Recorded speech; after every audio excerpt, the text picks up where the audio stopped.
Hey there, everyone, and welcome back to Utility Sports. We are here. Today is the day of 2021 NBA Free Agency. So if this is something you guys are interested in, make sure you hit that subscribe button if you are new to Utility Sports. We are going to be bringing all of the news today that you need to see. Free Agency is just a few hours away. This is going to function as our preview, and then we're going to keep this live stream going throughout the entire process so that you guys get to see everything that is going on in the NBA world. So make sure you guys are subscribed if you are new. Welcome everyone to the stream.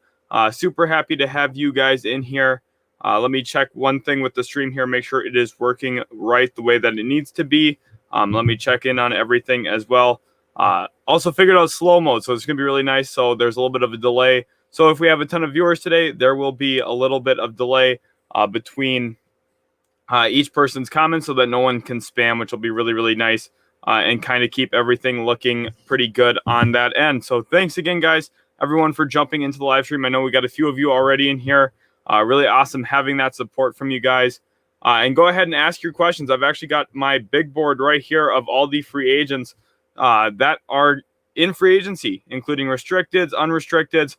We could also talk about some of the guys who are going to get contract extensions tonight at some point. There is a ton going on in the NBA today, so make sure you guys are subscribed and that you don't miss out on any Utility Sports content. Go ahead, pop some of your questions in the chat, things you'd like to know about free agency. We're going to be covering every single aspect here. We've also got Shams and Woj's Twitters ready to bring any news. I've got them waiting as well. I got my phone set up for notifications so I can see everything that is going on. Welcome, everybody, to the live stream. Let's go ahead here actually quick and get this pulled up, and let's go ahead and take a quick look at the best free agents this deadline here. We've got this offseason rather. Thank you for all the patience as we kind of jump into the live stream here. Let's go ahead. The free agency start time is actually at 6 o'clock Eastern time, so a lot to watch here. Robert Lamison, I think he's a Thunder fan, I believe. He says, I think Kemba Walker gets traded. Definitely a possibility. We will be talking about Kemba Walker during today's live stream quite a bit. And then Jadish Singh wants to know, do you think Jarrett Allen will sign with the Raptors? That is a great question. We'll actually jump into that guy to Jarrett Allen right now as well. Here on the bottom of the screen, I have a ticker going with the best restricted free agents this offseason. Breezy, welcome to the stream. He says, as a Bulls fan, I really want Lonzo, and that's actually where we're going to start here with the screen up now that I've got here. Hopefully you guys are able to see this. I think you should be able to. Here are my best point guards available at this point. We've got Chris Paul here, and I've got his former team, the 3 suitors, and a dark horse team to sign him. So let's go ahead and just focus on Chris Paul here for a second. Suitor number 1, I have the Phoenix Suns. I think it's very likely that he just ends up staying. For a second, I thought that it's very likely that the Suns are the only team that's even in on him because I think it's going to get a deal done rather quickly. I think he's going to stay in Phoenix just with how successful they were this past season. I would be surprised if he ends up leaving, but I did include some other suitors in case, maybe the Suns aren't willing to commit as long or as much money to Chris Paul as maybe he wants. The New Orleans Pelicans would be a team willing to do so, especially with Willie Green being their new head coach. He has a really good working relationship with Chris Paul. He was a assistant coach with the Phoenix Suns this past year. Now the New Orleans Pelicans head coach, and I think that would be a really good combination, seeing him go to the New Orleans with Zion Williamson and also Brandon Ingram. The Knicks, of course, they're going to be a suitor on a lot of these free agents. I have them as the number 3 suitor right here for Chris Paul, as you can see. And a dark horse team, I have the Los Angeles Clippers. I think that they would make some sense. However, the money there gets rather interesting. You'd have to work out a sign and trade. At the end of the day, I think he'll be back with the Phoenix Suns. Gabriel Egan here also says, with Breezy, I want Lonzo Ball. Andrew Bohek says, what do you think about Lonzo Ball? Do you think he is a fit with Chicago? And that's actually the next player we're going to be talking about here is Lonzo Ball, the point guard from the New Orleans Pelicans. He is restricted. They offered him that qualifying offer of a little bit more than $7 million. And you're looking here now at the number 1 suitor for me being the actual Chicago Bulls. I think the Bulls are the best landing spot for Lonzo Ball. I think that they're the number 1 team in the race for Lonzo Ball. And here you're going to see a little bit of a bunching of New Orleans Pelicans as the number 2 destination for a lot of these guys, which kind of complicates Lonzo Ball's situation. The Spurs I have as the third best suitor for Lonzo, and the Knicks as a dark horse team here for Lonzo Ball. And my reasoning on why I think that the best destination for Lonzo Ball is the Chicago Bulls is because you're looking at someone who can function off the ball. He's become a terrific three-point shooter, actually. He shot over 8 threes a game this past year, shot 39%. He is a legit three-point shooter at this point. He can also function with the ball in his hands, a phenomenal playmaker, and really elevates the floor defensively for that Chicago Bulls team. They need to improve on that end of the floor. Vucevic, Zach LaVine, two great offensive players. You need a little bit more help defensively. I think that they're going to be very aggressive trying to get Lonzo Ball. Now, the complication here is the Pelicans have rights to match, and they're going to end up having 3 days after Lonzo signs an offer sheet. So you're looking by about August 9th, the Pelicans have until then to make a decision on if they're going to match that offer sheet because of when Lonzo is actually going to be able to sign that offer sheet based on how the moratorium period works in the NBA. So you're looking at Lonzo being a very intriguing fit with the Bulls. But I think he probably ends up in New Orleans unless the Pelicans are able to find a way to pull Kyle Lowry away from the Miami Heat at this point, or if they're able to pull Chris Paul away from the Phoenix Suns. Otherwise, I think it's basically a done deal that Lonzo will be back in New Orleans. Unfortunately, I wanted to see him change destinations. I think Chicago would be phenomenal for Lonzo Ball, so we'll see exactly where he ends up landing. Let's go up to the next question here. Megan the Stallion says, who do you think the Lakers will get? This is a phenomenal question because the Lakers are one of those teams right now that I've got a lot of red flags around. You're looking at Rob Pelinka. I don't know what I think of him as a GM. Honestly, right now I'm not very fond of him as a general manager, to be completely honest, and as a high-end decision maker because you're looking at a trade for Russell Westbrook that just doesn't make a lot of sense to me. It's a regular season type of move. You look at, maybe LeBron playing about 28 minutes a night, gets to rest a little bit more during the regular season, maybe take a couple games off to conserve his body.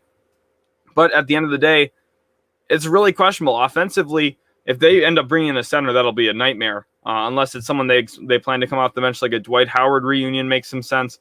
They need some wing help. They need shooting. I think they're going to be all in on J.J. Redick. I think that they'll try to be all in on a few other guys like Jeff Green. You could see them maybe going out trying to keep Talen Horton-Tucker, Alex Caruso. There's a few guys that coming from off their own team.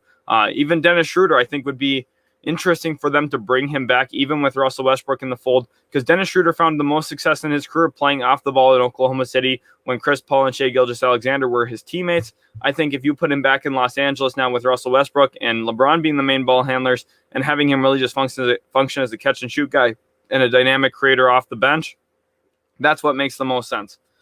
Breezy here says, or even Lowry. Lowry to Chicago would be interesting. However, I just do not think that will happen. Gabriel Egan wants to know about Derrick Rose to the Chicago Bulls. Let's go ahead and take a quick look at Derrick Rose. You see I have him here on my spreadsheet. And Derrick Rose, former Team New York Knicks, I think that's the number one market. I have the Raptors as another suitor, and I have the Bulls actually as a dark horse team.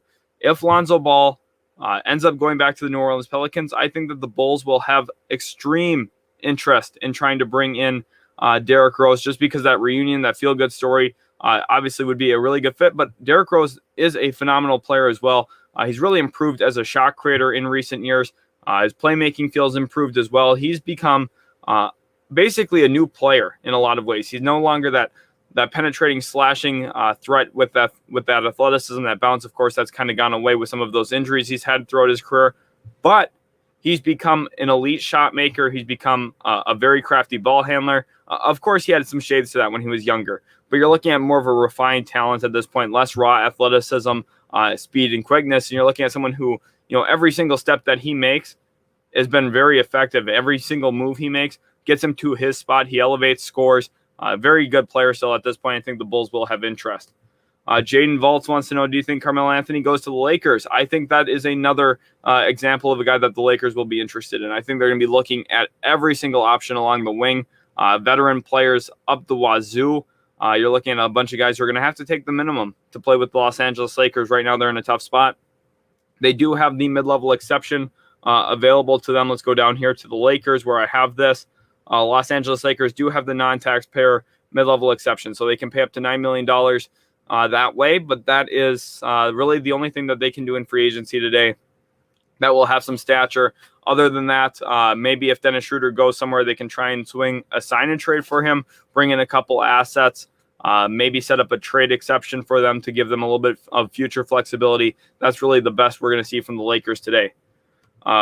Here, Megan the Stallion fan says, I think Lonzo would fit best with LaVine. I think so, too. I think the two of them would be a phenomenal backcourt. Kobe White off the bench is really intriguing to me. Even there's some potential that maybe you even start all three of them sometimes. I think that the three of them could cooperate together and work pretty well in a starting lineup. Mr. Ray here says, Chris Paul back in New Orleans. That would be spicy. Yes, it would be. That is one of those other fun storylines. It looks like there's some possible reunions in line here. But ultimately, at the end of the day, I think Chris Paul will be back with the Phoenix Suns. I would be very shocked if he isn't. Kim Yun wants to know, Ingram still a Pelican? Yes. Brandon Ingram will still be a Pelican at the end of the day. I don't think that they're going to do anything too rash with them. I think they're going to see how Willie Green kind of navigates the ship. It's the third coach in 3 years for the New Orleans Pelicans, so they got to figure some stuff out now. And at the end of the day, if it doesn't work this year with Willie Green, look for it to be roster moves rather than a coaching change, just for the GM's sake there, David Griffin. He doesn't want to have hired a fourth coach now during this process. That would just not look good. Or hired a third one, rather. This would have been the fourth coach he's overseen, though, of course, inherited Alvin Gentry when he first landed there in New Orleans. Megan the Stallion fan says, what veteran do you think the Lakers should sign? The Lakers should go out and try and sign a ton of players. Let's go ahead down here into some of those wings. So for some veterans, I think Wayne Ellington is a great example of a veteran player that they could bring in. He's an elite shooter.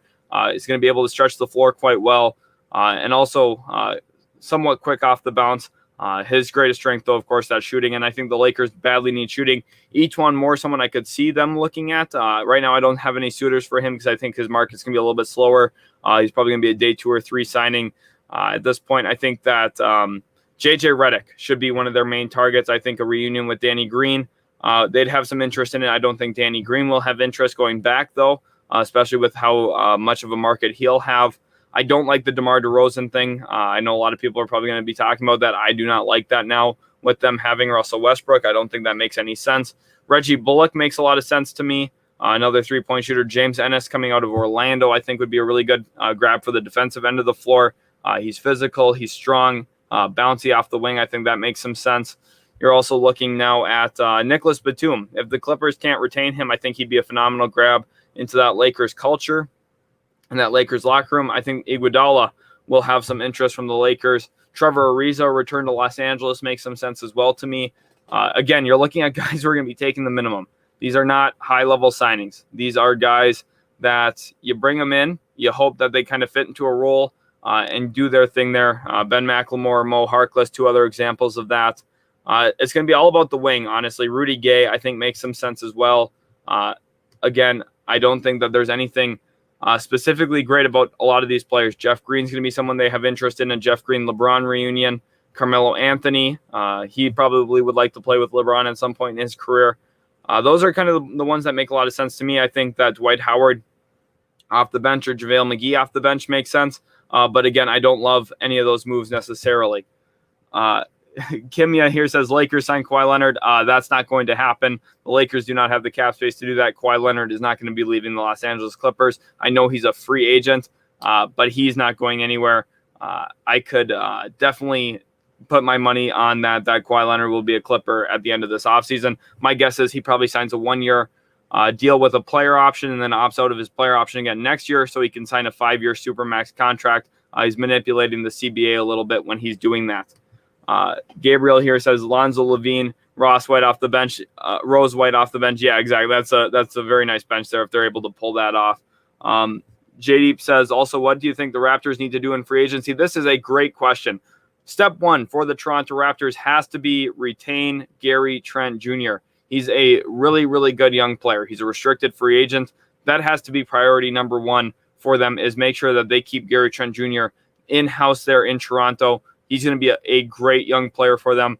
I think he helps elevate their floor, and I think he also helps elevate their ceiling as his three-point shooting continues to grow as he's been in the NBA. Physical defender, really, really good next to Fred VanVleet. I really like this Raptors roster. I like Scotty Barnes a lot. I thought he was the 4th best player in the draft. I'm glad they drafted him 4th overall. I thought that was a very well-deserved pick. And you also look at a team that now is going to have some interest in the center pool. So let's go ahead down here to the centers. They'll show interest in Jarrett Allen. They'll show interest in Richaun Holmes. Maybe Andre Drummond is a guy that they'll show some interest in. However, I don't like that as much. Nerlens Noel, someone who's an elite rim protector. I think he makes a lot more sense, honestly, than Andre Drummond to the Toronto Raptors at this point. Really, to me, the trio of Jarrett Allen, Richaun Holmes, or Nerlens Noel, I think that the Raptors will be interested in all three of those guys and will ultimately make the move for one of them at some point. Megan the Stallion fan says here, sign and trade Lakers, trade Shooter for Lauri Markkanen if he opts into his $9 million contract. Okay, so let's kind of break down what's going on here with this one. Sign and trade Lakers, trade Shooter for Lauri Markkanen. Lauri Markkanen doesn't have an opt-in. He has a qualifying offer on the table. That's a little bit different. That makes him a restricted free agent. Lauri Markkanen will not take that. It's only about $7 million. He will not sign that contract.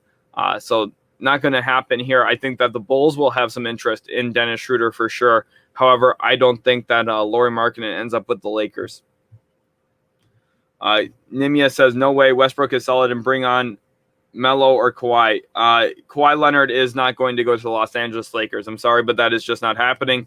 Kevin Penafiel wants to know, or says, OKC is being linked to a lot of restricted free agents. They definitely are. I had talked about this in my Oklahoma City Thunder offseason preview a few weeks ago on the channel. You're looking at a team here. Let's go down to where they're at with their cap space. They have, according to Spot Track, they have $30 million in cap space, which is kind of interesting because they have a nice collection of young pieces. They drafted Josh Giddey. They drafted Trey Mann. Also added in Jeremiah Robinson Earl. I like their new young core. They got some ball handlers. They got a little bit of physicality. They're a team that could use another forward, and they could use a big man. So looking at who's some of the free agents here at those spots, you're looking at some of the restricted free agents here. Lonzo Ball, Devontae Graham, McLaughlin. I don't think any of those are fits just with them drafting so many guards this past draft. Gary Trent Jr., I don't really see. Kendrick Nunn, I don't see. Bruce Brown, no. Taylor Horton Tucker, maybe, because he offers some good size, some good length, and some good defensive presence. I could see him playing that small forward position for them. He would make some sense. Josh Hart makes some sense because you're looking at someone who brings in a defensive mindset and some physicality on the offensive rebound department. I think he'd help buy some offensive extra possessions for them. Svi Mikhailuk, their own ingrown player. They got him for Hamidou Diallo this past trade deadline. I think he probably ends up staying in Oklahoma City. Then you kind of go to that small forward spot, and they're a team that maybe they could go in and pay a massive contract to Duncan Robinson. They could maybe blow him away with money, make it really hard for the Miami Heat to match that contract. When you're in a position like Oklahoma City where you're not necessarily win now, you're looking at a long-term rebuild, you can put other teams in some tough spots during restricted free agency. The Brooklyn Nets did this a few years ago, back before they ever had Kevin Durant or even before they had D'Angelo Russell. When they were basically in league moratorium, they were basically in a terrible situation after that trade with the Boston Celtics. Didn't have any of their picks. No one wanted to play there. It was a mess. So what they went and did in free agency was offer a lot of these restricted free agents bigger contracts than they were worth, putting a lot of pressure on their own home team. You're looking at Tyler Johnson when he was with the Miami Heat.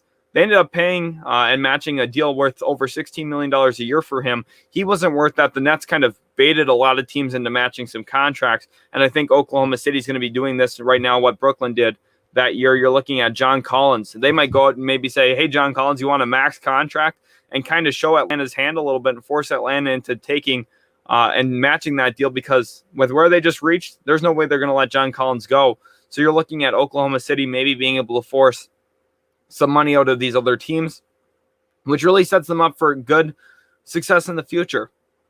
Anytime you can force a team into a tough situation, you're really kind of giving yourself a little bit more flexibility down the road, because maybe the Atlanta Hawks want to get off a contract. They'll pay you a pick to take it. Sam Presti's going to be creative in the way he goes about this. Lauri Markkanen's a guy I could see fitting in Oklahoma City as well. I have them listed as a dark horse team for him. Jarrett Allen, I think, is the best fit for the Thunder this free agency, because they badly need someone who can rebound the basketball, and I think he does that better than anyone else in this free agency class, honestly. So I think he would be a really good grab. Gabriel Egan says, Bulls looking at adding any forwards in your opinion? That is a really good question here. Let's go back over to the forwards. And yes, I do actually have them looking at some forwards. I have them looking at Bielitsa, Jeff Green possibly in free agency. Those are two that really stuck out to me on my first glance through And of course, there's a few others in here too that I think they would consider. Maybe a guy like James Ennis. I don't have them listed right now as a suitor, but that's where you kind of find a little bit of the room on the margin here for a guy like him. Maybe Justice Winslow if they want to bring in a younger guy who maybe they feel like they can develop and unlock a little bit. Andre Iguodala, Trevor Ariza if they're looking for a veteran. They're going to try and bring in some nice players along the road here. The Bulls are. I think they're going to be very active today and tomorrow in free agency. I think they're one of the better set up teams for free agency at this point. It's very interesting that Vucevic and Zach LaVine fit. You're looking at trying to find guys who fit around those two. I think it's very easy to make that fit. Now, Mr. Ray wants to know, how do you feel about the backcourt nickname of Balzac if it were the case of the Bulls brought on Lonzo Ball? Yeah, that's a pretty bad nickname there. It's funny, though. Good comment there, Mr. Ray. That's very funny. Gabriel Egan liked that quite a bit, too. Megan the Stallion fan says, best fits for the New York Knicks. Okay, now this is a discussion that I think everyone here is looking forward to having, because there's a few players who I think are phenomenal fits with the New York Knicks and some guys who I think are terrible fits with the New York Knicks. To me, Lonzo Ball, great fit. Kyle Lowry, really good fit. Mike Conley would be a really good fit. However, none of those three players are ending up with the New York Knicks. Dennis Schroeder, I think he would be a solid fit. Derrick Rose, of course, we already know how great of a fit he is there. I think the Knicks need to retain Derrick Rose this offseason. Devontae Graham, if they're looking at adding a guard, he would be a really good addition to me because he's someone who can create his own shot. The Knicks badly need that. Now, he's a little undersized, not the best defensive player, but I still think he's an interesting grab for them at this point. Now, let's go into the shooting guard spot. DeMar DeRozan is not a good fit here with the New York Knicks, in my estimation. I don't like it. I know that they're linked to him. I think that they are going to be a possible landing spot. I have them there. I don't like the fit. Just quite frankly, I think he does a lot of the same things that Julius Randle does. And I don't think the two of them play off of each other very well. I like DeRozan as a player. I think Julius Randle's a good player. I just don't like their coexistence together offensively. Here, another guy that I think would be a really good fit actually is Malik Monk. Someone who had a career year this past year. I think if you put him next to Julius Randle, his athleticism and recent ability to shoot the three ball could have some really nice impacts for the New York Knicks. Someone like Lou Williams off the bench would be good for them.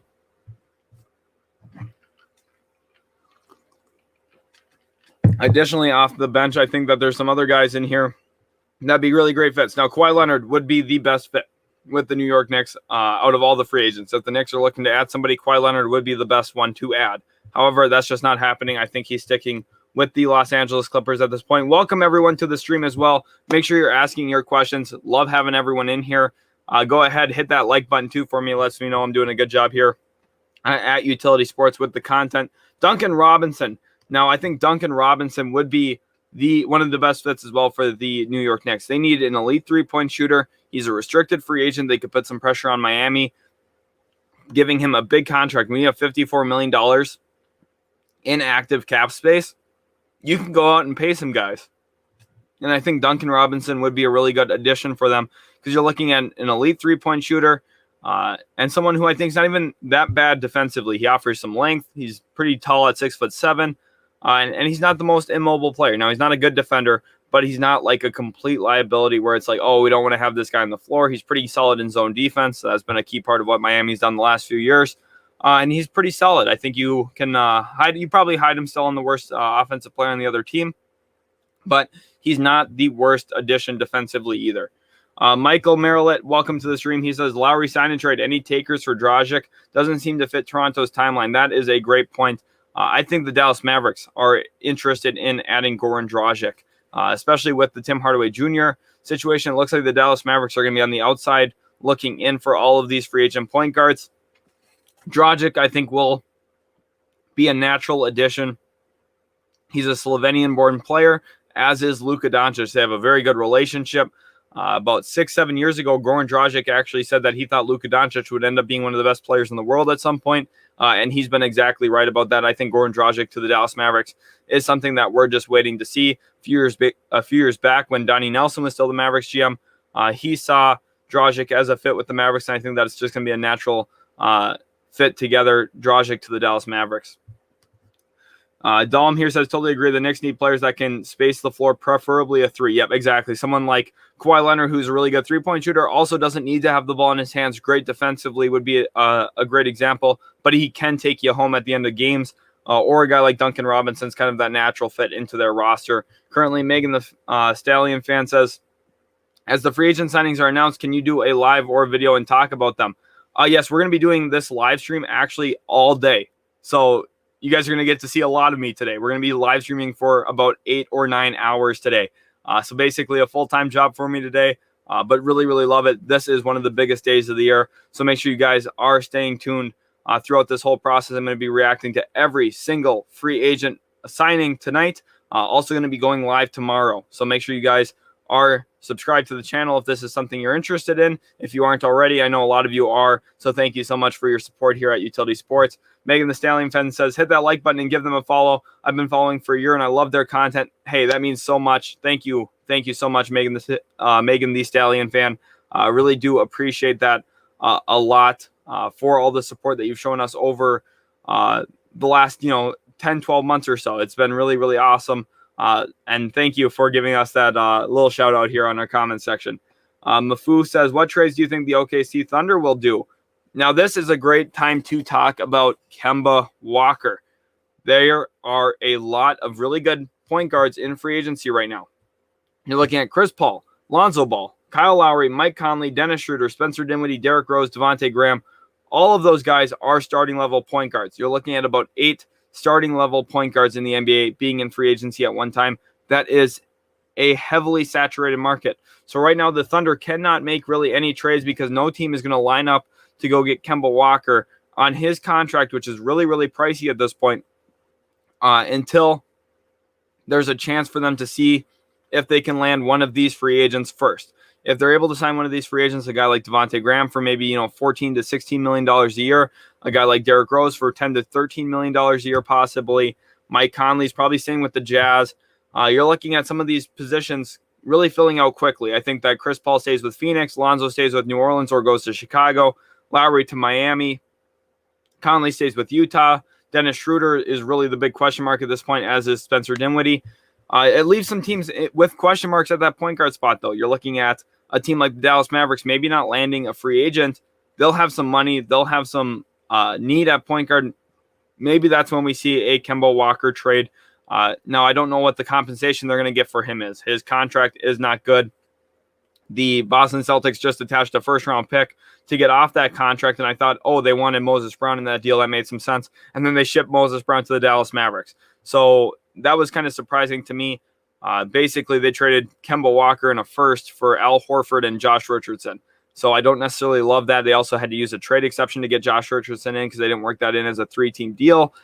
So it's kind of complicated here for OKC at this point because there's not a massive market out at this point for them for Kemba Walker. I think that's really the only player they're interested in trading at this point. I think some teams will probably call them about Shai Gilgeous-Alexander, but they're not going to be willing to trade him as he's due a contract extension starting tonight at midnight. There's a few other guys as well in that grouping. The key ones being these young 4 players right now: Luka Doncic with the Dallas Mavericks, Trae Young and the Atlanta Hawks, DeAndre Ayton and the Phoenix Suns, and then Shai Gilgeous-Alexander and the Oklahoma City Thunder. That starts tonight at midnight during free agency. That's when these guys can start negotiating. Trae Young's going to get a massive deal. DeAndre Ayton also going to get a massive deal, and Shai Gilgeous as well. Luka Doncic will not sign his until after the Olympics. He, of course, is playing for the Slovenian national team, so he's kind of got his hands tied up and he's a little busy. Jaden Volts wants to know, how do you feel about the Westbrook trade? Okay, guys, I'm going to be completely honest with you. I think it's bad for both teams. You're looking at the Los Angeles Lakers needing shooting. They were one of the worst three-point shooting teams last year. Needing defense. They were one of the worst defensive teams when Anthony Davis was not on the floor. And they went out and got someone who can shoot the 3-ball consistently and cannot defend for the life of him. That's Russell Westbrook. Now, I know he gets steals. That's not necessarily what defending really is. He's not going to be a one-on-one defender. He's not going to sit down in a stance and get stops. He's going to make some key plays because he's a phenomenal athlete. And I'm not even someone who hates Russell Westbrook. I think Russell Westbrook is a really good player. I think analytics do him dirty. I think a lot of these stat nerds who are saying, oh, well, he's just padding his stats. I'm sorry, it's hard grabbing rebounds. If every player in the NBA could grab 10 rebounds a night, they would. There's a lot of guys whose careers are ending because they're not impacting the game the way that Russell Westbrook does. Okay, Russell Westbrook is a very good player. I just don't think he fits with the Los Angeles Lakers because right now, LeBron James is their best three-point shooter. That is not going to be a recipe for success. And I'm not the biggest believer in, oh, you need to have LeBron and 4 shooters around him. Okay, you need to have some talented players who can make stuff happen. And I think Russell Westbrook helps them a lot during the regular season. But Rob Pelinka, to me, just doesn't seem like he knows what he's doing when he's building rosters. He had this issue a few years back when he brought in Lance Stevenson, Rajon Rondo, Michael Beasley, that whole cast and crew there in 2019, I believe it was. That didn't make a lot of sense to me then. And now you're looking at here in 2021, bringing in Russell Westbrook on a massive contract, limits what they can do with the salary cap. You're looking at they had an offer in place for Kuzma and Montrezl Harrell for at the point Buddy Hield. And then you were able to get that shooter. You also then had Kentavious Caldwell-Pope in pick 22. You could have still moved. They decided to put all those assets together and go get Russell Westbrook. I just don't like it for the Lakers. I would give it a C grade. I think he helps them a lot regular season, but playoff time, I think their fit is clunky. And then looking at it from the Wizards' perspective, are they trying to only have a lineup of power forwards? I mean, they got Kyle Kuzma, Montrezl Harrell now. Rui Hachimura is one of their key players. They still have Denny Avdia there. It's a little clunky for them as well. Now, I like what they did on draft night. I wish they kept pick 22, actually, and took Isaiah Jackson there. They ended up trading it to the Pacers, and the Pacers took Isaiah Jackson. But I do think that their roster is better. They get some salary cap flexibility, which is really good for them. They end up getting Aaron Holiday, which I kind of like as their new young point guard to put by Bradley Beal. I like that a little bit as well. But at this point, I think Denny Avdia becomes their key piece around Bradley Beal. I think he's the guy who has to take a big step forward with Russell Westbrook not there next year. They'll put the ball in his hands a little bit more. I like that a lot for the Wizards. But I think Kuzma and Trez, I just don't really like their fit. I think Rui Hachimura does a lot of what those two guys do already. I think Daniel Gafford is a better center for that team than Montrezl Harrell because he's able to protect the rim at an elite rate. So I just don't really know if I like it for either side other than the salary cap flexibility for Washington and the regular season help that Westbrook brings for the Lakers. Jaden Vault says, do you think it could be like the MLB trade deadline today? Yeah, it'll be extremely busy. I think it'll actually be busier today in this than the MLB trade deadline was, honestly, just with how free agency is going to be. We're going to see a lot of those mid-level guys get scooped up early. Let's go ahead and look here. I think that Kyle Lowry gets done today. I think Lonzo Ball probably comes to terms today. Now, he won't actually know what team he's on because the Pelicans do have the right to match a few days down the road. I think someone like Norman Powell probably gets a deal today. DeMar DeRozan probably gets a deal today. Tim Hardaway Jr. probably gets a deal. Evan Fournier, I think, might have to wait. Victor Oladipo is for sure going to have to wait. I think that someone like I think Kawhi will take his time. I think Will Barton probably stays with Denver today. Kelly Oubre will probably look to try and get a deal done today. Duncan Robinson's going to get a deal done today. I'm fairly certain on that. John Collins will get a deal today. Lauri Markkanen, JaMychal Green as well, I would think. Lauri Markkanen might take a couple days, honestly, but I think it's going to be very busy. I think Richaun Holmes gets a deal today. I think Nerlens Noel gets a deal today, and I think Jarrett Allen does as well. So you're looking at an extremely busy day. Welcome again, everyone, to the stream as well. Glad to have you all in here. Make sure you hit that like button. Lets me know I'm doing a good job. And also lets me know that you guys are excited for 2021 NBA free agency. Also, go ahead, hit that subscribe button if you guys are new to the channel. That would mean a lot to me here. Dolm says, dang, Godspeed, man. Hope you have some Red Bulls to help you get through the day. It's funny right now. I've got some brisks set up. I got a whole bunch of stuff. Not sponsored, by the way. We got some Sprite in here as well. Again, not sponsored. But I've been sipping on that, trying to get some caffeine for the stream and so on. So we're going to try and do our best here. We're looking at about 9 hours of streaming today. So hopefully you guys are excited for that. I know my girlfriend's not too happy with me about that. She was looking forward to seeing me today. And I said, I'm sorry, I got to stream for my YouTube. Megan the Stallion fan says, me either way. Me either. The Lakers needed some three-point shooters. I think that they should have brought back Lonzo Ball in free agency or trade for Buddy Hield. That's how I feel too. Now, Buddy Hield isn't a complete player. He's not a perfect player, but I think his offensive fit there with Los Angeles would have made a lot of sense in free agency, like you're saying there. It was just a lot better situation for them if they brought in Buddy Hield, had a little bit more flexibility, maybe sign and trade for Schroeder. You can look at improving this roster in a more holistic way rather than just adding a third star who I think's fit with your first two stars is kind of awkward and clunky. Just don't really like it a lot. Lola Madrid here says, best realistic results for the Mavericks tonight. And this is a great question. I'm glad you used the word realistic. I myself am a Mavs fan. I see a lot of Mavs Twitter, and some of the stuff I see is ridiculous. Let's be completely honest here. Just quick heart to heart. It has been ridiculous what I've seen on Mavs Twitter at this point. There's just some stuff that I see that's like, oh my gosh, people don't understand how the salary cap works. People don't understand that, hey, the Mavericks miss on every single big free agent that they go after. And I am a Dallas Mavericks fan, okay? This is me talking about my own team. I'm not trying to bash them. I like the Dallas Mavericks. But let's go ahead and pull back up the board here, and we'll take a look at some of the guys that they realistically could get. I think they'll show a little bit of interest in some rotational centers like Noel, Andre Drummond. I think that they're out of the Jarrett Allen, Richaun Holmes sweepstakes. That's why they made the move for Moses Brown with the Celtics. And I actually really like that. I think Richaun Holmes is going to get overpaid today. And I think Jarrett Allen will end up staying with Cleveland anyway. I think they're going to match whatever offer sheet he gets. So then some realistic options. Again, they're not going to get any of these top 4 point guards. Paul, Ball, Lowry, Conley, none of them are going to Dallas. So I think Spencer Dinwiddie is a really good realistic option. I think he's a phenomenal grab. Now he's got 2 ACL injuries in his career, which is a little bit scary. You're looking at already having to deal with some leg issues, knee concerns for Kristaps Porzingis. So do you really want to bring in another player with injury history with those knees? I still think yes. I think that Spencer Dinwiddie is a really good player. I think he would be a nice fit next to Luka Doncic. He can shoot the 3 ball. He's very comfortable handling it. Ever since we traded Seth Curry, it was obvious that we've needed another guy who's comfortable handling the ball that can also fit off of Luka. And I think that Spencer Dinwiddie is actually one of the better players in this class for that. I think another option possibly at this point will be DeMar DeRozan. I think that they will show interest, and I actually really like the DeMar DeRozan fit with the Dallas Mavericks because he is a secondary playmaker. People don't realize how good of a passer he really is. He averaged over 6 assists a game this past year for the San Antonio Spurs. He's become a better facilitator every single year of his career at this point. He's really, really, really good at that. And he's also able to create into the mid-range area. I think that's a really big missing element from the Mavericks offense. Now, he can't shoot the 3 ball that well, but we've got other guys there. And if we bring in DeMar DeRozan, we're probably able to keep Tim Hardaway Jr. So I think that that's a realistic option. Tim Hardaway Jr. staying in Dallas, I think that's ultimately what's going to get done. I would be surprised if he goes anywhere else.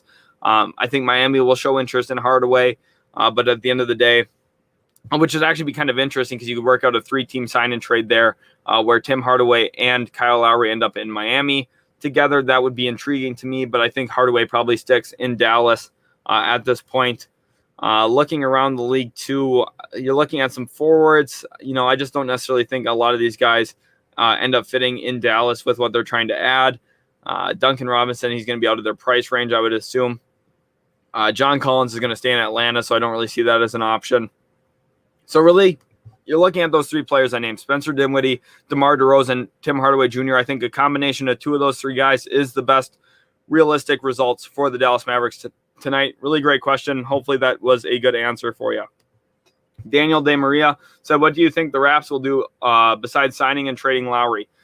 That's another great question because you're looking at the Raptors. They're going to be showing a lot of interest in big men. I know that they're going to get Precious Achiuwa back in that sign and trade more than likely at this point, unless that falls through. So you're looking at a team that needs to keep Gary Trent Jr. That is priority number 1. They added Scotty Barnes in the draft. Having Gary Trent Jr., Scotty Barnes, Precious Achiuwa, you have 3 really good defensive players already with those 3 guys. And then you have OG Anunoby as well. This team's going to defend everybody. They are going to be one of the best defensive teams in the league. And we know Nick Nurse, how much he loves the defensive end of the floor, how much he believes in that for really his kind of philosophy of basketball. He does a lot of different things defensively, loves to bring full court presses, loves to do some weird half court traps, that kind of stuff. He is very, very creative on the defensive end of the floor, and he's got a whole collection of Swiss Army knives now. Gary Trent Jr., one of the better defenders on ball, off ball in the NBA. I think he's very, very underrated. I thought that they won the trade for Norman Powell just because you're looking at getting a younger player who I think down the road will be better than what Norman Powell is right now. You're also looking at them having Scotty Barnes, 6'9" wing, 7'2" wingspan, able to guard point guards, able to protect the rim. He does it all. Has playmaking upside as well. I love that addition for them. They're going to get out and run in transition. You're kind of seeing a little bit of a changing of the guard offensively for this team. I do think that they need a little bit more help scoring the basketball on the offensive end of the floor. Some options for them, maybe Malik Monk, who's going to be cheaper. I did not get a qualifying offer from the Charlotte Hornets, so you're looking at a very cheap contract for him probably. And I think that they're one of the best development teams in the league as well. I love what the Toronto Raptors do. They defend, they develop, and they draft. Those 3 Ds is what they do very, very well consistently. Defend, draft, develop. And those are really key for building a stable franchise. It's very surprising that they were as bad this past year as they were. I contribute that to, having them play in Toronto, or not in Toronto, but in Tampa. No one was at their homes. Basically, all 82 games were road games. That makes for a really tough schedule, honestly, for these guys. They didn't have homes there in Tampa. Just a tough situation. Banks here says free agency is greater than girlfriend time. Priorities are important to this man. Yes, exactly, Banks. I had to bring the best content for you guys today. 9 hours of streaming. I'm looking forward to it. I've been waiting for this all week long. I'm very excited to be doing this, honestly. So yes, priorities are definitely set in the right direction right now. I like Labs and Beagle says, what should the Sixers do? Do you think we trade Simmons? No, I don't think Ben Simmons is getting traded today because it's just kind of tough at this point to see a way that they're able to pull that off unless it's a sign and trade. Now, I don't really see a player that they'd be like, oh, let's sign and trade for this guy and give up Ben Simmons in that deal. I just don't think there's really a player here at this point unless it was Kawhi Leonard.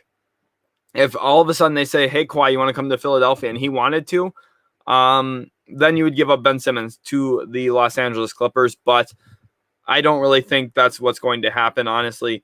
I think that he's going to end up playing this next season with the Philadelphia 76ers, at least half of it at this point. I would be surprised if he's not with the Philadelphia 76ers.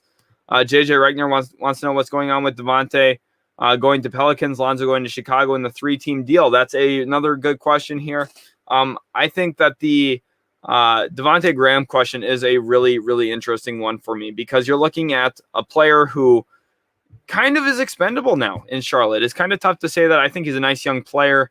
Really found his footing there in Charlotte. I think he's really built a career for himself. But you're also looking at a team that now has LaMelo Ball, who's their build-around player for that franchise. They drafted James Bouknight, who I think is a phenomenal grab. I think his upside's through the roof, especially next to LaMelo Ball. They also still have Terry Rozier.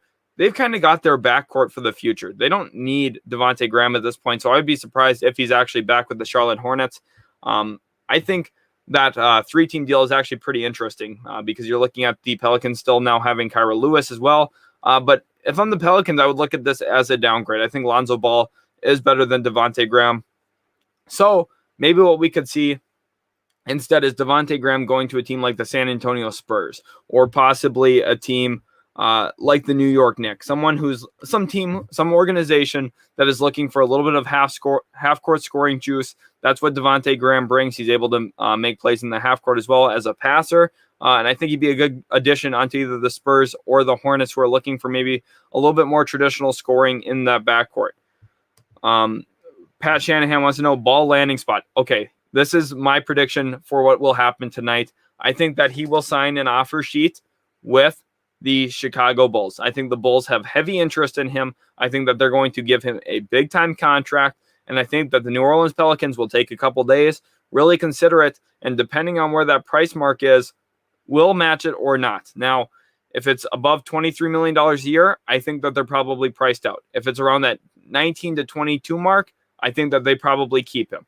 That's kind of my assumption on it. So maybe the Chicago Bulls go above and beyond, offer a little bit more to Lonzo to try and really de-incentivize the Pelicans from keeping him. That's my assumption at this point. Megan the Stallion fan says, do you think Norman Powell or Gary Trent Jr. would fit with the Mavericks? Yes, I think both of them would. I just don't really see it likely that either of them get to the Dallas Mavericks. Gary Trent Jr., restricted free agent at this point. I would be surprised if he's not on the Toronto Raptors next year. It's an interesting scenario there in Toronto. Masai Ujiri is seemingly working without a contract at this point for them. Their GM is, of course, out there as well. They have a really good track record of making good decisions. And the Gary Trent trade was another good decision in my book. I think that he ends up staying there in Toronto. Norman Powell, on the other hand, a little bit more interesting. He's a little bit older. He's an unrestricted free agent. I think the Blazers would be very interested in keeping him, but I'm not sure if they're able to get that done for sure or not. Of course, anytime you guys an unrestricted free agent hitting the market, there is the risk of losing him. I think he could get a big contract this offseason. There's quite a bit of money in the marketplace. Maybe a team like the New York Knicks are interested in going above and beyond for Norman Powell. Some other fits for Norman Powell, I think, is the Dallas Mavericks. I think that the Knicks and Mavericks are two of the teams very interested in adding a guy like him to their roster. Kevin Schindler says number one free agent is Kelly. I'm not sure if you mean Kelly Olynyk or Kelly Oubre. I don't think that either of those guys are the number one free agents at this point. But you're looking at a guy who, either way, I think Kelly Olynyk could help some contenders, and I think Kelly Oubre could be a nice addition to a couple teams as well.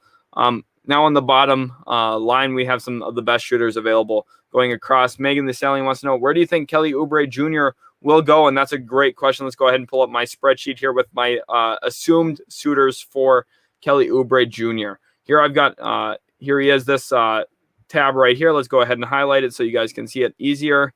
And I have him going to either the San Antonio Spurs, Orlando Magic, Sacramento Kings, or the Dallas Mavericks. I think those are the four suitors for Kelly Oubre. At this point, the Spurs are my number one suitor because I think there's mutual interest there. I think he could thrive in an off-ball role in Greg Popovich's offense, not a hyper-offensive system there, but I think that Kelly Oubre kind of fits there, not necessarily needing to hoist threes all the time. Could be a nice long-term fit there. The Orlando Magic, in an attempt to just accrue a little bit more talent, another young player, someone who can score the basketball a little bit, that makes some sense to me. The Kings are always going to be looking for front court help at this point. Marvin Bagley almost got traded before the NBA draft. From what I've been hearing around the league, it sounds like he almost got moved in the deal that the Grizzlies jumped up. I think the Kings were looking at offers to move down, and I think it was almost possible that Marvin Bagley ended up being a Memphis Grizzly, but for now, he's still with the Kings. He's going to be someone who gets moved in the next half a year, I would assume. And also the Dallas Mavericks, I think, depending on how new management goes, if they miss out on some of their big fishes, the Dallas Mavericks will show some interest in Kelly Oubre. I hope not. I don't think he's a great fit next to Luka Doncic. I don't want Kelly Oubre in-house, but I think that they will show some interest there. Fluff9, welcome to the stream. He says, sup. Welcome to the stream, everyone. Make sure you guys are answering or asking your questions so I can answer them. I'd love to get to every single question you guys have. Tyler Orion says, what do you think the Suns add in free agency? They're a very, very good team to be talking about here. Let's go ahead and find every team or every player that I think the Suns will have interest in. So Chris Paul, I think, will stay with the Phoenix Suns. Now also looking around the league here, I think some other players that they'll show interest in is I think they'll look for a little bit more front court help. Someone like Trevor Ariza. You're looking at having to find a replacement possibly for Torrey Craig, who's a free agent. I think he probably ends up back with the Phoenix Suns, but I could see that. Jakar Sampson, a guy who I think would make some sense with the Phoenix Suns, brings some good athleticism off the wing. Again, if you're Phoenix, you're looking for size, versatility, and defensive upside with some athleticism. Jakar Sampson checks a lot of those boxes for you. Juwan Morgan would be interesting for me. Did not get a qualifying offer from the Utah Jazz, making me an unrestricted free agent. I think he would be intriguing. Keita Bates-Diop would be intriguing as well. He's restricted. He did get a qualifying offer from the Spurs. Other than that, though, Jeff Green, I think he would make some sense. Also, kind of interesting storyline there with him playing with Chris Paul there in Phoenix, assuming Chris Paul does go back to the Phoenix Suns. I think that does make some sense as well. I think maybe a center like Daniel Tice, Robin Lopez. It just kind of depends on their evaluation of Jalen Smith at this point. I was surprised when they took him 10th overall last year. I thought they should have taken Tyrese Halliburton when they passed on him. Of course, they ended up getting Chris Paul later, so that's kind of why they probably didn't make the move for Halliburton. But still, their team would be better with Halliburton today than with Jalen Smith. Here, Jay Anderson saying Pistons get Nerlens Noel and Tim Hardaway Jr., please. Okay, so interesting there. Jay, a Pistons fan, wants two former Mavericks, Nerlens Noel and Tim Hardaway Jr. Interesting there. Nerlens Noel's fit with the Pistons does make some sense. And Tim Hardaway as well. You look at adding a scoring option next to Cade Cunningham. I actually kind of like that Tim Hardaway to Detroit fit. I think he'd give them a nice half-court scorer, someone who's physical on defense as well. Not necessarily the best defender, but when he's putting effort in there, he's at least quality. Now, Megan the Stallion fan wants to know, if you're the Lakers GM, would you rather have Carmelo or Jeff Green? I would much rather have Jeff Green than Carmelo Anthony at this point. He's a better defender than Carmelo. I think he's a little bit more consistent off the ball than Carmelo. However, that's not to say Carmelo Anthony would not be a good addition. Honestly, if I'm the Lakers GM, I'd try to add both of these guys, especially if Jeff Green wants to play for the minimum. Otherwise, if you can get him for a little bit more than the minimum, you maybe break up your mid-level exception a little bit, maybe try and bring in two guys at about $4 million or maybe three guys around $3 million. That's the interesting spot here. Let's go ahead down to where the Lakers are, and you hear their signing exception this offseason is just the non-taxpayer mid-level exception. So they have about $9.5 million to bring in as many guys as they want under that threshold, or they could do one player at that $9.53 million mark. Last offseason, they did that with Montrezl Harrell. That did not work out. They have to look for a better fit. Jeff Green, Carmelo Anthony would be two good fits. If Jeff Green doesn't want to take the minimum, you could get him for maybe $4 million. Look to add another guy for about $5.5 million and try and improve your team that way. Almighty Ace, welcome to the stream. He says, what do you think my Knicks are going to do this offseason? I hope we don't do too much and screw up the roster. See, that's the interesting thing here. Everyone keeps talking about the New York Knicks like, oh, what star are they going to get? What big-time player are they going to get? I mean, they were good last year. You don't want to change up the DNA, the culture of this team too much based off of how they just performed. I think you want to look at trying to find some interesting additions. Now, of course, they do have about $53 million in cap space, so they've got a lot of money. I think the key for them, bring back Nerlens Noel. He was so good with Tom Thibodeau's defensive system. Just an absolute beast protecting the rim last year for them. Nerlens Noel finally looked like the player he was coming out of college. I was very shocked to see that level of production from him. He was a key part of that Knicks team. I think bringing him back needs to be priority numero uno for the New York Knicks. Looking at other options as well, Lauri Markkanen. If they want to go for a bigger, splashy signing, I think he would be intriguing because he can space the floor a little bit. I think if he gets utilized a little bit better, could have some production there alongside Julius Randle. At the small forward position, now, if Kawhi Leonard becomes available, of course you sign him. He is the best player in this free agency class. He's going to listen to some other teams' offers, but I think he ends up back with the Los Angeles Clippers. I don't think he's a realistic option at this point, so don't get your hopes up. Duncan Robinson, though, I think would be a phenomenal fit. If they want to pay big money for someone, if you go in for a $20 million offer sheet for Duncan Robinson, I think the Heat go, whoa, that's a lot of money for a shooter. They probably sit back, have to think about that pretty hard. Even though he's a really, really good player, really nice shooter, I think he would be a phenomenal grab for the New York Knicks, honestly. Let's go ahead and keep looking for some other options for the Knicks. James Ennis, I think, would actually really fit into the culture well there. Retaining Reggie Bullock would be huge. He's been very nice for them, especially as the season kind of winded down as they got hot at the end of the year, really like cementing themselves as not only a playoff team, but a top 4 seed. That was very impressive. Wesley Matthews, I don't like there. Of course, he has a little bit of history there. Tim Hardaway Jr., I like his fit, but again, the history there kind of complicates things a little bit. Norman Powell would actually be a really good grab for the New York Knicks. He kind of fills the need for a dynamic perimeter scorer. I think that he would be an interesting grab for them. And then guys I like at the point guard position. This is really where it starts and ends for the New York Knicks. I like this trio here of Dennis Schroeder, Spencer Dinwiddie, Derrick Rose. If you end up with 2 of those 3 guys, you're looking at a better team this year, and I think they're not overhauling the culture too much. To be honest, if I was the Knicks, I'd look at bringing back Derrick Rose and then trying to add one of either Schroeder or Dinwiddie. Interesting thing for the New York Knicks, too, you have Luka Vildoza, who came overseas. I think he's going to be a nice young player. I think once he kind of finds a role, he'll actually end up succeeding quite well in the NBA. So, interesting enough for me. I think Vildoza could end up becoming a rotation player for them. Of course, at this point, they have a better look at him than everyone else because He's been in their facilities. He's been in their practice arenas. They've gotten to see him firsthand. They know what he is and what he brings to them. But if they don't feel comfortable with that, I think one of Schroeder and Dinwiddie, and then also Derrick Rose, assuming that Kawhi Leonard's not actually attainable. And then if you look at getting some of those guys, you also try and bring in Duncan Robinson. You're a much better team this year. And honestly, at this point with the Knicks, I don't know if they're a playoff team for sure this next season. I know that sounds a little harsh, a little critical. A lot of things went right for them this past year. Everyone started kind of clicking, and perhaps it is repeatable. But I have some concerns. I do think that they have to improve in order to guarantee themselves to be in the playoffs again next season. Blue Diamond Gem here says Lakers better get some shooters, or it's going to get comical in LA. Completely agree there, Blue Diamond Gem. That's a great point. Right now, Rob Pelinka just doesn't look like he knows what he's doing. It just is really questionable to me, his decision to go get Russell Westbrook. I'm sure LeBron James kind of signed off on it and probably urged him to make that move. So really, that's just kind of tough to me. Shakeroo Russ says, what do you think Charlotte does? And now this is a very, very fun discussion here about the Charlotte Hornets. Welcome to the stream, by the way, Shakeroo. That's awesome having you in here. Let's go take a look quick at the Charlotte Hornets salary cap situation here.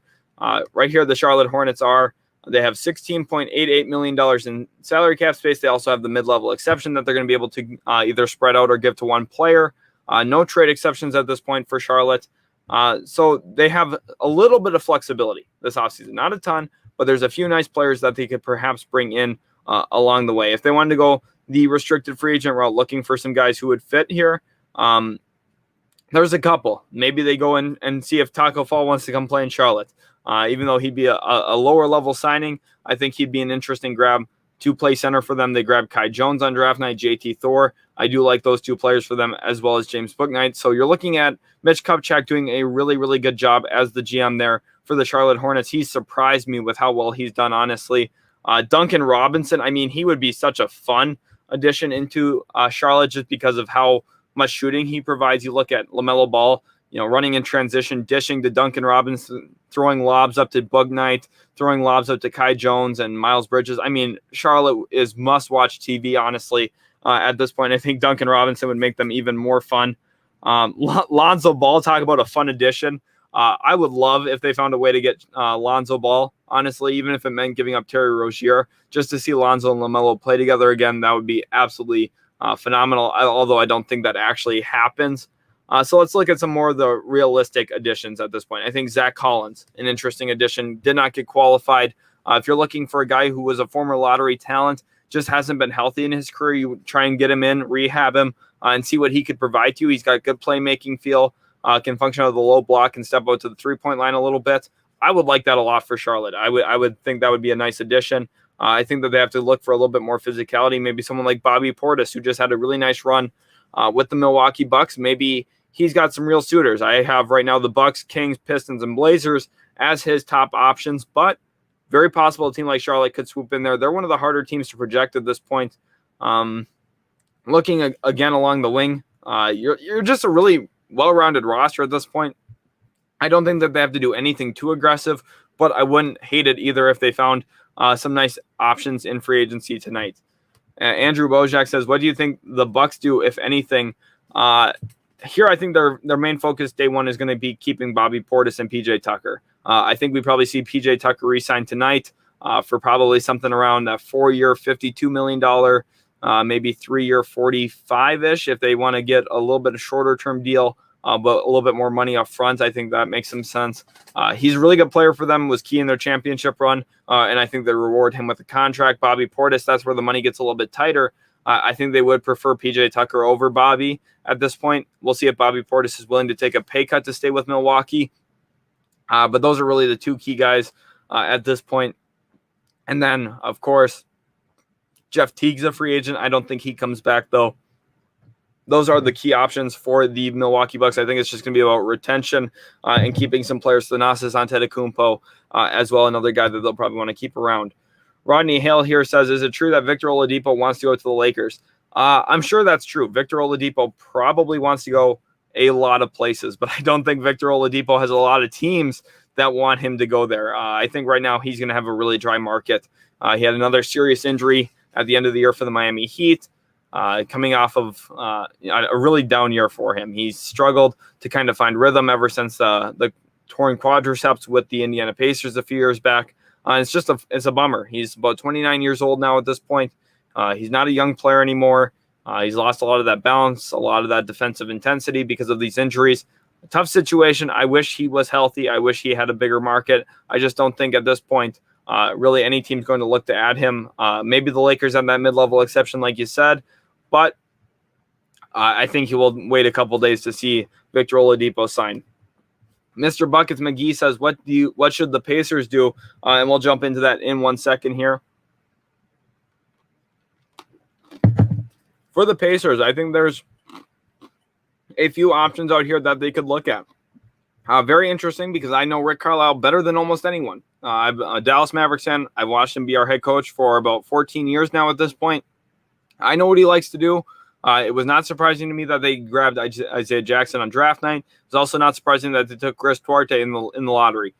He's not someone who loves rookies, but he's looking for specific roles for rookies. Chris Duarte, a 3-and-D wing. Isaiah Jackson, a rim-running center who can protect the rim. That's really what he got on draft night. I think Goga Bitadze, someone who's going to end up getting traded down the line. I don't think Goga fits at all in what Rick Carlisle is going to look to do. He's a very screen-heavy type of offense. Goga Bitadze just doesn't fit that as much. Miles Turner could possibly get traded at some point.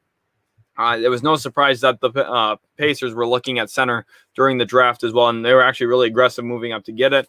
A few other guys that I would like for them, keeping T.J. McConnell around as a ball handling option off the bench, especially with Aaron Holiday now in Washington. I think for the Pacers, looking at maybe a guy like Tim Hardaway Jr. has a relationship with Rick Carlisle. Tim Hardaway Jr. attests a lot of his shooting success in recent years to Rick Carlisle, helping him adjust his jump shots and also putting him in positions to get good looks consistently. I think that Tim Hardaway Jr. to the Pacers would make a lot of sense. I would not be surprised if that actually happens here tonight. Also looking at some other guys who would make some sense for the Pacers. You're looking at maybe a little bit more wing depth. Someone like Doug McDermott staying around, maybe a guy like Mo Harkless. In addition, or a retention rather of Jakar Sampson makes some sense. Jakar Sampson's a guy who I think is going to probably not sign tonight, but will have a market, and I think that the Pacers would be quite interested in keeping him around, at least for the athletic, physical standpoint that he brings. Carver here says Lakers don't have non-taxpayer mid-level accession. They have taxpayer. No, that is actually not the case. They do have non-taxpayer mid-level exception. This is according to Spot Track, who does pretty much everything exactly right based on how the salary cap works. They do a phenomenal job. Teams right now that have taxpayer mid-level is Bucks, Clippers, Nets, and Warriors. Now, at this point, the Lakers have entered the tax. So next offseason, assuming they don't move one of Westbrook, Anthony Davis, or LeBron, will have taxpayer mid-level exception next offseason. But at this point, they do not have taxpayer mid-level this offseason. Right now, Eddie wants to know, what time does free agency start? I'm in Chicago. Okay, so that's a great question there. Free agency start time is 6 o'clock Eastern time, but since you're in the Central time zone, it will be 5 o'clock for you, so just about 3 hours away at this point for you there. Hopefully that answers your question. Let's go ahead here. Oh, okay, great. Andrew answered it for you too. Great, glad to see that. Andrew also wants to know, do you see Lowry in a sign and trade with the Knicks? Yes, that's kind of what I was alluding to a little bit, where, the Knicks probably give up a second-round pick or two. They've got some future assets. Just in order to, ensure that they get their guy, they incentivize the Bulls to not match that offer sheet, give up the rights to Lauri Markkanen, let him come in, and then that way you have a forward. I don't necessarily think he's a phenomenal addition for them, but I think what his play style provides could fit into their roster and be a nice small additional piece into that team. Let's go here. Akimbo Slice says Spurs aren't making moves. They're waiting for next year's offseason. Possible.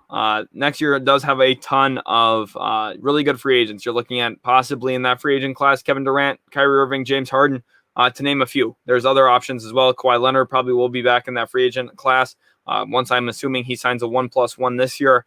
You're looking at a really, really good class next year. However, San Antonio Spurs are not going to be number one on any team's list in those situations. I'm sorry, it's just not happening.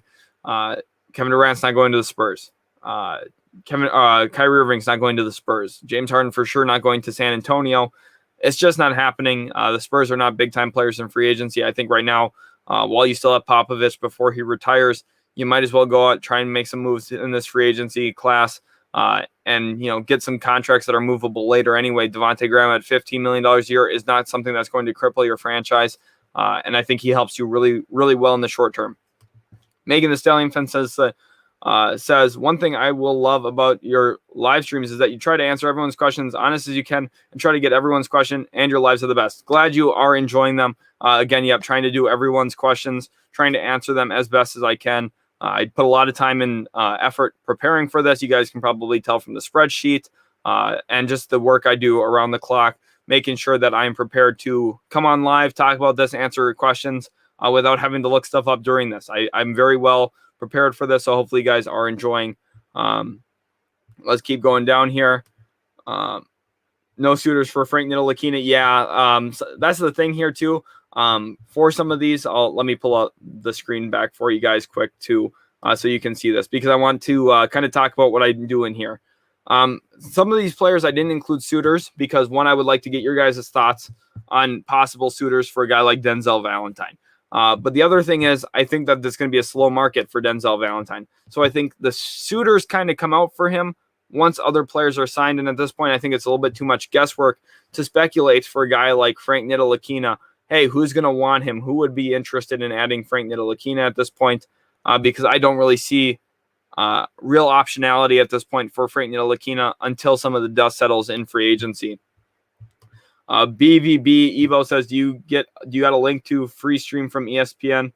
ESPN does not have a free stream, so that's not going to be how it works. But you can definitely stick around here. I think that honestly, a lot of the stuff that we talk about here is actually a little bit deeper than what ESPN covers. I think that ESPN doesn't do a very good job covering the depth of the league. I think that it's become a very star-driven and star-centered focus for ESPN and kind of its constituents. Megan the Stallion fan says, do you think Kevin Love can try to reunite with LeBron James? No. Lakers, if they do that, it'll be a lost season. Kevin Love tried to play for Team USA, looked terrible, moved terrible, and a lot of executives saw that. He is at an all-time low for value. Nobody wants Kevin Love right now. There's a reason he didn't get moved on during the draft. The Cleveland Cavaliers have been trying to trade him for years. They want decent value return for him. They're not going to get it. In fact, they're probably going to have to give up an asset to get off that contract now at this point. Kevin Love is not going anywhere. He will either get bought out and sign for a minimum contract with a team during the season, or he'll finish that contract with the Cleveland Cavaliers a couple of years from now.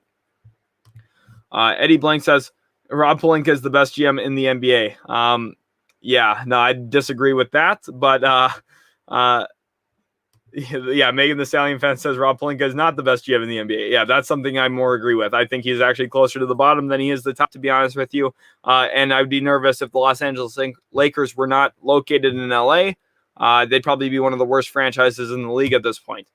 Andrew Basic says, if Chicago can't get Lonzo, what about Portis joining the Bulls? I don't think that'll happen. Bobby Portis has spent some time with the Bulls in the past, and I don't necessarily see a reunion there. I think the Bulls are going to be more focused on adding guard and perimeter talent rather than someone who's kind of a face-up four-man I just think that the Bulls are going to be more focused adding some real veterans, guys like Jeff Green, who've shown that they can really thrive in that role for a longer amount of time. And I think that they're also going to be focused on adding a ball handler or two.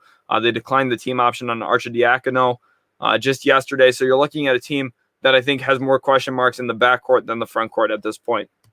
Hulk Smash Your Mom says, what moves do you think the Lakers do? Lakers don't really have a lot of options at this point. I think they're going to try and sign Rudy Gay. I think they're going to try and sign Carmelo Anthony. I think they're going to try and sign Jeff Green and bring him back with LeBron. I think they're also going to look at some other key role players around the league. They're going to look at maybe Avery Bradley coming back to LA. They're going to look at possibly at this point, let's go through the sheet here and look at some other options. Victor Oladipo possibly on that mid-level exception. I don't love that though. Danny Green, JJ Redick, they're going to be interested in. Right now, they need a lot of players on this roster. They're going to keep Talen Horton-Tucker, Alex Caruso. I think there might be some interest to keep Wesley Matthews. However, I see him possibly going to Indiana. I know we had a question a little bit earlier about the Pacers. I think Wesley Matthews to Indiana makes some sense, reuniting there with Rick Carlisle, where he found a lot of success when he was with them in Dallas. That makes some sense to me. Maybe a guy like Tony Snell, Wayne Ellington. Again, you're looking at role players, guys who, if you have 5 of these guys on the floor alone, you're losing a lot of games. Troy Daniels, a really good shooter. Tyler Dorsey, possibly, coming over from Maccabi Tel Aviv, was playing overseas, ended up winning a lot of games over there. That's funny enough, that's actually the team that Denny Avdia was playing with. And Tyler Dorsey, an elite three-point shooter, could come over. I think the Lakers will have some interest in him as well, and he'll be interested in going to a big market team like that. Doug McDermott, I think the Lakers will show interest. Trevor Ariza, Andre Iguodala, Nicholas Batum, if he ends up not going back to the Clippers. However, I think that's almost a done deal at this point. Maybe a guy like Solomon Hill. I don't have anyone written in there for Solomon Hill, but I guess the Los Angeles Lakers could make some sense for him. And that's kind of it. Maybe JaMychal Green, but I think his value is a little bit higher than what the Lakers are going to be willing to offer. So it kind of gets a little tough there at this point. Elevated Nimbus says, would love to see Holmes to Charlotte or Lowry to the Heat. Very possible we see both of those. The Charlotte Hornets, I would actually love that as a Richaun Holmes landing spot. I think he'd be a phenomenal compliment to both Kai Jones and JT Thor. I think that those two young guys next to Richaun Holmes is actually a really good front court pairing, especially with the athleticism, the shooting that the Hornets already have. You're looking at a really well-built team. I think Richaun Holmes would be a little bit of that icing on top of the cake there for the Charlotte Hornets. Another guy that you mentioned here was Kyle Lowry to the Miami Heat. I think that's already basically a done deal. Based off of what Wojnarowski said about it, at this point, I think that Kyle Lowry is a Miami Heat. I don't think there's another team getting involved in that. Pelicans are going to be a little disappointed that they're not getting him. I think the Dallas Mavericks were trying to position themselves to get Kyle Lowry. It's not happening. I think he's landing in Miami. AI Dunk says Lakers might get DeMar DeRozan, and if they do that, they'll be one of the worst offensive teams of all time. DeMar DeRozan is not a good fit with the Los Angeles Lakers. I'm sorry. I like DeMar DeRozan, but I don't think that he's a good addition. AI Dunk says, I'm a Lakers fan. Hope we get Melo or DeMar or both. Between those two, you better hope to get Carmelo and not DeMar, unless you're getting DeMar on the mid-level exception, which is ridiculously good value. But again, offensively, I would have loved DeMar if you didn't get Russell Westbrook. If you had Buddy Hield instead of Russell Westbrook, and then you bring in DeMar with Buddy Hield, I really like that actually. But DeMar, Westbrook, LeBron, AD, your closing lineups get a little complicated. You don't really have a true three-man yet. That's just a little bit of a question mark for me at this point. I don't like that fit myself, but I see why there's some excitement there. Willie Chapman, welcome to the stream. He says, I heard you say Richaun Holmes will get paid tonight. 1, why do you think he will be overpaid? 2, what time you think takes him? I'm not sure what the second part of that question necessarily means. If you want to clarify that, I'll look for your comment again down the road. But 1, why do you think he'll be overpaid? I think he'll be overpaid because he's someone who doesn't necessarily move the needle for a lot of teams. I think he's a good center. Don't get me wrong. And I think a lot of teams should show interest in him. But just with how the free agency class looks, let's go ahead and bring it back up for you guys quick at the center spot. Down here, he's the second best center available, and he's the best unrestricted free agent available at the center position. And anytime that you're a player who's the best at your position in free agency that's actually really attainable, teams are going to be lining up to get you. It's going to become a little bit of a sweepstakes. And I think we're moving away from the fact that, hey, maybe he's like a $12 to $13 million player. He'd probably get $19 million tonight, which is a lot of money per year. That is a big-time payday for Richaun Holmes. I just don't think he has that level of impact on the game. I don't think he's going to be worth all of that. I think he's a good player, though. I don't want you guys to misconstrue what I'm saying here. I think he's a good player. I just think he's going to get more than what his market should actually be because he's the top free agent that's really attainable at his position in this free agency class. Elevated Nimbus here says, do you think Richaun Holmes would be a good fit for Charlotte? I know that recently acquired They recently acquired Mason Plumlee, but I think Holmes fits better. Yeah, I do think that is a very good addition for sure. Even if he gets overpaid a little bit, I think Charlotte's one of those teams that could afford to do it. Victor Paul wants to know: do you think Dallas can get Lonzo and center from San Antonio? I'm not sure about that center part. I don't think Dallas can get Lonzo. I think it's really a race between two teams right now. It's the Chicago Bulls and the New Orleans Pelicans, and it kind of depends on what the Bulls are willing to offer Lonzo. Because if they give him a big time payday, maybe it shies the Pelicans away from matching. But I think Lonzo either ends up in Chicago or New Orleans at this point. I think Dallas is out of the race there. AI Dunks wants to know, what shooters do you think the Lakers should get? Let's go ahead and go back to the shooting guard spots because that's where a lot of them lie. JJ Redick, a really good addition. Malik Monk, someone who's going to be cheap, I think would be a good grab there for them. You're looking at, of course, you're going to bring back Taylor Horton Tucker and Caruso. Those two are not actually shooters per se, but they function as shooting guards, small forwards. Tony Snell, Wayne Ellington, two good additions there. Tony Snell just had a phenomenal season with the Atlanta Hawks in very limited volume. Wayne Ellington, I think, is a high-volume shooter. Could be a really nice addition for them. Svi Mikhailuk, if they were looking for a real shooter, it's funny because he actually started out there. I don't see him returning, though. He's restricted for OKC, so he probably sticks in Oklahoma City. Troy Daniels, Tyler Dorsey, two really good shooting options. And then along the small forward spot, Trevor Ariza, kind of that 3-and-D prototype wing. And you're also looking at maybe bringing in a guy like Mo Harkless, who where three-point shooting has really been his swing skill. Some years he's been decent at it. Some years he's struggled. And that kind of really hinges on how playable he is for a good team. Again, the Lakers, this is the issue with going out and getting Russell Westbrook at this point is you have a lot of money committed to three players. Their fit's questionable. You don't have a lot of shooting. You don't have a lot of defense at this point outside of Anthony Davis. LeBron can be a good defender from time to time. He just doesn't do it throughout the entire 82-game regular season. And he doesn't do it throughout an entire playoff game either. I've got a lot of question marks. I think the Lakers are going to give up a lot of points this year, and I think that they're going to struggle to keep up, honestly, too. The one thing they're going to do really, really well is get out in transition and run. They've got a lot of athleticism. They've got a lot of bully ball mentality. And they're going to be a tough matchup physically for a lot of teams. A lot of teams don't have three guys on their roster that say, oh, you go take Anthony Davis, you take LeBron, you take Russell Westbrook, and you feel pretty fine about that. That's why shooting is going to be really key as fringe additions onto this roster because you need to have guys who can space the floor around these three key players for them and make it really all about one-on-one basketball there. It's going to be a very iso ball heavy, honestly. Andrew Bajik says Chicago has the best GM. You're talking about Arturas Karnisovas. I don't know if he's the best GM, but I think he's done a really good job since landing there as the president of basketball operations for them. Hulk Smash Your Mom says, I don't think Plink is the best GM, but you saying that about the Lakers sounds like you're being a hater. I'm not a hater. Just look at any person around the league that is talking about this offensive fit. I like Russell Westbrook. I actually really, really like LeBron James. Anthony Davis, I think, is a little overrated, especially on the offensive end of the floor, but he is a freak defensively. You've got three really, really good individual players.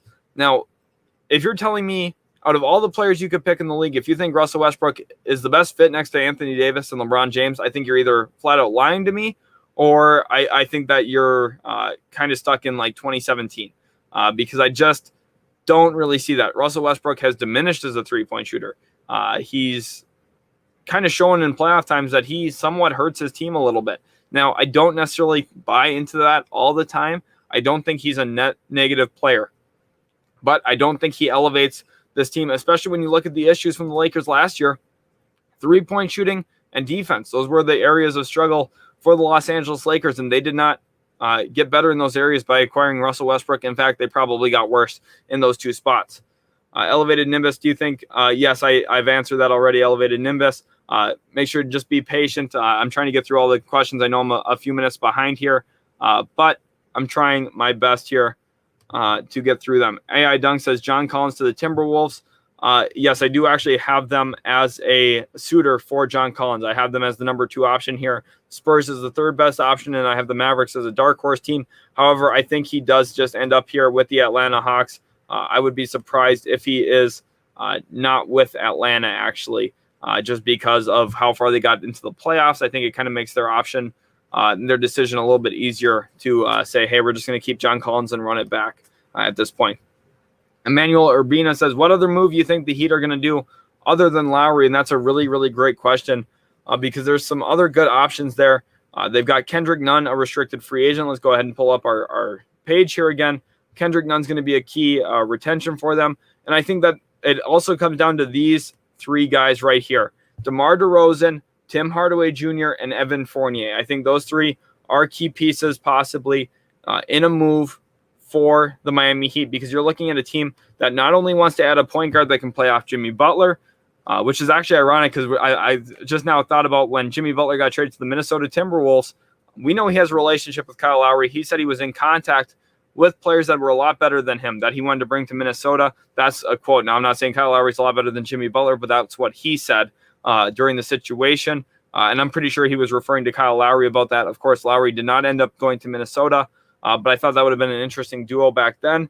And now it seems like Kyle Lowry's going to get to play with Jimmy Butler, and it seems like they might be adding one of these three guys, DeMar DeRozan, Tim Hardaway Jr., Evan Fournier. It'll take some creativity with the salary cap. Of course, they've got a little bit of a difficult, tight window there, but I think they'll be able to make it work. A few years back, they were able to bring in Jimmy Butler when they had a terrible salary cap picture. This time, it's a little bit easier for them to navigate. Probably look at a sign and trade, maybe give up a guy like Tyler Hero, which you don't want to do, but that might be what they have to do in this scenario. Here, Taryn Mosley saying, I don't see him taking a pay cut. I'm not sure exactly who he's talking about. AI Dunk says, trade Dennis Schroeder for Buddy Hield. That's just not going to work, AI Dunks, because let's go ahead back to the spreadsheet here. Dennis Schroeder is a free agent, and the Sacramento Kings will have zero interest in signing Dennis Schroeder. You're going to need a 3-team sign and trade for any of that to work. And then that's probably going to be a little bit even more complicated because you're looking at a team that wants Dennis Schroeder having to give up salary cap like fillers. So let's go ahead down back to where we were down here, looking at some of the teams maybe that are interested in Dennis Schroeder, possibly the Chicago Bulls. They would make a move like that. Maybe the New Orleans Pelicans, I guess. I mean, Denver Nuggets. There's like some of these moves I'm just like, I don't know if I love that. And then you would need not only that team to want Dennis Schroeder, but you'd have that team want Dennis Schroeder enough to give up some other player on their roster. They would send that player to the Sacramento Kings, and in turn, the Sacramento Kings would send Buddy Hield to the Los Angeles Lakers.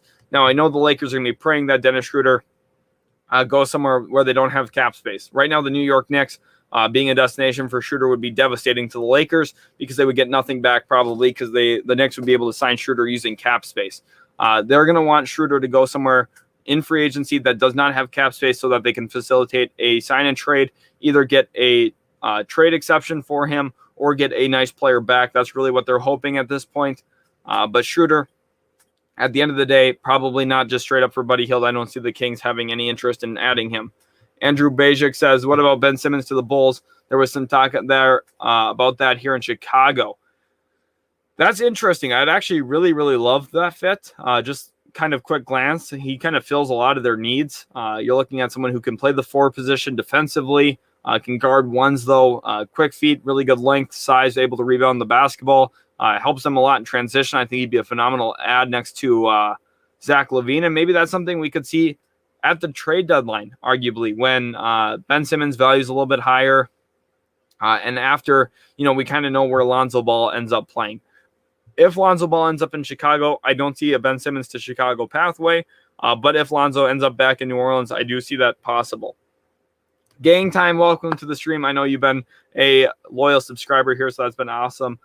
He wants to know, where do I think Richaun Holmes goes, and where does Turner get traded? I think he's talking about Miles Turner there, I would assume. So let's go up to Richaun Holmes now at this point. Again, I think he's going to get a nice payday today. And I have suitor number 1 being the Sacramento Kings, suitor 2, the Toronto Raptors. I think the Celtics will actually show interest, and that's about it. I think that I had the Dallas Mavericks here. I think that they priced themselves out of the Richaun Holmes move, especially bringing Moses Brown in. I just don't think that they're going to end up putting all the chips in for Richaun Holmes. I could be wrong about that. Maybe I should leave them on as a dark horse team. But honestly, with their recent roster moves, picking up the option on Willie Cauley-Stein, I don't think it's for Richaun Holmes. I think they're going to look for more guard and perimeter play, honestly, there in Dallas. So at this point, where do I think he'll land? Between the teams on there, I think it's Toronto. Honestly, I think Toronto, looking at their roster, they're going to want to win a lot of games. It's clear how obvious that center hole was for them. And I think at the end of the day, he ends up with the Toronto Raptors tonight. Let me know in the comments, where do you think Richaun Holmes will go? Make sure in your comment you let me know. I think Richaun Holmes goes to phrase it like that so I remember exactly what we're talking about, because I am a few minutes behind here. Victor Paul says, what about Lonzo and Holmes to Dallas? Intriguing, just not going to happen, though, because, again, I don't think Lonzo is going to end up in Dallas. I think it's either Chicago or New Orleans for him, and I think Richaun Holmes is probably going to be going somewhere else. I wouldn't hate his fit in Dallas, but just with some of their other moves, it seems like they're backing away from the Richaun Holmes front. They brought in Moses Brown, likely going to keep Boban Marjanovic, and then also ended up taking the team option on Willie Cauley-Stein, which kind of limits Richaun Holmes' market. PJ Gravely says, what do you think the Knicks will get and best options for them? I think they're going to show interest in DeMar DeRozan. One of the best options for them out there is going to be retaining Derrick Rose, bringing in a guy like Devontae Graham or Spencer Dinwiddie next to him, maybe a guy like Dennis Schroeder. You just need some more backcourt help there. Those are kind of the quick answers for what I see. AI Dunk says Lakers can re-sign Ben McLemore. Yep, they can. I actually do have him on here as a option for them. Let's go to where I have Ben McLemore. Let's see if I can find it quick. Do I have him? Yeah, I have him as small forward. See, I have the Lakers as suitor number 2. I think the Nets are in a similar boat to the Lakers. When you have a big three that's making as much money as they are, you're going to have to pay a lot of money. Stephen F. says Evan Fournier to the Knicks. That is actually an interesting idea. I haven't toyed with the Evan Fournier to the Knicks idea as much as maybe I should have. But he would make some sense there. You look at a guy who can play off the ball, has played alongside other guys who can really handle the rock, and also really comfortable not with the ball in his hands. I think that's really key for the Knicks. Canal says that would be devastating to the Knicks because he is trash, probably talking about Dennis Schroeder, who I mentioned earlier. AI Dunk says Dwight to LA. Yeah, I do think Dwight Howard to Los Angeles does make some sense. Adrian Yip says Willie Cauley-Stein back with Dallas. That was on his team option. They actually picked up the option of $4 million. Good move. I think it's okay. I mean, he's a rotational big. That's about it. $4 million is pretty cheap for a guy like him. It's not bad. I would have liked for them to maybe not have done that and open up a little bit more wiggle room here in free agency. $4 million can be a lot when you're talking about cap space, especially when you're trying to negotiate with guys. An extra $4 million in an offer to DeMar DeRozan might go a long ways. So I would have maybe waited on Willie Cauley-Stein, but I don't think it's necessarily a terrible deal either. PJ Gravely says, a player good to Lakers would be Duncan Robinson. They can't afford him, though. Exactly. That's the thing. There's a lot of players here that the Lakers would love to grab, but after trading for Russell Westbrook, they just don't have really the ways to get them at this point. AI Dunk says Lakers need a center, I think, because all their centers are free agents. They'll probably add one center, but if they add any more centers, you're looking at this team not having any spacing, not having any shooting. Maybe a guy like Dwayne Dedmon, who can play center, but also can stretch the floor a little bit, makes some sense. But that's about it. Easy Money Sniper wants to know, when does free agency start? That is a very good question. It starts at 6 o'clock Eastern time, so about 2.5 hours from now. It starts at 5 o'clock Central time, 6 o'clock Eastern time. So make sure you guys are in here for the start of free agency. Canal says, I hope the Knicks just make a trade. All these dudes are not good. Just sign Oubre and make a trade. Okay, so who do you want in a trade, Canal? I'd love to hear. Okay, Popper says news on Lowry on Twitter. Okay, let's go ahead and look at Twitter here and see exactly what's going on right now. Okay, yep. So report came out that Jazz to re-sign Mike Conley. That's what I expected. I'll pull up my sheet real quick for you guys for Mike Conley. I did have just the Utah Jazz as the only suitor. I thought that was the only one that really made sense. He's going to be sticking with the Utah Jazz. Let's go ahead and write him in here on the new team market. I'm not seeing the news on Lowry on Twitter other than what we got last night. We made a video on that on the channel as well. So I'm interested to see what you guys are seeing, honestly, about this, because I do not see it myself at this spot. Let's go ahead and look on Twitter. I'm trying to check it out while we're doing this live stream here. Was it Woj who reported it, or who reported it? If you guys want to let me know. I don't see anything on Lowry yet, though, at this point. So I think that is going to be Interesting. Yeah, Woj doesn't have anything new at this point. All right. Let's get into the next question then here. Where do you think DeRozan and Kawhi go? This is a really good question. I think DeRozan goes to the Miami Heat. I think he teams up with Kyle Lowry there. Very, very fun, dynamic duo. Again, of course, spent so many years as Toronto Raptors teammates. They were like best friends. The Miami Heat are in the market for a shooting guard in addition to Kyle Lowry. And I think DeRozan would be one of the best options for them. You're looking at Miami becoming a really serious threat out east. I think Kawhi stays with the Los Angeles Clippers. I'd be surprised if he goes anywhere else. Power Data says, is Julius Randle the first option? For the Knicks, yes. For a lot of other teams, I don't think he would be. And honestly, with Julius Randle, he's one of the harder players to kind of talk about for me because he just had an extreme outlier year. Now, is it possible he just got that much better in a season? It really, enhanced his three-point shot and just kind of locked in and wanted to be the best player he could be for them? Yes, I think so. It's very possible that he's just, maybe this is what he is now. He's really taken strides. I liked him a lot when he was a Laker. I liked him a lot when he was a Pelican. And I think he just, kind of possibly emerged for them. But it's very possible, too, that, maybe this is an outlier year. I don't want to be too critical, but possibly. Canal wants Lillard, Sexton, or Shea to the Knicks. Very interesting there. Canal, Sexton, I think, is someone who's plausible. I don't think Shea's getting traded. I definitely don't think Damian Lillard's getting traded. Although, if Damian Lillard did get traded, it would be to the New York Knicks at this point, is my guess. Here, AI Dunk says, Kawhi to Heat or Warriors or Clippers. Okay, let's go ahead and pull this back up for you guys so we can take a look at Kawhi Leonard. This is his thing right here. Let's go ahead and highlight it. This is Kawhi Leonard, my suitors and dark horse team. Suitor number 1, I have the Los Angeles Clippers. That's where I think he ends up. Miami Heat is suitor number 2. I think that they make some sense. The Dallas Mavericks suitor number 3. Anytime you have Luka Doncic, you're also looking at a scenario where he's already met with them in the past before he signed with the Clippers. In his last free agency appearance, he did meet with the Dallas Mavericks. Of course, did not sign there. And then the New York Knicks are my dark horse. They have the money and the flexibility to get there. Although I don't see Kawhi leaving any of those teams leaving the Clippers at this point for any of those teams. Stephen F says, not a championship first option, but for the first time being yes, Knicks will play it similar to last year, keeping space for 2022. This is one of the smarter comments I've seen so far, honestly. This is a really good comment, kind of with an understanding of what the Knicks are maybe looking to do this offseason, maybe sign short-term deals, try and keep some salary cap space open. The issue there is Mitchell Robinson becomes a free agent next offseason. So you kind of lose a little bit of that flexibility if you're trying to build a roster around him. But like you said, I don't think Randall's a championship first option. But for right now, he is a first option, just not someone I would necessarily build around if I was trying to start a team. Duarte, welcome to the stream. He says, what moves do you think that Orlando might do, if any? And what about Sacramento big man rotation? Tristan Thompson, bring back Holmes and rookie Nemash Keita?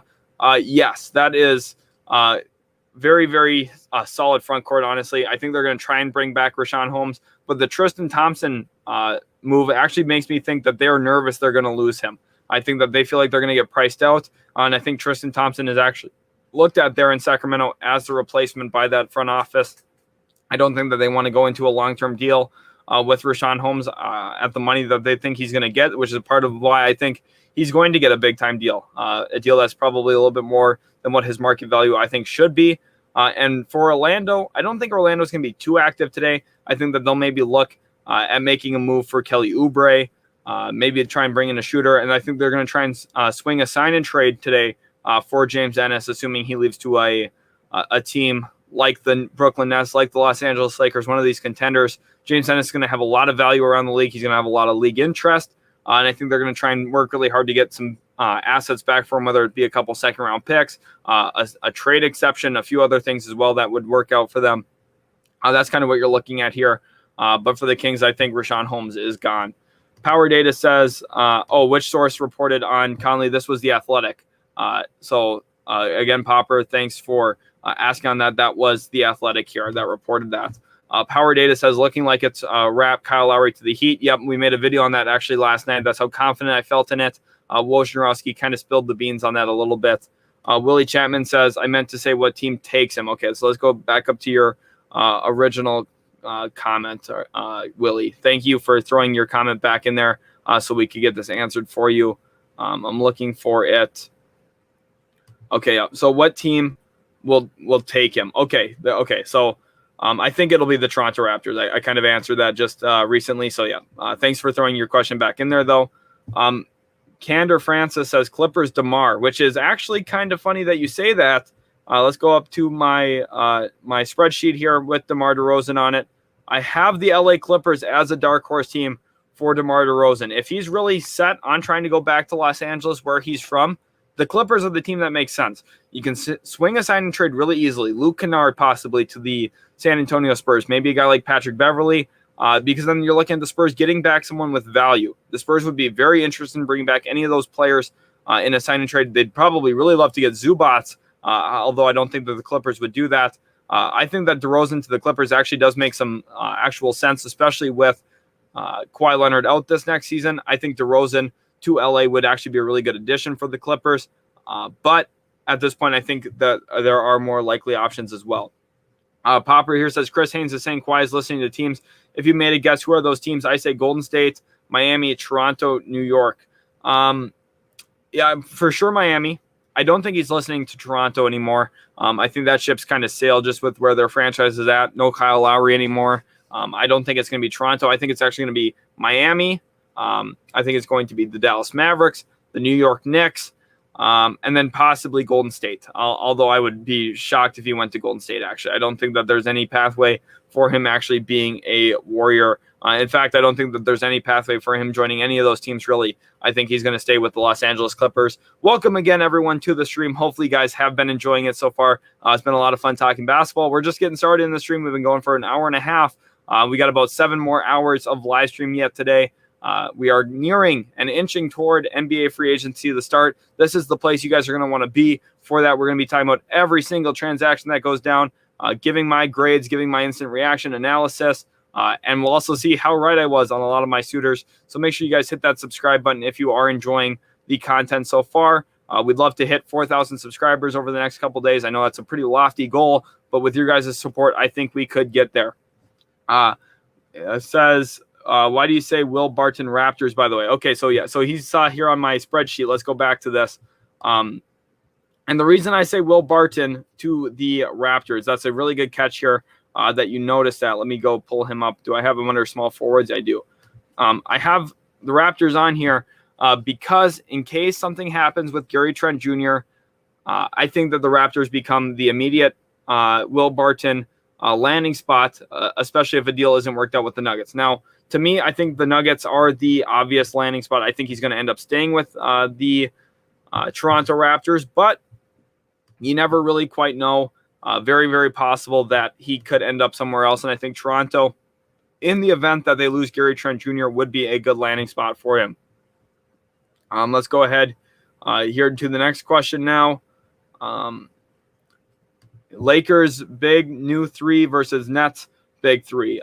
Nets big 3 is a lot better. Let's be honest. The fit is better. James Harden's better than Russell Westbrook.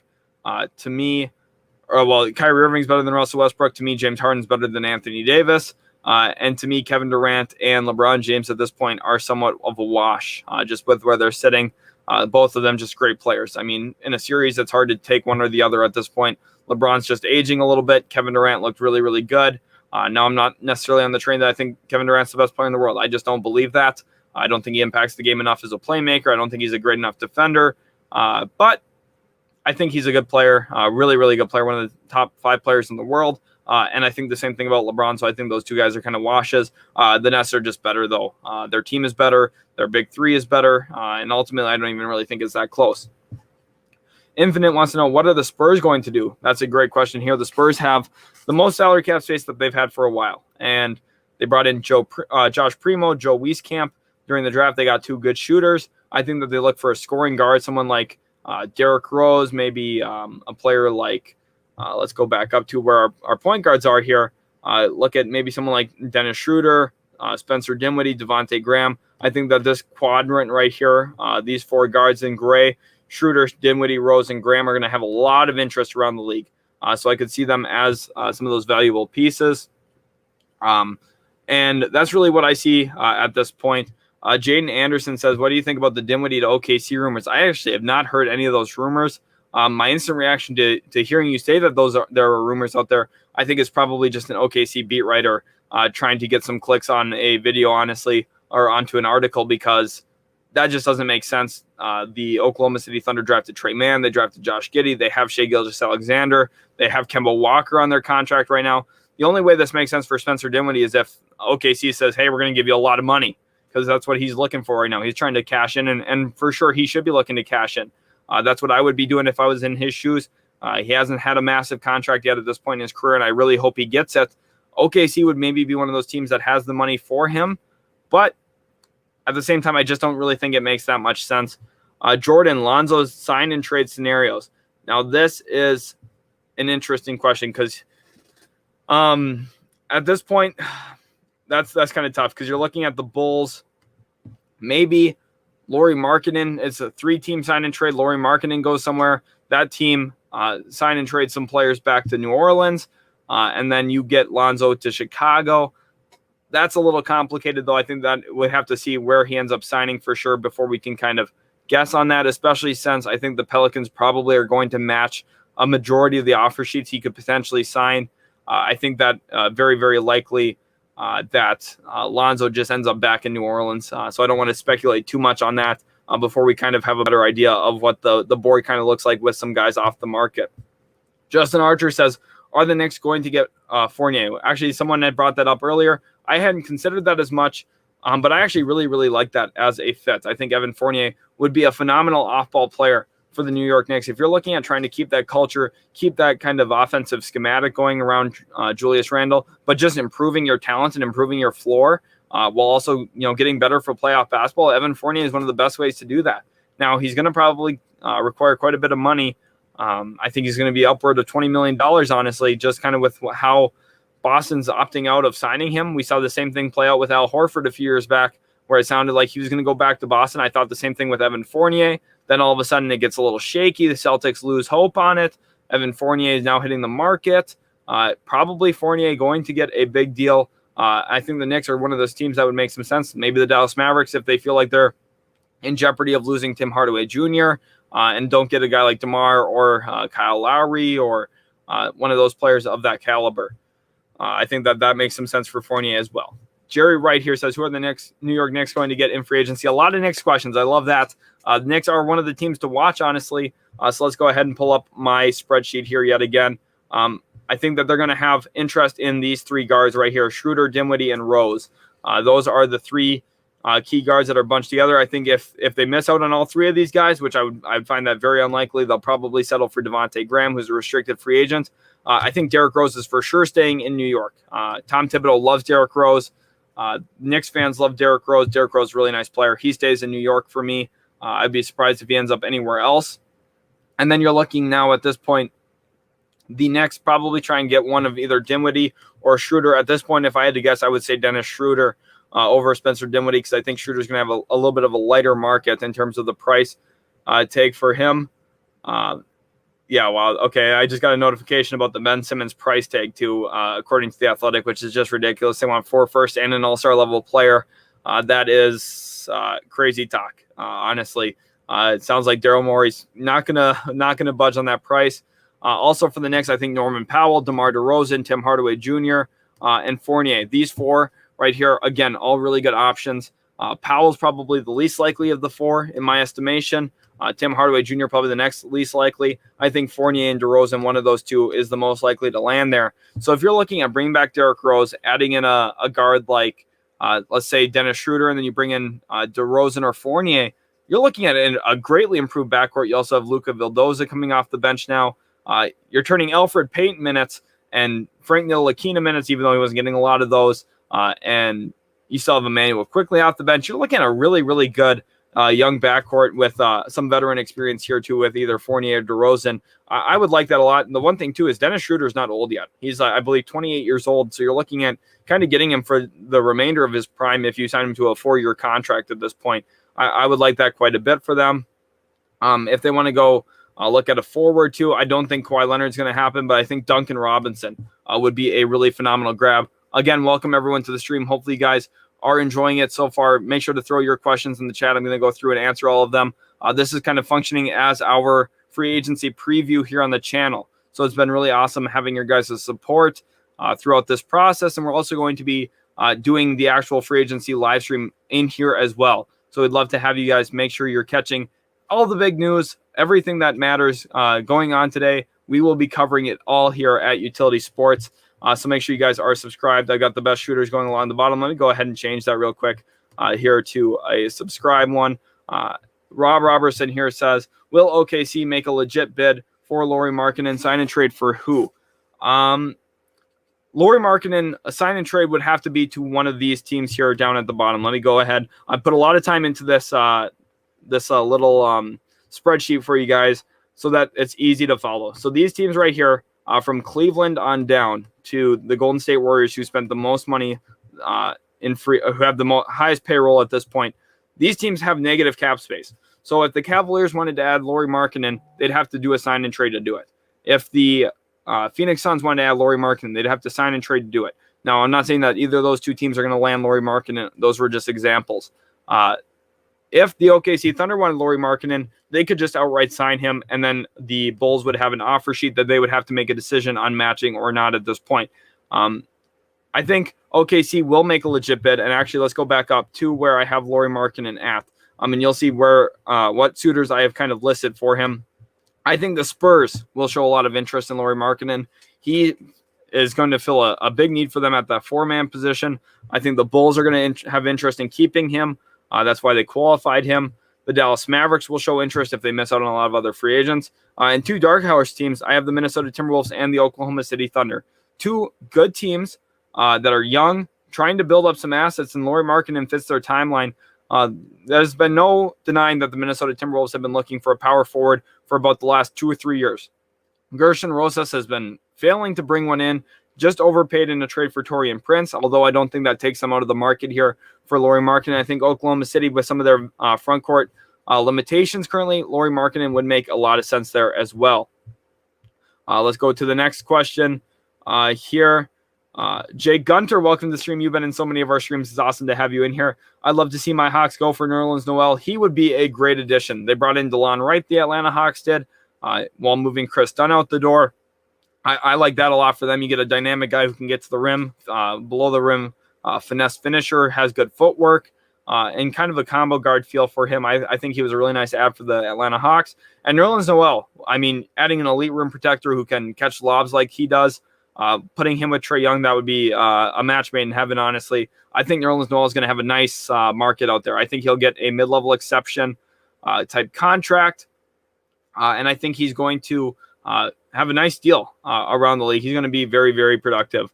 Carlos Charger says, do you think Rudy Gay is a good fit for the Lakers? I do think so, actually. I think that's a really good grab for the Los Angeles Lakers if they grab Rudy Gay. I think he's one of the few quality players that they're going to be able to add in free agency who actually fits their roster. He's a solid defender yet, somewhat athletic still, and he can shoot the three ball a little bit.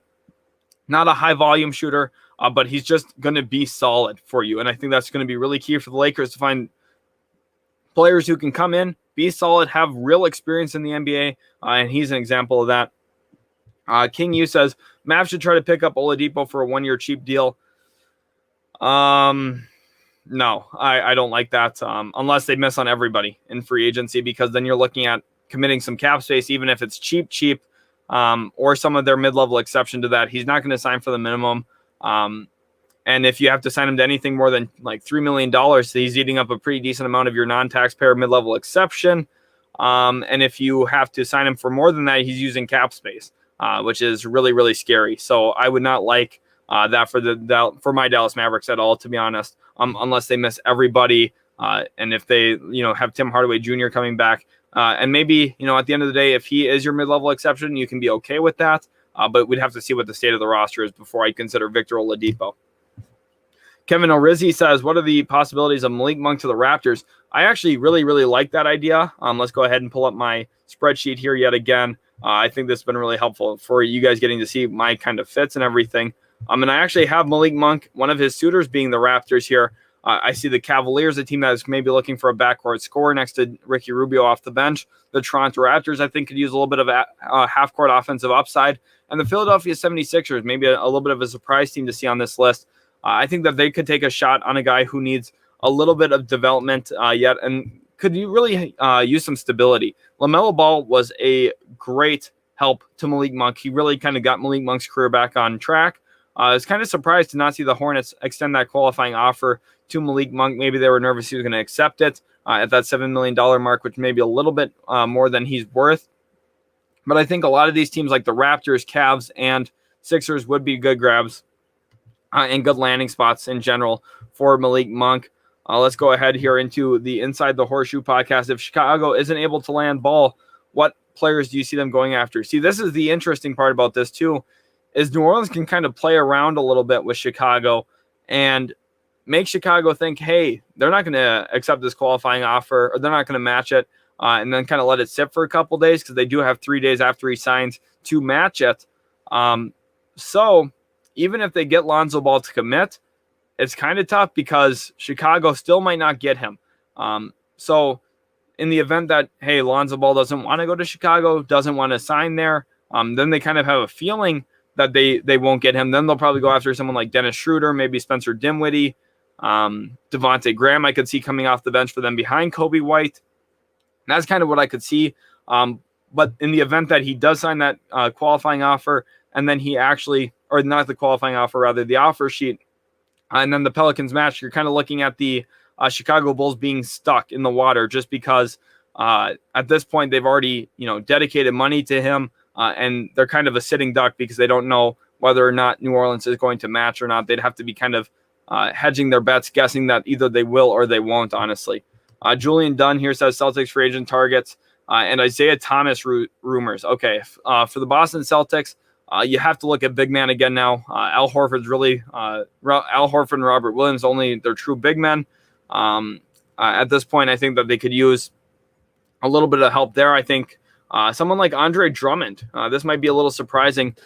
Drummond, who isn't a prototypical center that Brad Stevens would consider, but they just traded Moses Brown. They need someone who can rebound the basketball, and I think Andre Drummond's going to have a slow market. He would make some sense there in Boston, being an elite rebounder. I know a lot of people really like him. I don't think he's necessarily as good as the general public says, but I think he'd be a nice addition there in Boston.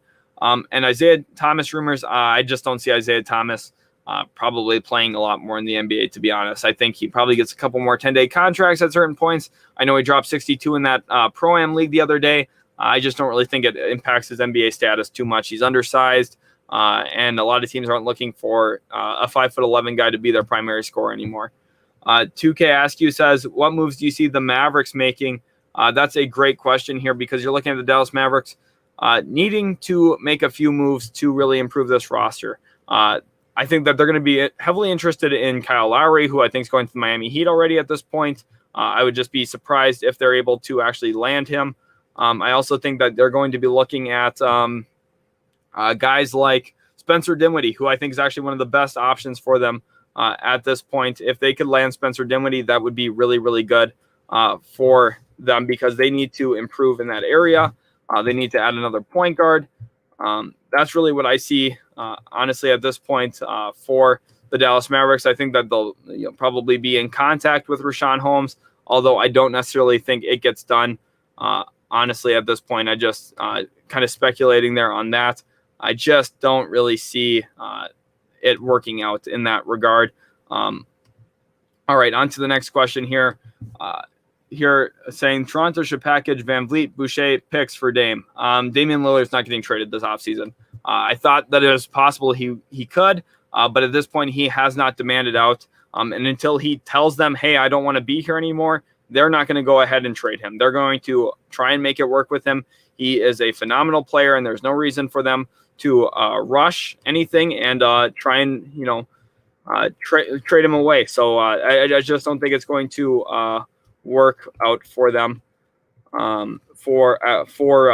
Excuse me, sorry. I don't think it's going to work out for the Raptors to try and get Damian Lillard. It's just not happening. Kendra Francis wants to know what's going on with Suns free agency. Let's go ahead and pull up this part here. Point guard, Chris Paul. he will be staying in Phoenix. I would be surprised if he isn't. If they lose him, it's an L in free agency at this point. Then your attention, if you're a Phoenix Suns fan, has to be to the small forward position and kind of what you're looking at there. You have to look at Torrey Craig. You want to retain him. Maybe a guy two in here at the small forward spot I was looking at earlier was right here, Trevor Ariza. Played with Chris Paul in Houston. Found a lot of success with him. I think he would be a really good grab for the Phoenix Suns as a depth wing there. Nicholas Batum, I'm sure they'd have interest in, but I think he'll be back with the Los Angeles Clippers. James Ennis, I think, would be a really nice grab for the Phoenix Suns, give you some more physicality. That's kind of the one thing they struggle with when guarding Giannis. You know, a little bit more physicality. And then looking into the center position a little bit, I think they'd have interest in a guy maybe like Bismack Biyombo who can protect the rim for them.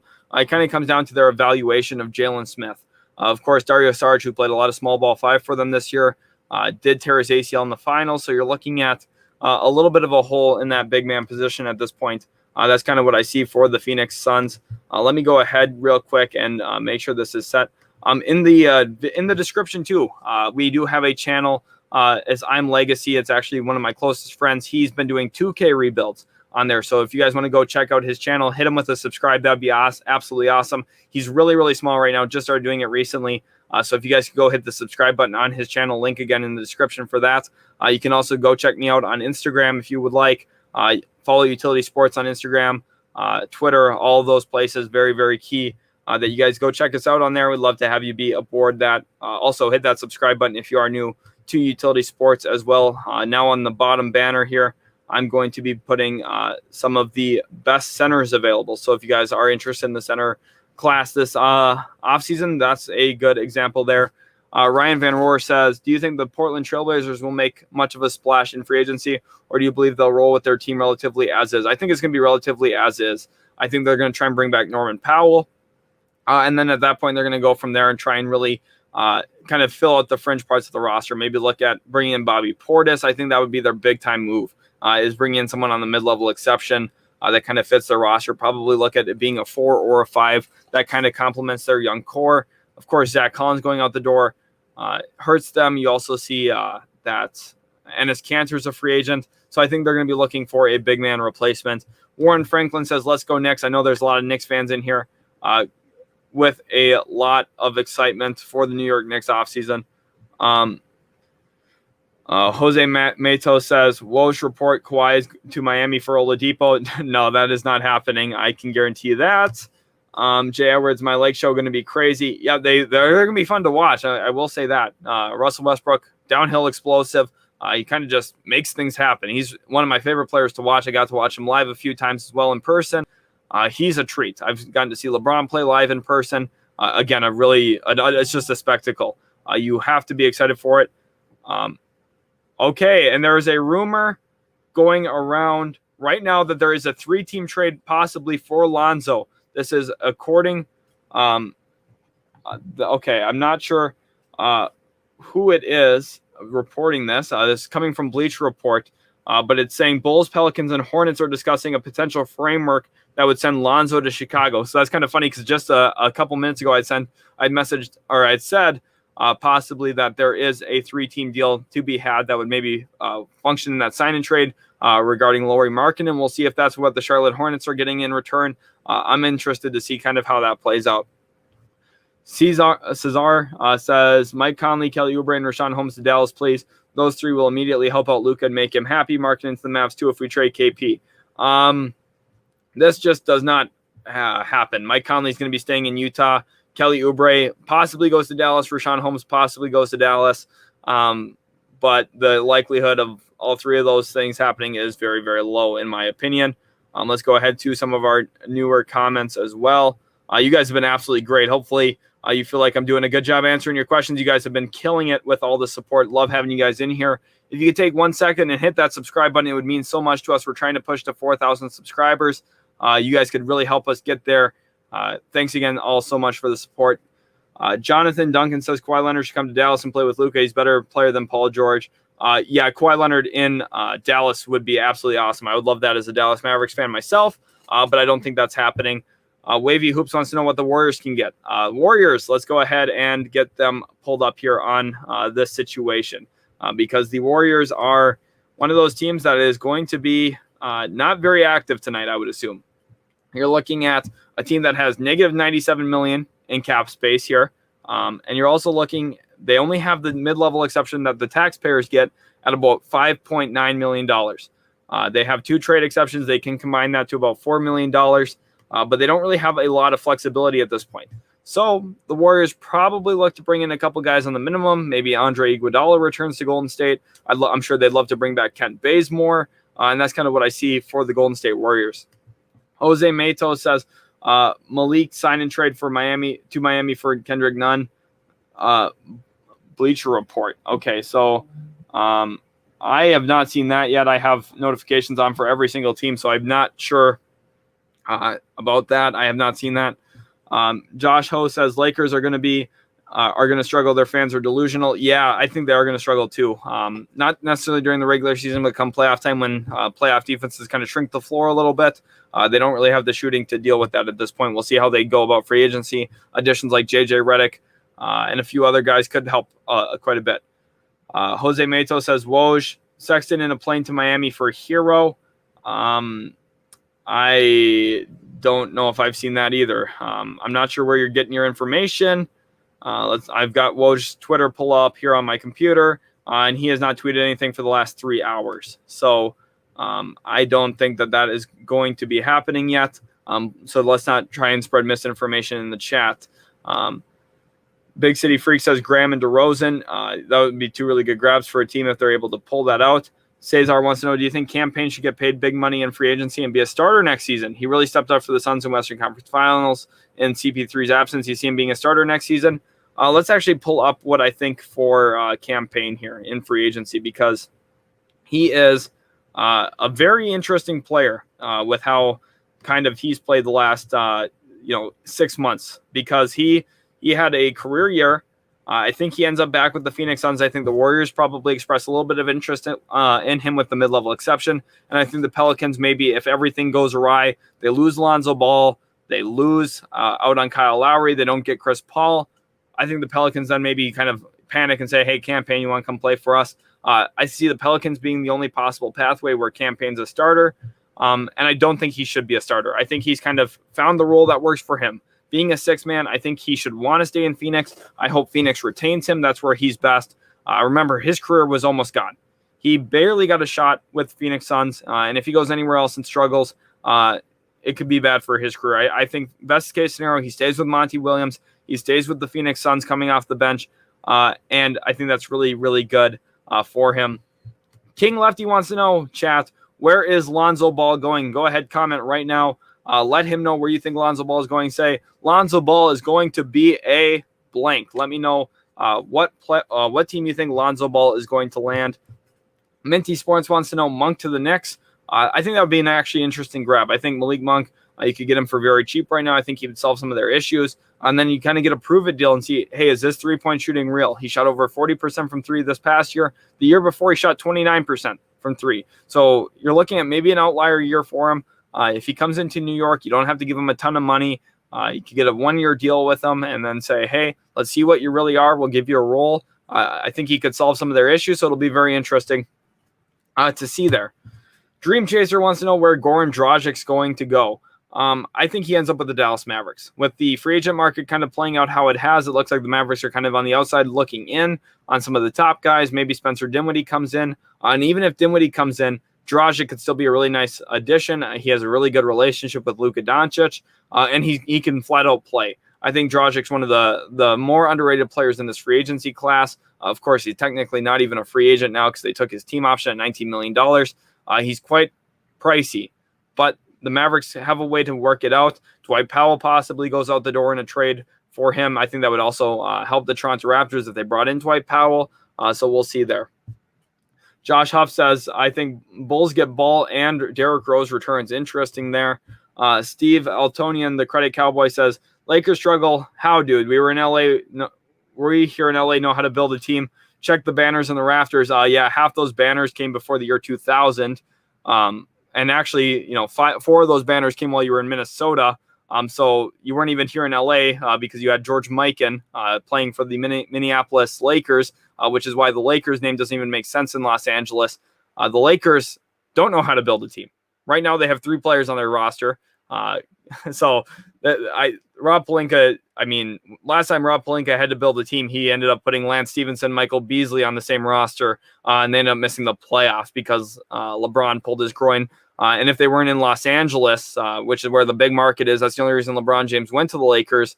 They wouldn't even be a great team at all. I think they'd be a bad team, honestly. But again, I'm not trying to be rude about the Los Angeles Lakers. They've got a good roster. They're set up well because they have LeBron James, Anthony Davis. I like watching Russell Westbrook. I just don't think that they're going to win a championship, which is what the goal should be when you have LeBron James.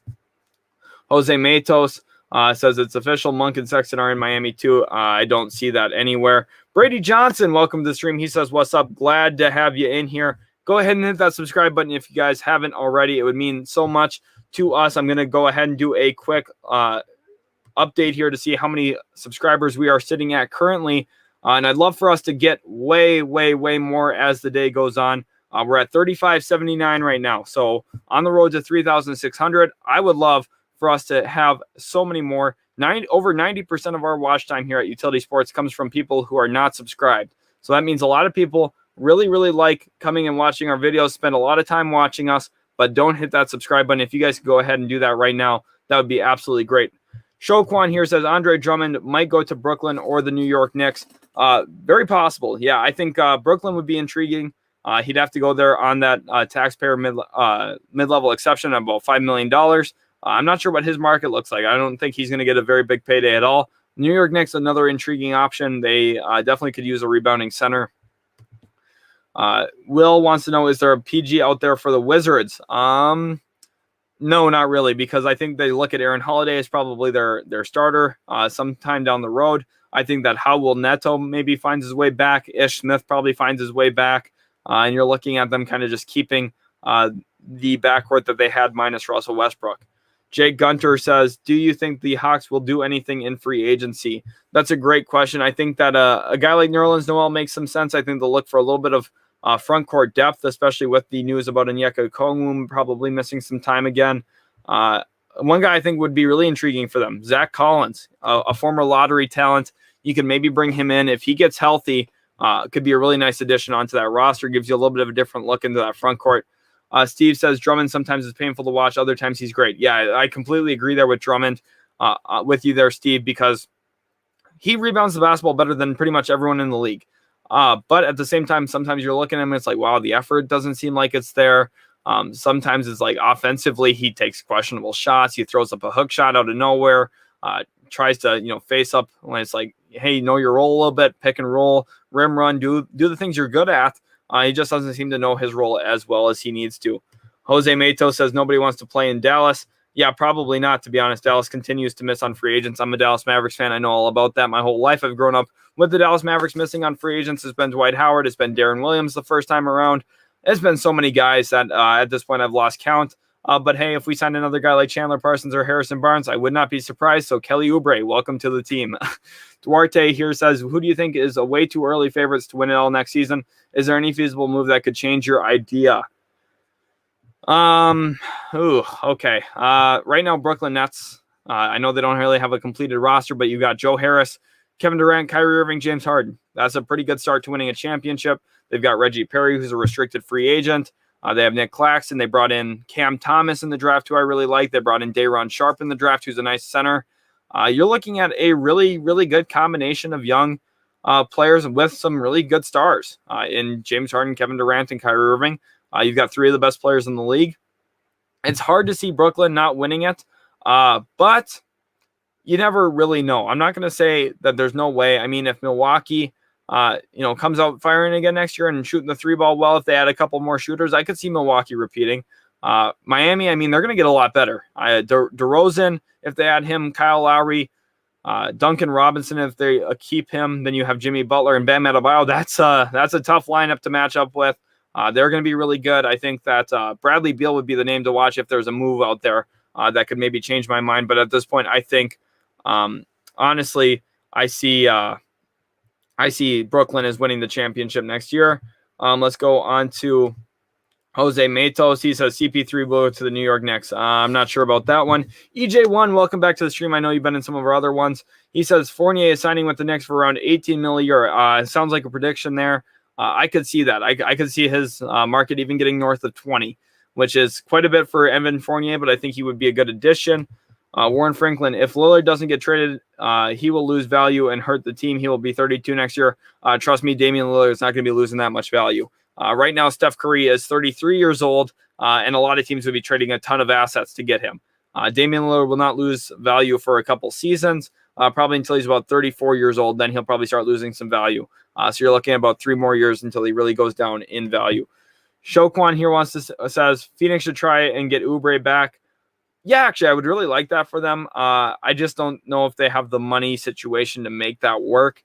He'd have to probably take the mid-level exception from them, which is about $9.4 million, $9.5 million. Do you guys all understand how the mid-level exception works too? Actually, let's go ahead and take a quick second to talk about free agency just a little bit here, and then we'll get back to answering some of your guys' questions. So first, there's a moratorium period. This will be 3 days long. Contracts will not become official until August 6th. That's a big deal. That's kind of what happened with DeAndre Jordan when he signed with the Dallas Mavericks a few years ago. There was no official contract. He just kind of came to an agreement with them. Then Chris Paul, Blake Griffin, Doc Rivers all called him and say, hey, we want you to play with us. We want you to play with the Clippers. Please come back to LA. We don't want you to leave. And then at that point, it became, since it wasn't an official contract, he had not signed anything yet. He was not legally bound to that. That's why he never ended up playing with the Dallas Mavericks that season until he ended up joining the Mavericks a little bit later on. That is what the moratorium period is essentially about. It's really good, though, because most of the time, 95% of the news is actually real, and you can count on the guys actually signing their contracts. Free agency today starts at 6 o'clock Eastern time, 5 o'clock Central, so we're a little bit over an hour and a half away yet at this point. Glad you guys are all in here though. Make sure to share the link if you know anyone that's also looking for a live stream to keep up on all the news. It'd be awesome having you and all your friends and family in here if they're interested. So let's talk about sign and trades. What are they? How do they work? Sign and trades are a very niche part of the CBA in helping teams navigate free agency, helping teams navigate their salary cap space at this point. So in order for a player to get signed and traded, it has to be a deal that is original year length of at least 3 years long. So Kyle Lowry, if he's getting signed and traded today to the Miami Heat, we can expect his contract to be 3 years long. The first year has to be fully guaranteed. Now, years 2 and 3 can be voidable years. They can be non-guaranteed years. So essentially, you could have what becomes a 2-year deal where the third year is not guaranteed, essentially. But why are these valuable? Right now, the Miami Heat do not have enough money in salary cap space to get Kyle Lowry for the amount of money he's going to want in free agency. So in turn, they're going to give him the amount of money they want by trading Goran Dragic and a nice young piece back to the Toronto Raptors. Now, why would the Raptors help Miami get one of their players? Miami would help them because, hey, Kyle Lowry is going to sign somewhere anyway. If it wasn't with Miami, it'd probably be with New Orleans or Dallas. So you're going to lose Kyle Lowry. This way, you're helping facilitate a trade for him to the team he wants to go to. He wants to go to Miami. You're going to do well by the player that's played with you for so long, and you're going to do well by his agent. Remember, Kyle Lowry has the same agent as a lot of other players. If you want to build good relationships, you help the agent out, you help the player out, and then in turn, they'll come back later and say, they'll recommend you to their client, say, hey, this person was very pleasant to work with. So sign and trade is very, very helpful. At that point, you can find a lot of ways that a sign and trade could be really, really beneficial for not only the team acquiring the player, the player from free agency, but also the team that's losing the player. Here, Miami or Toronto might get a massive trade exception in this deal. They'll get Precious Achiuwa possibly, which is a nice young player for them, and kind of fill in some of their needs. And then you don't lose your player for nothing. Mid-level exception, on the other hand, what is it and how does it work? It is a rule set up by the CBA to kind of increase salary cap flexibility and kind of keep the marketplace alive at this point. The mid-level exception is really, really good for the NBA because it gives teams over the cap some flexibility to still add some talent, and it kind of keeps competitive balance at an all-time high, even when some teams are locked into bad contracts or kind of maxed out in cap space. So every single team, if they're a non-taxpayer, if they're not into the luxury tax, can give up to $9.5 million to whatever collection of players they want. It could be one player for that $9.5 million mark. It could be three players at $3 million each. It could be one player at $6 million, another player at $3 million, or so on. You just have to divide that $9.5 million up to whatever player or players you want. Now, if you had a tax, if you were in the luxury tax, it actually goes down quite a bit to about $5.9 million is what you have. So you can split that again between two players, two guys at $3 million, or possibly one guy just at that $5.9 million mark this offseason. That's kind of what we're looking at there. With the mid-level exception, let's go ahead now and jump back into your questions. Hopefully that does clear some things up for you guys at this point. Let's go ahead here. Brady Johnson saying, do you think Siakam will get traded to Portland for maybe a type of CJ swap? Because Toronto also drafted maybe a replacement for Siakam. Yeah, that's an interesting question. Scotty Barnes, a really nice young player, gives you a lot of flexibility. I don't think Siakam necessarily has to be out the door, although I do like a McCollum swap here for both teams. Siakam younger kind of gives you a little bit of a facelift for that Raptors team. You bring back Norman Powell. You won't miss CJ McCollum as much having Norman Powell there. You still miss McCollum a little bit, but bring in Siakam, you kind of improve the depth of your team. You get a little bit more size, length, quickness, defensive nature, and you already have an elite offensive player in Damian Lillard. You have another nice offensive player in Norman Powell, so you kind of well-round your team out a little bit better. And for the Raptors, it's been clear that they need a half-court scorer. CJ McCollum would be a phenomenal addition for them. However, I just don't necessarily think this gets done. I think that the Blazers probably view CJ McCollum as a better player than Siakam, and I'm sure the Raptors view Siakam as a better player than CJ McCollum, so you probably have a little bit of a logjam there in terms of the value. Kendra Francis here says Bucks and 6. That is a funny comment because, of course, that was their slogan and catchphrase throughout. And I'm pretty sure he earlier asked about the Phoenix Suns, who they could be drafting, or who they could be signing in free agency. That's funny. Jose Matos says JaVale McGee in Miami too. Matos, please wait until there's actual news to be reporting before saying some of the things here. At this point, Cavs also planning to offer $100 million to Jarrett Allen, a 5-year deal in the $100 million range. So you're looking at a pretty big payday for Jarrett Allen probably here. Warren Franklin says if the Knicks going to get a center, he's always getting hurt. Oh, are the Knicks going to get a center? Mitchell Robinson is always getting hurt. That is a great point. I think that they'll try and keep Nerlens Noel, or maybe look at a few of the other centers out there. Maybe a guy like Drummond, maybe a guy like Zach Collins, Cody Zeller. I could see Bismack Biyombo. I think would really fit Tom Thibodeau's system well defensively. Those are some of the names out there. In general, you can see some of the other best centers on the board. On the ticker right now on the bottom, let's go ahead and switch over to this ticker here. I've got a whole bunch of tickers ready for you guys. Keanu Bain says Heat get Lowry. Yep, he is basically off the board at this point right now. Shoquan, he's saying why these people want to go to the Heat. None of those are official. Jose Matos, everything he is saying has been kind of troll, to be honest. So I'm actually just going to do this real quick. So that'll kind of deal with it a little bit. Just so you guys are aware. Brady Johnson, how do you feel about Greg Brown to Portland? I like the upside there, Brady. That's an interesting grab. I actually had him 28th on my big board. Went in the second round there to Portland. He can jump out of the gym. Now, he's going to take a little while to develop. He's rather raw, but he shows some signs of creation ability. He's going to have defensive upside if you can kind of teach him up on the fundamentals. He doesn't move his feet well right now. I don't think he necessarily understands the IQ part of basketball, his positioning. I think he needs to get a lot smarter. I think he needs to get a lot more polished before he becomes a real NBA player.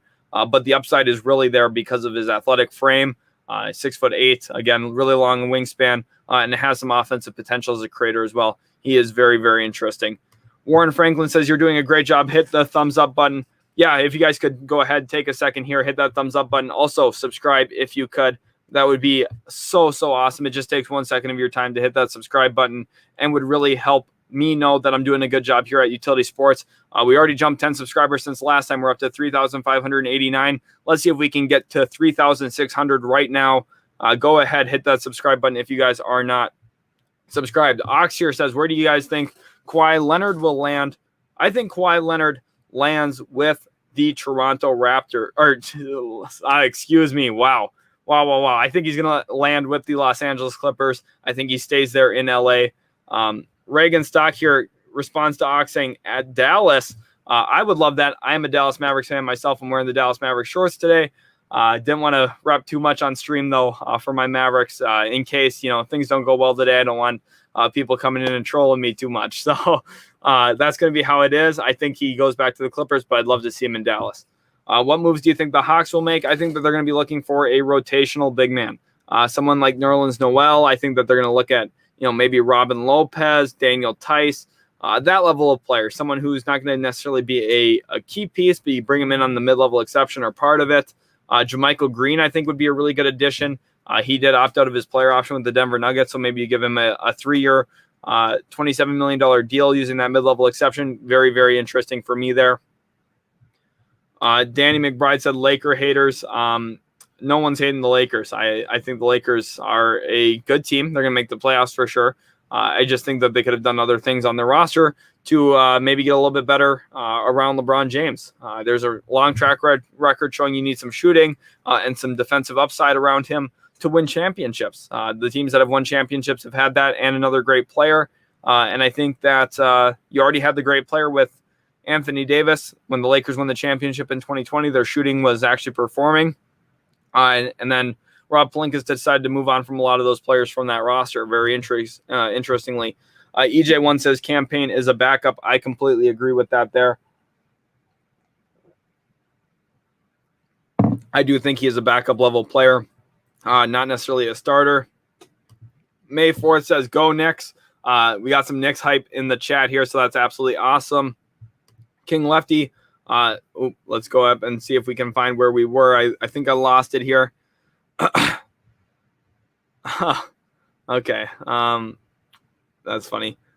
Again, called a hater here. Sorry about it, but you tell me how Russell Westbrook and his 30% three-point percentage is going to be really great next to LeBron James. PJ Broussard says, will Lakers get a lot of free agents to sign for minimums? If so, who? Yes, they will. They'll get probably 7 or 8 guys to sign for the minimums over the next couple of days. You're looking at maybe Ben McLemore coming back. You're looking at Carmelo Anthony, Jeff Green possibly, JJ Redick maybe for their mid-level exception. He won't sign for the minimum, I would think. With his shooting skill, he'll probably get a mid-level exception somewhere in the league. And then you're looking some other options as well at this point, maybe being some guys like James Ennis. That's another nice addition for him. Maybe a Dwayne Dedman to play center for them a little bit. That's kind of what I would see at this point. D-Money says so many fake Lakers fans. That's funny. Minty Sports says, thanks for answering these questions. Keep up the work. We all appreciate it. Glad you guys are enjoying it. It means so much having you guys in here as an audience. I'm really looking forward to the start of free agency. We're just about an hour and a half out now.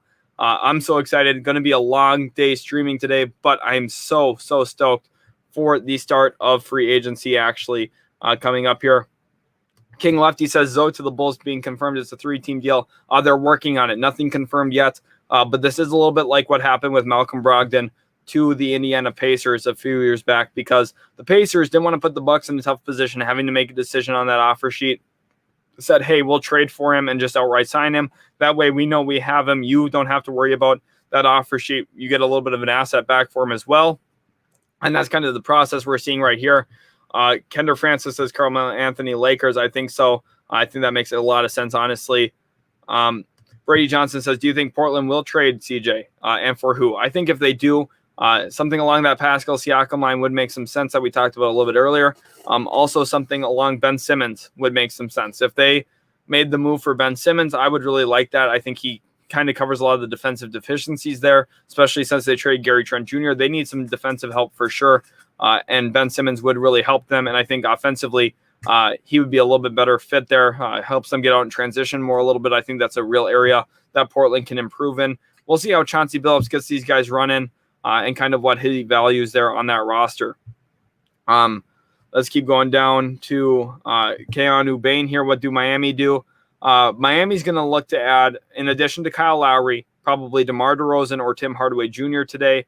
I think that those two guys, one of those two guys would be a really nice addition.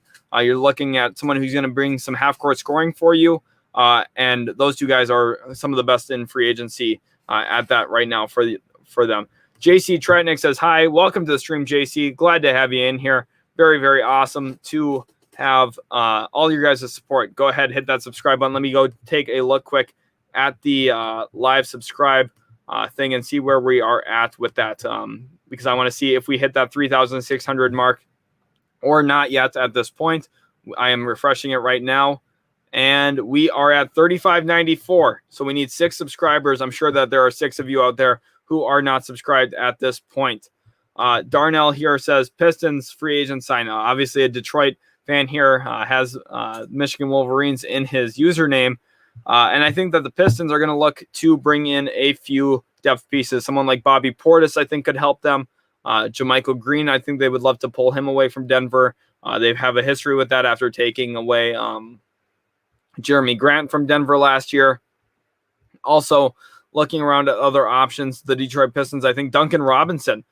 Duncan Robinson probably going to have about 20 teams interested in him, to be honest, if not more. Almost every team in the league should have interest in Duncan Robinson. He's an elite shooter, offers good size. He's really functional off the ball.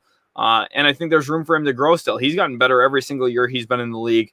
And I think that at the end of the day, he's going to continue getting better and being a key player. I think he'd probably like to go back to the Miami Heat at this point. That's my guess. But the Detroit Pistons should look heavily at him. Here, Kendra Francis wants to talk about the Kuzma Wizards scenario. So the Wizards have so many 4-men right now. They got Montrezl Harrell, Rui Hachimura, Denny Avdia a little bit, Kyle Kuzma, Thomas Bryant's there. Of course, he's injured right now. He's kind of a 5. Daniel Gafford's a 5. You're just looking at a really filled-out front court. Kyle Kuzma to the Wolves makes some sense to me. I think if the Wolves, with how desperately they've been looking for power forwards, Kyle Kuzma would actually be a really nice addition there. They moved on from Ricky Rubio. I think that they need to figure out a little bit of the fine edge of that roster, but we'll see. Kyle Kuzma to Minnesota could be a storyline to watch.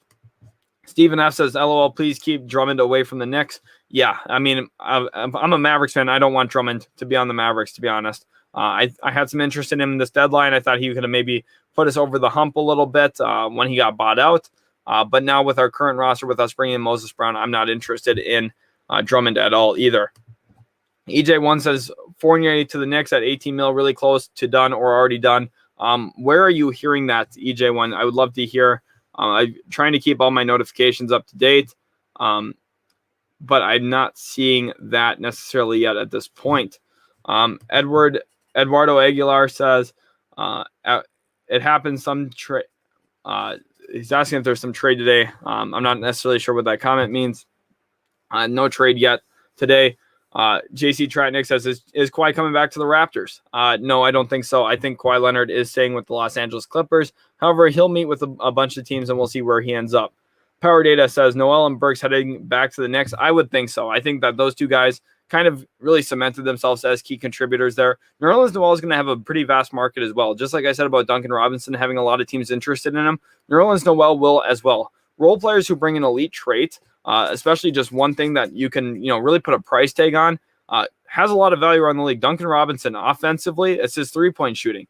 And for Nerlens Noel, it's his rim protection on the defensive end of the floor. He has great timing. He's smart. He rotates well. And offensively, he can also function as a rim runner and roll guy. And I think there's a lot of value around the league for Nerlens Noel. I think the Mavericks will look at him, bringing him back into Dallas. I think Nerlens Noel will have some value. Outside of other places from the Knicks, I think the Raptors will look at Nerlens Noel as a real rim protection option for them to put next to Chris Boucher, have those two guys be rotational centers together. There's a lot of options for Nerlens Noel. I think he's going to have a nice market this deadline. Stephen F. says, Bucks more likely than Noel. I'd be shocked if Knicks keep him. Interesting. I don't think the Bucks will get Nerlens Noel. I'd be surprised by that. Popper says, why did LeBron consider the Nets, Clippers, Mavs in 2010? Because LeBron was going to build a brand wherever he went, and he was going to be massive. I mean, the Nets had a lot of money. They had the new owner, and it's a massive market there. The Clippers, I mean, I don't necessarily know why he considered that one as much, I guess. And the Mavs in 2010, I mean, they had Dirk Nowitzki. He would have won a championship if he went to Dallas. So, yeah.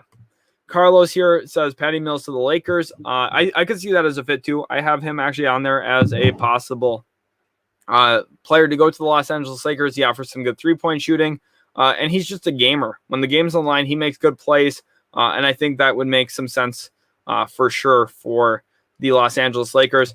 Slime 4X says, what move do you think the Hornets might do? I think they're going to look for a rotational big man, someone along the lines of, possibly a guy like Dwight Howard, a guy like, which would be ironic bringing him back to Charlotte, maybe a guy like Dwayne Dedman. And I also think they're going to look along the wing and try and find one more guy who can help them in the short term. And that's going to be maybe someone like Kelly Oubre, someone like James Ennis. I think they're just going to try and upgrade over those Martin twin minutes a little bit. And that's really what I see for them. Delano Steele says, salute to everyone in the chat. Salute to Utility Sports. Well, salute back to you. Glad to have you in here. Really awesome having your guys' support. You have no idea how much it means to us here at Utility Sports to have such awesome viewers, people who know so much about basketball watching our content. So go ahead, hit that subscribe button if you guys haven't already. We'd love to have you in here. Sports, welcome back to the live stream. I know you've been in some of our other ones. It says Dinwiddie to the Suns. I mean, that I would be shocked if that happens. If there's any news tonight that breaks that's more surprising than that, it's been a great offseason and free agency period, because I think that would be one of the most shocking things ever. Eduardo here says something about Cleveland. Yeah, so Cleveland here is preparing an offer to Jarrett Allen of about 5 years, $100 million.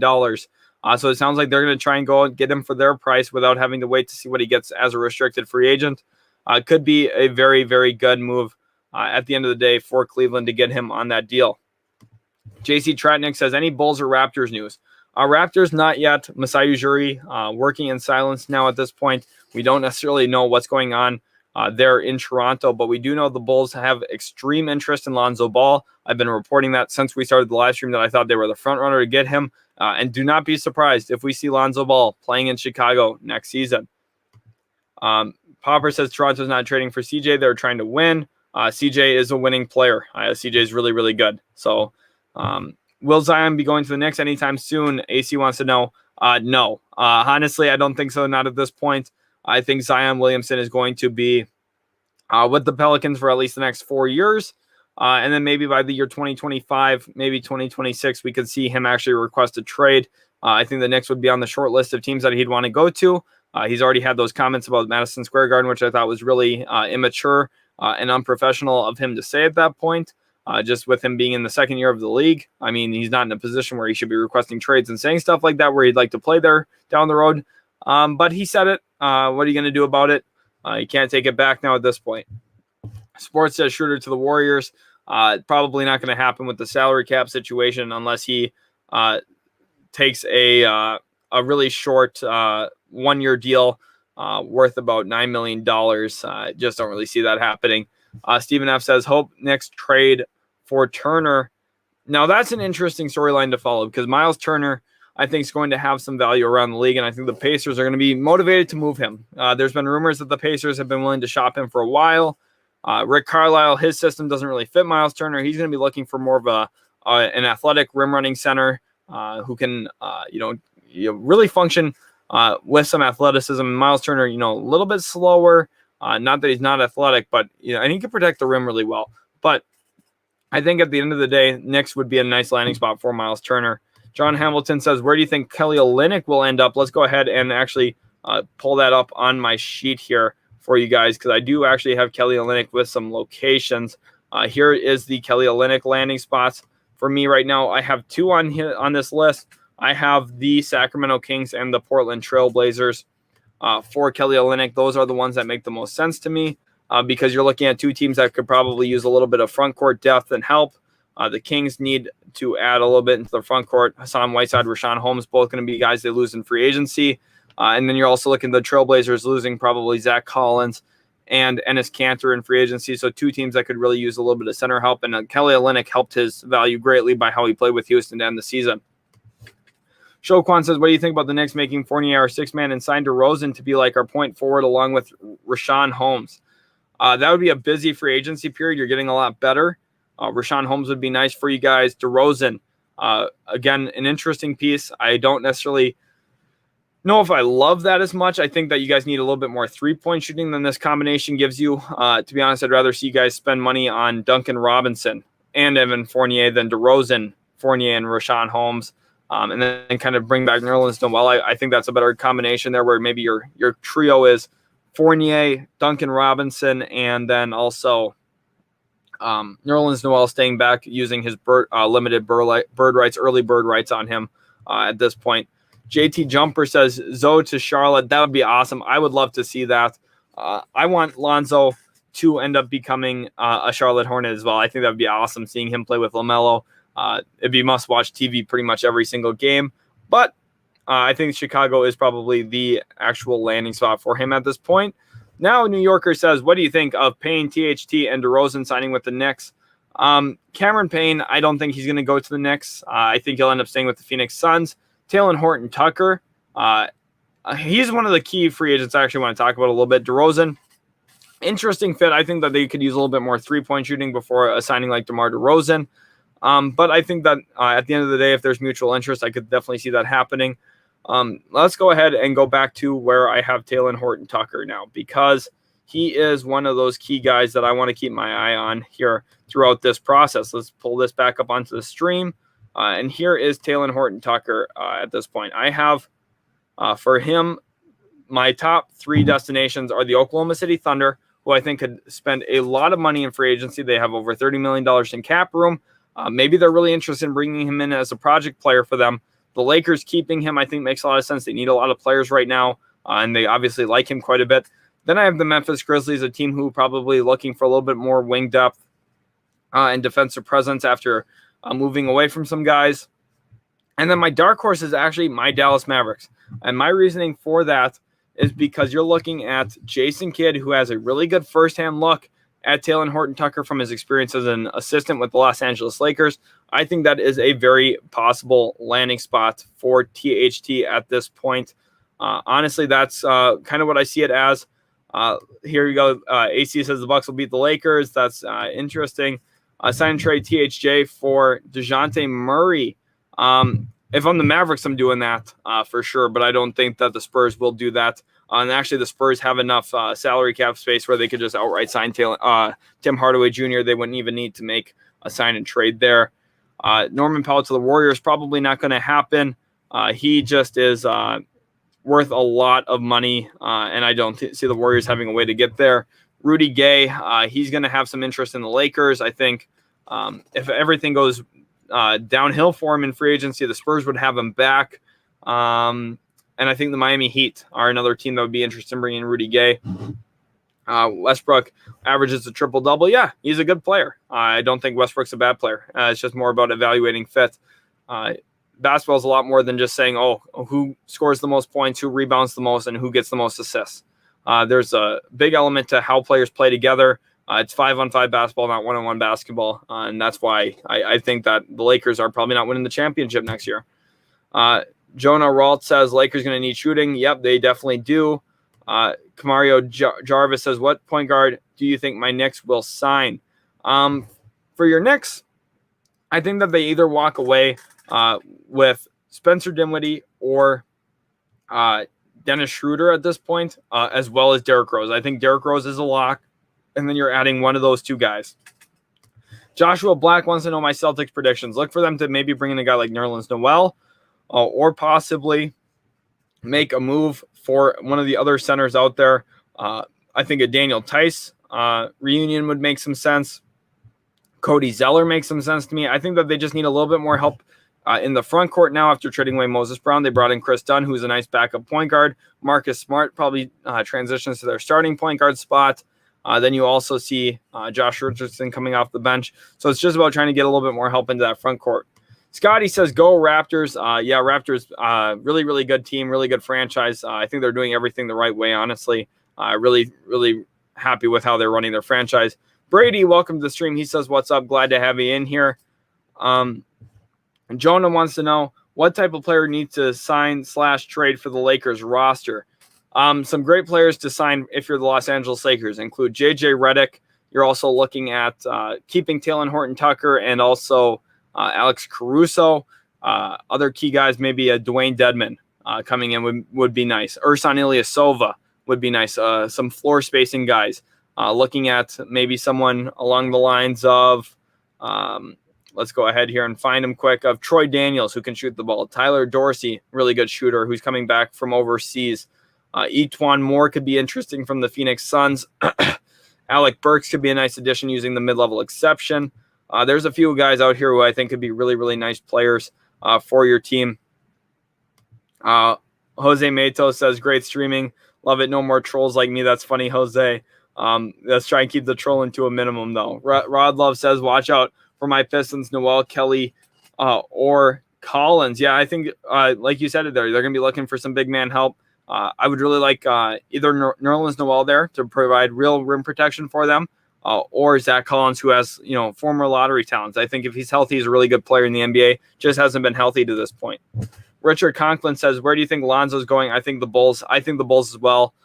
He was number one. The Bulls were number one on my board for Lonzo Ball. I think that's where he lands. And if he's not there, I think he's probably back with New Orleans. Big Unk says, Zach LaVine to the Bucks. That's not happening. Jonah says, if you reply, I will sub. What type of player need for the Lakers? Well, hopefully you subscribe now, Jonah. You've been asking great questions in here. What type of player need for the Lakers? They need shooting, and defense. They need a lot of shooting around their trio, their big three. Russell Westbrook, LeBron James, Anthony Davis, all not great shooters. LeBron probably the best shooter out of the three of them. That's not going to win you an NBA championship when the going gets tough and the floor shrinks a little bit in the playoffs. You need more shooting. And I also think that they could use a little bit more two-way help. A guy like Trevor Ariza could answer the bill for them there. Even though he's a little bit past his the prime of his career, I still think there's some value in bringing in a guy like him. Safe says, okay, let's not give that a shout out here. Check me out on Instagram, though. In the description, I do have my Instagram. If you guys want to go hit me up with a follow, that would be absolutely awesome. Also, in the description, if you guys go take a look at it, we have another YouTube account there called I'm Legacy. It's actually one of my closest friends. He does NBA 2K rebuilds. A lot of fun stuff. He just came out with a Steph Curry.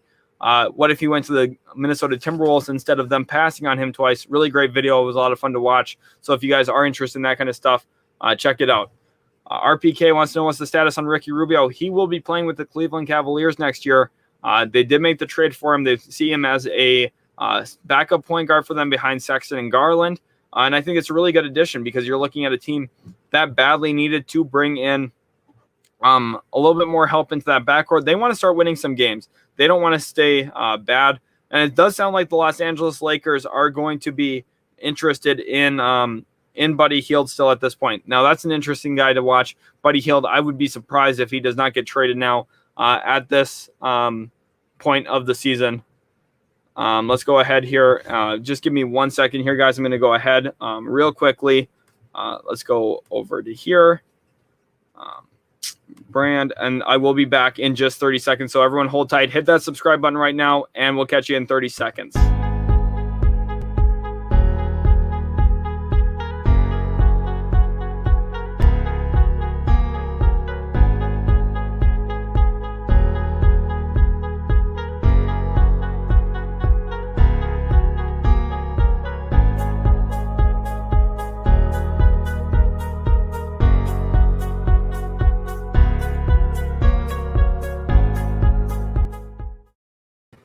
And we're back. Thank you guys so much for holding for just 1 second. I had one thing to take care of quick with the stream, making sure everything was up and working the way it needed to.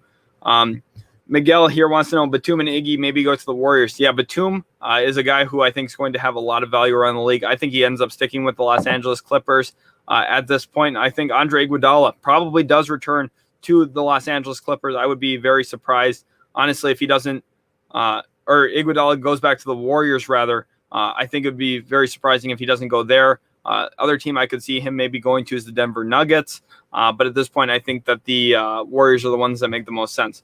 Jonah, she said, I sub. Please, can you tell me about Lakers need who player type-wise?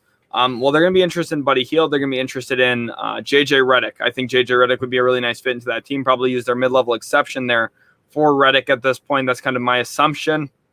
You also look at a few other guys out on the market. You could maybe see someone like Troy Daniels, Tyler Dorsey, Reggie Bullock, who can really, really shoot the ball. They're going to be looking for shooting, and they're going to be looking for guys who can defend multiple positions. Some of those guys I named, not necessarily the multi-positional defenders, but on the offensive end, they do what you need from them there at that point. All right, next question here.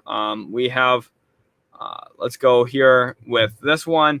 What do you think of Terrence Ross to the Lakers? See, that's another great point here, because the Magic have Terrence Ross, who's going to be a guy to watch this offseason and going into the next trade deadline for trade scenarios. He just doesn't really have a home there in Orlando anymore. You're looking at a team that has a bevy of young guards in Jalen Suggs, Markelle Fultz, RJ Hampton, Cole Anthony. They also were able to bring in Franz Wagner in the draft. They have Jonathan Isaac coming back from injury. This is a nice young team. Terrence Ross doesn't fit there anymore. They're going to look to move him. I think Terrence Ross to Lakers would make some sense. However, it's a little tough financially to figure out how, unless they get a trade exception with Dennis Schroeder signing to a team that is over the cap tonight. That would be the way that the Lakers could open up money to bring in Terrence Ross, which I think would be a really, really good scenario for them. Jonah says, I'm a Dallas fan from Nowitzki here. Okay, yeah, Joe, I've been responding. Just make sure you guys aren't spamming, because that's the best way I can get through all the comments. So please do not spam. I'm trying to get through all the comments. I know I'm a few minutes behind, so thank you guys so much for being patient and waiting. Do you see the Clippers making a big move besides Kawhi?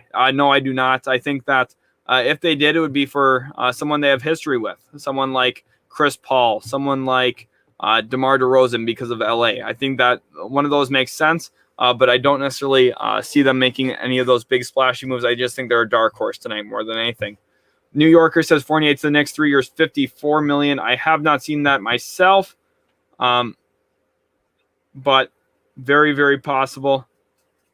Hopeful Knick fan. Okay, that's I think a lot of people are putting a lot of stuff out there. Zerk says, I think DeMar to the Dallas Mavericks. I mean, I hope so. I think he's the perfect addition.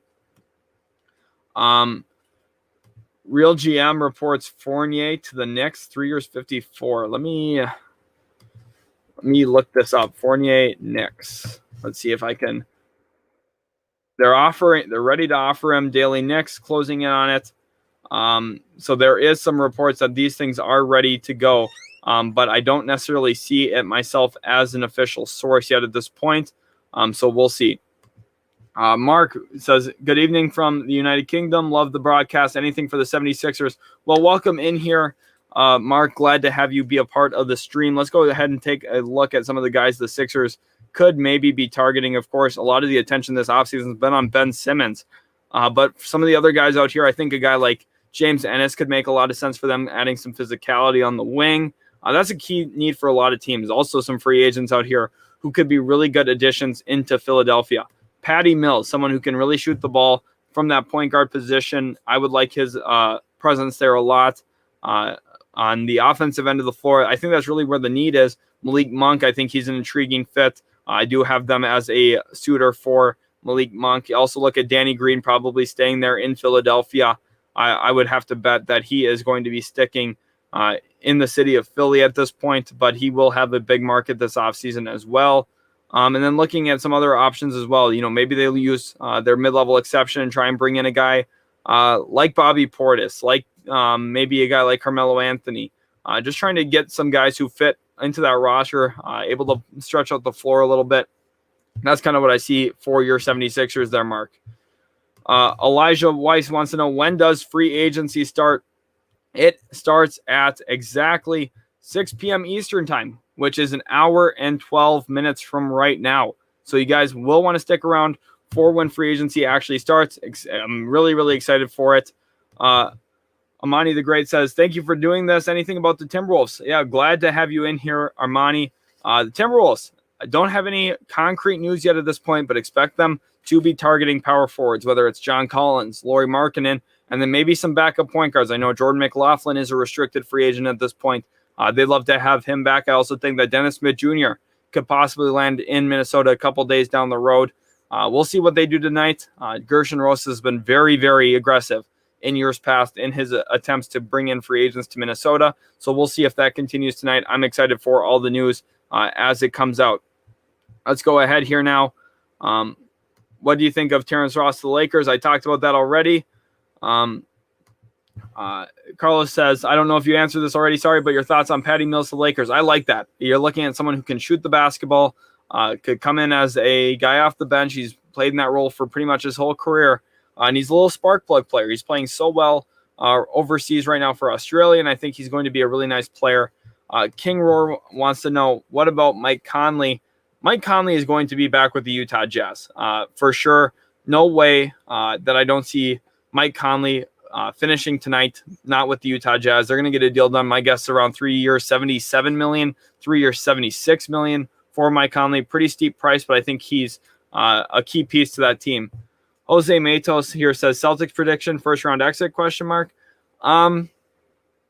No, I think that they are a second round exit. They're a good young team. Jaylen Brown being healthy kind of swings the ceiling and floor for this team for sure. So that's kind of my thoughts on the Boston Celtics at this point. LJ Allen, welcome to the stream. You've been in so many of our previous streams. Says, what do the Houston Rockets have to offer in free agency? Not very much. They can offer the mid-level exception. And the big thing for Houston tonight is monitoring some of the guys they're losing. Avery Bradley, for example, Kelly Olynyk. Those two guys, if they get signed into places that don't have salary cap space, perhaps not for the minimum, you maybe are going to be able to negotiate a sign and trade, bring in a little bit of trade exception, gives you some salary cap flexibility, or maybe a second round pick in one of those deals. That's maybe what I see for the Houston Rockets tonight. They have a mid-level exception. Maybe they'll look to bring in a young guy like Zach Collins. That's kind of what I see for them. Obviously, this guy does not want one of the players that I talked about to them. Kevin Mack wants to know, is it confirmed that Lowry is going to Miami? No, it is not official. It is not confirmed. It is fairly projected, and I think very, very likely at this point that Kyle Lowry is going to be with the Miami Heat. I give it a 99% chance at this point. I think the Pelicans are aware that this is kind of how it's going. Here,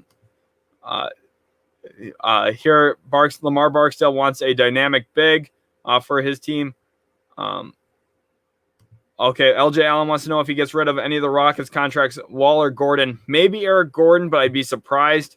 John Wall, no way. John Wall's contract is going to be staying with the Houston Rockets. Here, Ray Banks says Lakers still eyeing Hield. And we do have a donation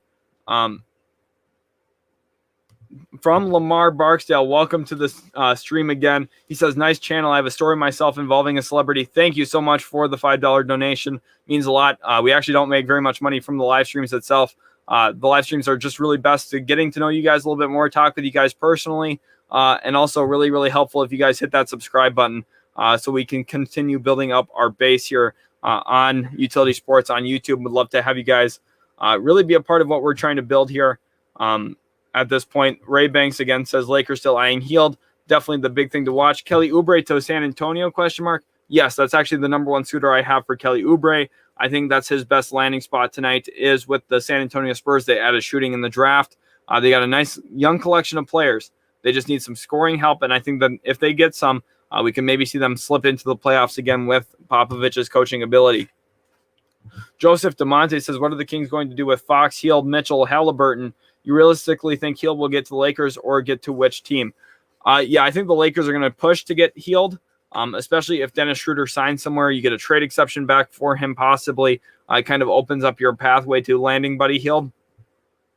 Otherwise, if he doesn't end up with the Los Angeles Lakers, I think a few other teams make some sense. The Dallas Mavericks could look to use shooting. Halfway throughout the season last year, they were really struggling in that area. They could use some shooting help for sure. That's just one team to name. I think the Indiana Pacers would likely be interested in adding Buddy Hield, and a few others as well. The Sports wants to know Oubre to the Pacers.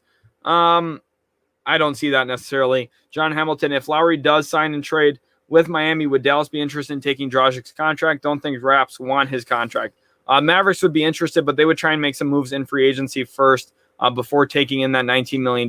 They'd like to add in a guy probably next to Tim Hardaway Jr. And then at that point, maybe you trade Dwight Powell to the Raptors, give them a little bit of center depth with Dwight Powell, who's really good at rim running and getting to the rack as a roll man.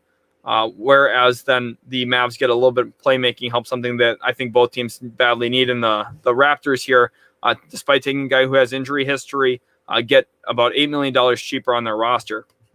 Severing says, I actually want the Knicks to be conservative today and grab one wing who can shoot on a long-term contract and the rest of the players on a 2-year last one-team option to save space for next year. This is a really smart approach for the New York Knicks if they do decide to go this way, because you're looking at a team that, maybe you get another look at Julius Randle and say, okay, maybe he's not what we thought he was. Maybe this is just a little bit of a flash in the pan. And the other nice thing about this is, even if he plays the same way, you're going to be a playoff team, because if this is really what Julius Randle is, you're a really good team yet at this point. Then you get one guy who can shoot. You kind of improve your roster just marginally. Maybe you end up winning a playoff series next year. And then the Knicks are back and better than ever. And then you go into a big offseason with massive cap space again. You probably decline a lot of those team options if you feel like you can get some of the big time players like James Harden, Kyrie Irving, Kevin Durant from that class, Kawhi Leonard. That's kind of what you could see from the New York Knicks. Rudy Olgan says, everybody to the Lakers. Yeah, I feel like we're going to have a lot of reporting tonight saying Carmelo Anthony to the Lakers and a whole bunch of other guys. Jerome wants to know, when does free agency start? It starts in 1 hour and 5 minutes from right now. It starts at 6 o'clock Eastern time, 5 o'clock Central. How long until free agency? An hour or 5 minutes, like I said. Ziga Rapon says, how realistic is Oubre to Mavs? Somewhat realistic. If the Mavericks lose out on some of the other guys that they're interested in, possibly Richaun Holmes, Spencer Dinwiddie, Kyle Lowry, I know they're interested. They're already losing out on him, basically. Lonzo Ball, I'm sure they've had some interest in. When they lose out on everybody, it's very possible that they go out and say, hey, we'll sign Kelly Oubre to a 4-year, $60 million deal, and then look to move him down the road. $15 million isn't immovable. It gives you a little bit of flexibility.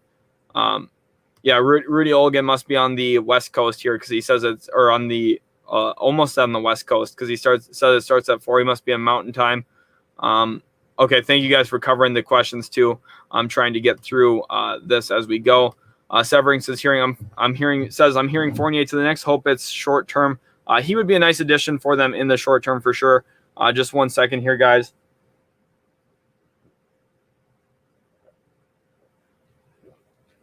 I'm trying to keep my voice as fresh for you guys as possible here. So let's go ahead and get one of these going yet again for me. Again, not sponsored by Sprite. Let's go into the next thing here. Pete Off, veteran, says, do you see San Antonio making any big moves? I see the only big move possibly them making would be one for Kelly Oubre, who I think would be a nice addition. Maybe a rim protecting center like Nerlens Noel as well.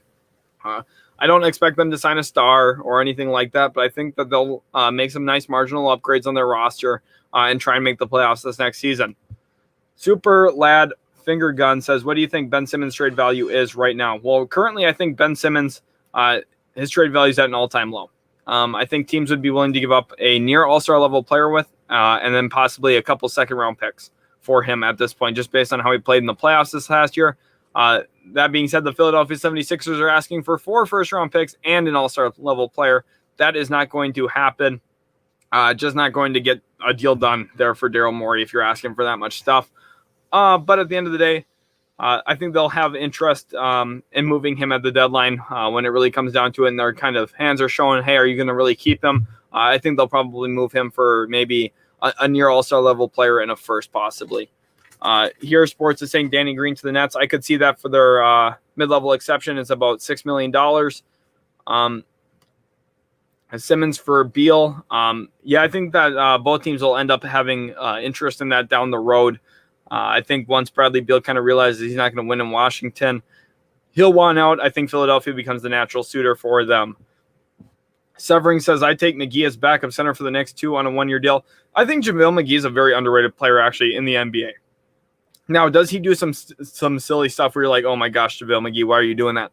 Yes, of course.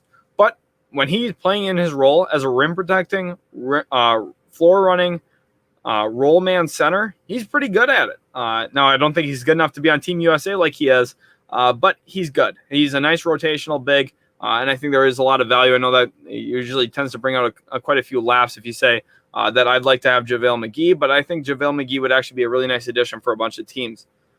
Here, Christian Reyes says, Celtics, any moves you think for free agency? I could see Nerlens Noel being a nice free agent addition for them. you're looking at a team that needs to make some upgrades into that front court for sure. Nerlens Noel, I think, is going to have a big market. I feel like I'm saying Nerlens Noel for almost every team.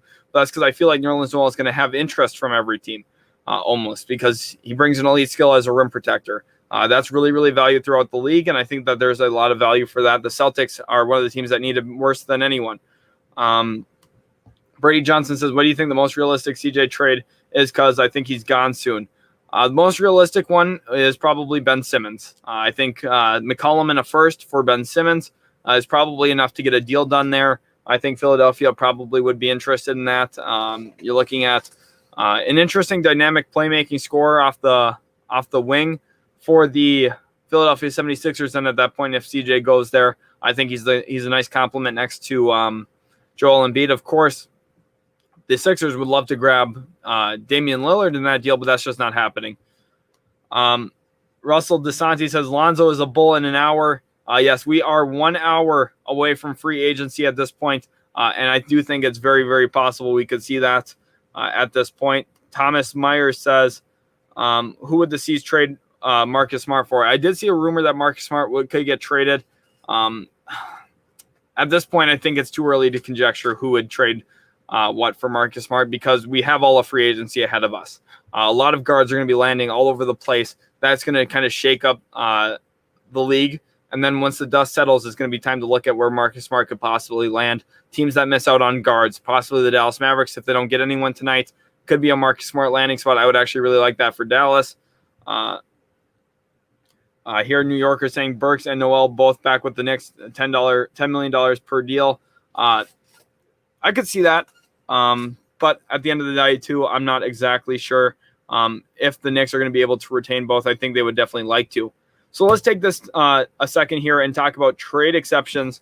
What are they and how do they work? And I'm actually going to go ahead and share my screen again here because I have some examples here of some trade exceptions around the league.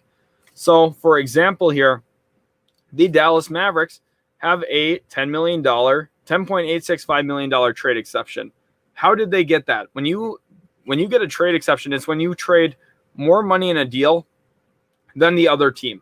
So the Mavericks trading Josh Richardson and his $11 million contract to the Celtics for Moses Brown, who only make about $1.7 million, opened up a $10.865 million trade exception. So now what can the Mavericks actually use this trade exception for? They can go out and bring in any player who's making $10.865 million or less per year in a trade. So, for example, if a guy like, let's say Marcus Smart was making $10.8 million. He's making a little bit more than that. He's making about $14 million. But if he was making $10.8 million, they could bring him in without having to match salary, which is really good for a lot of teams. So tonight, when I've been saying that the Los Angeles Lakers need to hope Dennis Schroeder signs somewhere, that they have to help facilitate a sign and trade, that's how they would open up that trade exception, which would give them the same amount of money that Dennis Schroeder is going to be making with his next team. It would give them that much money to work a deal out for another player. So say Dennis Schroeder signs somewhere for $15 million and they have to facilitate a sign and trade, they'll have a $15 million trade exception, and that could help bring in a guy like Terrence Ross who's making less than $15 million. Hopefully that guy kind of clears it up for that. Here, Diaz wants to know, can you talk about how the mechanics of the front office work for GMs on days like today? For Lakers, Pelinka can't be talking to all those agents at once, so who else is involved? How does the process work? That's a really great question. Every single front office has a ton of people. You got pro scouts, amateur scouts are not as involved today. Rob Pelinka is talking to a lot of people himself, but he's also got a GM there. So, for example, the Dallas Mavericks here, in their organization, you have Nico Harrison, who's now the new president of basketball operations. You have Michael Finley, who's the vice president of basketball operations. Those two guys are going to be splitting up the jobs, talking to people. Jason Kidd's going to be talking to people. And then each front office kind of has a price point for every free agent. They're going to look at kind of like how I have this page out here. They're going to have like a price tag here for Jarrett Allen. Maybe they'd say, oh, we would be willing to give Jarrett Allen a 4-year, $95 million deal. Something like that. They'll have an agreed upon price point in the front office that everyone feels like they're comfortable with doing. And then that way, even when the GM's not talking to a specific agent, they're able to work that deal out themselves. Hopefully that clears that up for you, DS. Severing says if the Bulls sign Lonzo Ball, then they can't sign Rose too because they don't have the cap space. So I'll take Rose back on a 2-year, $20 million deal for the Knicks. Exactly. The Bulls would have some issues bringing in Derrick Rose with Lonzo Ball unless they were able to use their mid-level exception, which is an interesting thing. So let's go down to the Chicago Bulls here. And let's actually find them right here. They do have the non-taxpayer mid-level exception of $9.535 million. So if they wanted to, they could offer a 2-year, $19 million deal to Derrick Rose. Second year could be a player option. And if he wanted to play in Chicago really bad, that's what he could do. So there is a reality there that he could be possibly going to Chicago on the mid-level exception. I'm not necessarily sure if I see that yet at this point, but it is a possibility. Ziga wants to know, are there any possible suitors for Powell, Burke, or Willie Cauley-Stein? Can Mavs get useful assets? For Dwight Powell and Willie Cauley-Stein, the combination of them, maybe even Trey Burke in there, Goran Dragic is the name that comes to mind. I think Goran Dragic's the only one that really works out well. You're looking at Powell and Cauley-Stein being the package probably there for Goran Dragic after the Kyle Lowry sign and trade is official. We'll probably see the Miami Heat move Goran Dragic, or not the Miami Heat, rather the Toronto Raptors move Goran Dragic to the Dallas Mavericks for Dwight Powell, Willie Cauley-Stein, and maybe Trey Burke gets tossed in there as well. Xavier Wheeler here says Lonzo is going to the Bulls. It's not up for debate anymore. It's confirmed. There is no official word for sure. What you're reading is The Athletic reporting that there have been talks about a 3-team trade. There is no official deal yet at this point. I've been looking on Twitter. Wojnarowski and Shams Charania are going to be the guys that you want to be listening to and getting your news from them. I'll be breaking down the news. I'll be sharing the screen showing what they're tweeting out as we get into the actual process. We are just 55 minutes away. JR wants to know Lauri Markkanen to the Spurs. I'd actually really like that fit. I think that they need a little bit more offensive help, and Lauri Markkanen can provide it to them. He's a dynamic 4, can shoot the ball a little bit, can put the ball on the deck. I just think if he finds a consistent role, he could be a really successful player in the NBA yet. Severing says, no way does Burks and Noel both come back to the Knicks. I don't think it's super likely. I don't think it's super likely that both of them come back. I think it's hard right now because I see the pathway that Alec Burks and Noel are both back individually. But at the same time, I feel like it's kind of hard to see them both coming back because Burks is going to have a pretty nice market. I know Nerlens Noel is going to have a phenomenal market. It might not be that the Knicks don't want him back, and it might not even be that the players don't want to come back. It might just be that, hey, we're getting more money somewhere else. This is what the decision we're going to make for our family, for my family and for my kids, and for my career. I want to make a little bit more money before I ended up having to call it at some point. That's kind of just my thought on it with kind of how it's going. Here we have Thomas Myers, most likely next move for Boston. Again, a great question. We've been getting a lot of questions about the Boston Celtics. Let's go ahead and take a look at where they are. They have negative $48 million in cap, but they do have 3 trade exceptions of more than $4 million. They did use up basically all of the trade exception for Gordon Hayward already. So that was one of their best assets. They pretty much used that at this point. That was part of Fournier and then Josh Richardson. That's what used that mid-level exception, or that trade exception rather. Now their mid-level exception, $9.5 million. Again, like I've been saying, you could go out get a guy to fill in your front court. Maybe a JaVale McGee, Daniel Tice, Robin Lopez. Nerlens Noel is probably their top target. That's the guy they would love to add. Richaun Holmes, I could see them getting involved in Richaun Holmes talk. Andre Drummond. It's just got to be a big man at this point. If they don't address big man, I think that they're going to have some real problems. Sports says, you guys all think Antetokounmpo will be on the Bucks after tonight? That's an interesting question, Sports. And no, they will not be. Thanasis, he is a restricted free agent for the Milwaukee Bucks. But Kostas Antetokounmpo has already signed a contract overseas in France. He is playing for a team called Asvel. So he will not be in the NBA anymore at this point. At least for the short term, he will not be there. So that is some news there. He has actually signed that a couple weeks ago. So he is not going to be with the Milwaukee Bucks. Jordan Martin, is Lonzo to Chicago a lock? No, it's not a lock yet. It sounds like the Bucks, or not the Bucks, the Pelicans and Bulls are heading to an agreement there, but nothing is a lock yet at this point. I wouldn't even say Kyle Lowry to the Heat is a lock. It's almost as much of a lock as it can be, but nothing is a lock until we see it officially reported by Wojnarowski that the deal is done. Until then, we do not have the official word. Here, Dylan says, where do you think Devontae Graham will end up? And he's actually one of those guys I had a lot of issues with. Let's go up to the point guard position. And the reason it's hard to project him right now is look at all these other great names above him.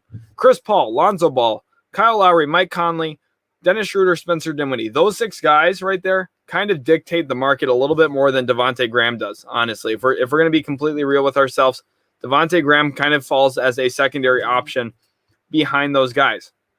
So, okay, well, whoa, according to Windhorse now, okay, we got some news here. We do have some news. So let's go ahead and pull that up on Twitter. I'm going to stop my share here so we can go ahead and pull this up. Let me find it quick.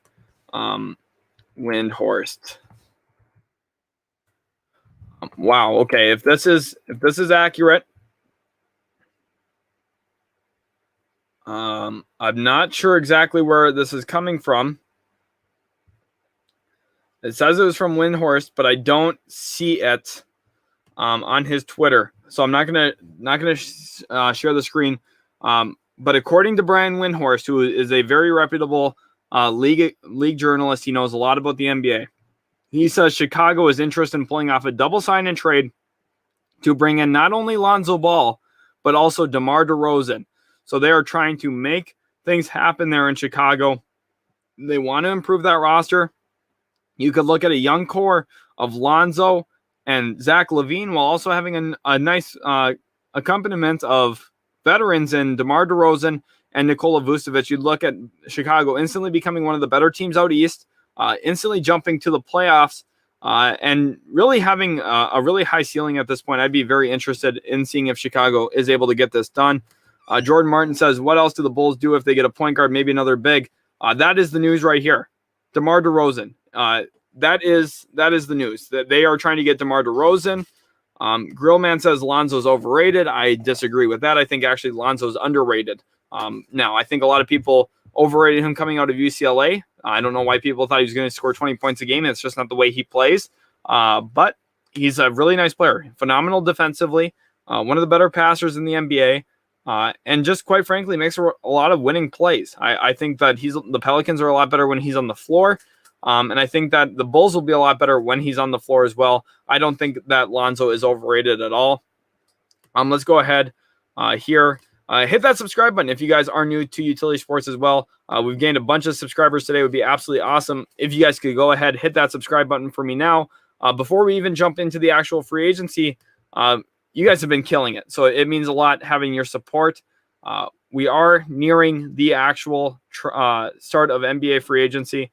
We have 48 minutes until that starts. I'm going to take one quick break here, and I will be back with you guys here in just a quick 30 seconds. Thanks again, guys, so much for all the support. Go ahead, hit that subscribe button while the countdown is playing.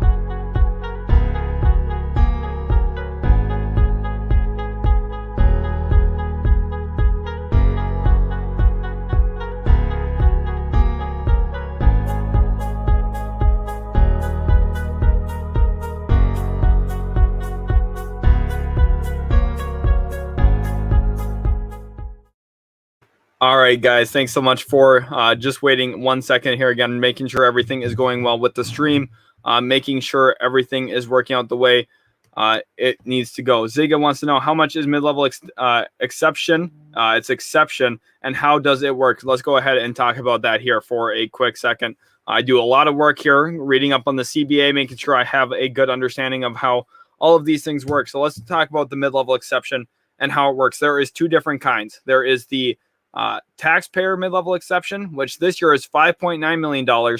And the teams that have the taxpayer mid-level exception this offseason are the Brooklyn Nets, Golden State Warriors, the Los Angeles Clippers, and the Milwaukee Bucks. And then there is the non-taxpayer mid-level exception, which is about $9.5 million.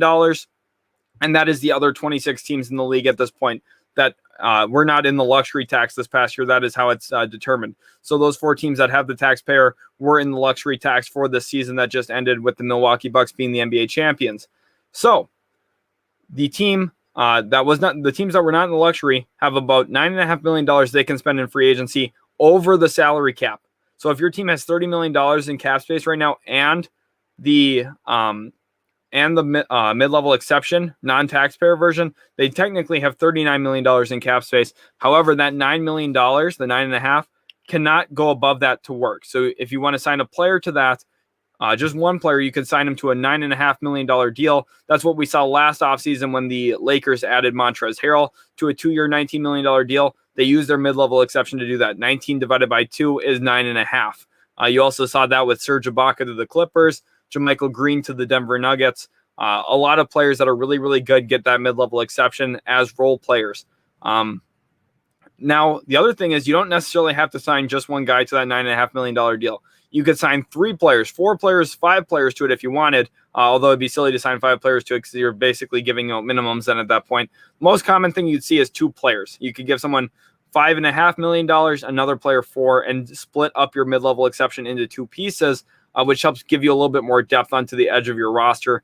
That is what the mid-level exception is. Hopefully that answers your question there, and kind of really helps explain how it is. Make sure you guys are subscribed to Utility Sports as well, so you don't miss out on any of the content here. Now we have the best free agents available this offseason. Scrolling along the bottom, Ziga, hopefully that did answer your question. Severing says Noel is $56 million down on that 4-year, $70 million contract he should have taken with Dallas, so there's no discounts in his book. Exactly. He's going to want to maximize his value in free agency, which is exactly what he should want to do. He's really developed as a player. He showed very, very well with the New York Knicks this past year, and I think he's going to want to get paid this offseason. I don't blame him. Let's go down to Khalil Patterson, Kawhi to the Warriors, and that's not going to happen. Alberto Montoya, where is Lonzo going? Lonzo is going to the Chicago Bulls more than likely. It's not a lock. I'm not saying it's a lock, but if I had to guess, at the end of the day, he's going to be a Chicago Bull. I had assumed that before free agency started, and it does sound like that is going to be the way that the cookie crumbles here for Lonzo Ball. Jordan Martin says, do you think Denver needs a backup point guard if Austin Rivers leaves? Yes, I do, and I think they're going to actually have interest in Reggie Jackson. Let's go ahead and take a look here at Reggie Jackson possible suitors. Right here I have the Los Angeles Clippers as suitor number 1 for him. I think that makes a lot of sense. The New Orleans Pelicans as number 2 because I think they're going to miss out on a lot of point guards. Sounds like Lonzo Ball could possibly leave to the Chicago Bulls. It sounds like Kyle Lowry is going to the Miami Heat. Chris Paul probably staying with Phoenix. Kind of leaves New Orleans out to dry. I think they'll have interest in Reggie Jackson then for a year. Boston could maybe look at adding Reggie Jackson. And also I have the Denver Nuggets as a dark horse team because Jamal Murray's out for a season. You're looking at a team that needs to get a little bit more help offensively, and Reggie Jackson can do that. He really showed up well in this playoffs. Now, I don't think that's the player he really actually is.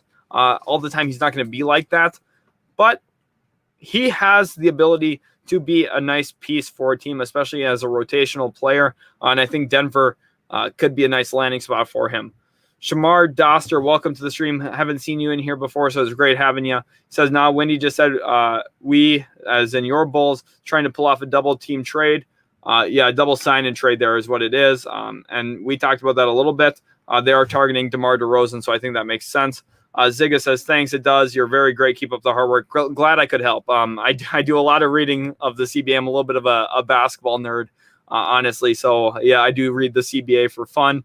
Albert Montoya says, what about the Hornets? Don't you assume that he also wants to play with his bros? Yeah, I do think he would like to play with his brothers. Of course, LiAngelo on their summer league roster. And then you also see LaMelo being their franchise player at this point. Lonzo Ball would love to play there in Charlotte with them. It'd be a really good addition for the Charlotte Hornets. And at this point, I think that he would have a lot of interest doing so. Sports says Bobby Portis to the Mavericks. As a Mavericks fan myself, I hope not. I don't think he would be a good fit at all with the Dallas Mavericks. So that's kind of how I see it. Again, guys, I'm just going to check up on the stream real quick. Looks like we're having some issues on the YouTube's end, just real quick. So hold on for 1 second. I'll be back in just 30 seconds.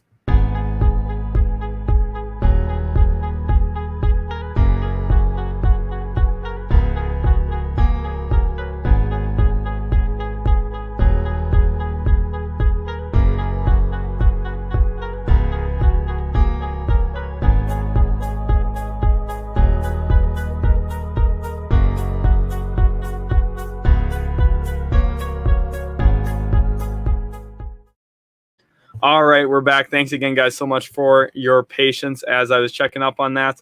Alberto Montoya says, is DeMar going to the Lakers? No, I don't see that. Los Angeles Lakers, they made a big-time move for Russell Westbrook. They kind of phased DeMar out of their plans, it seems like. For me, the teams that make the most sense for DeMar DeRozan at this point, there's a few of them. There are, of course, the Miami Heat. They're with Kyle Lowry. I think that is a really feel-good story.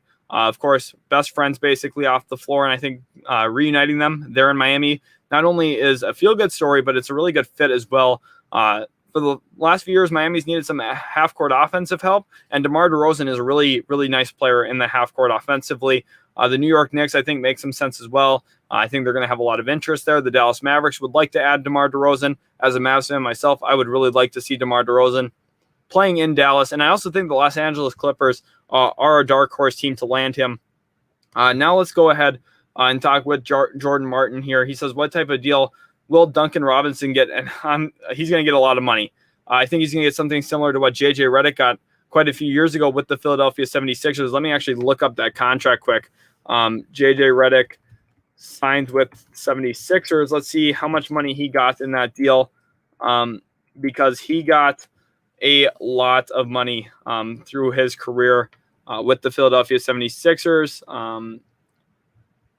Let's look up his contract history here, because I think that's kind of what we could be seeing here with just how much shooting gets valued in today's NBA. I think there's going to be a lot of value around the league. Remember, J.J. Redick just a couple of years ago got a 2 years, $26 million deal.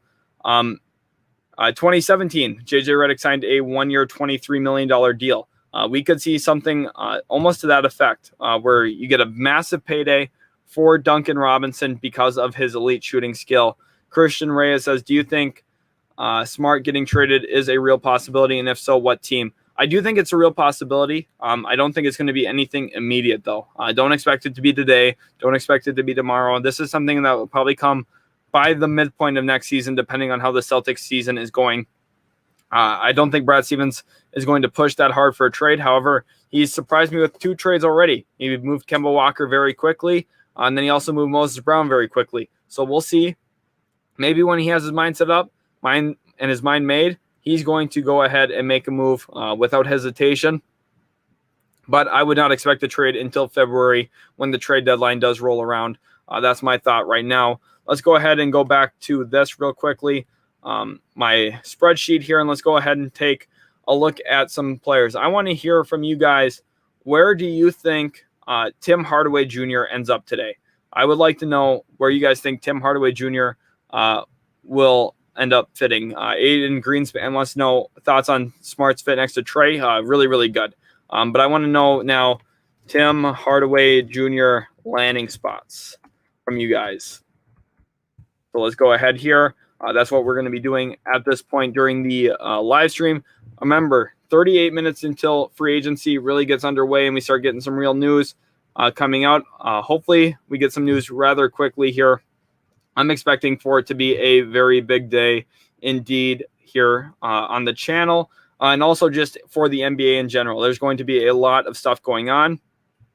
So again, thank you guys so much for being in here. Go ahead, hit that like button on today's live stream if you're enjoying it, and hit that subscribe button if you are new to Utility Sports. Severing says, I'd be really upset if Schroeder comes to the Knicks at more than a 1 year payment deal, or if Dinwiddie comes at all. The man is terrible three-point shooter coming off his second ACL injury. I understand the concerns with the ACL there for sure. New Yorker says OKC for Tim Hardaway Jr.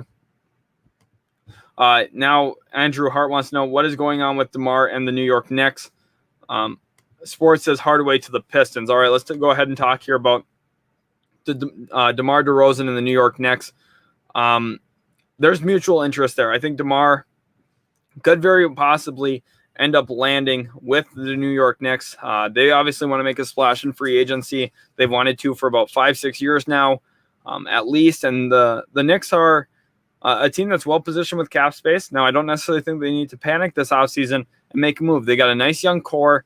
RJ Barrett's growing as a player. You're looking at, if they bring back Derrick Rose, Nerlens Noel, Reggie Bullock, and Alec Burks, and then maybe bring in one shooter around those guys, you're going to be a decent team next year. And I think that's really going to be the big goal for them. That's what I would do. I don't think that they need to panic and make too big of a move for any said player. Julius Randle is going to be a big prove-it year for him. If he plays like this again, they're going to be a really, really nice team for quite some time. Also, exciting thing too, Austin's going to be joining us for the live stream here in just a little bit over an hour. He's, of course, working his full-time job. So when he jumps in, it'll be awesome. You guys will get a little bit of a change of voice, and I'll get the rest of my voice. I've been live for about 3.5 hours already, so nonstop talking for that long is quite fun. Hopefully you guys have enjoyed it so far. I'm going to go take a look at the channel real quick and see how many subscribers we're at, and let's see if we can push that number a little bit more at this point. That's awesome. We're at 3,624 subscribers. We've gained over 70 subscribers already today. Let's see if we can go ahead and get some more as we keep going. Kenzo Gordon here wants to know, do you see the Clippers making any trades? Possibly in the sign and trade variety. If they are trying to add in a player who's worth more than the mid-level exception, they can pay about $6 million in the mid-level exception. So if they're looking to bring in a guy who's maybe worth $12 to $14 million, you could really make a deal where you end up going and, giving up Luke Kennard. You end up going or giving up Patrick Beverley or so. Okay, and there is news. Okay, we do have some news with the Dallas Mavericks. I'm going to go ahead and pull up Mark Stein on Twitter because he is going to be one of the big guys to watch for the Dallas Mavericks tonight. Let me go ahead here. 1 second, guys. Wow. Okay, let's stop the screen share here. Let's go ahead and share a new screen.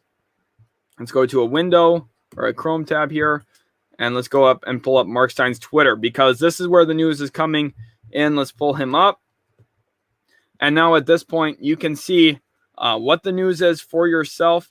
He says, Dallas, I'm told, is expected to reach agreement to re-sign Tim Hardaway Jr. early in free agency. Hardaway and Boban Marjanovic are two Mavs free agents they were determined to retain, and sources say they will. 30 minutes or so till the bell rings for the start of free agency. It's been absolutely insane at this point, but we do have our first inkling of news. The Dallas Mavericks are expected to keep Tim Hardaway Jr., which is a really, really big deal at this point. Dallas Mavericks needed to improve their roster. They're at least keeping one of their key pieces in Tim Hardaway Jr. I'm ecstatic to see that. I think that he's going to be a really, really good piece for the Dallas Mavericks. I love that. Severing says, I take Tim Hardaway Jr. back, but he'd have to be insane to come back to the Knicks for the third time. Yeah, I know. Like, he's been with the New York Knicks already twice. It would not make sense for him to really want to come back, especially after they just traded him a couple of years ago. And it does sound like he will be going back to the Dallas Mavericks. Really, really awesome. As a Mavs fan myself, I'm happy to see that. I think he's well worth every single penny that we give him, as long as it's not like $25 million a year. My guess is it'll probably be around the $16, $17 million a year mark, which is perfect for a player like him. I think he's a really good player and fits well with what we need. To be determined Productions asked, any Schroeder news? At this point, no, not yet. No Dennis Schroeder news at this point. Zena Hollick says, what about the Spurs? This is a really good question because the Spurs are a team that historically hasn't made a lot of noise in free agency. A few years back, of course, they did make the splash for LaMarcus Aldridge. Other than that, though, free agency is usually a quiet time in San Antonio. Tonight, that could change. They have about $40 million in salary cap space. Let me double check on that quickly. Yeah, they have actually $49 million in salary cap space. So they have quite a bit of money that they would be able to spend if they were willing to. So they'll be a team to watch tonight. I think that they'll end up going out and trying to bring in a couple scoring options for this team. An example that comes to mind here is someone like possibly a Lou Williams off the bench type of player. Maybe a Malik Monk who's a little bit younger. Maybe a Norman Powell I could see them going out and making a move for. They've got money. They've got options. We'll see exactly what they do. I don't expect them to be a big-time player next free agency, so I don't think that they should save money at this point. But it does sound like Tim Hardaway Jr. staying with the Dallas Mavericks does take one of those scoring options off the board. And Dobbs wants to know what's new for the Atlanta Hawks here. The Atlanta Hawks, of course, have been busy recent days. Ended up having a phenomenal draft. Can we just talk about that real quickly for the Atlanta Hawks? They were able to bring in Jalen Johnson and Sharif Cooper on draft night. That's two really good draft picks. Sharif Cooper at least is going to function as a playmaker off the with the ball in his hands off the bench. And Jalen Johnson, I really like what he could grow into in the NBA. And now with them, tonight I think it's going to be about trying to find a rim protecting center. They also were able to bring in DeLon Wright. They moved off of Chris Dunn. I like where the Atlanta Hawks are at. I think they're in position to be even better than they were last year. And they just made the Eastern Conference Finals. They are a very good young team. Trae Young silencing all the haters. What a good player. He's really, really blossomed. He's going to sign the max contract extension tonight, probably right around midnight Eastern time. I think probably 12:01 Eastern time. He'll probably have a brand new contract in place there.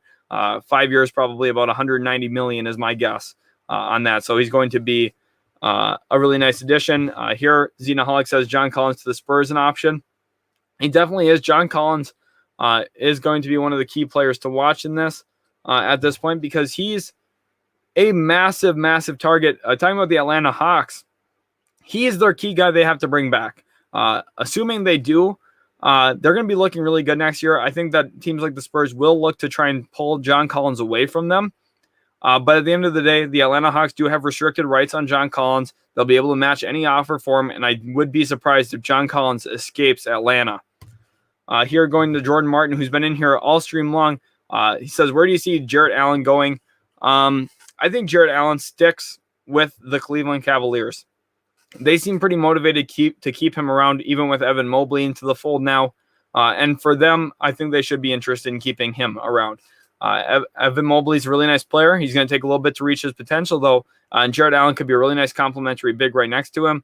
Evan Mobley's a freak of nature. He's a 7-footer, moves like a wing, and I think he's going to be really, really good. But Jarrett Allen, at this point, is the better player just because of his ability to rebound the basketball.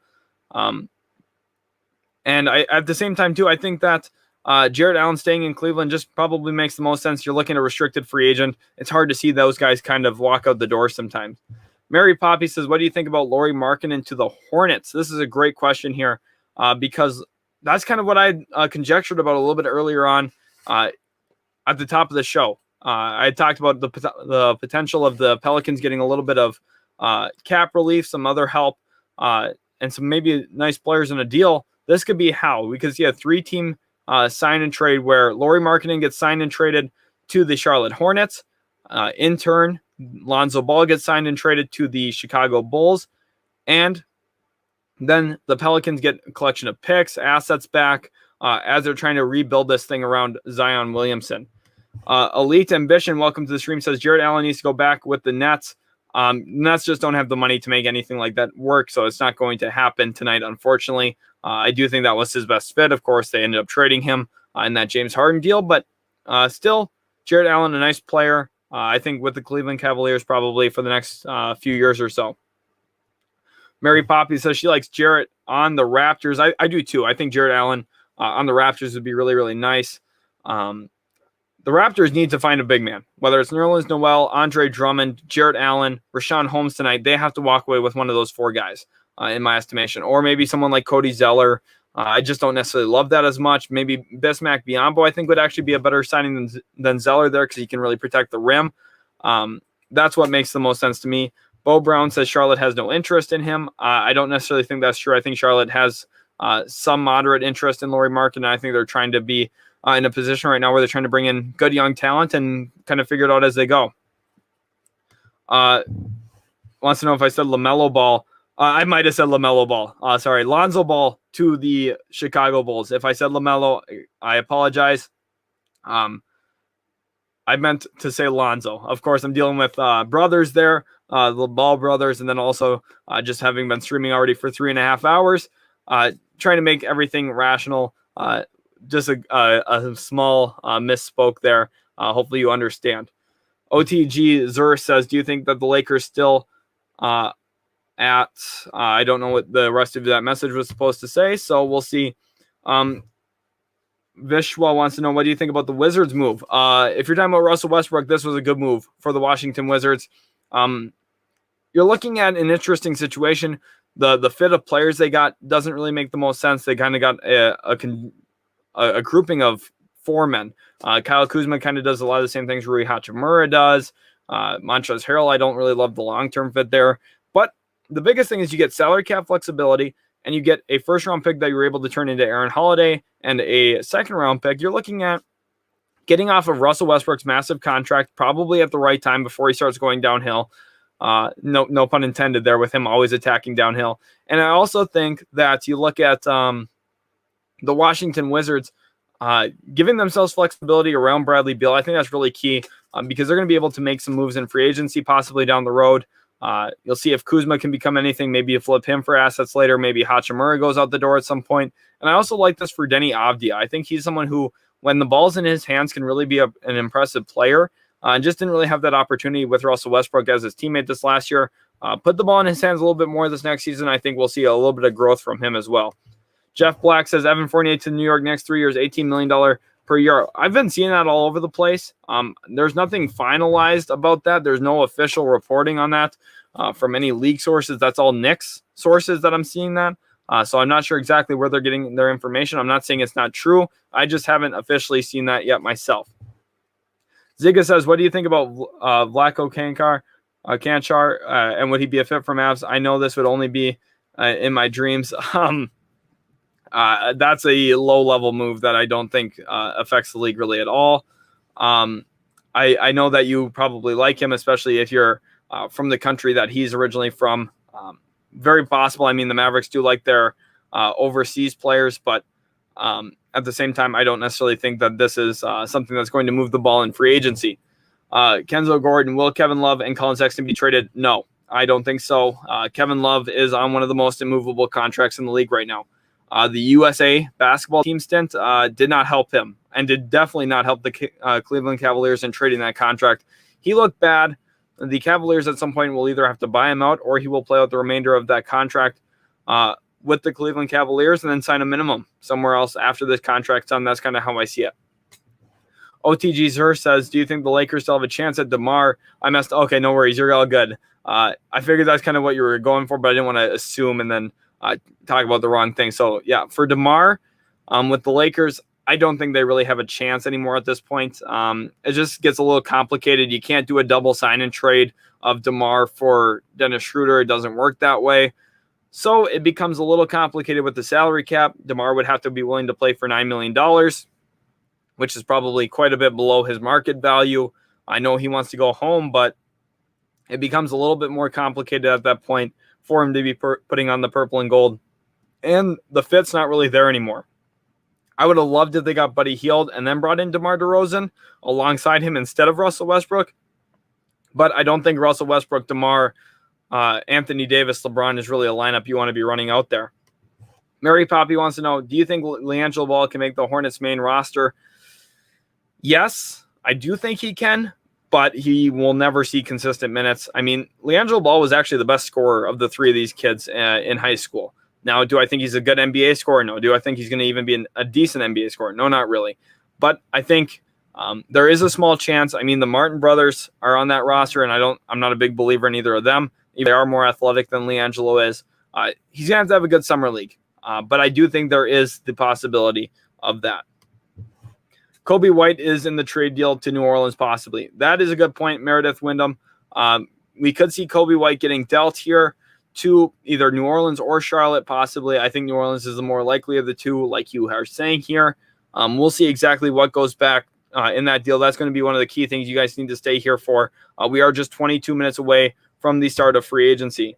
Mr. Absolute Truth says the Knicks is definitely getting ready to give Evan Fournier 3 years, $18 million per year, and then we'll re-sign Bullock to 2 years, $10 million. Now they're talking hard with Ball's agents for 4 years. Okay, so they're talking to Lonzo Ball's agents, it sounds like. But maybe you're a little bit late on the news there for that, as long as Isaiah. Okay, interesting. I was reading something one of my buddies sent me because he's a Boston Celtics fan. Ogugwa Anunoby, OG Anunoby.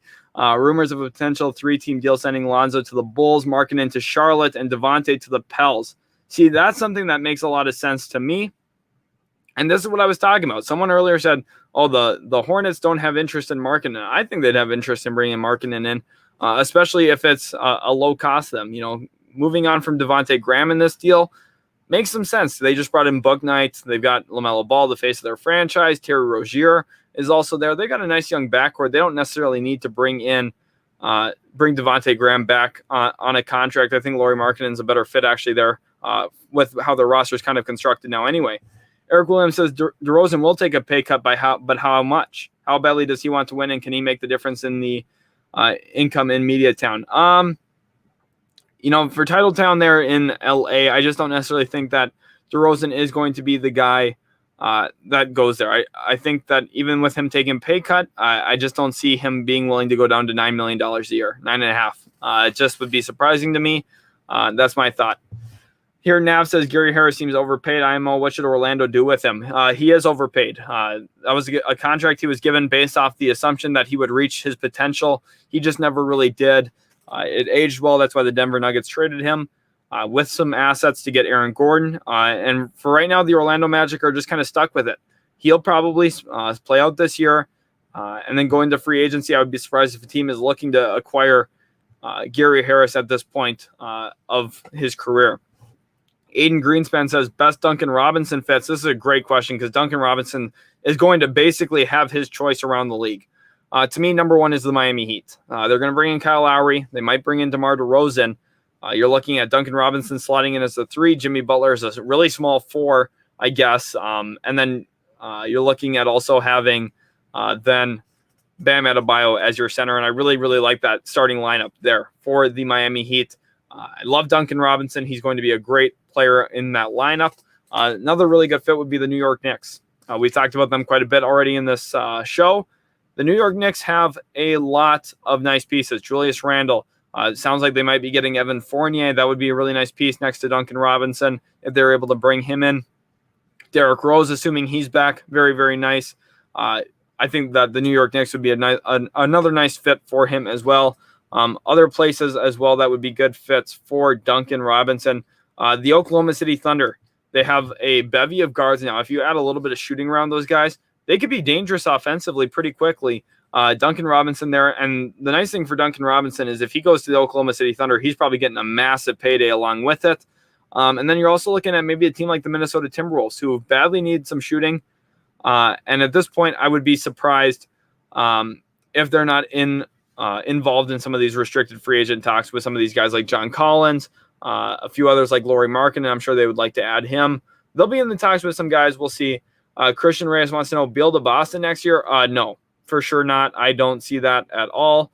At this point, I would be surprised if that happens. Mary Poppy says, do you think it's smart of the Cavaliers to offer Jarrett Allen $100 million? I do, because you're looking at a 5-year, $100 million deal. That's not that much money, honestly. $20 million a year. I think that's right about where the market value is for Jarrett Allen. Maybe he gets a little bit more out on the open market, but anywhere from that $17 to $22 million range for him, I thought was kind of standard. So 5 years, $100 million, if that's what it ends up being, I think is pretty good for Cleveland, especially they don't really have a lot of other guys on this roster right now that are worth paying big money. Vishwa wants to know, what should the Wizards do with Beal? Keep him or trade him? If so, to which team? They should keep him. As long as you have a player of Bradley Beal's stature and quality that wants to play in your city, wants to play for your team, you don't trade him. Bradley Beal's too good to trade without him demanding his way out. The moment he wants out, though, you have to give into it. You have to make that trade. When he does want to get traded, it'll probably be the Philadelphia 76ers if they still have Ben Simmons. That's kind of what I see lining up. If it's not them, though, it'll maybe be the Golden State Warriors with a package centered around Wiseman, Kuminga, Moses Moody possibly. That's a really nice young package there as well. The nice thing is the Wizards will have options.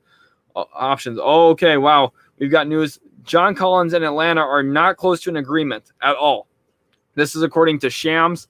Let me go ahead and update my Twitter here, make sure I am keeping up with all the latest stuff in the NBA world for you guys. Let's go ahead and see if he's saying that on Twitter here. Yep. So he is saying now that the Atlanta Hawks and restricted free agent John Collins are not close. Mohammed wants to know, is Spencer Dinwiddie re-signing with the Nets? No, Spencer Dinwiddie is not going to re-sign with the Nets. My guess is he'll probably go somewhere like Dallas, the New York Knicks, or possibly a sleeper team, something like maybe the Charlotte Hornets, Indiana Pacers maybe. There's a few other teams out there that make some sense as well. The Golden State Warriors, if they found a way to make the money work. But I think really the Knicks and Mavericks are the ones that make the most sense. Maybe the San Antonio Spurs. Isaiah Cheeseborough wants to know, is that Fournier deal the only deal so far? Sort of. Tim Hardaway Jr., I'm pretty confident there's a deal done there between him and Dallas. Evan Fournier, I haven't seen anything official from either Woj or Shams Charania or Mark Stein on him yet at this point. So the Fournier deal is not fully official. That has been coming out of Knicks sources, not from NBA league sources. So there's a big difference there. Mary Poppy says Devontae Graham to the Thunder rumors. That's something that makes sense to me. That would have made sense to me rather before the NBA draft, because you're looking at a team that drafted 2 guards in the first round. Pick 18, they took Trey Mann. Pick 6, they took Josh Giddey. They still have Shai Gilgeous-Alexander. I just don't think Devontae Graham to OKC makes that much sense, other than the fact that he's young and they have money. Team Boston here says, do you think the Boston Celtics are going to bring back Isaiah Thomas? And that's actually a really great question, because that's what my Celtics buddy was talking about. He is interested in bringing back Isaiah Thomas, and I think the Celtics will have a little bit of interest too, especially with Brad Stevens now as the new GM. Of course, Danny Ainge is the one who went ahead and traded him. Maybe Brad Stevens says, hey, we'll give you a shot. Now, I don't think it's going to be for a massive role. I don't think it's going to be at all big payday. It's going to be probably league minimum. But it's possible the Celtics do give him another chance. Welcome to the stream, Roy. Glad to have you in here. OG Ananobi here says, which RFA is most likely to change teams after Lonzo? Let me go ahead and share a screen here to my little document that I got ready for today, my spreadsheet here of all the NBA free agents, including restricted free agents here in an assortment. Most likely to change team. I think Devontae Graham is very likely to change team. Him and Lonzo, I think, were the two most likely. I think Jarrett Allen stays put. Duncan Robinson, my guess is he probably stays put. So then you're looking at other ones. I think John Collins is a possibility. I'd be surprised, but a very real possibility. And I also see, Kendrick Nunn as a possibility. If they're able to sign DeMar DeRozan and Kyle Lowry like it seems like they hope to at this point, I see it very likely being a possibility that Kendrick Nunn is no longer in Miami. Let's go ahead here now into the next caption here. Let's go ahead and do this for a quick second. All right. OTG Zurst wants to know where I think DeMar ends up. I think DeMar ends up in I think it's in Miami. I'm going to say I think he's going to Miami. Isaiah Cheeseborough wants to know, is Lonzo signing with the Bulls? That would be a good move for Chicago. I think he is. I think Lonzo Ball is going to end up being a Chicago Bull next season. Ian Burns says Lakers versus Nets is basically an all-star game. Lakers are not going to make the finals. So I'm sorry to burst your bubble there, but I do not think the Los Angeles Lakers are that good. As it currently sits, they're going to have to get a lot of shooting, and they're going to have to get pretty lucky with that Dennis Schroeder trade exception, honestly. I think if they want to be a good team. Xenaholic here, yep, that's what we were talking about. Big news, John Collins and the Hawks not close to an extension. Big news, very, very big news. Thank you for bringing that in. Okay, let's actually just block that Roy G. Biv. Sorry about that, guys. If you guys were seeing that, some of those comments, I'm sorry about that. I can't control that, so he is blocked now. Nav says if Fultz fails to remain healthy this season, should the Magic look to move on from him sooner than later? Yeah, probably, but it's hard to see what a market really looks like for him. They're in the middle of a rebuild. I probably don't get a lot of assets for him. He's a nice player. They just linked him to an extension. I mean, should they? Arguably, yeah. Will they? No, I don't think so. OTG Sir says, I think Isaiah Thomas for any team in need of a bench point guard or even a starting point guard, because he was in Denver. He's putting up 8 points a game. Yeah, but he gives up a lot of points a game. He's really, really bad defensively. If he's healthy, he can score the basketball. He comes off the bench, and he can be a nice little scoring unit himself. He can put the ball in the hole. But you kind of have to put the ball in his hands. He doesn't have a lot of functionality without it. I understand why he's not in the NBA right now on a team, and I don't necessarily blame GMs either. JG says, do you think Chicago and Rose will reunite? And if so, how would that fit be? That fit would be really good, especially if Lonzo doesn't end up going there. Now, if Lonzo goes there, then you have Lonzo, Levine, Kobe White.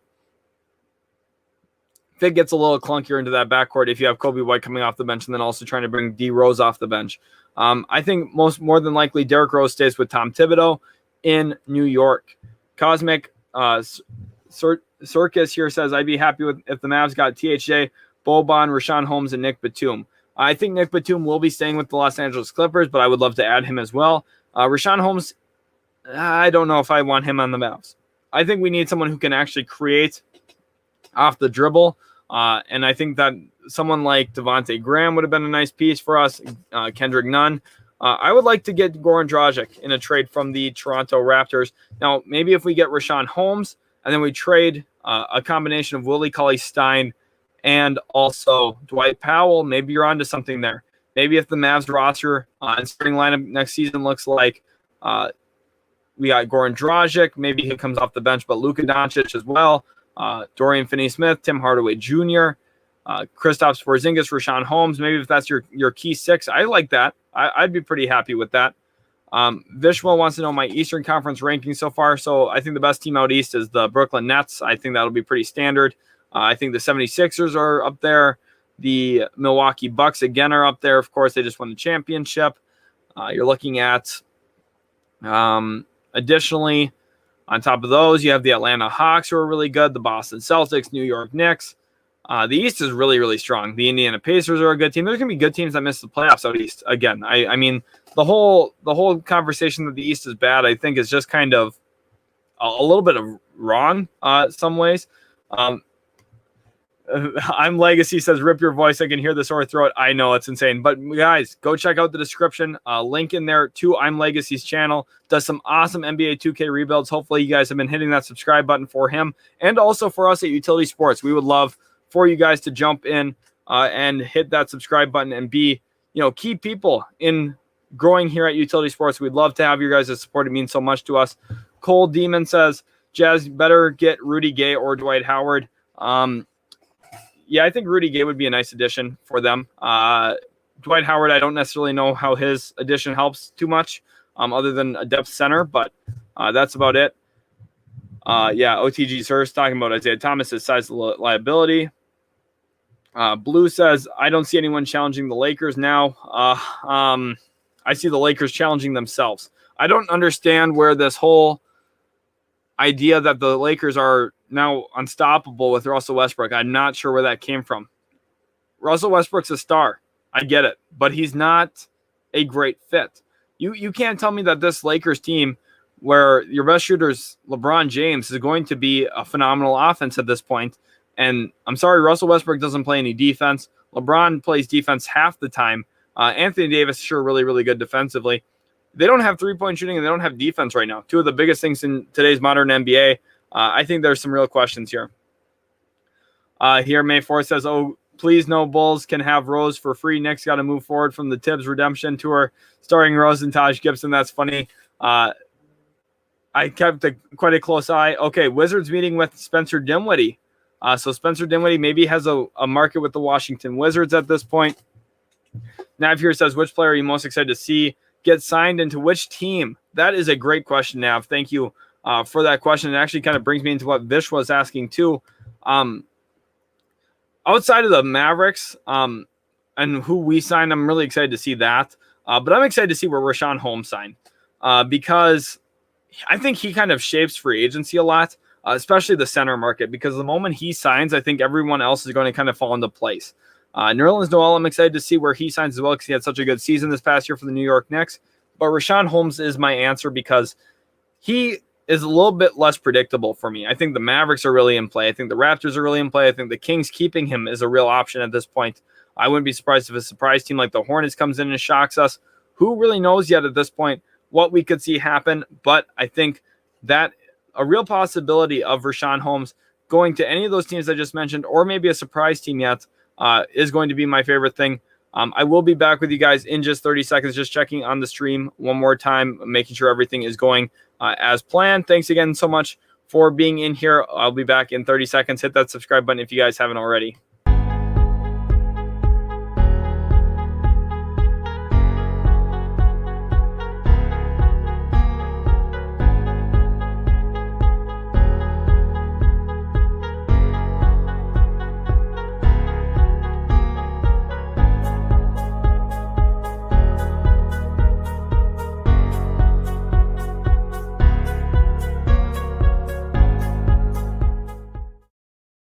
All right, great, guys. Thanks for holding on while I was checking on some stuff there.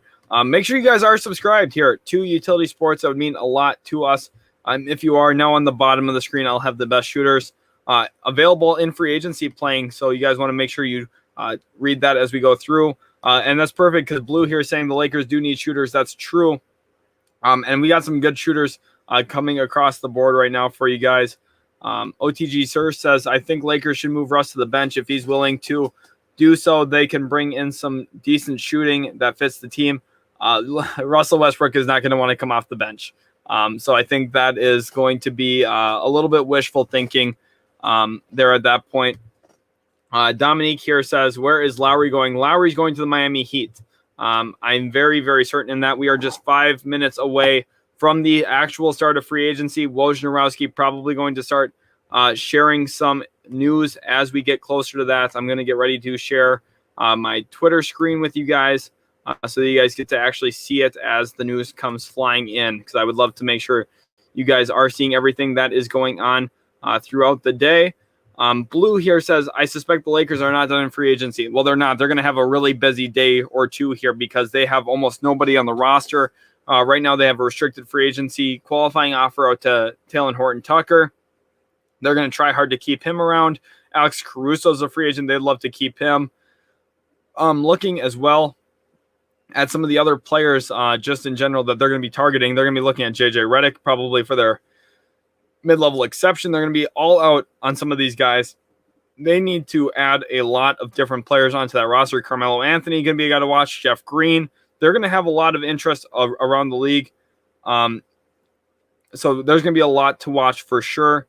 Vishwa wants to know my thoughts on Corey Kispert. Really great shooter. I actually had him as a top 13 player in this year's class. I thought he was a really good grab for the Wizards. He's a great fit as a shooter for them. Spaces the floor, and I think that they are moving in the right direction a little bit. The Kuzma, Rui Hachimura fits a little clunky to me. We'll see exactly how they kind of figure it out. But we'll see. Ian Burns wants to know, where is Spencer Dinwiddie going? He's meeting with the Washington Wizards. So as long as we're on the topic of them, I think it's very possible he could land in Washington. He also could land with the New York Knicks, possibly. He does have 2 ACL injuries in his career. That's a little scary. Not been the most consistent three-point shooter either. I think the Dallas Mavericks will show some interest, but I think ultimately the Mavericks end up with Goran Dragic. DS, he says, can you live share Woj and Sham both windows at once? We'll actually be flipping back and forth. So, yes, I will have Woj and Sham pulled up. We'll also be looking at Mark Stein's Twitter a little bit. And I've got notifications on for them, so I'll be able to see every time that anything goes on between those two. Blue says, Tucker's not the greatest shooter by far.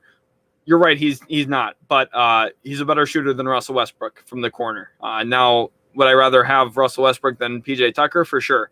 But you look at the Bucks; they had a really well-constructed roster. Middleton, a guy who's a shot creator for them, take them home.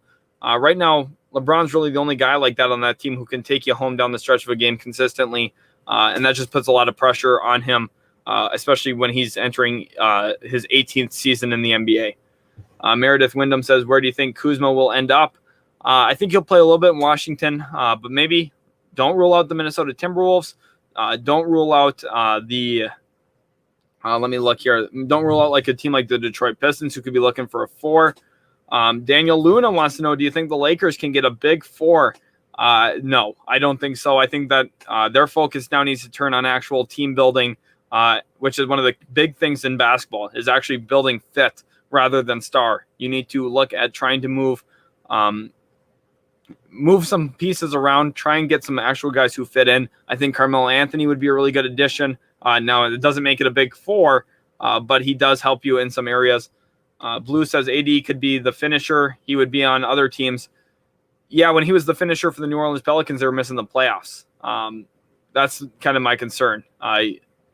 Anthony Davis, really good player, freak two-way player, but he's not a half-court shot creator. I mean, he's just not. That's not his play style, and it's not a knock on him. He's perfect in the role that they had him playing when they won the championship as, a physical four-man who's going to guard multiple positions, and he's going to screen and roll and catch lobs around the rim. Now I've got concerns that they're going to have him be shooting three-pointers like Kevin Love was doing with the Cleveland Cavaliers. Sidewalker says, I think this will be a typical Mavs free agency, to be honest. Yeah, it's kind of shaping up to be that way, isn't it? Now, Ram up next live wants to know Duncan Robinson on the Lakers. No, that will not happen. I'm sorry, Lakers fans. But the Lakers don't have money. Duncan Robinson is going to get about $20 million a year, probably, and I don't know where the Lakers would get that money from. They just don't have a way to actually get that done. It's unfortunate. I'm sure Lakers fans would love to see Duncan Robinson. He'd be a phenomenal fit onto their roster, obviously, but they just don't have the means to actually get there. That's another question on another reason why I think the trade for Russell Westbrook is a little weird, because if they went the Buddy Hield route, they would have still had Kentavious Caldwell-Pope in a sign and trade. They could have made something happen there with the first round pick, but instead they opted to go this way. Very interesting to me that they ended up going the direction that they did, honestly. Now at this point, we are at the time of free agency. It has started, and there is a deal already. This is according to Shams Charania. Let me go ahead and share this with you guys. There is a deal in place, and it's right around the amount of money I was talking about. Shams Charania reporting a deal for Lonzo Ball. 4 years, $85 million deal. Let's go ahead here and get this up to you guys. I'm going to refresh this page now. A massive, massive deal. Shams Charania comes out with the deal here now.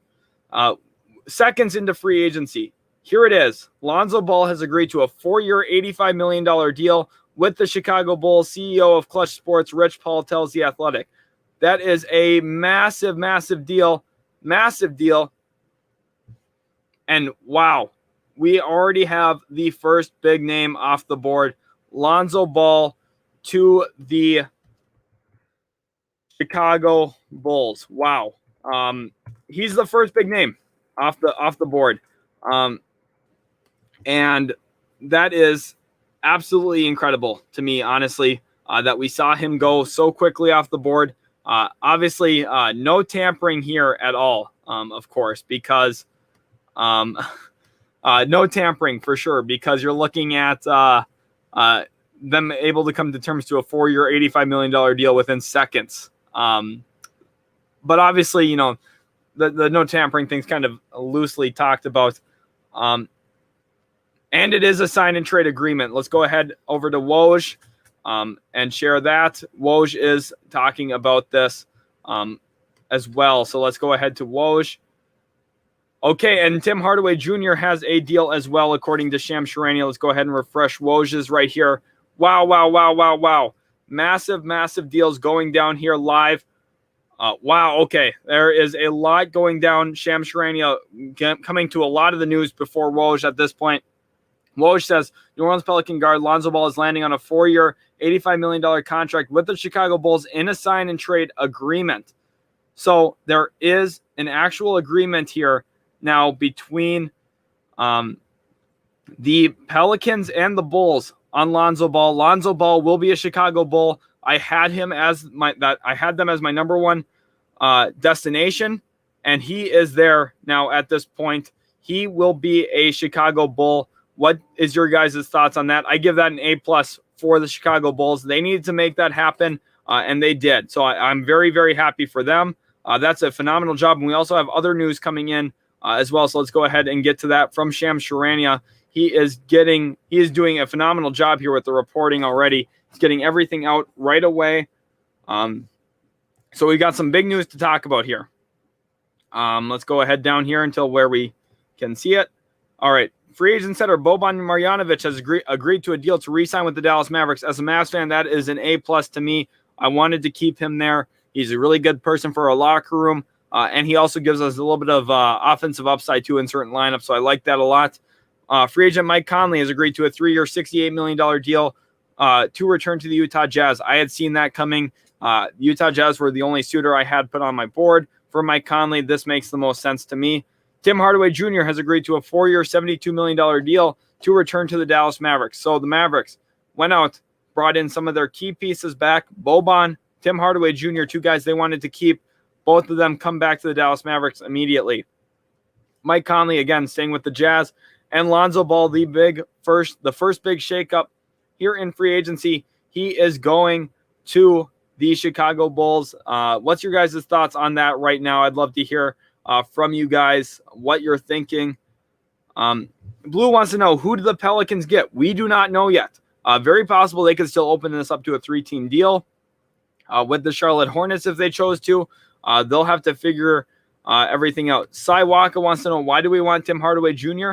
Because he's a good player. He's a nice fit next to Luka Doncic. He's capable of scoring the basketball on all three levels. He's found some real consistency in recent years with the Dallas Mavericks.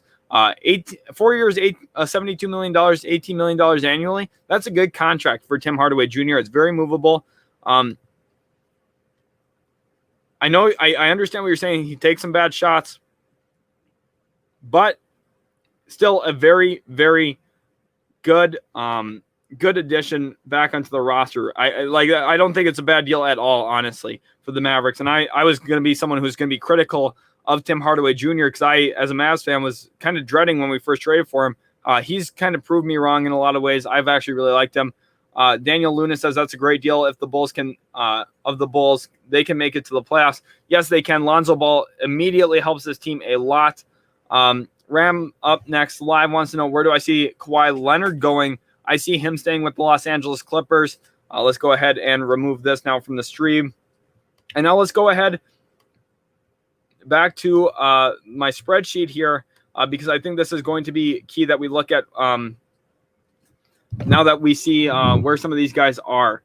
So Lonzo Ball, suitor one I had as the Chicago Bulls. As you guys can see here, I saw that being the case for him. This was I made this a few days ago. I kind of saw that coming.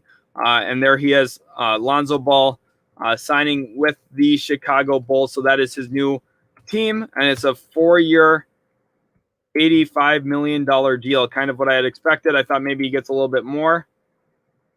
Okay, Tim Hardaway Jr. is going to get, or not Tim Hardaway, Jimmy Butler is expected to agree to a maximum contract extension with the Miami Heat.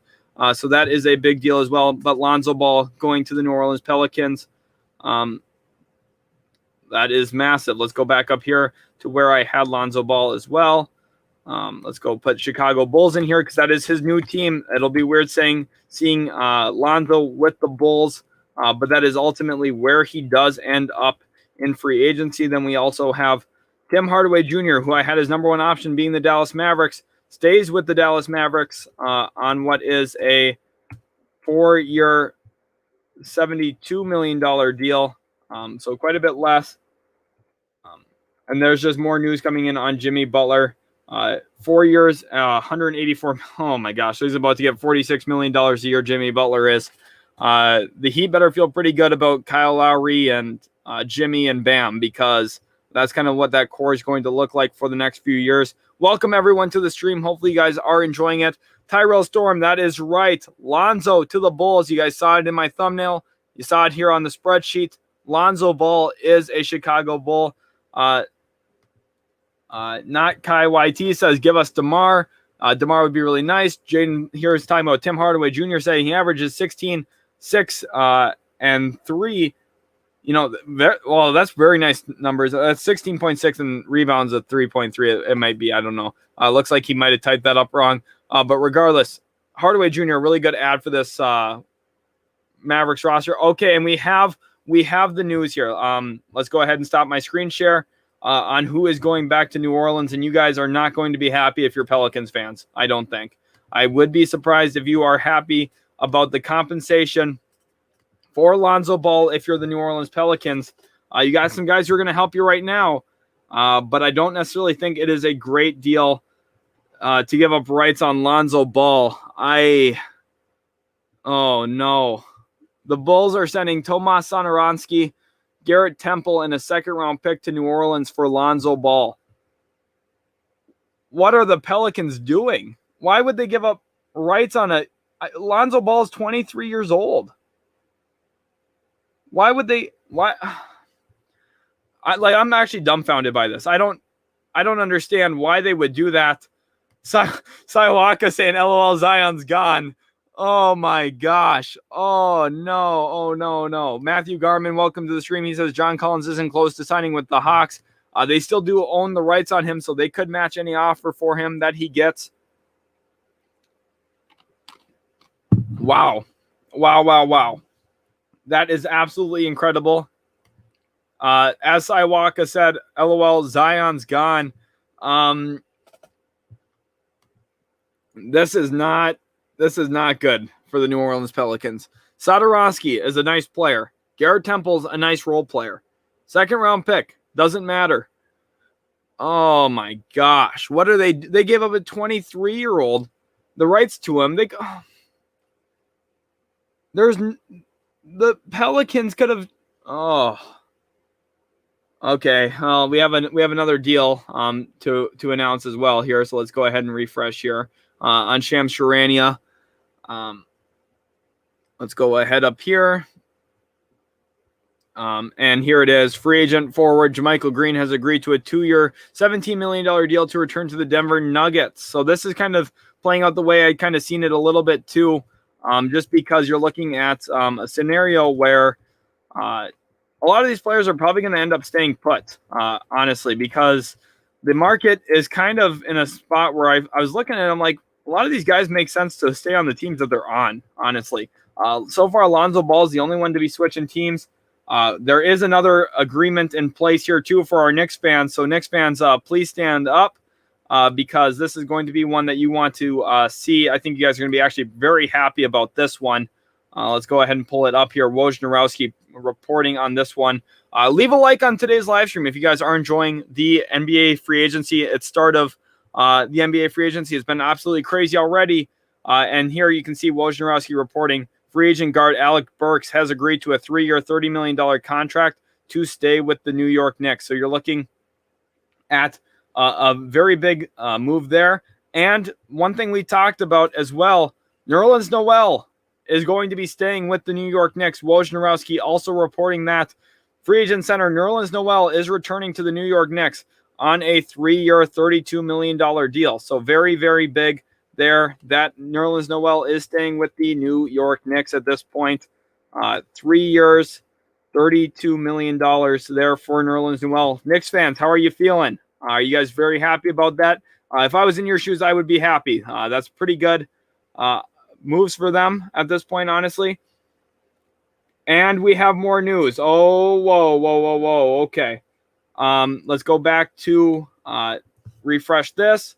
Wow, we have a lot going on. Make sure you guys hit the like button and subscribe. Knicks fans are extremely excited. Wojnarowski with another another leak here, another bomb. Restricted free agent center Jarrett Allen has agreed to a 5-year, $100 million contract to stay with the Cleveland Cavaliers. So they are paying him heavy dollar, but he is well worth that. He is staying with the Cleveland Cavaliers now at this point. Jarrett Allen, another big fish, has already landed. Nuggets re-sign Will Barton as well. Okay, so we are seeing a lot of moves going down here at this point already. Let's go ahead and pull this up as well. I don't know who reported the deal with Will Barton. That's Yahoo. Yahoo actually reported the Will Barton deal. Will Barton staying with the Denver Nuggets on a 2-year $32 million deal, 2-year $32 million deal. So he got a pretty nice payday for himself, $16 million annually. That is not bad at all. Here I'm updating my sheets. Of course, I did see the Cavaliers as the number one option for Jarrett Allen. For Noel, I had the Knicks as the number one option. So I've got that right so far. Trailblazers did bring TJ Leaf back on a 2-year deal, or on a 2-way contract. Nuggets I had as the number one option here for JaMychal Green. And Kyle Lowry is signing with the Miami Heat. It does sound like a 3-year deal, like I talked about earlier. It has to be that longevity. It has to be at least that long in order to go down. I'm looking for Alec Burks here at New York Knicks. I had them as the only suitor for Alec Burks here, and it is with the New York Knicks. It is 3 years. New York Knicks. And let's go ahead here and okay, this is not doing what I wanted it to do, but let's just type it in. It'll be fine. New York Knicks, and that is a 3-year, $30 million deal there for Alec Burks. So massive grabs here all around the board. If you guys are enjoying the start of NBA free agency, smash that like button. Also, hit that subscribe button if you are new. It means so much to have your guys' support. Thank you all for tuning into the live stream so far. We've got plenty more coverage coming your way as more of the big name free agents go off the board. Let's go ahead and refresh here on Wojnarowski's Twitter here. A lot going on around the league. Absolutely crazy what we see going on here. 2 big centers already off the board. Nerlens Noel and Jarrett Allen, 2 of the biggest centers in free agency. And there is a deal. Kelly Olynyk is off the board as well too. Let's go to the screen here. Let's stop the screen share and add another one. Let's go to Wojnarowski here now at this point. There is a deal in place for Kelly Olynyk. I think this is the first one that I didn't have as the number 1 suitor for him. Quite surprising. They just moved to get off Mason Plumlee, and they come into a 3-year, $37 million deal with Kelly Olynyk for the Detroit Pistons. That is rather interesting to me. Not necessarily the contract I would be lining up to give Kelly Olynyk. I didn't even have the Pistons on as a suitor here. Wow. Okay. So 3 years. Oh my goodness. That's a lot of money for Kelly Olynyk, who just quite frankly, I would be surprised if he's on the Pistons at the end of that contract. I'm going to be completely honest with you guys. Pistons fans, I'm sorry. I think this is another miss by Troy Weaver in free agency. Yeah, Sidewalk. I saw Gilbert Arenas called Dallas a YMCA team, and he's not wrong. I disagree with you there. I think he is wrong. But here Eddie Blank says Lakers are still pursuing Buddy Hield. Yes, they are. Absolutely crazy what we see going on here. Olynyk to the Pistons. What's your guys' thoughts on Kelly Olynyk signing a 3-year, $37 million deal with the Detroit Pistons? I would love to know what you guys think about that at this point. A lot going on here in free agency already. I'm glad you guys are all in here. Make sure you hit that like button on today's live stream. Also, subscribe for more if you are enjoying the content, because we post so much different stuff here at Utility Sports. A lot of NBA content, as well as some NFL stuff, some MLB stuff. We cover all major sports in the United States, so make sure you guys are subscribed so you don't miss out on that. Vishwa here with a funny comment says LeBron to the Wizards. That is quite comical indeed. Make sure you guys are subscribed to Utility Sports. I'm going to go ahead here and set up a ticker. Tim Hardaway, I'm going to just go like this. THJ, staying in Dallas. Then we got Kyle Lowry to Miami. We have, what else has gotten done? Kelly Olynyk. Detroit. We have Will Barton staying in Denver. That's, of course, a very big deal. JaMychal Green in Denver. Let's go ahead here and see what else we've got. We've got that's good enough for now. Let's go ahead and throw that on the bottom line here. Welcome again, everyone, to the stream. Really happy to have you in here. Jarrett Allen, of course, has signed as well. Lakers have not gotten anybody yet at this point. Sports says Olynyk is a solid player. I agree. It's just not worth over $12 million a year on my point. That's my point. Bro, our team without Luke is a bottom seed in the West. I mean, there's a lot of teams in the league without their best player. That would be a bottom team in the West. Your team is built around your best player, Cy. So that's kind of why. The Lowry deal is done, Nick. It does sound like they were reporting that the deal is done there. I just saw a funny tweet talking about how NBA free agency is like Shark Tank, and for that reason, Mark Cuban's out, which is quite comical. Here it does sound like Mike Conley's deal is actually 3 years, $72.5 million deal, which is kind of what I was more so expecting for Conley, was a little bit more money than that. So he gets a deal here with the Utah Jazz worth 3 years, $72.5 million. So very, very key that he stays there. Welcome everyone to the stream. Hopefully you guys are enjoying. Nerlens Noel did re-sign to the New York Knicks. Very, very big there. Trades are going crazy. Yep, the Bulls got Lonzo Ball, Xavier. I'm sure you are quite excited about that. Viota says Derrick Rose should try to get traded to the Bulls. Number 25, yeah, that would be awesome to see him back. Spicy P says L. I'm not sure what the L is there for. Norman Butler, Lonzo Ball signed to the Bulls. He did. Very, very crazy indeed. What a crazy start. JJ wants to know, who did the Lakers get? Nobody yet, but make sure you guys are staying put throughout this entire live stream so you don't miss out on it. Hit that subscribe button if you guys are new to Utility Sports. I'm going to check how many subscribers we have right now, so I'm going to give you about 30 seconds to hit subscribe before I see what our number's at. I would love for you guys to hit that subscribe button. New Yorker wants to know, is Fournier confirmed to the New York Knicks? Not yet. No official report yet on him going to the New York Knicks officially. I am refreshing these pages, though. We'll see what Mark Stein's saying. Pacers have come to terms with TJ McConnell. So that is according to J. Michael. So TJ McConnell lands back with the Indiana Pacers. That makes a lot of sense to me as a realistic landing spot, just based on what they needed, what was going to be valued there. I like that a lot for TJ McConnell. There's no money yet on the McConnell deal. Nick Trajanopoulos says, do you have anyone you think Raptors are on top of?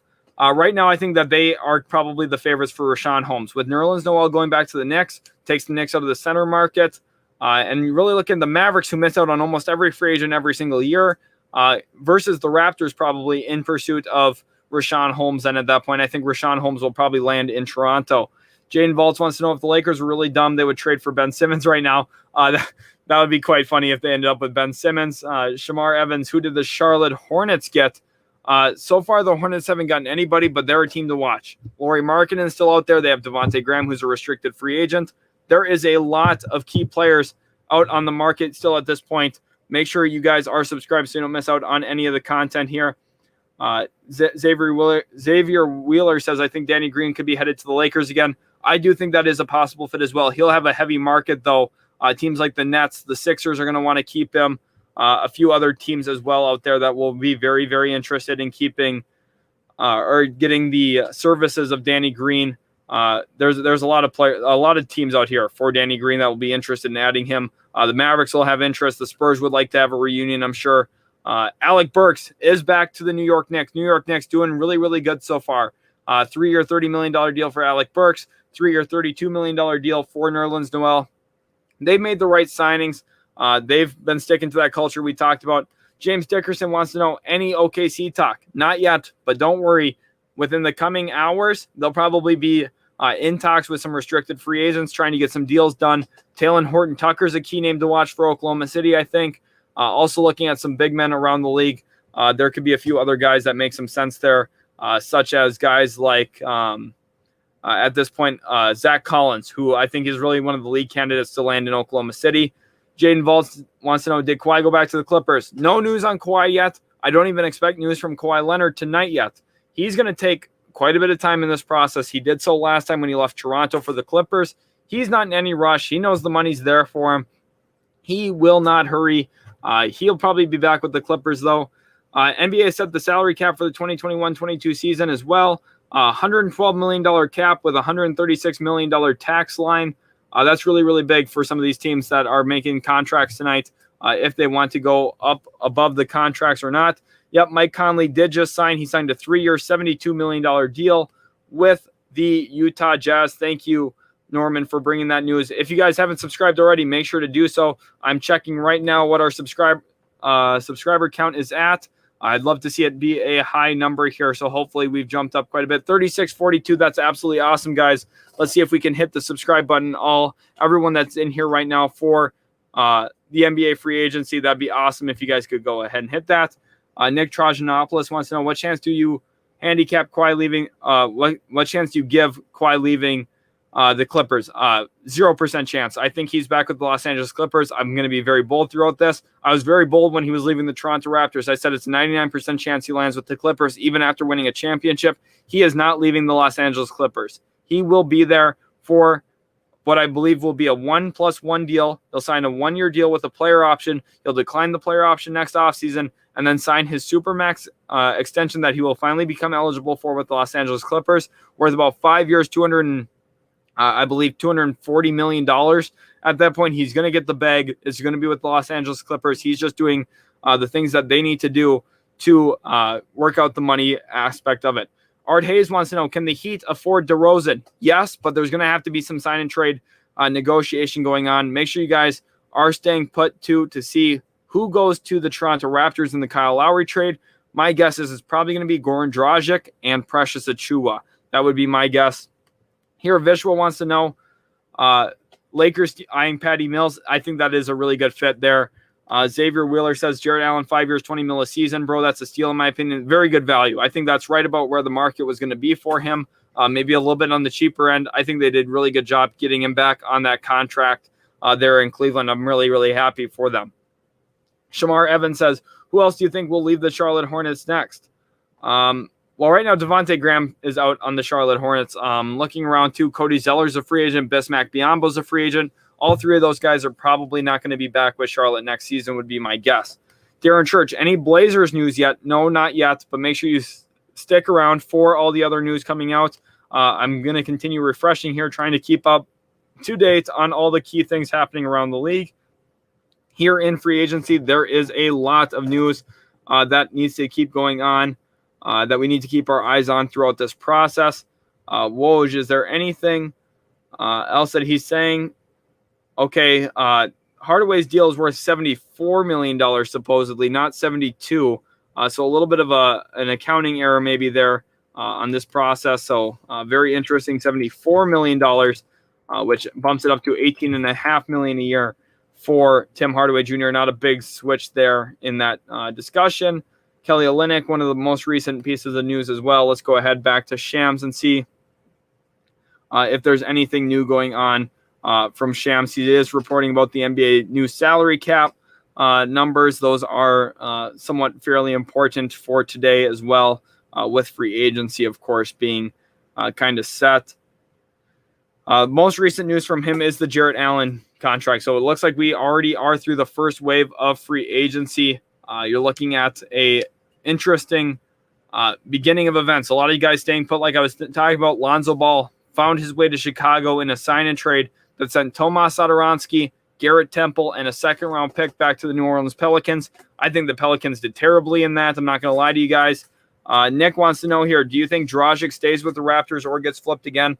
I expect Goran Dragic to be a Dallas Maverick. At the end of the day, he will end up being in Dallas. And when I'm right, you guys can hit that subscribe button to the channel because I think that's the one that makes the most sense. You're looking at him and Luka having a really good relationship, play together on the national team for Slovenia, and they've just known each other for a very long time.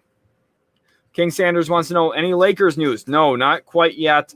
Hold on. They'll be very active very soon here because they're going to be looking to bring in a lot of players that can fill in their rotation here on night one of free agency. Jaden Vault says, do you think Evan Mobley can fit with Jarrett Allen in the front court? I absolutely do. Evan Mobley's not ready to play center in the NBA quite yet anyway. He's a little bit wiry, a little bit thin, but he's a freak athlete. He offers extremely good length. And I think him playing as a four-man early is going to be really perfect for his career. It's going to give him a chance to develop his offensive arsenal. They're going to work with him on his shooting. They're going to work with him on his back-to-the-basket game. And they're going to let him function in the pick and roll a little bit, too, as a pick-and-pop guy. He's going to develop a lot in his skill set. And athletically, he's a freak, like I said. He can jump out of the gym. His arms go on for days. I sound like Jay Billis there for a second. He's just going to be a very, very nice piece for the Cleveland Cavaliers next to Jarrett Allen or not next to Jarrett Allen. Either way, these two guys are really good players, and I think together they're going to provide a lot of issues for other teams, because you're looking at a combination of guys who really, really fit. We do have more news here as well. Let's go ahead back to Mark Stein. I'm going to hit refresh here, and I'm going to share this because, wow, that is quite a big deal. Let's go up. We have Cam Payne. He has signed a contract, and it's actually a very good deal, which is what I was kind of nervous of. I thought, maybe a team's going to overpay him a little bit. Cameron Payne has re-signed with the Phoenix Suns on a 3-year, $19 million deal. League sources tell Yahoo Sports. So Cameron Payne back to the Phoenix Suns on a 3-year, $19 million deal. I had expected him to stick there the entire time. And sure enough, that is what happens. Cameron Payne staying with the Phoenix Suns. Really, really good. Glad to see that here. 3 years, $19 million. Now, of course, sometimes these numbers that get reported are off by just a little bit, but for the most part, they will be in the ballpark, exactly where they need to be. Really good to see that with the Phoenix Suns and Cameron Payne. I'm really happy for him. He's really revitalized his career. Mr. Ray says, my Pistons got Kelly Olynyk. Okay. I wouldn't be super excited. I think Olynyk's an okay player. I don't really think he moves the needle too much for the Pistons, but we'll see. Orlando Pinto says, all Knicks fans, they're going to do that's funny. So he's addressing Knicks fans there. Quite funny. King Sanders, do you think the Lakers are getting healed? They're going to be one of the teams to watch for healed. It all comes down to Dennis Schroeder, what that trade exception looks like if he leaves them. The Chicago Bulls getting Lonzo Ball does pull a team out of the point guard free agent market, which really hurts Dennis Schroeder. He's looking like one of the biggest losers so far at this point. And very, very tough situation there, because he needed a good market in order to get the money that he turned down in an offer earlier from the Lakers of 4 years, $84 million. He turned that offer down earlier in the season, and it looks like he's going to end up regretting that. He's going to get much less money now. Eddie Blank says, my gut feeling is the Lakers will get Buddy Hield, Dwight Howard, and Carmelo Anthony. I could really see that. I think Dwight and Carmelo for sure. Buddy Hield, very, very possible as well. Kelchi says, Lakers CP3, not happening. I'm sorry. Just not going to be the case. Muhammad here says Conley re-signed with Utah. Yep, he did at a mark of 3 years, $72.5 million. So pretty good deal for him. Here, Shamar Evans says, who do you think we're in play for? Who are you a fan of, Shamar? I just do not remember. Sorry about that. With all the people commenting, it's my mind's kind of all over the place too with the start of free agency. So I'm trying my best. Make sure you guys are putting your questions in there. Tell me what you think about Lonzo Ball to Chicago. That is the massive move that kind of really shapes free agency at this point. Let's go ahead here. I'm going to pull something up for you guys and see if I can get something up on stream for you. I think you guys will like seeing that. Yeah, let's pull this up right here. This will be pretty good. I think you guys will enjoy seeing this. Let's go ahead and stop this screen share something else. And let's go here over to our Chrome tab. And there we are. What do you guys think? The first look at Lonzo Ball in a Bulls uniform. Do you like it? Do you think that Lonzo is going to have a great career with the Chicago Bulls? I really, really like this fit for Chicago. I think he really solves a lot of their issues defensively. He gives them a nice playmaking option. Now, Kobe White, does he move to the bench? I would think so, right? Very, very interesting. BTS, no, I don't think that actually happened, BTS. I'm sorry about it. I do have notifications on, so I am seeing everything that they tweet, and they did not tweet that, BTS.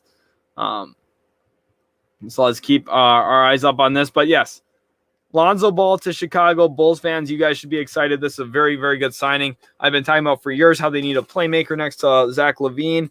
They brought in Vucevic. I like this team a lot. I think they're a lot better today than they were yesterday. And I think that they keep improving moving forward. Wow, TJ McConnell got a pretty nice contract, actually. Wow, I was not expecting that. Let's go ahead and share. I'll get to your guys' questions in just a second, so just hold on. Please do not spam, by the way. That is why we have the delay put in. in order to prevent spamming. Shams Charania here reporting. Let's go ahead and refresh the page here for you guys so you can see exactly what happened with TJ McConnell with the Indiana Pacers. He got a 4-year, $35 million deal to return to Indiana. So very, very good money for him at this point. I'm very happy for him. I like TJ McConnell quite a bit. I think he's a nice player, role player, comes off the bench for you, is competitive, is going to get in the passing lane, is going to get some steals. Of course, had that 9-steal game this past season. That was pretty iconic. All right, now let's go ahead and hop into some of these other questions here. Demetrius Jones wants to know, where is DeRozan going? My thought right now is Miami. I think he will land in Miami with his buddy Kyle Lowry. Let me know if you agree. Also, smash the like button on today's live stream. We have 182 people in here, so no reason we can't hit 182 likes. That'd be absolutely awesome if you guys could support the channel like that. Also, subscribe if you are new to Utility Sports. It means so much to have your guys' support as we go through this. I'm going to be answering your guys' questions, breaking down the news, giving my grades, instant reaction. For the Lonzo to Chicago grade, I'm giving that an A+. They got him on a very good price, 4 years, 85. I think it's a really, really good deal for them, actually. And they were able to get him without having to give up much. They didn't have to worry too much about the offer sheet scenario because they ended up working out a sign and trade instead. Only had to give up Satoransky, who I know some Bulls fans really like. He's a nice player, but this is an immediate upgrade, especially on the defensive end of the floor. Andrew here says, who do you think the Celtics could get here? With Nerlens Noel off the board, it kind of limits their market. Jarrett Allen's off the board as well. The center market now hinges on Richaun Holmes. He's going to be a key player to watch here. I think that is very possible that the Celtics do look at Richaun Holmes as one of the options that they'd like to bring in. However, I don't know if they have the money to make it work after bringing in Josh Richardson.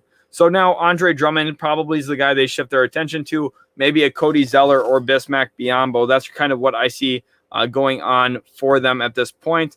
A little bit of a correction here, too, on TJ McConnell. It's not just 4 years, $35 million. It is actually 4 years, 35.2. So you're looking at a pretty big shift there with how it kind of played out. So $35.2 million. That is an actual pretty big difference. Honestly, to me, I know it doesn't sound like much of a difference, but it is an extra $500,000 a year, or extra $50,000 a year, actually. So it is on the bookkeeping part of it. It does actually matter a little bit. Charlotte Hornets here. Okay, so for Evans, he's asking about who the Charlotte Hornets could be in play for. Still Lauri Markkanen. I think he could be a guy in play. I think Richaun Holmes still makes some sense there in Charlotte. Those are the two guys I would watch for. Selecto J says this was official about 15 minutes ago. Yeah, I know, we're just still talking about it because there's no other news out there. So yes, I know the Lonzo Ball news has been out for a while. We are just still discussing it though. Okay. Jay Ray says, where do you think Spencer Dinwiddie will land? New York City? No, I actually think the Washington Wizards will land Spencer Dinwiddie, and I actually really like that for them. They need another creator off the bench, assuming that's where he plays for them. Aaron Holiday probably in the starting lineup. I think that would really help improve Washington year one with this whole new group of Kuzma, Montrezl Harrell, and so on. You may bring Dinwiddie and Harrell off the bench. That's pretty intriguing to me. Xavier Wheeler says, any news on D Rose? Not yet. We will keep you up to date, though, on all things Derrick Rose, all things NBA free agency here. Demetrius Jones, I answered your question about DeMar. I think it's going to be the Miami Heat. Meredith Wyndham asks, as a Pelicans fan, I wish we got Satoransky and Kobe White. Right. That as a Pelicans fan, you have to be looking at this as an L. Honestly, for the Pelicans, very, very sad situation. You're losing a guy who is a key piece in the trade for Anthony Davis. I know you got all the picks. I know you got Brandon Ingram, who's been phenomenal there. But Lonzo Ball is a really good player. Two-way playmaker, able to shoot the three ball now, is really developed as a player. And him going to Chicago really hurts, especially if you're only getting Satoransky back. Garrett Temple, I think, is a very low-level piece in this deal. And I also don't see that second-round pick really having too much implications down the road. Now, it's a small asset, sure, but it doesn't really do a whole lot for you when you're losing a 23-year-old who, maybe has projections to be a nice long-term player in the NBA. Cole D-Man here says Eric Pascal to Utah. I have not seen that myself, so I'd like to know where you're getting that from. Remorseless Slayer says, so DeRozan to the Lakers was BS. Yeah, once they got Russell Westbrook, you guys should have started seeing the writing on the wall there that that's just not really how that's going to work out. DeMar DeRozan just doesn't really have a spot now in LA anymore after the Russell Westbrook trade. Nick Trajanopoulos wants to know, how about Tice? Where we think he's going? He's a guy that's interesting to me. I think the Bulls would have some value in keeping him now after adding Lonzo Ball. You want to have a rotational big man in the fold. And I think Daniel Tice would be a really good guy for them to keep around. A return to Boston would make some sense. I know that Brad Stevens really liked Daniel Tice. Andrew here saying, okay. The deal is official now. Let's go ahead and share the screen here. Wow, okay. Deal is officially official. Let's go to Woj actually here. I know we had talked about this, but it is now officially being reported by Wojnarowski and Shams Charania here. It is a 3-year deal and a sign and trade for Kyle Lowry. Sources tell ESPN here Kyle Lowry put it on his story. Now the attention turns to DeMar DeRozan. Will he go to the Miami Heat? Where will he land? A lot to watch here, honestly, with the whole Kyle Lowry situation with the Miami Heat. Very, very shocking. He announces that he is joining the Miami Heat. Really, really awesome to see. We had made a video on that yesterday. We knew that was going to be the case. Just crazy. Absolutely incredible how this has all worked out. JC23 says Bulls hood. Right now, that's funny. Yeah, the Bulls are very, very interesting. Lonzo Ball, love that addition to their roster. Okay, and we have a deal. Okay. Let's go to Wojnarowski again here. Let me refresh this page. Duncan Robinson does have a contract here with the Miami Heat and did not get as much money as I was expecting from him to get 5 years, $90 million contract to stay with the Miami Heat. What are you guys thinking for the Miami Heat? They not only a busy day, honestly, for Miami's front office. Last year, they got Bam Adebayo on the extension. Jimmy Butler signs an extension today. Kyle Lowry coming to Miami. And now they are keeping Duncan Robinson. 5 years, $90 million. What a deal for the Miami Heat. An elite three-point shooter. A phenomenal grab for Miami. And they got him at $18 million a year. I thought he was a guy who was going to get maybe $20 to $22 million. They got him at a very good price in my estimation. Let's go ahead and go back to our spreadsheet here of where we're looking at what I was kind of expecting.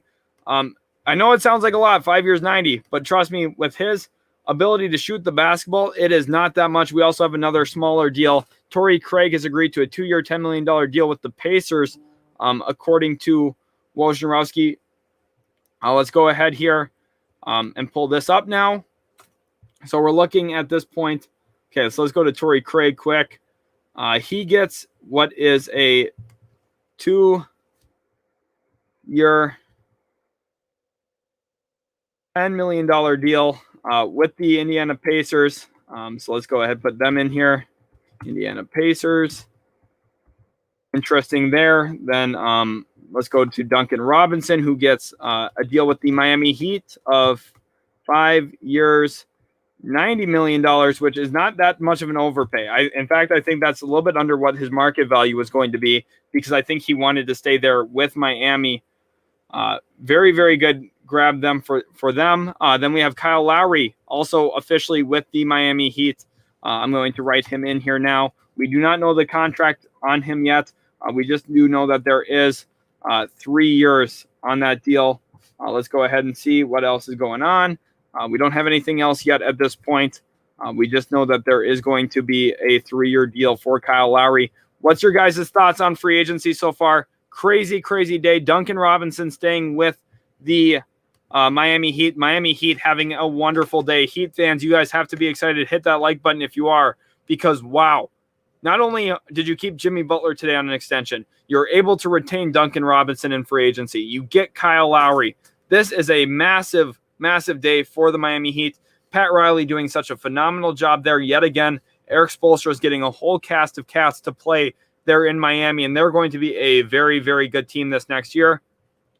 Zena Hollick here saying Trae Young extension, 5 years, $170 million. Yes, that is reported by The Athletic. That will become official tonight at midnight Eastern time, so about 5 hours from now. And there's also going to be a Supermax trigger that could make it worth $201.5 million deal. So we're talking about massive money here for Trae Young. Great question here by Your Age. Wants to know, did Richaun Holmes get signed? Not yet. I think he's holding up the center market a little bit. Once he's off the board, we'll see a lot more news coming in. Crazy, crazy start to NBA free agency. If you guys are enjoying, hit that like button. Also subscribe for more content here at Utility Sports. It's been absolutely insane. Demetrius Jones wants to know about Carmelo and Rudy Gay. Nothing official yet. And there's a deal. The San Antonio Spurs have a deal. I'm going to go ahead and get that up on the screen for you guys now. Not what I was expecting. There is a complete changing of the guard here for the San Antonio Spurs. Wow. Sham Sharani here reporting. Let's go ahead and refresh. So TJ McConnell gets his contract with Indiana. Doug McDermott does not. Doug McDermott now finding a new home. 3-year, $42 million deal with the San Antonio Spurs. That's cap space that they're using there. $14 million of their cap space just went out the door to Doug McDermott. They still have about $35 million in cap space available. But wow, Doug McDermott finding a home no longer with the Indiana Pacers, but instead with the San Antonio Spurs. That is absolutely crazy. And if you think that Duncan Robinson's contract's allotted $18 million, think about it. Doug McDermott just got $13 million a year for 3 years. So that is very, very interesting to me. He gets a 3-year, $42 million deal. Again, that's what it ended up being. And wow, massive payday there for him at this point. If you guys are enjoying the live stream, hit that like button and subscribe. Okay, great question here by Nathan Kaimov. He wants to know, what's a Supermax trigger? A Supermax trigger is when in his contract, if at any point Trae Young makes All-NBA, first, second, or third team, his contract will flip to, instead of being the $170 million, it will be $201 million. So if he makes makes it next deadline or next year, okay, we have a deal. Holy cow! Wow. Okay. This is Wojnarowski. I need to get to Wojnarowski. I'll come back to your question in a second, Nathan. Thank you for understanding, as it is just a crazy day. I'm trying to do my best here for you guys. Wojnarowski with some news here. And this is big news. This is what we had expected this entire time. I've been talking about this all day long. Phoenix Suns All-Star guard Chris Paul has agreed to stay on a new 4-year deal that could be worth as much as $120 million. His agents Steve Human and Ty Sullivan tell ESPN. So we have a massive deal here. Chris Paul, like I had expected, staying with the Phoenix Suns. Massive deal here. The Suns keep their young backcourt in play. That was 4 years, $120 million. So you're looking at a short-term pay cut because he was due $44 million, but a long-term increase in his pay. Massive money here for Chris Paul. What's your guys' thoughts on that? The Phoenix Suns keep their backcourt intact. Devin Booker still there, of course. Now Chris Paul, 4-year, $120 million deal for him. Cam Payne signed a 3-year, $19 million deal. And now at this point, you're looking at a lot of money from the Phoenix Suns having to be committed. DeAndre Ayton is due a contract extension yet at this point as well. Very crazy. We also have my other co-creator here on the channel coming in. Austin, welcome to the live stream. How are you doing? Hey, 4 hours and 46 minutes in. This has been kind of wild for you, I'm sure. A lot of deals that just went down. The Chris Paul extension, that got done. Obviously, Duncan Robinson, that was huge. Doug McDermott, those are kind of the recent ones. Absolutely crazy what's happened. It really makes you wonder, what's it worth, having a pre-tamper period, because they just have all the agreements in line anyway. So kind of funny there. So a lot to talk about, right? So far to you, what is the most surprising deal that's gotten done? It has to be the sign and trade element between the Bulls and Pelicans, honestly, to me, because with the news that we had yesterday with Kyle Lowry, we knew he's going to the Heat. We made a video on that. And then you're looking at the Pelicans, the market dried up at point guard. And they need a point guard, and they've decided to let their 23-year-old Lonzo Ball walk out of the door for Tomas Satoransky, Garrett Temple, and a second-round pick. Terrible return for the Pelicans. And I mean, he didn't even get close to the max. He got $21 million a year. To me, the Pelicans are a big loser today already at this point. What about you? What's your biggest thoughts so far on what you've seen from free agency? Well, I just want to talk about that deal a little bit more because now you kind of get into a position where they're going to keep saying that they need a point guard. They have Kyra Lewis on the roster currently. And then you kind of look at the landscape of free agency. You could possibly see a guy like Dennis Schroeder, whose market has dried up really quick. I don't know if a lot of people have noticed that, but his market is slowly, decreasing in terms of teams that will sign him to the money he wants. He should have taken that extension that the Lakers offered early in the season. I think that was a huge mistake on his part to decline that. Now you're kind of sitting there like the Pelicans are going to probably pay him somewhat near that $20 million range. So basically you're flopping Dennis Schroeder and Lonzo in that, and you're not getting any assets essentially from that Lonzo deal except for that second rounder and Satoransky, which that's really a nothing in the scheme of things. Right. You're looking at, even if Dennis Schroeder's market is as dry as it possibly could be, probably down to maybe $13, $14, $15 million. I mean, he's much worse than Lonzo Ball, especially for what the Pelicans need. He's 6 years older than Lonzo Ball. It's a backwards move. Lonzo Ball was a key part of that Anthony Davis trade that David Griffin made. It's not new management there from that trade. David Griffin made the deal, wanted Lonzo Ball in it, and now has chosen to not bring Lonzo Ball back. It's a surprising move for me. Austin, did you see the news on CP3? Yep, I did. $120 million deal for 4 years. We had talked to some of our friends even about that as well, that he was going to get that big money, especially a longer-term deal. People wondered, why did he decline that $44 million option? The thought process is clear for me.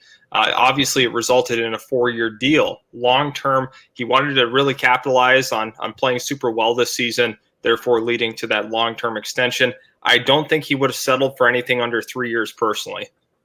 Right. That's kind of how it played out here. And this is actually really, really good, not only for Chris Paul, but for the Phoenix Suns. Even though it's a big commitment of money, something the Suns haven't had to do for quite some time, you're looking at the Suns getting a little bit of cap flexibility for this year. Had he opted into that player option, they'd be a lot closer to that hard cap. They'd be up past the luxury tax at this point, especially if they wanted to give Ayton that extension, give Campaign that 3-year, $19 million deal he came to today. It would have been a tougher situation for them to really build this roster and try and get back to the NBA Finals. He's taken a $14 million pay cut this year in order to get about $76 million of extra money in the bank down the road. I think this is a win-win for both sides. Looking to now, Austin, with some of the other guys on the board. Of course, we saw Mike Conley come off the board. Kyle Lowry, we don't have the numbers yet on him. Point guard position, we've talked about it. It's dried up. Dennis Schroeder, Spencer Dinwiddie, Derrick Rose, Devontae Graham. Those are the 4 best guys left out there. Who intrigues you the most out of those 4 and why? I just think that at this point, Dennis Schroeder is just the most intriguing one to me, just considering with where he thought the money was gonna be, and now all of a sudden, like you said, his market's dried up in terms of how much money is going to be left for him. We could see him anywhere from that 14 to like $16 or $17 million range. He was definitely hoping to get well over 20. Now at this point, it's pretty interesting. I'm kind of curious to see what teams are truly interested in him. Give me your top 3 teams for Dennis Schroeder and Fitz. You're right. So this is where it's interesting now, because the Pelicans probably have to jump up into that list.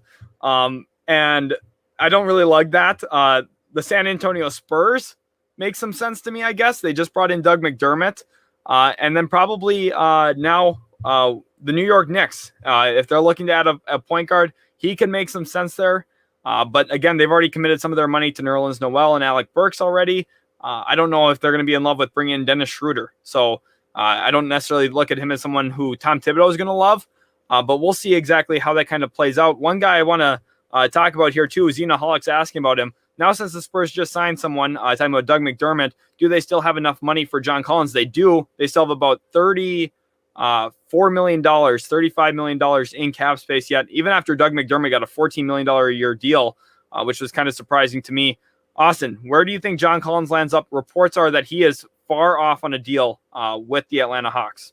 Yeah, I think there's probably some front runners in terms of teams that are pursuing. I think the Dallas Mavericks are a team that really is looking to sign him. I think also the Minnesota Timberwolves, another team that's really going to push for him. Minnesota is going to be pretty active here on out. There's a couple of guys like Jared Vanderbilt that they might bring back at that 4 spot. Hernan Gomez is hurt right now. We're not exactly sure what it's going to look like for them at the 4 position moving into next year. So maybe they're going to make a push for John Collins, put D'Lo, Anthony Edwards, Karl Anthony Towns, and John Collins. That's a pretty formidable starting lineup. So overall, I think that would be an interesting fit. Like I said, Dallas. I'm kind of curious to see your thoughts on the potential fit alongside of Luka. Yeah, I think John Collins would be a phenomenal fit in Dallas. He kind of brings that element that we've been missing in terms of bringing real athleticism into the lineup. He can jump out of the gym. He's grown as a defensive player. He's also able to stretch out to the 3-point line. And we saw how well he fits with Trae Young. I mean, they just got to the Eastern Conference Finals. I would be surprised if Atlanta lets him walk out the door super easily. They have rights to match any offer on him. So it's going to be a pretty hefty price tag to lure him out of Atlanta at the end of the day. So we'll see exactly where he goes. Here, B. Bailey saying, D. Rose back to the Bulls, please. I know a lot of Bulls fans are hoping for that. We'll see where Rose ends up. My estimation is either the Knicks or Chicago right now. Austin, which one of those two do you see more likely? I have a hard time believing that Tom Thibodeau is not going to, once again, he's not going to make it easy for him to leave. I think they have a wonderful relationship. Obviously, Tom wants him wherever he's coaching, so I think he's going to stay in New York. Yeah, no kidding. Tom does always want him wherever he's coaching. Brought him to Minnesota, brought him now to New York. More than likely, I would say he's going to be back with the Knicks as well. Jay Power wants to know the most likely destination for the Lakers, or for DeRozan rather, the Lakers, Bulls, or Heat. One of those jumps out to me, Austin. However, there were some rumors about the Bulls trying to get in on a deal for DeRozan. What do you think? Yeah, so destinations, I think he's going to try to pair up with Kyle Lowry and Jimmy Butler in Miami. Now, money-wise, that's going to be a little tough. Definitely going to have to be some sign and trade to get that to work, just considering Duncan Robinson just signed that huge extension. So at this point, they're going to have to basically gut the roster money-wise to make that work. DeMar's not going to necessarily take a huge pay cut to a team that, is not top tier. So I think at that point, it's going to be pretty tough for the Heat to make that happen, but I think they are going to push for it. Right, they're going to work hard. It's been a busy day for the Miami Heat today. Made a lot of moves, brought back Jimmy Butler on a massive deal. Kyle Lowry, I'm sure, is going to be making bank as well. We'll see exactly how that goes out. We still don't have the sign and trade deal yet for Lowry. My guess is probably Dragic and Precious Achiuwa. But we will see a lot of news going on here. Your Age wants to know, where do you see Kawhi going? I think he's staying with the Clippers. Austin, I'm sure you feel that way as well. Nick, I saw your question earlier. Sorry for not getting to it. Norman Powell, Blazers guard. They bought him as a rental. Do you think he ends up back in Portland, Austin? I think they're going to prioritize that. I think Portland really likes Norman Powell. I think that's, obviously with that trade, they got rid of a big-time asset in Gary Trent Jr., but Norman Powell fits in nicely with the current roster. I think Portland's going to be making some changes as well. Obviously, Zach Collins will not be back with them very likely. So I think Norman Powell, there's going to be some money there for him to make. Yeah, I think so as well. He's going to be probably their key focus at this point. Also, the Raptors, the guy that they got for Norman Powell, they're going to have that focus on Gary Trent Jr. One guy, though, that I think the other focus could be on there for Toronto is Richaun Holmes. Austin, let me go ahead and pull up my spreadsheet here for the viewers to see. There is a lot of stuff going on here. You can see this, right, Austin? Yep, I can. Okay, so we got Richaun Holmes here. The suitors I had for him were the Kings if he stays, the Raptors, the Boston Celtics, and I guess we could throw the Dallas Mavericks back on here at this point with some of the guards off the board. Where do you think is most likely for him to land, just looking at him? I think it really actually comes down to the two teams that you have as suitor 1 and 2. I think Sacramento is going to really make a push, trying to make him a part of the true core moving forward. But also, I think Toronto is going to be aggressive. Obviously, with Nerlens Noel going to the Knicks, I think once again that makes the center market a little more thin. Same thing with Jarrett Allen now that he is signed. There's a couple of other nice centers that are available, but really to Holmes's level, the only other guy out there is Andre Drummond.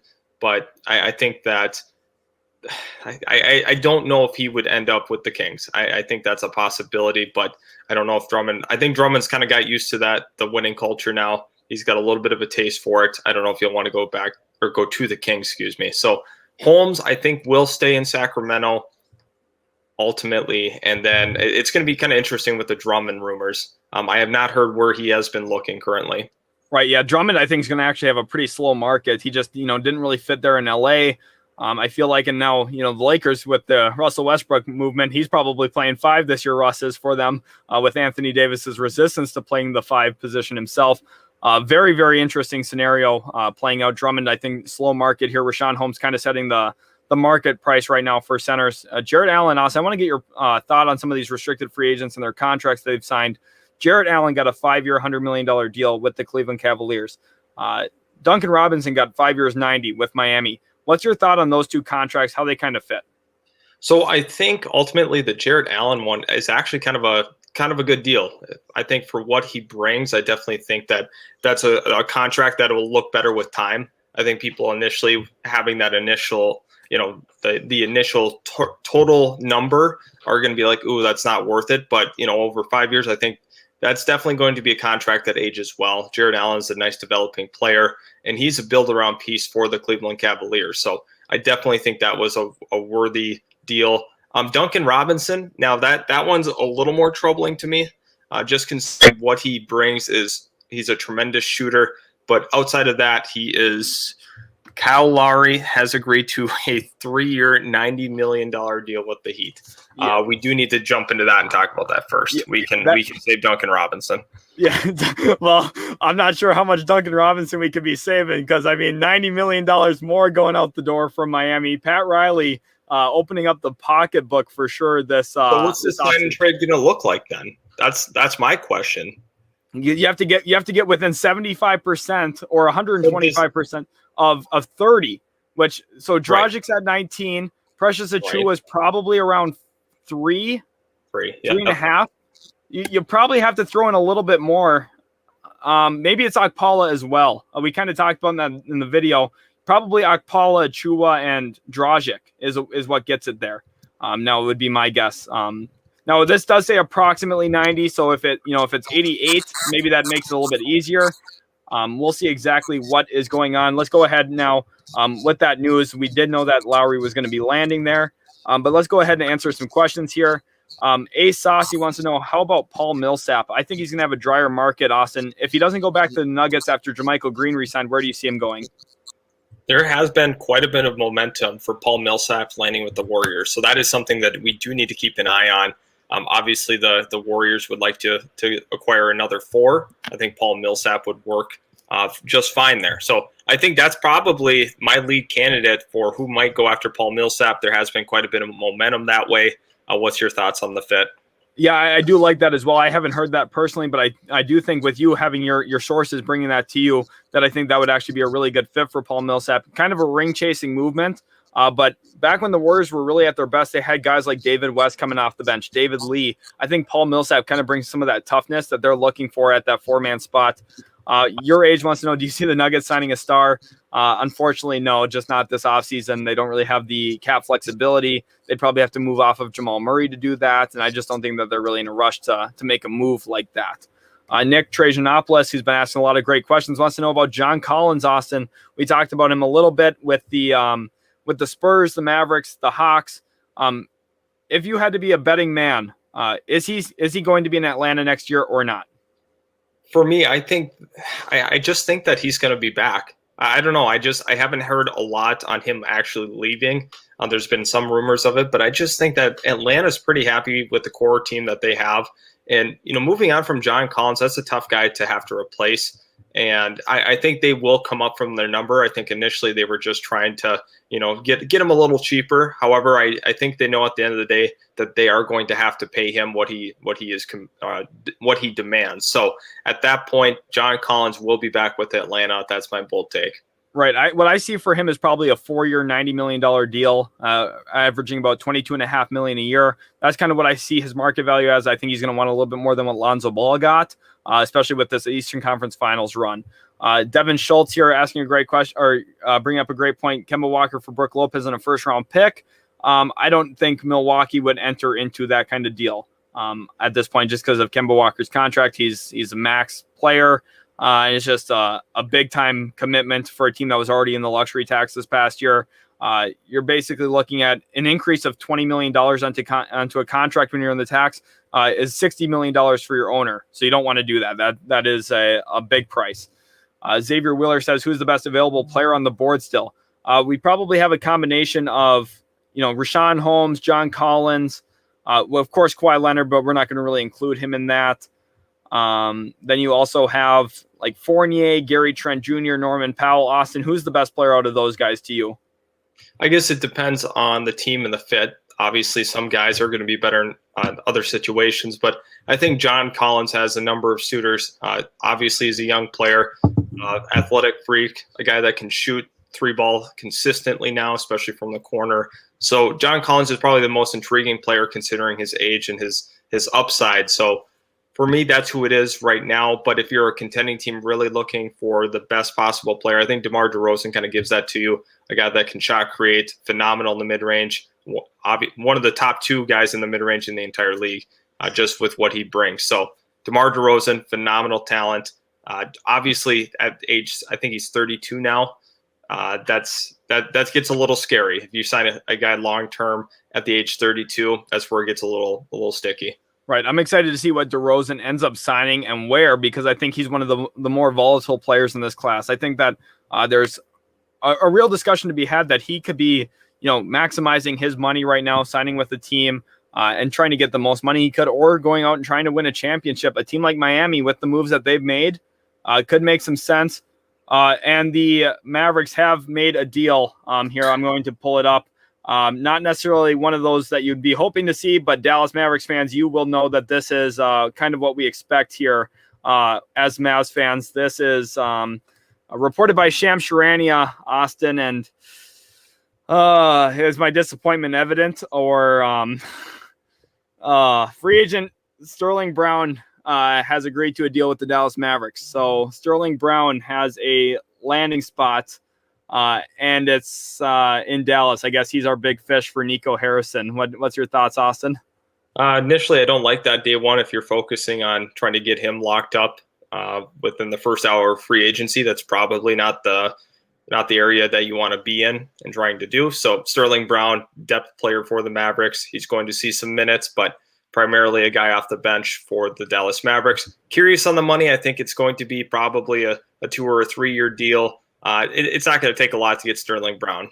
Right. The big question to me is, I don't know why we're using part of our cap space possibly, unless there's another player we're bringing in to maybe combine our non-taxpayer mid-level exception with it. I don't love this move. I think it's a little early to be signing a guy like Sterling Brown, like you were saying, Austin. Sebastian wants to know, what was the song and sign and trade deal Miami did for Lowry? So we don't know exactly yet. Make sure you guys are sticking around for that. Also, hit that subscribe button if you are new to Utility Sports. We got 243 of you in here right now. That's absolutely awesome. You guys have been killing it with the support here.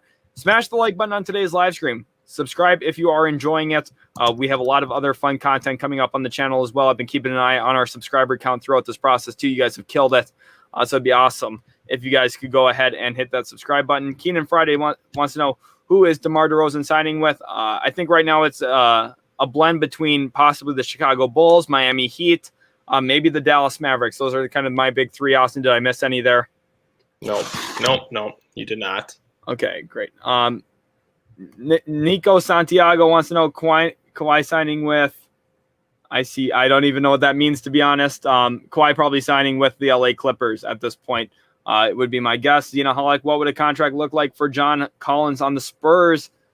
Probably that 4 year 90, maybe 4 years 94 is kind of my estimation. That's about right where I think he's going to be. He's going to want that 4 year deal in that $90 million range. Ideally, the Spurs should try to add him. I think there's a lot of teams that should be in on John Collins right now.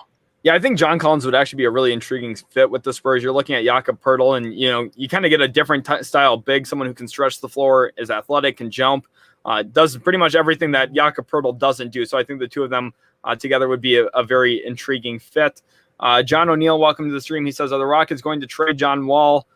They wish that they could. He is on an immovable contract at this point. Very, very unlikely that he gets dealt anywhere at any time soon.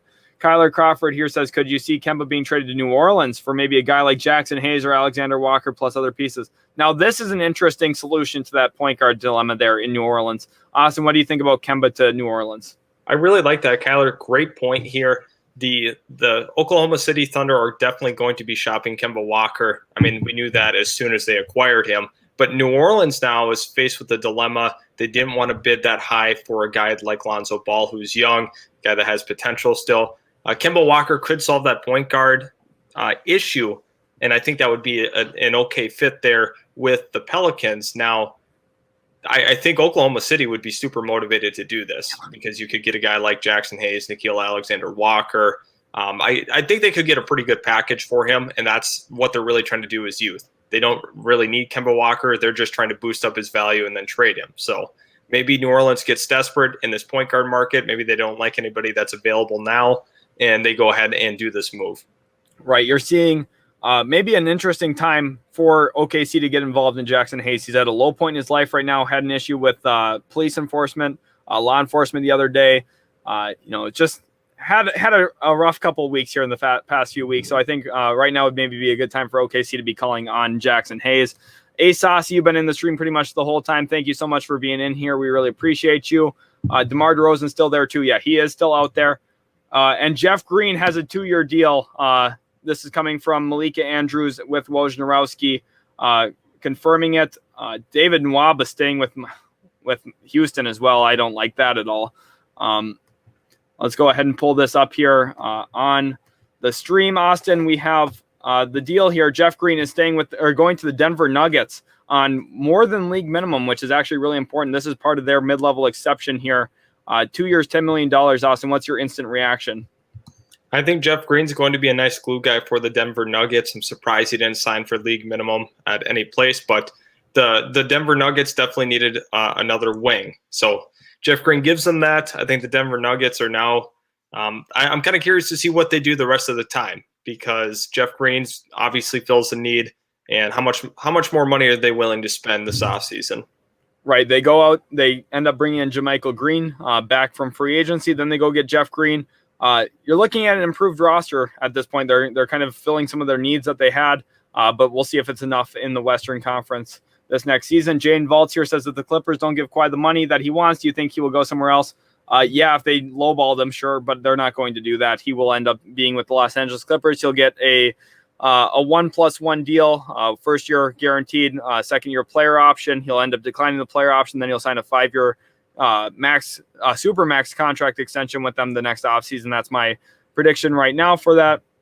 Kawhi signing a 2-year deal to pay his medical bill off. That's quite funny there. 1800XX, who's still left on the board, like names that are well known in the NBA. Some key guys who are role players we haven't talked a lot about yet. Lauri Markkanen, Bobby Portis, PJ Tucker's out there. You've also got Richaun Holmes, who we talked about a little bit, Zach Collins, Andre Drummond, Cody Zeller, Bismack Biyombo. At some of the guard spots, we've got Norman Powell, who's key. DeMar DeRozan, we've talked about. Malik Monk, Victor Oladipo, who's going to have a slow market.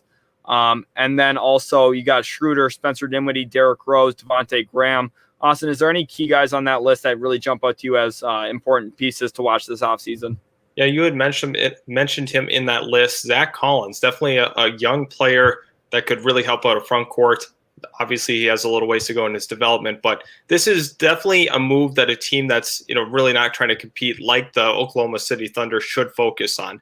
That's one of those more underrated signings that could work out later on. Hopefully, you can sign him to a long-term deal because if you sign him to a 1-year deal and he plays well just because he's getting a lot of minutes, obviously his market's going to really raise from that point on. Obviously, I think Zach Collins' value is a little bit lower. Obviously, has dealt with some injuries. So, therefore, I think that Zach Collins is probably the most interesting name to me right now. He is. You're looking at a lottery talent who just hasn't been able to really play a lot. If he stays, and some of it's been freak injuries like orbital fractures in his face. I mean, it's not even just like, oh, his knees are shot. It's some weird stuff going on with him. He's broken his wrist. He's had some really weird injuries like that. Mavericks currently are nearing a deal with the next free agent, Reggie Bullock. So it looks like the Mavericks are filling out the 7 through 12 guys on the roster, which I don't know here. Emmanuel says next Rockets move. It was actually just now 3-year deal with David Nwaba for $15 million. And also we have another deal here from Wojnarowski. Let's go ahead and pull that up on stream. It appears Mo Harkless is actually on his way to the Sacramento Kings. So at this point, I think that's a pretty good deal overall for the Sacramento Kings. Definitely a guy that you can slot into the rotation. Got that 6'9" frame. Not a tremendous shooter, but a pretty good defender overall. Could be a nice role player for this team. Right, and now Harkless going to the Kings is quite interesting there. I thought he was going to be a guy that had a little bit more contenders looking at him. Guys like teams like the Brooklyn Nets, Los Angeles Lakers, I thought were going to be the key landing spots. Instead, we see him land with the Sacramento Kings, and the Kings have been really, on a tour of trying to improve their roster and just get better. And I think they've done a really good job of that. Buddy Hield's going to be a name to watch. Is there any teams that really stand out to you for Buddy Hield? Oh, I guess you would have to think that a contender would really want Buddy Hield, and it's hard. This is kind of an interesting thought, but what do you think about the possible fit with the Golden State Warriors? If you trade Andrew Wiggins in a deal like that, Buddy Hield obviously shoots the 3-ball very well, could fit in nicely into that system. However, you're not going to have the size that Andrew Wiggins brings you. So could be a potential interesting move for the Warriors, looking for a veteran, and Buddy Hield could provide that potentially. That's interesting to me because they're such an interesting spot in general, the Warriors are, because you're looking at being able to bring in Jonathan Kuminga, Moses Moody. They have James Wiseman. They're young. They're ready to ball out a little bit as well. They're a contender this year. I would say they're very intriguing to me. I think Buddy Hield offensively would be a phenomenal fit.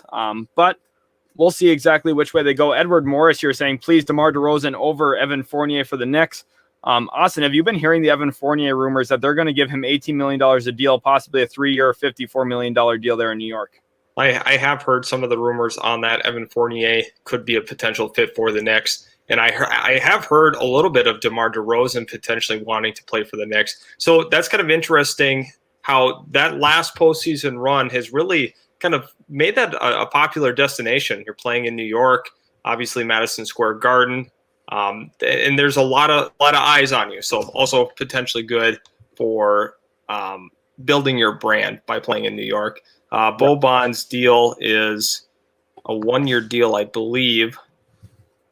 Or is it 3 years? I have to look in here because that is actually crucial. It was nice to see Boban go back to the Mavericks. Kind of curious on what the money would look like. You'd almost think it would be for near league minimum. Right. I would hope so for Boban, just with how inconsistently he plays sometimes and everything. But we'll see here. Reynold, welcome to the stream. He said Kings did not want Dennis Schroeder. Lakers should sign Patty Mills and Rudy Gay. I think the Lakers are going to have to look at a host of veterans. Patty Mills, Rudy Gay, 2 of them. Carmelo Anthony's probably going to be a guy that comes in there and functions in Los Angeles. You're also going to see guys like Tyler Dorsey, who's coming back from overseas now. I think that's a real fit. Troy Daniels, whatever shooter they can find. If a guy shoots over 35%, he's probably going to be a Los Angeles Laker if he's out in free agency. Reggie Bullock now has agreed to a deal with the Dallas Mavericks. That is official now. So Reggie Bullock coming into Dallas. Talking about a team looking for shooting, they bring in Sterling Brown, who's a 3-and-D wing. Now bring in Reggie Bullock, who's a very good 3-point shooter. Austin, what's your thoughts on Dallas so far? Yeah, definitely trying to fill out that 7 to 12. I think that's a priority that the Mavericks made. Their initial goal was to sign a guy like Kawhi Leonard, possibly go after DeMar DeRozan, but they opted to go a different route. Maybe they kind of felt it out early on in the process and made a big decision. So this is probably their plan B. I don't think they went into the offseason thinking that the 2 first signings would be those guys. Obviously, Bullock can fit in nicely. Sterling Brown, a little more questionable, but I think that, they have a plan. They want to make sure they're a little deeper, despite, they did not really have issues with bench scoring. This is a team that, whoever really plays with Luka is going to be elevated. So at the same time, I understand Dallas is trying to fill up for depth, but it would have been nice to see them make a bigger splash than what they've done so far.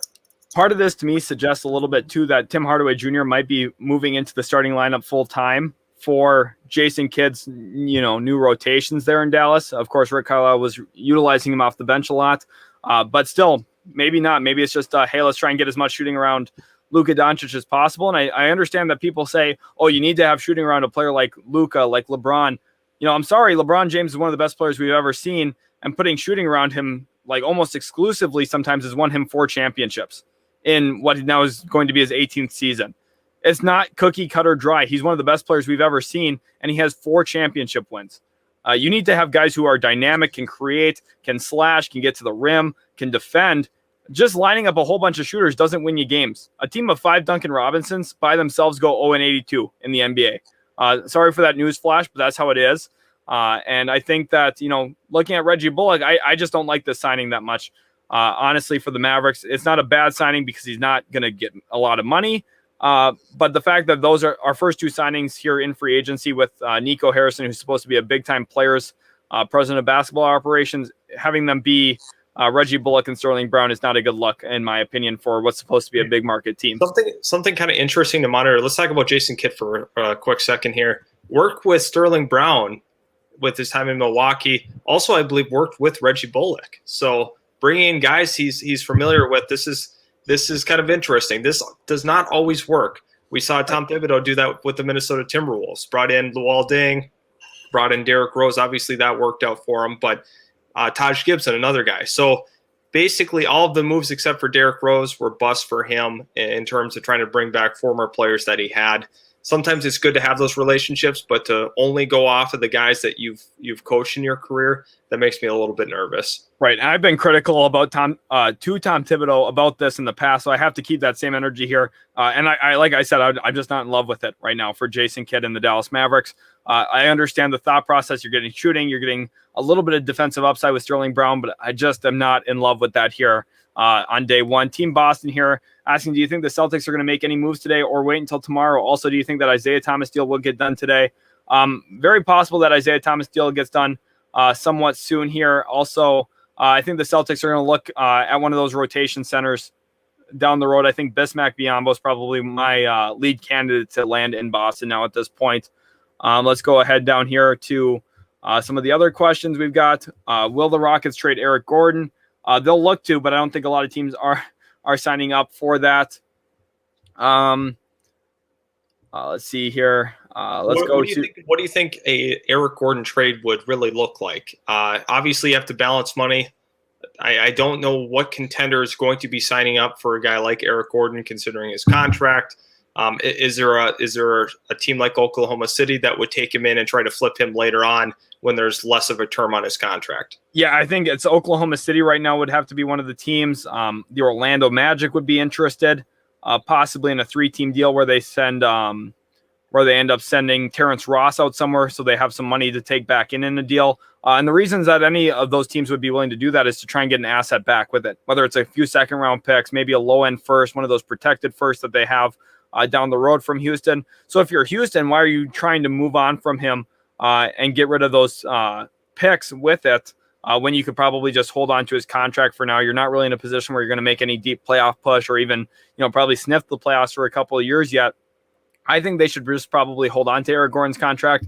Of course, they would like for a team to be interested in him. It's just not going to be the reality of it with him making about $16 million a year. We're going to see that contract probably end in Houston at some point. Tom, welcome to the stream. That's about Brittany Griner. Here says LeBron James signs with Chicago Sky. Okay, so he's making jokes about LeBron. Ironic. Francisco Bonilla wants Richaun Holmes re-signed with the Sacramento Kings. I think that would be really good for the Kings if they're able to keep him. Okay, he's responding to another comment there. Yeah, the Warriors just don't have any money. They're the furthest team down in the salary cap. They're negative $90 million in salary cap space, so they're probably not going to be very active today. DeRozan has not signed anywhere. And we do have a deal here. Bobby Portis is agreeing to a deal here with the Milwaukee Bucks. Let's go ahead and pull that up on screen now for you guys. I'm kind of surprised that he seemingly probably took a little bit of a pay cut, you would assume, right, Austin, with this? I think that's part of the deal with this. Obviously, a little emotional after winning a championship. I know he does love it there. The fans love him. I can understand why he'd want to stay.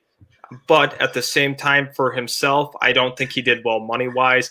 I think there's other teams that would have offered him more to really be a true glue guy for their team. So here's the thing, though. Here's what I will say. If you do love a team and you don't want to move on, don't do it. Because a lot of times that leads to regret. And Bobby Portis, obviously being a loyal player that he is, wanted to stay with the team he won a championship with. And maybe later on, if he continues to play well through this deal, I'm surprised he didn't do a one-year deal, because then obviously he could have cashed in the next year after seeing a little bit of consistency with Milwaukee. Right, for sure. You're looking at a massive pay cut probably for him, but I think he made the right decision. I think Milwaukee saved his career, honestly. And I think it's really, really good for him that he ended up staying there with the Milwaukee Bucks. We also have more news to report here. Wojnarowski breaking the news on this one. Let's go ahead and pull it up here, Austin. And it's regarding a very popular player we've talked about today, Gary Trent Jr. He's agreed to a 3-year, $54 million deal to return to the Toronto Raptors. Very, very big deal here. $18 million a year. Austin, what's your thought on Gary Trent Jr. signing back in Toronto? This is not a surprise to me at all. I think Gary Trent he's a great fit in Toronto. I think they made that a priority to keep him. I think that was probably one of the first things that they talked about. Obviously, outside of the Kyle Lowry deal, they wanted to make sure that they got this deal done. I think this is a great move for both sides, and I understand why you had to lock him up for as much as they did. Obviously, he's getting a lot of money in this. However, he is going to be worth it. He's a key player moving forward. And especially if they want to contend next season, Gary Trent Jr. is going to be a big part of it. Yeah, I think draft night was a big surprise for Raptors fans and just NBA fans in general. I think a lot of people expected Jalen Suggs to go 4th overall. And I think Gary Trent Jr. was a big reason why he didn't. I think that Gary Trent Jr. slots in as their starting shooting guard next year. He's going to guard multiple positions. He's a phenomenal on-ball defender. Can also shoot the 3 ball. He's really grown in that area since coming into the NBA. And he's a diamond in the rough here for the Toronto Raptors in that trade from Norman Powell. I love what he brings to the NBA. I think he's a really, really good player. And he's going to be a phenomenal piece for that team moving forward. Question for me turns to, what does Pascal Siakam look like? Is he going to be in Toronto long-term? I think part of the Scotty Barnes selection might be them positioning themselves to move on from him in the future, with Pascal Siakam no longer being part of the long-term here. Also, Austin, news broke that Bobby Portis had offers from the Miami Heat and the Dallas Mavericks as well. So what's your thought on Bobby Portis staying with Milwaukee over those two teams? I think it would have been nice for him to be able to play alongside of Luka. I think that, and I mean, Miami would have been a wonderful place too, but he made probably the right decision for himself personally. There's more money out there. I can almost guarantee that, but would have been a nice fit for both of those teams. However, like we talked about, I think this is a good fit for him to just go ahead and stay.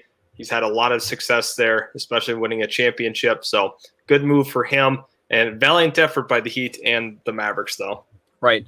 Max Krausert here saying Lauri Markkanen to Oklahoma City.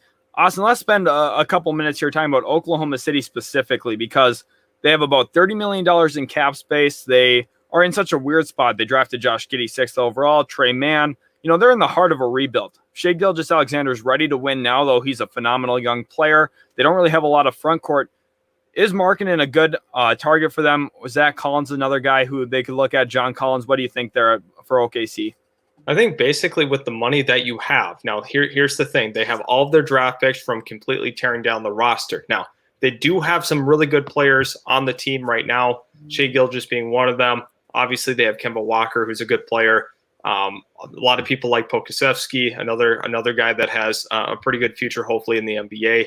And then you can kind of fill it out with free agents, because let's say that they aren't competing, or they're at least competing. Some of their players have pretty good value at the deadline. They can go ahead and move some of the guys that they had signed to contenders. Therefore, you're really creating more and more draft pick capital, which they don't necessarily need, or they can just go ahead and build the core and have these draft picks kind of supplement it and fill the rest in. So I think it's a good move either way. You have to be active in free agency when you have money, pretty much no matter what, whether you're competing or not.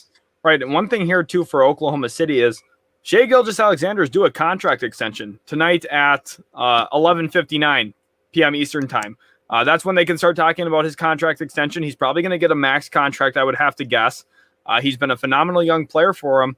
And if you're Shai Gilgeous-Alexander, you're probably looking in the mirror a little bit and saying, what are they going to put around me for the next 5 years besides draft picks? Because, sure, they went out and got a nice guard in Trey Mann. They got a nice guard in Josh Giddey. But these guys are young. They're 19 years old. They're not ready to be at the level Shai Gilgeous-Alexander is already ready at. If the Mavericks were doing this with Luka Doncic, people would be freaking out right now. So I think there's a real question to be had about Shai Gilgeous-Alexander's future in Oklahoma City. And I think a good way to supplement that for now would be spending a little bit of money in free agency, bringing in a player around the same age as Shai who's a little bit more ready to compete, trying to win a few more games because you, at the end of the day, still have the assets to move up in the draft to the number 1 overall pick whenever you really want to. Let's go on to the next question here. Talking about restricted free agent, where do we see Talen Horton-Tucker going, and when do you expect the deal? I think that deal will probably come tomorrow. A little bit later on into the process. Restricted free agency just tends to move a little bit slower unless there's a really high-end guy at the top like Lonzo Ball in this year's class. And I think that he'll probably end up staying with the Los Angeles Lakers. This is one of the few moves that they have left for cap flexibility, but I could also see them losing him to a team like Oklahoma City or maybe a Houston Rockets if they really feel aggressive about going in and getting a restricted free agency like restricted free agent like Tucker. What do you think, Austin? Yeah, I think the Houston Rockets are definitely a team that could use him. Obviously, their roster is pretty stripped as a whole, but they did a really nice job bringing in some talent through the draft. We also do have a chat we do need to address right away. A question here on Harry Giles. Harry Giles has been an interesting player, a top recruit out of high school. He's had his struggles with injuries, hasn't really found the correct footing in the NBA, but I do think he has some potential. Where do you see the top landing spots for him potentially? I think Harry Giles staying in Portland actually makes a lot of sense to me because you're looking at Portland being a team that's already lost so much front court depth at this point. Zach Collins, they chose to not extend the qualifying offer to. Last year, they lost Hassan Whiteside. And actually, we do have a deal for Zach Collins to report on right now. But I think Harry Giles will stay with Portland. Let's go ahead, Austin, and pull up Wojnarowski here real quick. Thank you again, too, for the donation. Very awesome, Alex O'Brien. We really do appreciate that. Let's go here to Woj. I refreshed the wrong page. Sorry. Bear with me for 1 second. Zach Collins, as we're talking about him possibly leaving, he does indeed, and he goes to the San Antonio Spurs on a 3-year, $22 million deal. So the Spurs, go out, make another move. They brought in Doug McDermott, brought in Isaiah Hartenstein, Joe Wieskamp during the draft, Joshua Primo during the draft. Now they get Zach Collins. They're kind of loading up on some of these interesting players. Austin, what's your thoughts on Collins to San Antonio? I think this is a phenomenal signing for the San Antonio Spurs. They definitely needed some front court help.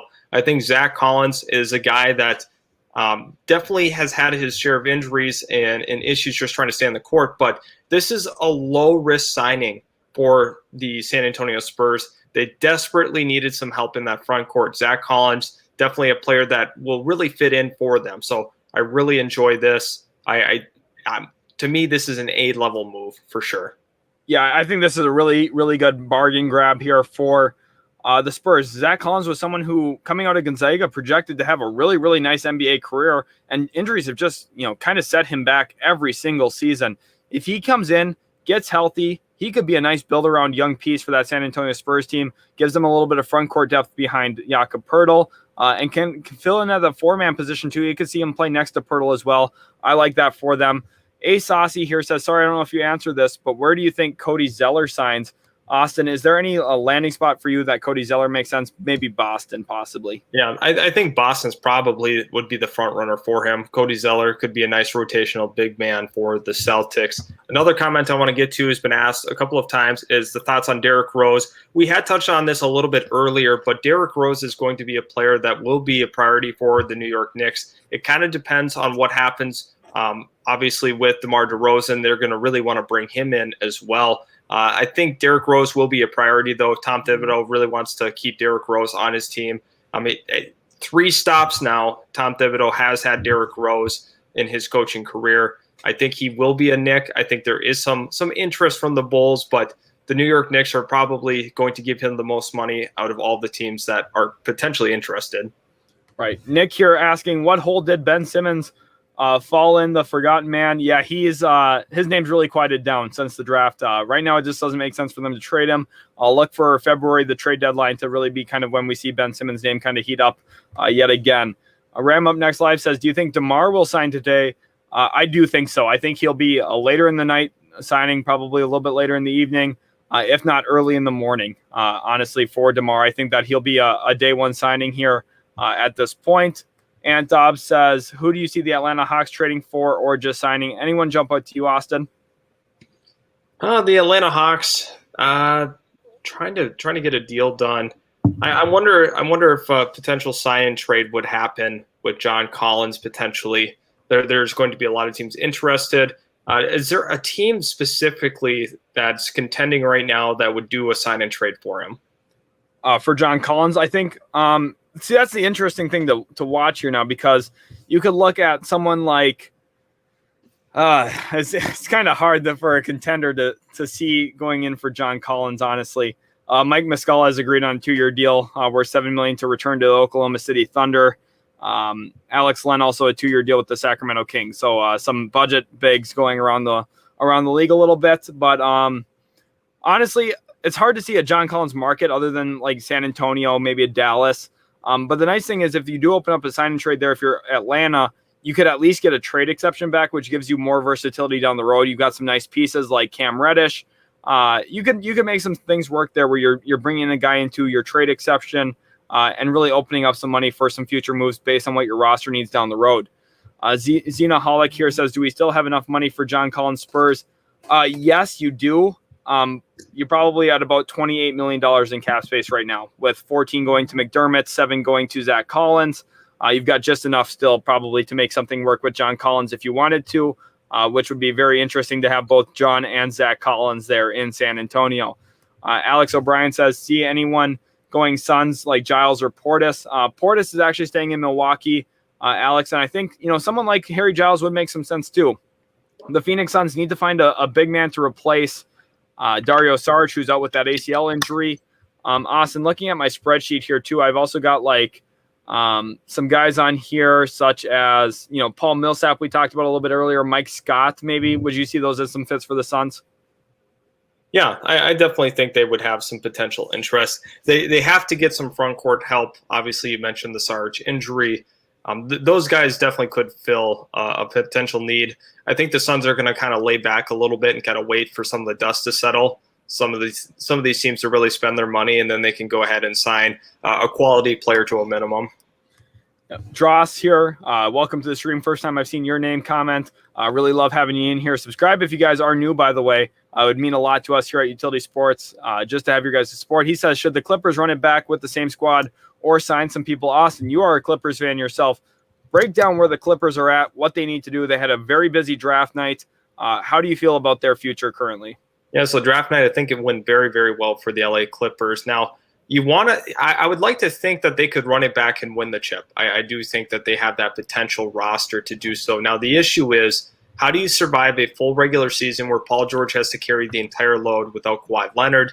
There's some really, really great role players that the Clippers have, but you don't have that second star to carry you through that West. It's going to be really tough for them. They do have the depth overall to still be a playoff team, of course, but not having Kawhi for that entire season is going to be tough. I think they are going to be looking for a win-now guy. I believe Patrick Beverley's gone. I really don't see him being back next season. I think he will be involved in a trade. I think another guy that could be on his way out for money matching sake, if they sign someone, is going to be Luke Kennard. That could be used in a sign-and-trade deal as well. It's really nice for the Clippers. Serge Ibaka's back. So that kind of gives me a little more confidence that Kawhi is going back to the Clippers, just considering that Serge was probably waiting for Kawhi's word on what he was going to do, because I don't think he would have stayed there had Kawhi taken off. Right, that's a great point there on Serge. And the other interesting thing here with the Clippers is talking about DeMar DeRozan. We've talked about how much he wants to play in LA. The Lakers don't seem like a landing spot anymore. I think the Clippers are a dark horse team for him because, like you said, they have some of these contracts that you could easily match into a deal where he takes about 14 to $17 million. Kennard fits into that perfectly. Beverly could fit into that. There's some options there for the Spurs because they're looking to get as much talent as they can still this season. What would you think about DeMar DeRozan to the Clippers? I think that's a guy that can really help you through that regular season. Also, he can play alongside of Paul George and Kawhi once it comes postseason time.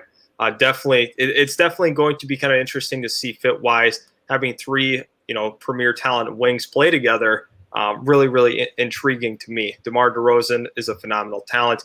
Now, let's kind of think about what would a sign and trade look like for the Clippers, and how much is DeMar DeRozan willing to come down from his current, what his market value is to play in LA with Kawhi and PG.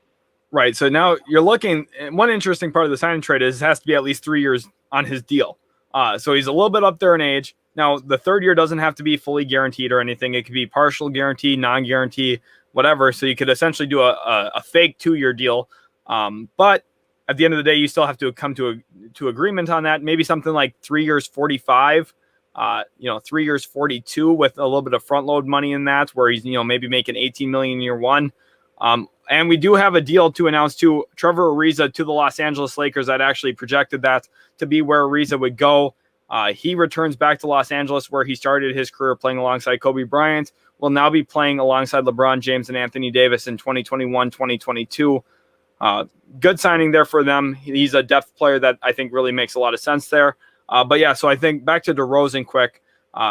Going to LA, if he really values that, take maybe a $14 million a year deal, which I think is quite a bit cheaper than what he's actually worth on the market.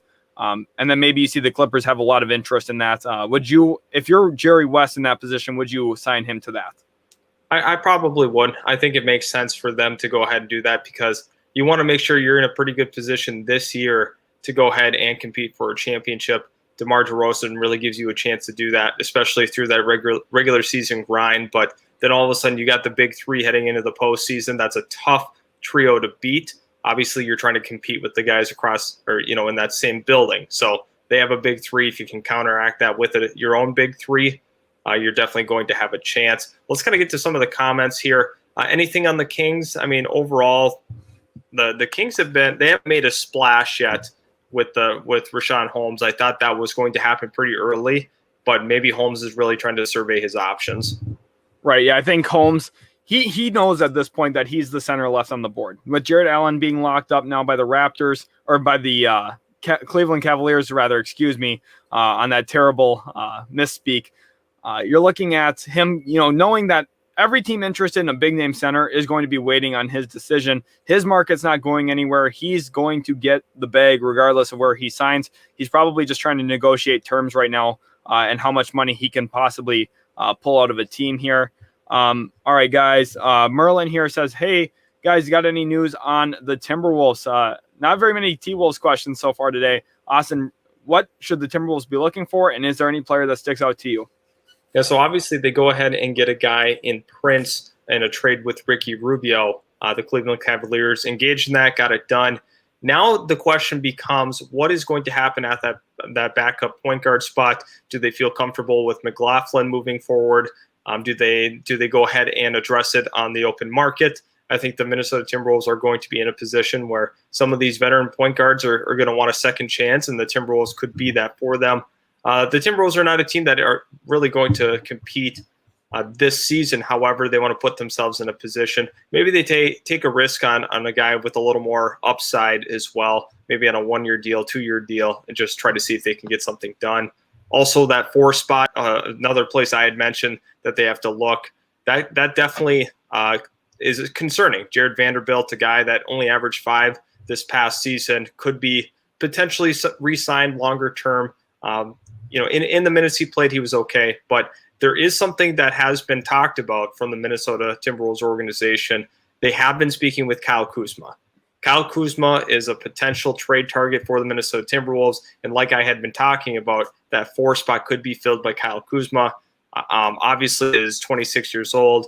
He is the player what he is right now. there's really not much more upside than you currently see with him. Maybe in an increased role, he'll put up more per game, but I think that would be actually one of the better cases for him.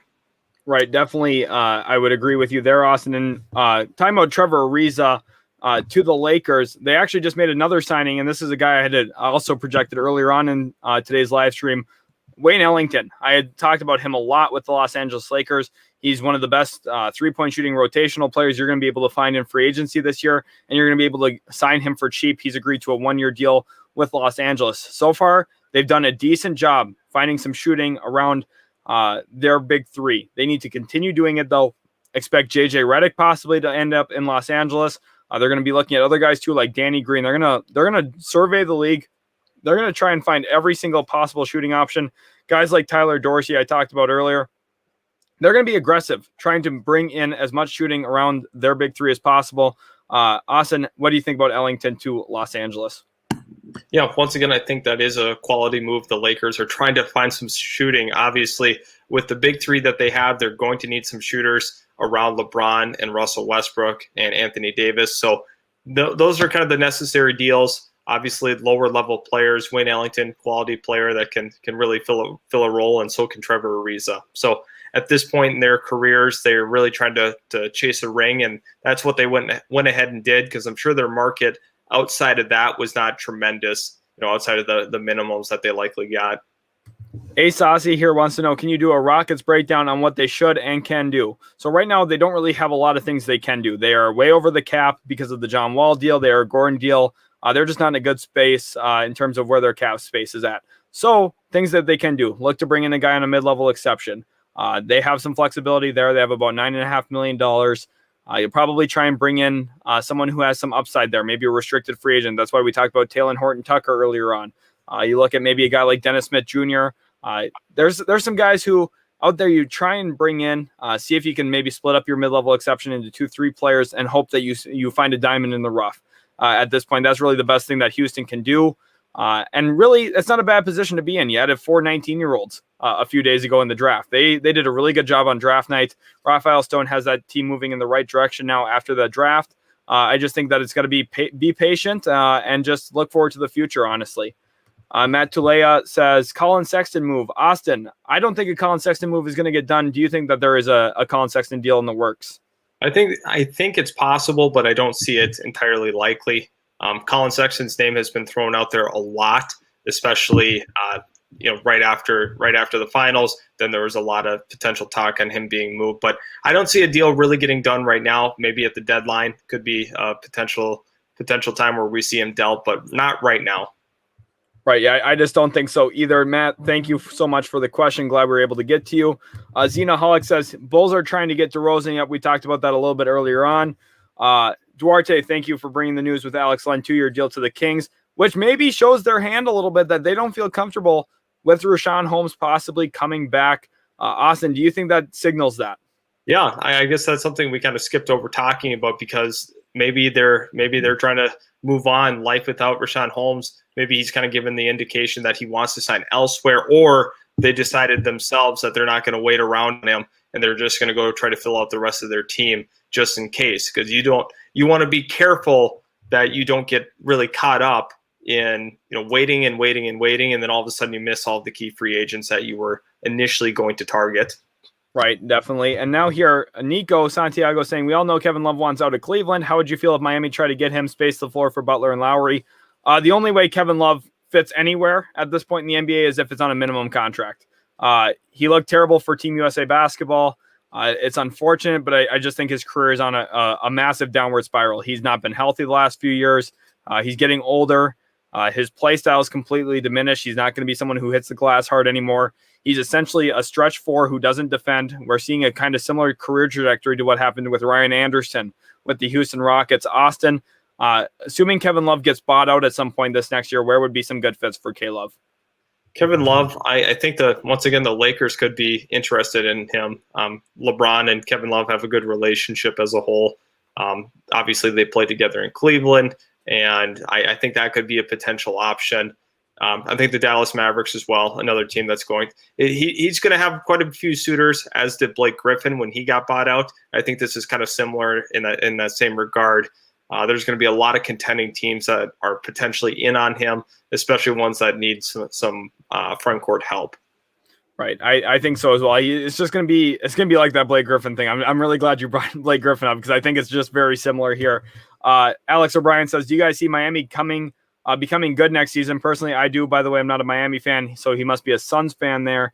Austin, how good do you think Miami's going to be next year? Just with the early indication, we don't know what's going back to Toronto yet for sure. But under the assumption that they still have Tyler Hero, they have Duncan Robinson, Bam, Jimmy, Kyle Lowry. What's your thoughts? I think they'll probably be in that top 5 seed in the East. I think that's kind of where their range is. The Raptors are going to be back and better next year. Obviously, you already have the Nets and the Bucks. Those are 2 teams that are really hard to go through. The 76ers as well. So they kind of fit in that top 5 realm, probably closer to 5. That's probably where they'll end up next year in terms of seeding. Right. That's kind of what I see for them as well. Possibly could advance a little bit into the playoffs. They've got a nice team, but the East has gotten a lot stronger at the top as well. You're looking at, Boston, Milwaukee, Brooklyn, Philadelphia, Atlanta. You've got a lot of really good teams out East. It's just going to be hard to win a first-round matchup, honestly, out in the East. It's going to be a bloodbath in the Eastern Conference playoffs, and I think that a lot of those GMs for those teams making the playoffs out East should deserve a lot of credit for how they built their teams.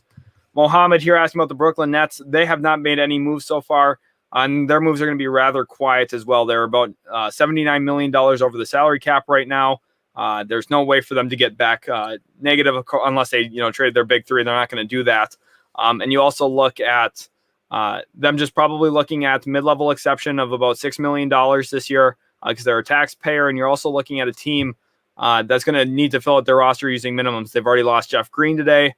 We're going to see some guys come in there for the minimum, but not really anything big going on yet. A Saucy asking about a guy who is just on the minimum. Where do we see Blake Griffin going? Austin, you take that away. Is a Clippers reunion possible? I think that he will be back with the Nets. I think he enjoyed his time there. Saw a little bit of a resurgence in terms of energy. And, he just played a lot better while in Brooklyn. There was not any pressure on him. Being on that minimum, I think he's going to wind up back there. Yeah, I think so as well, honestly. He just looked more engaged, honestly, in basketball, which is a really big part, honestly. It's kind of sad that we have to say that. But we also do have a Norman Powell tweet here that I want to pull up onto the screen for us here. This was a request from Nick Trajanopoulos, so thank you, Nick, for putting that on the screen for us to see. Let's go ahead and pull it. Dwight Howard is going back to the Lakers as well. That's another one I had expected today to see. He is going back to LA. And here Norman Powell, Austin, is tweeting out eye emojis. So what is your thoughts on the subliminal messaging here from Norman Powell? Wow, that's tough. I don't exactly know. What is he trying to say? What is happening right now with Norman Powell? I don't even have any slight indication on what he's trying to convey with that. Right. You're looking at a few different options for sure. Whether he's either getting lowballed by Portland and not happy about it, and now looking for new destinations. Maybe he's close to a deal with Portland. Or maybe he's just, as an unrestricted free agent, close to deals with other teams at this point. It's hard to really tell. Maybe he's just reacting to some of the news around the league, too. It's a busy day. A lot of these players, of course, are keeping up with the rumors, information.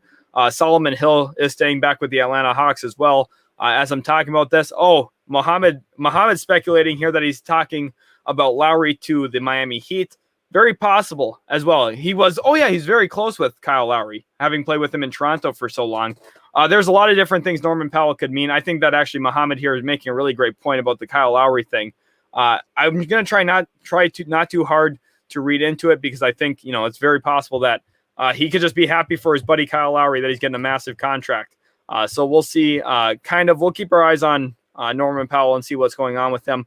Noah the Beast here brings up Ben Simmons to the Timberwolves, Austin. For our Sixers fans and our Wolves fans, what would a trade like that look like? I would just have to assume D'Lo and Malik Beasley probably involved. Those were the centerpieces of this deal for me. because you have to get a guy like D'Angelo Russell back in that deal. They obviously want at least four first-round picks and other quality players, but there's no way that they're getting that, especially after that playoff run. Ben Simmons is a really good player, and all of a sudden he got super underrated. I know a lot of people don't like him, but I think the Minnesota Timberwolves would be interested in potentially pairing Karl-Anthony Towns and Ben Simmons. I think it's a better fit than Joel Embiid and Ben Simmons because of Karl-Anthony Towns' ability to stretch the floor out.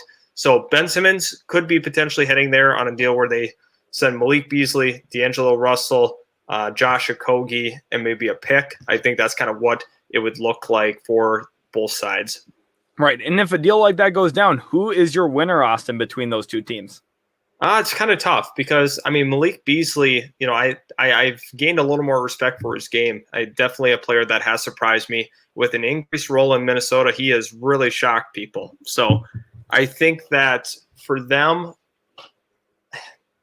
I think both teams are honestly winners in this. I think the Sixers could get better potentially. D'Angelo Russell alongside of Joel Embiid.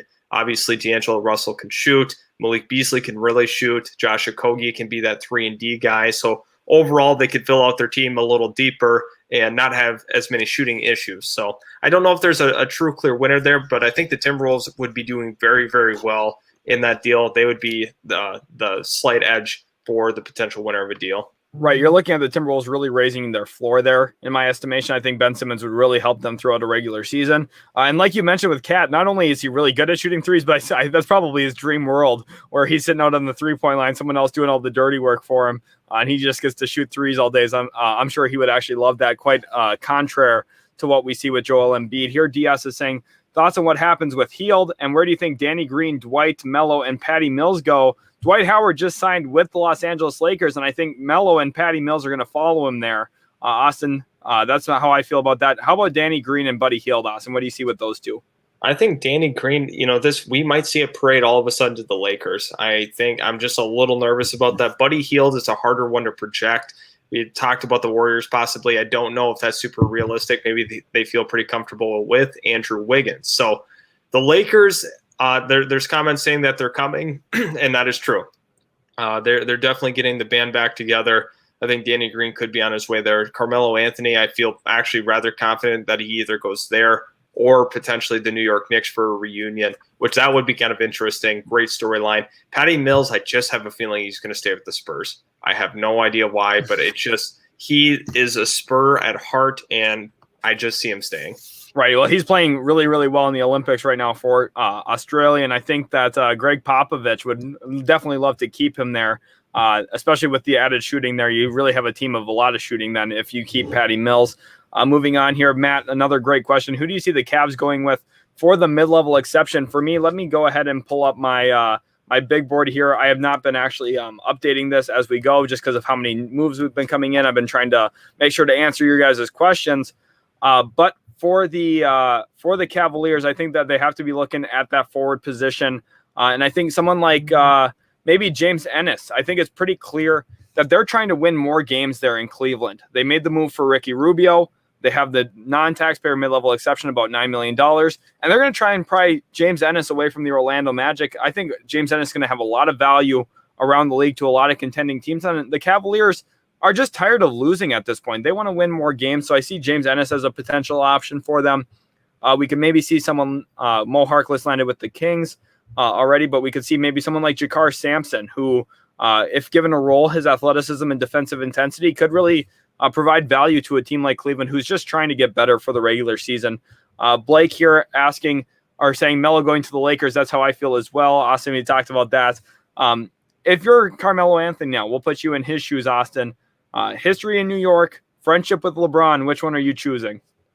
I think the history in New York, I think the city is really going to back him. He's going to be one of the bigger stars and honestly would have a bigger role in New York, clearly, not just going to be one of those catch and shoot guys or a guy that will try to get a bucket in the mid-range every once in a while, just when the flow isn't going well and somebody needs to get a bucket. I think he would have more of an increased role with the New York Knicks, a guy that definitely is loved by the city, and he honestly found some of his best success there as well.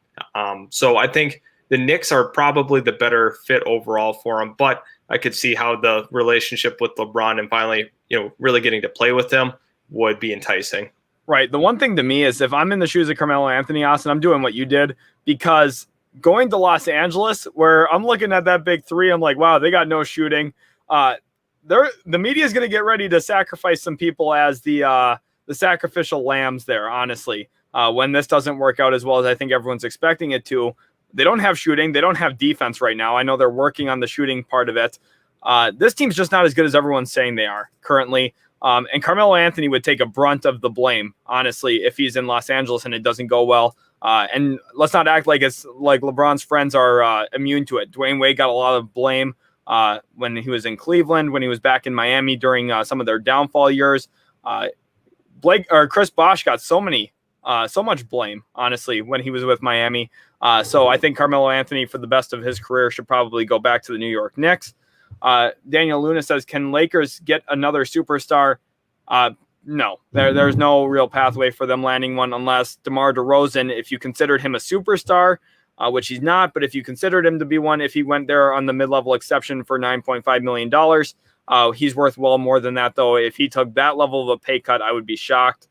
Eddie Blanks here says, Dwight Howard back to the Lakers. Yep, that is the big move that happened just a little bit ago. Sports here thinks that Lakers are going to win the West. I will be shocked if that happens, to be honest. I am not a believer in this Lakers team. Chance Cody says, any news on the Warriors? Not yet, Chance. We will let you know, though, when there is any news. We've been keeping our eyes out on it. Not a lot going on at this point. Lakers and Nets are in pursuit, both of them, for Patty Mills at this point. Mark Stein is reporting just 1 minute ago. So it does sound like those two teams are trying to close in on Patty Mills. And Austin, like you said, I'm sure that the Spurs are going to try and fight them off a little bit to keep their long-tenured point guard there. We have a comment here from Carl X Plays. Who do you think Dallas gets, Austin? They brought in two shooters here, in Sterling Brown and also Reggie Bullock tonight. Who else could they look to target? Oh, that's kind of tough, considering that they've already filled out some depth with the currently standing. I mean, they brought in Boban as a backup center as well. They brought back Willie Cauley-Stein. So they've kind of done quite a bit of things already with their roster. They probably feel all right about where they're at. I don't know if there's a guy necessarily that they're targeting as it currently stands. Have you heard anything on who they might potentially go after right now? I have not heard anything. My assumption is they have to still be in the market for DeRozan. I would have to assume that. I think that they're probably paying attention to Richaun Holmes, and this is actually one thing that kind of dawned on me earlier this morning, Austin, when I was just kind of prepping a little bit more for this free agency live stream, is I thought, what if them picking up the Willie Cauley-Stein option, having Dwight Powell, two rotational big men that I think a lot of teams around the league would be like, somewhat interested in grabbing. What if their idea with taking Willie Cauley-Stein is money matching those two together, Powell and Cauley-Stein, to Toronto for Goran Dragic once that deal's official, and then trying to sign Richaun Holmes tonight and improve your front court that way while getting a backcourt player in Goran Dragic, who would have been one of the more valuable players in free agency if his team option didn't get picked up. What's your thoughts on that? Yeah, I think with the relationship that Luka and Dragic have, that probably makes a lot of sense, just considering both from Slovenia. These are guys that could really work out together. So you definitely have to consider that. And then what does it kind of look like for a guy like Jalen Brunson?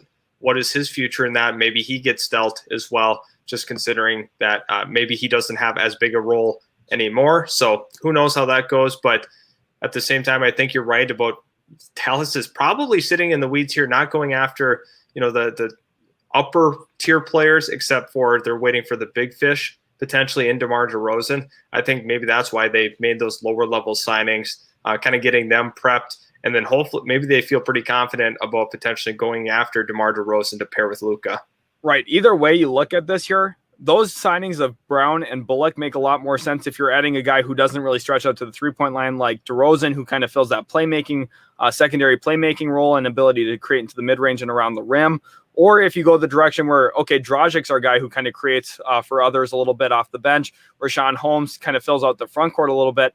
Those two pathways make more sense to me with the Brown and Bullock moves at this point. So I don't know if Nico Harrison and Michael Finley are showing their hand at this point. Part of this too might just be Mavs fan speculation, where I'm hopeful that we get a good player yet in free agency. I'm trying not to be like that. I'm trying to be very honest. I don't think the Mavericks are going to necessarily land a big name yet, but we will see exactly how it pans out. Brandon Rusk wants to know, what other moves do you see the Pacers making? They made a couple very interesting moves so far for the Indiana Pacers. Rick Carlisle kind of getting some of his guys in there. I don't really see a lot of other action for them, though, with where they're at with the salary cap. They've been shopping Malcolm Brogdon a little bit, but I don't necessarily see anything getting done there. Austin, do you see anything for Indiana specifically? I think Indiana is going to be a little quiet here. Once again, this is one of those teams that generally will wait a little bit for the dust to settle and make some quality signings. So for the Indiana Pacers, I think they're going to lay low for a little bit, but we haven't seen anything else. I haven't heard any rumors on what they're trying to do. Obviously, they were bold in the TJ McConnell signing. I figured he was going to be back. I was a little surprised at the money, but they do feel confident moving forward with him. I was surprised too, honestly, when I saw he got over almost $9 million a year. I was like, wow, okay, that's a pretty substantial market they had assumed was going to be out there for TJ McConnell.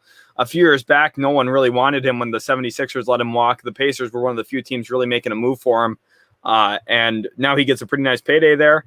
Sports here talks about Oladipo, who I think is one of the intriguing names here on the market, Austin. He is going to have a slow market to me, coming off of another surgery. Just has had, really limited stability in his career since getting injured the first time there in Indiana. What do you think about Oladipo? Does he sign for a mid-level exception? Does he sign for a minimum? Does he sign at all? What's your thoughts on where he ends up falling and going? I think probably the mid-level exception is kind of where his ceiling is going to be. I don't really know. There's not a lot of teams that are going to necessarily line up for him to give him a long-term deal considering his injury. We don't have any status on that. It's been super quiet on that front.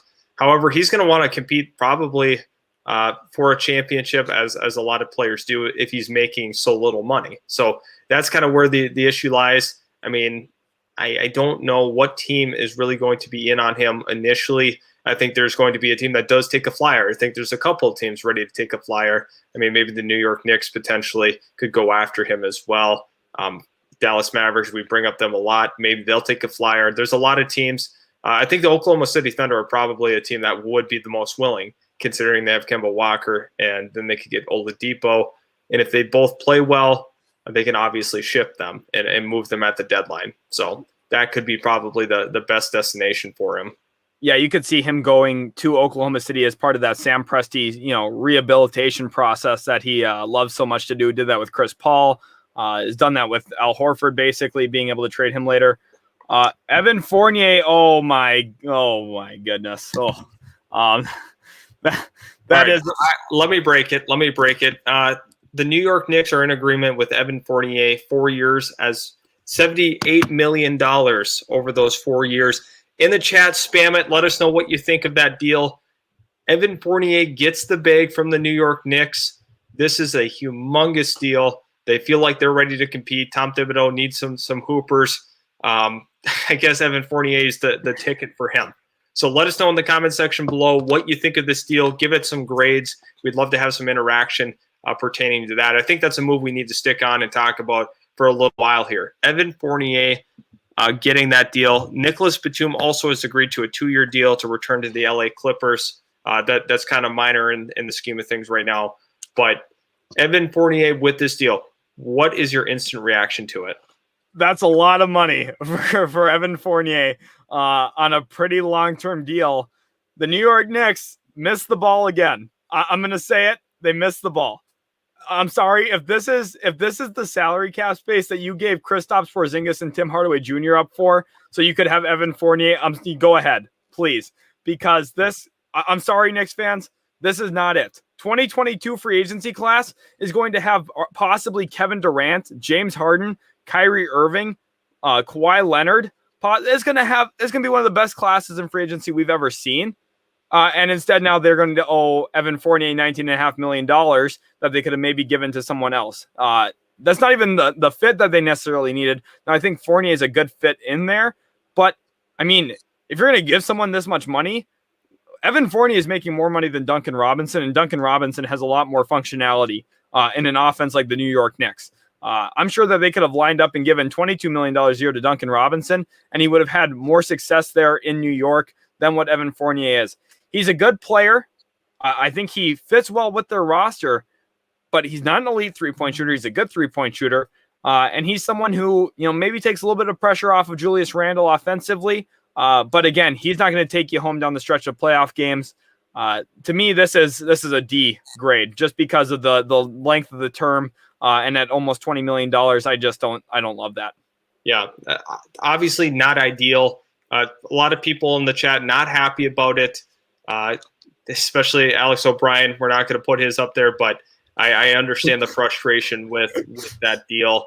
Really, really tough. That's tough for Knicks fans to have to kind of digest. But right now, I want you all to go and hit that subscribe button. We are working around the clock trying to get you the latest in sports, especially the NBA. We also covered the NFL and MLB, also NHL. So go ahead, hit that subscribe button if you are new to this channel. We are trying to give as much content as we can, a lot of reaction videos, a lot of mock drafts, stuff that sports fans really need, and we are willing to bring that to you. It's absolutely free to any user.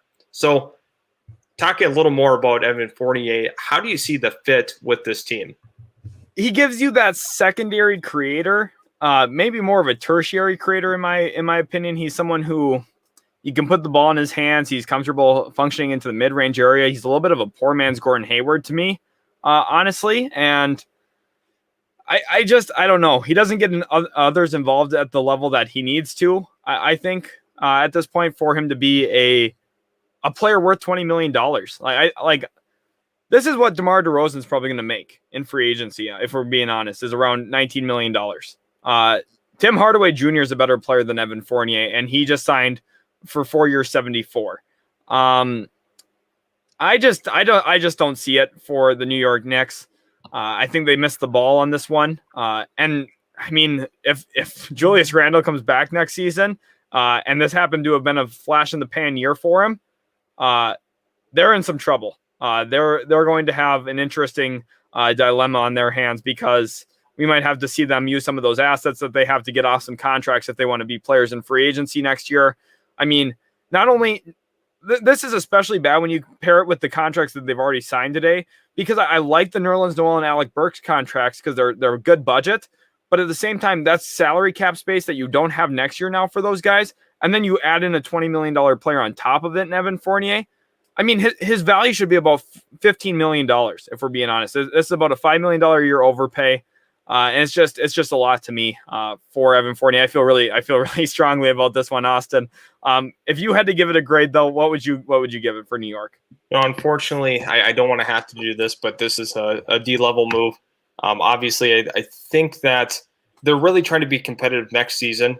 So if that was the goal, is to be competitive next season and not have a real shot at winning a championship or coming out of the Eastern Conference, that's. Maybe they're trying to reestablish brand that way, and they got a little bit of taste of hunger, or they're a little hungry now to go even further, so they're going to go ahead and make those moves. I think, yes, they get better, but in terms of the grand scheme of things, when you have an important free agent class coming up in 2022, that makes it less desirable. So at that point, overall, it's got to be a D for me.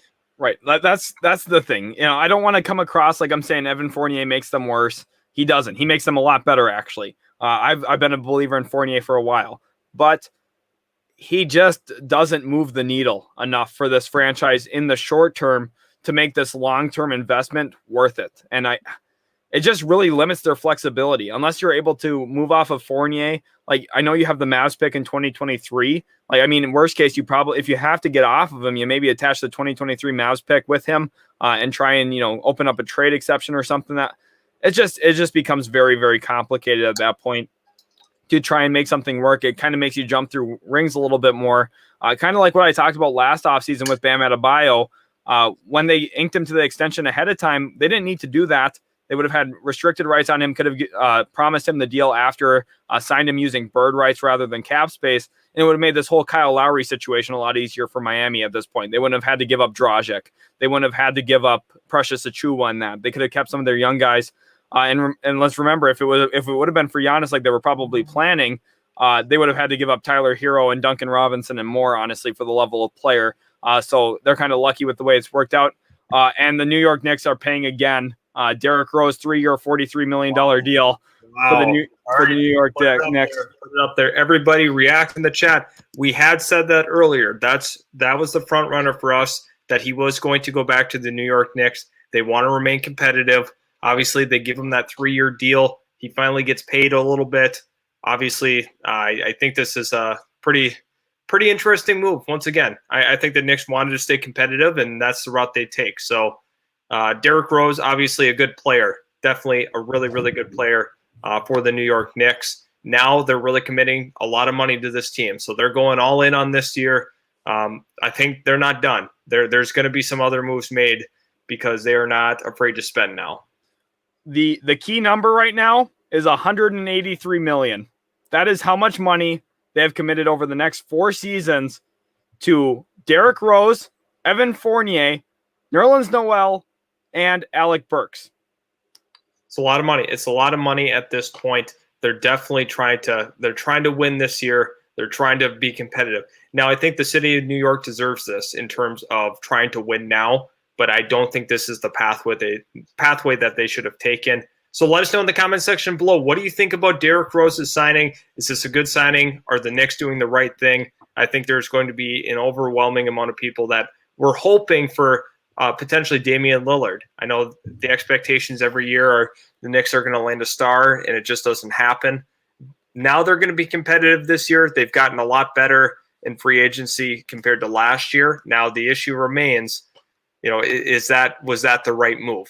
Because they're committing a ton of money, and Tom Thibodeau has been known to do this. He will throw away the future of a team to compete in a single season. We saw that with Jimmy Butler trade. They lost Zach LaVine in the process, which they could have had Zach LaVine and Karl Anthony Towns together long-term, plus whoever they had, on top of it, if they had kept Andrew Wiggins in that sense. That was a very, very nice core moving forward. He tore it down. And, they also would have had Lauri Markkanen as well in that. So, bottom line, this guy is not afraid to rip apart your future for 1 year. It's okay. Oh, man. Knicks fans, the sad thing, the really sad part here, too, is they traded picks 19 and 21 to preserve cap space for this free agency by not having guaranteed money to those prospects. And then, in turn, ended up turning it into retaining Derrick Rose, retaining Nerlens Noel, retaining Alec Burks, and then adding Evan Fournier. I don't necessarily know if that was what Knicks fans wanted coming into this offseason. I don't think any of these signings are individually terrible. I think the Evan Fournier one's an overpay, but I don't think it's crippling. But at the end of the day, the 4 of them together for New York, a team that is so built off of trying to add stars, you just agreed to 4 guys who are between the 75th and 150th best player in the NBA. You're good. And I think it limits your chance to ever be great within the next 3-4 seasons, honestly. There's always signing trades down the road. You have some picks that you're going to be able to move for that. But and I don't think the Derrick Rose signing is a bad one. I think that's a good signing. I think that's right about where his market is. Yeah, absolutely. I don't think that was bad individually either. I think Derrick Rose deserved that contract. After the last couple of years playing in Detroit, playing for the Knicks, playing for the Wolves, he's had a long journey to get here to get that nice extension, and he does that. So a lot of New York Knicks fans have fallen in love with it. Now the next move for them in terms of peak happiness for New York Knicks fans is going after Carmelo Anthony. We all know that that's the goal for them in terms of what they want to see. And now, as long as you're at it, might as well. You might as well do it. Full send. Could you imagine I swear tonight, if Carmelo Anthony Austin signs for more than league minimum with the New York Knicks, I might lose my mind. And that's possible. I think he'll sign for league minimum, though. I think we don't have to worry about that. Who is right now is the biggest winner in your mind?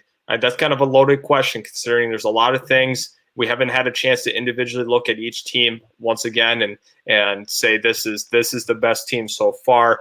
Any early winners to you? The Chicago Bulls. I think that's without hesitation to me, because you got a guy who was a restricted free agent. A couple of years ago, the Indiana Pacers had to give up a few first-round picks to take Malcolm Brogdon from the Bucks in a similar situation for a similar price tag. And the Chicago Bulls just added another player, Alex Caruso, on a 4-year, $37 million deal. I actually really, really like that for Chicago. Wow, that's crazy. I'm not the biggest Caruso believer. I think he's a little overhyped, but for their mid-level exception there at $9.4 million, $9.5 million, he fits perfectly actually next to Lonzo Ball, because you're adding more defensive identity onto a team that, quite frankly, I was questioning their future before this offseason. I thought the Vucevic trade was a little clunky. I thought, wow, they really don't care about defense at all. But they've come out. This has been perfect. They got Caruso, who's defensive minded. They got Lonzo Ball, who fits their big two in Levine and Vucevic. I think they've done a phenomenal job. They only had to lose Satoransky, a second-round pick, and Garrett Temple, who, quite frankly, none of those guys I think were long-term factors for them anyway. There in Chicago. This has been a phenomenal start to the offseason for them. Draft day, they also grabbed Ayo Dosunmu, who's going to bring some defensive mindedness to the guard position. They're very, very strong now in the guard department. That's a really big deal as well for a Billy Donovan rotation. We saw in Oklahoma City his 3-guard set. I mean, now you have 5 guards who are Alex Caruso, you have Zach LaVine, you have Lonzo Ball, you have Ayo Dosunmu, you have Kobe White. Those are all good rotational guards in the NBA, including Zach LaVine, who's a star. Lonzo Ball's a near star. You're looking at really, really good organizational depth now at that guard position, which I think is really key for Billy Donovan and aligns well with the way he coaches. I think the Bulls are a big winner. Austin, what about you? I think it's hard to not look at the Bulls as the clear winner, because getting Lonzo Ball, like you had mentioned, a very good point about Malcolm Brogdon and them having to give up multiple first-round picks in that deal to acquire him. That was a huge deal. Now, Lonzo Ball is a terrific player, and they only had to give up Satoransky, Temple, in a second. I think that's incredible what they were able to do, and I'm really shocked by the Pelicans for making that move. Some teams, now let me kind of redirect you to this. Who are some teams that have been quiet so far that you weren't expecting to be this quiet? The Brooklyn Nets. They have not signed anybody yet, and I think that's kind of surprising, because I thought them and the Lakers are going to be really dueling it out for a lot of these guys that are going to, right now, the Los Angeles Lakers. They're kind of in the same boat where they don't have really a lot of depth on their roster. They need to add a lot of guys for the minimum, a guy for the mid-level exception. I thought, hey, day one, you got to be active and not lose out some of your options. So far, they haven't. Now, I mean, they've got a lot of top-end talent. I mean, you've got really good players. They did a really good job in the draft as well, getting Cam Thomas, Day'Ron Sharpe. But I thought, they could still use, guys, 8 through 13 on their roster. They need to add some pieces there that really fit, because really it's championship or bust this year. If you're Brooklyn, your big three is going into their contract year. And honestly, looking at it, if you give extensions, you're really looking at salary cap misery for a few years as well, if you get all 3 of them to stay. So they're in a tough spot. I thought this offseason was going to be huge for them, and they've been really quiet so far, Austin. That's kind of my question mark for them right now. But they're off to an interesting slow start for me. Yeah, I definitely thought that they would have done a little more.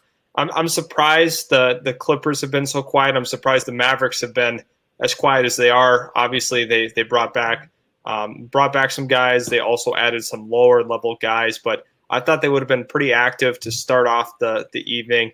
They got Tim Hardaway Jr. They got Boban. They retained, but then they go after guys like Sterling Brown. I'm just kind of shocked as a whole.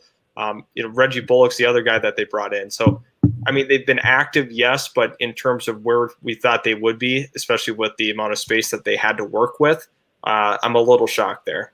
Right. If we're going to look at how critical we've been of the Knicks, especially me, in terms of, making moves that move the needle, my Mavericks have not done that yet. They've had a bad start to free agency. Sure, they got some shooters. They have some time to figure stuff out. They haven't committed a lot of money yet, but at the same time, they haven't moved the needle. I'm not just trying to be critical of the Knicks. I'm being critical of my own team here. The Dallas Mavericks, they need to do better. Historically speaking, we've struggled during free agency, even though every single year the storyline is, oh, who are the Mavs going to get? Usually the answer has been nobody. So we'll see exactly how it plans out. Devin wants to know, could Milwaukee get Oladipo on the mid-level exception? Yes, but it would have to be about $5.8 million because they have the taxpayer mid-level. They don't have the non-taxpayer because they were in the luxury tax this season. They were one of 4 teams to be in it. One other thing, too, I want to talk about a little bit more is Alex Caruso, Austin.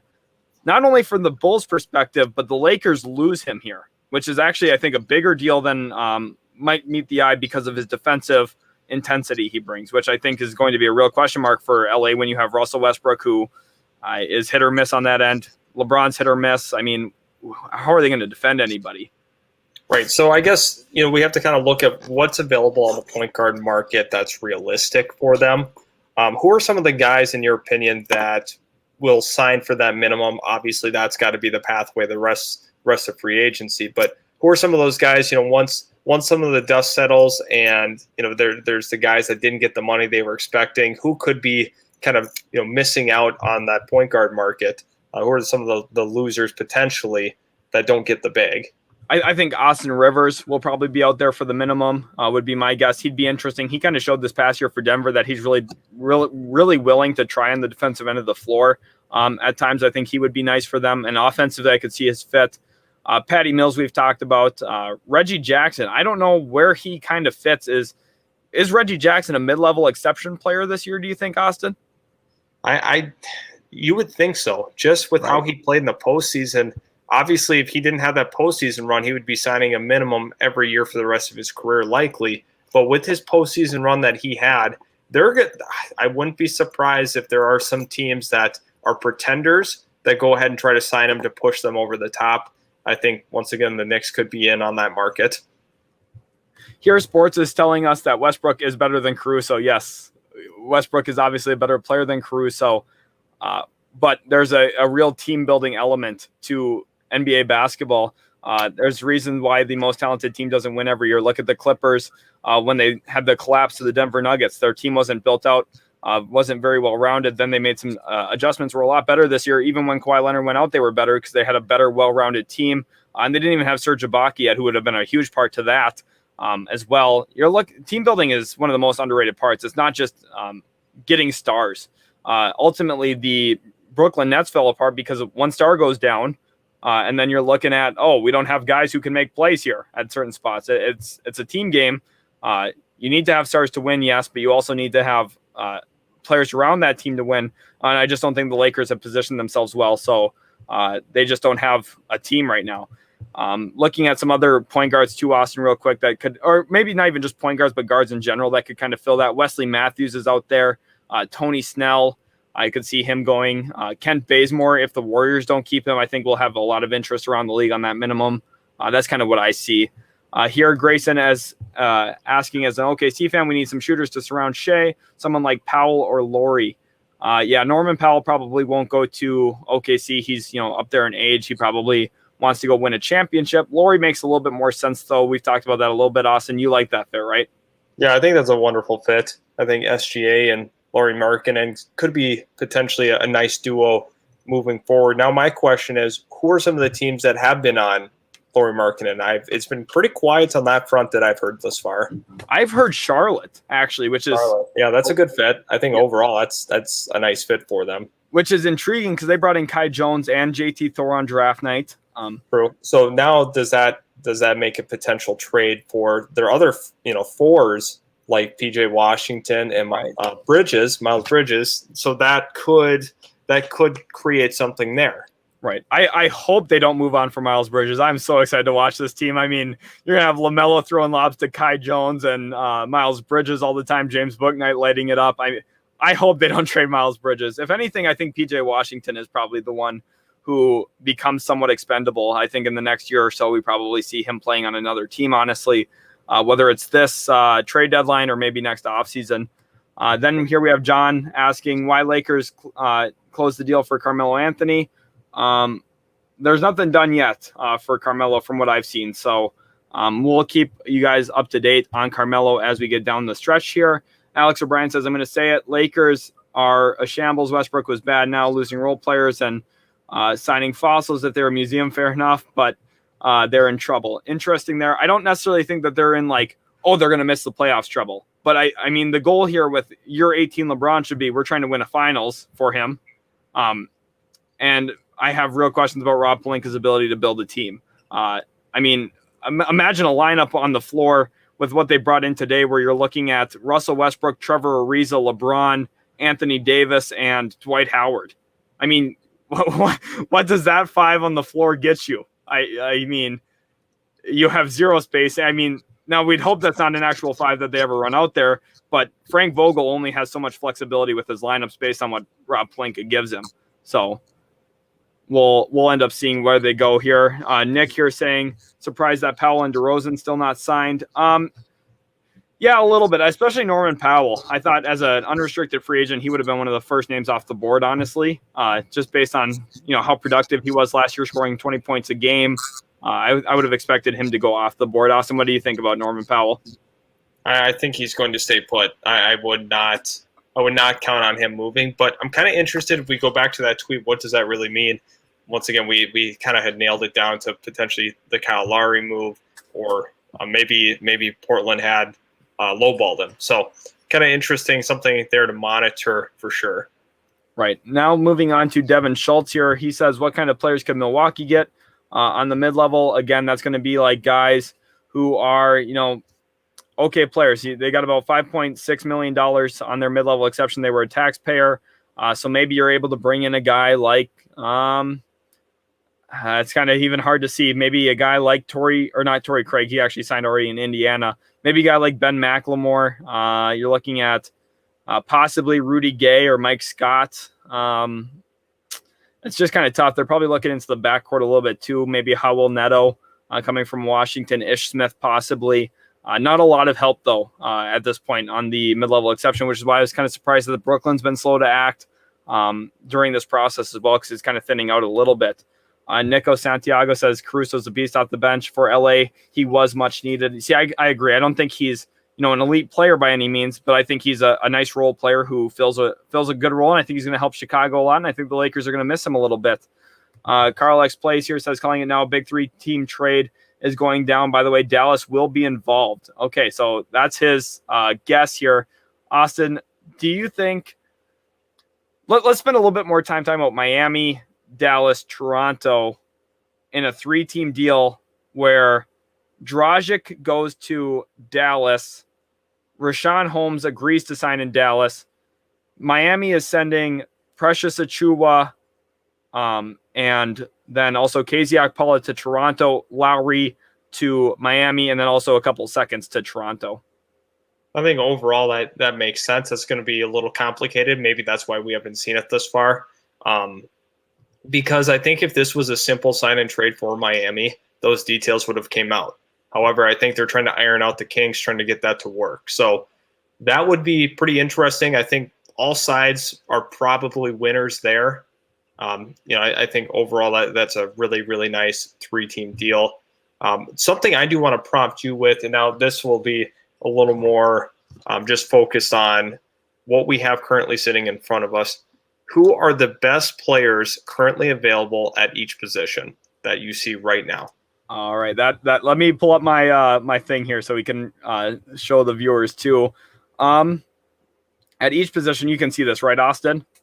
Yep, we can see it. At point guard, I think with Rose staying with the Knicks, this is Knicks here. I think it's probably Spencer Dinwiddie at point guard. I have him as a slight upgrade over Dennis Schroeder to me. I think he's a little bit more consistent as a scoring option. I think coming off the bench for a team, he'd be phenomenal. He's actually meeting with the Wizards as we speak.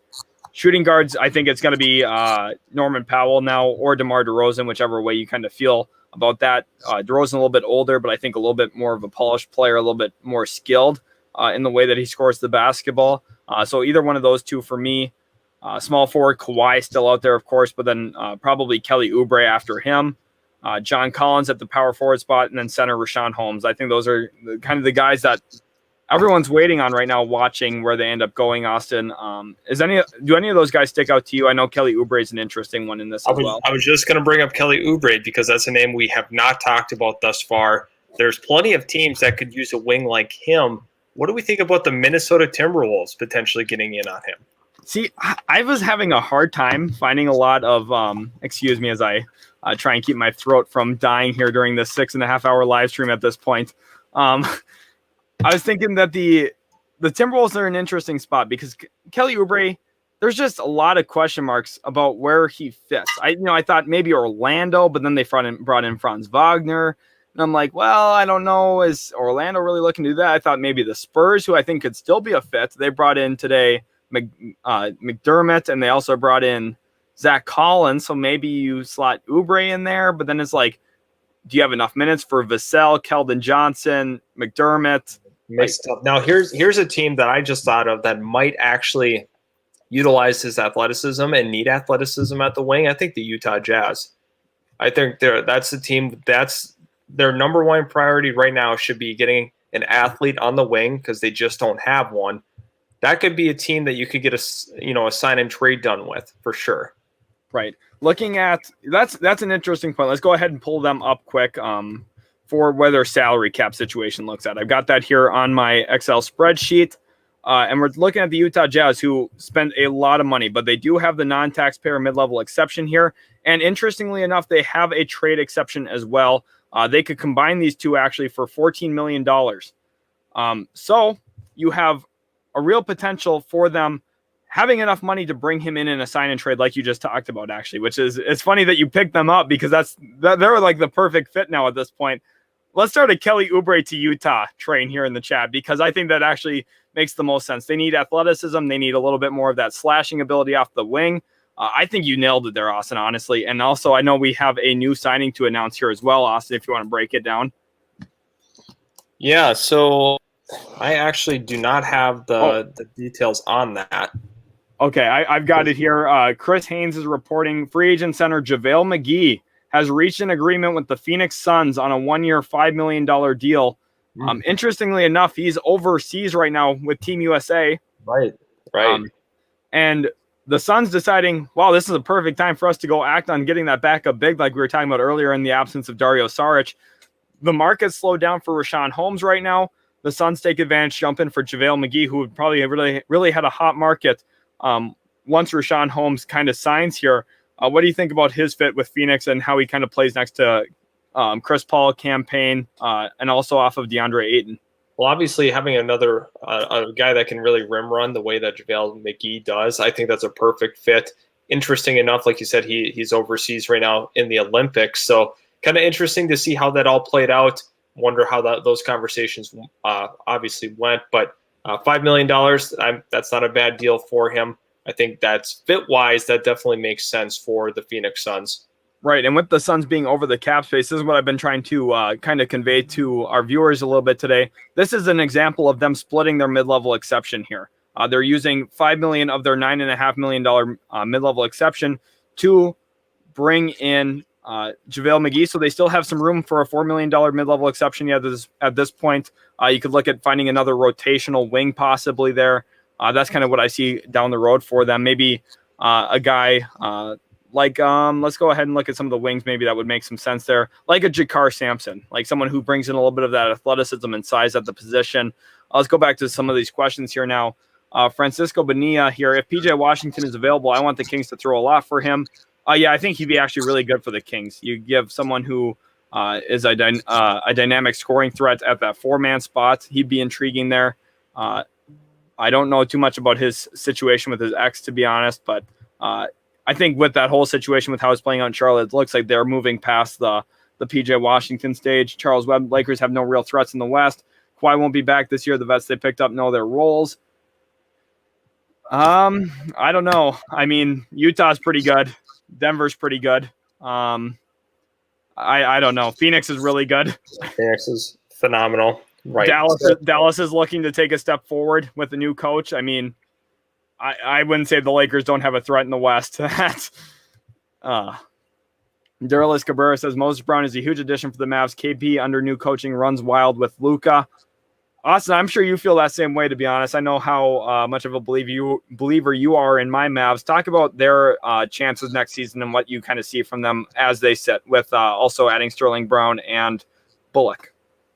Yeah, I think overall, but the Moses Brown is one of the more underrated moves of the offseason. That's not going to really get any talk amongst the major media. Obviously, Sterling Brown and Reggie Bullock won't get much either, but I think overall they've done a really nice job depth-wise for this team. If we remember, they were very, very close to beating the Clippers, who were arguably the actual best team in the West had Kawhi not gotten hurt. So Dallas Mavericks are going to make a deep postseason run next year. I think that's going to be the jump year. Luka is going to be that guy. He's one of the top players in the world. I think this is a team that is ready for that jump. Now, I think if they get DeMar DeRozan, they're going to be sitting in a really, really good position.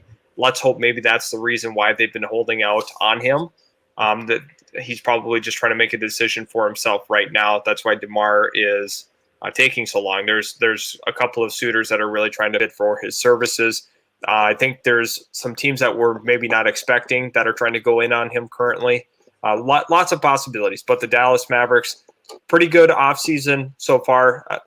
We can't judge it all for the free agent period, all based off of 2.5 hours of the free agent period being open. So overall, I really like what the Mavericks have done. And let me ask you this. What do you think that next move is going to be? Let's be completely realistic, not what you want to happen, but what do you think that they're trying to do behind the scenes right now? For the Mavericks, my gut is telling me that the deal is for either Cody Zeller or it's for along the lines of a guard here like Devontae Graham, which helps, but again, I don't think either of those move the needle. But that's what my gut tells me as a Mavs fan here is you get used to looking at the top guys moving down about 3 slots, and then that's where you find yourself usually signing players. Kelly Oubre, too, I think does make some headlines here in Dallas as well, just because it kind of fits the mold. If Donnie Nelson was still our GM, we'd already have a deal done with Kelly Oubre today, honestly, I would think, just because he tends to love getting the mid-level wing rather than going out on day one and making sure that you get the guy you need to get. He goes for the Harrison Barnes, Chandler Parsons, Kelly Oubre's of the world. So I don't know. That's kind of how I feel about it. Rebecca here saying who is the best player for the Sixers in free agency right now has got to be Danny Green. That's who they got to be focused on retaining. There's not really a lot of great options out there for them. So I think that's just kind of, trying to run it back and say, hey, maybe if we don't have an absolute meltdown in game 7 of that playoff series, and maybe if we don't have Ben Simmons and we try and upgrade our roster in other ways, we can win with the team we have if we just move off from Ben Simmons is my thought there. Grayson Hack saying, looking at it now, Lowry might be a no-go for OKC considering we just signed Mike Muscala. I don't think Mike Muscala really comes to factor for Oklahoma City for any of their signings at this point. I just think that's like a depth piece for them. Austin, do you feel the same way? Yeah, I think that's just a depth piece. That's really not going to affect the possible Lowry Markkanen signing. And I think this is a really good opportunity, once again, to say subscribe to the channel. We post a lot of basketball content. Sheldon and I every single day are posting about sports, especially basketball. We love posting about it. So go ahead, hit that subscribe button, really become a part of a community. We get to know our subscribers very, very well, and you guys tend to know each other. So I think it's really fun. It's a good culture, and we would really appreciate if you hit that subscribe button. Also hit the like button on the video, because Sheldon has been going at it for 6 hours and 40 minutes, and it's really, really impressive that Sheldon's still kicking. His voice is still working. So let's go ahead, hit that subscribe button. We are trying to grow right now, and we would really appreciate it. That would be awesome. 123 ASD, welcome to the stream as well. It says you say it's your first time here. We're glad to have you aboard here at Utility Sports. Like Austin said, hit that subscribe button. John Paulo wants to know, where is Drummond? Because like I said at the start, Austin, I thought slow market for him today. I don't think he's going to sign today. I think he's probably a tomorrow signing once kind of the dust settles. What do you think? Yeah, I think it's going to be a little bit until he does sign, just considering some of the struggles that he had with the Lakers. But he's a phenomenal rebounder. That's a guy that, one of the top tier rebounders in the league. I think the market's going to be a little slower, but then there's going to get a point in time where it really starts to pick up eventually. Right. I think so as well. You're going to see that second wave come at some point. We're just waiting for those top guys like we talked about, the John Collins, the Richaun Holmes of the world, to fall off the board, then teams are going to say, okay, we waited, we didn't get them. We're going to start using our salary cap and other ways to improve our roster. That's how these things tend to work out. Here, Jaden Crum wants to know, what move could the Rockets make? They're going to look to make a move with their mid-level exception, try and bring in someone who gives you a little bit of depth and versatility off the wing, someone who can play off of Jayshawn Tate, be a rotational wing is my guess. There's not anyone specific that I necessarily love for them at this point. They kept David Nwaba earlier on in the day, so I think that for now, it's just kind of be patient there in Houston and just see how things go this next season with Kevin Porter Jr., Jalen Green, Alperen Şengün, and the young guys. I think you've got a really good situation going, so there's no reason to rush anything financially here. Nick here says Dragic to the Mavs. Yeah, probably. I should probably answer that as the next thing to happen for Dallas because I think that's probably going to get announced tonight. Merlin Jabbar says, hey guys, got any news on the Timberwolves? Do you think John Collins is a good fit? Austin, I know you like John Collins in Minnesota. What would he bring to the Wolves roster? Definitely a guy that can finish above the rim, a true lob threat that they need. A little more athleticism on this team would be really key. You replace him instead of having Hernan Gomez on a game-to-game basis. It's going to be a humongous upgrade. Definitely a build-around piece alongside of Karl Anthony Towns, D'Lo, and Edwards. That could be a nice core moving forward in the West. So I think overall, we have not heard anything on the Minnesota Timberwolves. They are probably the team that has had no reports come out in terms of what they're doing right now behind the scenes. We have virtually no idea. That also brings me up to my next thing here. Since we do have a number of different fans from different clubs, let us know in the comment section below who your favorite team is. We kind of want to have a feel for what the representation is. So if everybody can kind of participate in this, that would be great. Just so we kind of know what's the fan base looking like currently. We do have some Clippers and Mavs fans in here. Also seen some Warriors and Lakers fans. So go ahead, rep your team in the chat. This is the time to do so.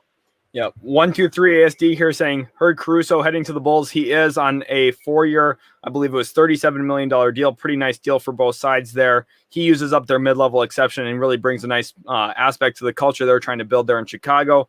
Dennis Young, first-time viewer, welcome to the stream. Glad to have you in here. Like Austin said, guys, comment your favorite team in the chat. We'd love to hear it so we can get to know you guys. Like Dennis Young, I'd love to know what team you cheer for. It'd be absolutely awesome. Christopher King here says, seriously asking from San Antonio, where is DeMar DeRozan going? Austin, he's been a key part of our discussion tonight here on the live. Where do you think DeMar DeRozan will end up in free agency? I have a weird feeling he's going to Miami. I know it's going to be a tough pathway, but I think that he really wants to get there and play with Kyle Lowry again. We do have another free agent agreement. The Houston Rockets go after Daniel Tice, 4 years, $36 million. Now, this is kind of puzzling to me, considering what they did in the draft with Garuba and Şengün, and then you already have Christian Wood. So what does this mean for them? Well, here, the deal was a 4-year, $36 million deal. So there's that mid-level exception, just as I was talking about it, for the Houston Rockets. And it's quite surprising, honestly, to me, because, like you said, the development focus should be on those young guys. Garuba should be playing a ton. Şengün should be playing a ton. The nice thing here is Daniel Tice on a $9 million a year deal is going to be very movable. I would be surprised if he finishes that contract out in Houston. He'll probably get traded at some point. But at the end of the day, Daniel Tice, a nice player.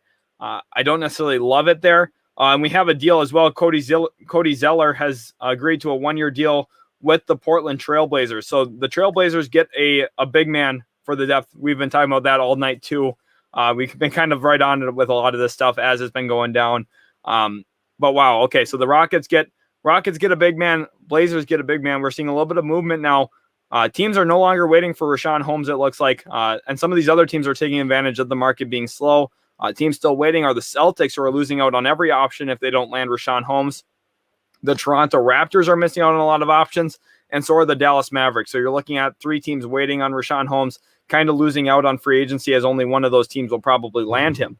Now here we have Nick saying Corey Joseph to the Pistons. Yep, he did go there. The Gummy Sister says no vet move from the Warriors. Not yet. Look for them to probably hold on and retain to Bazemore yet at some point tonight. And maybe look to bring in a depth center as well, someone a little bit down the road. I don't think that they need to rush into anything yet this quick into the free agency period. I don't think Kent Bazemore is going to have the biggest market out there.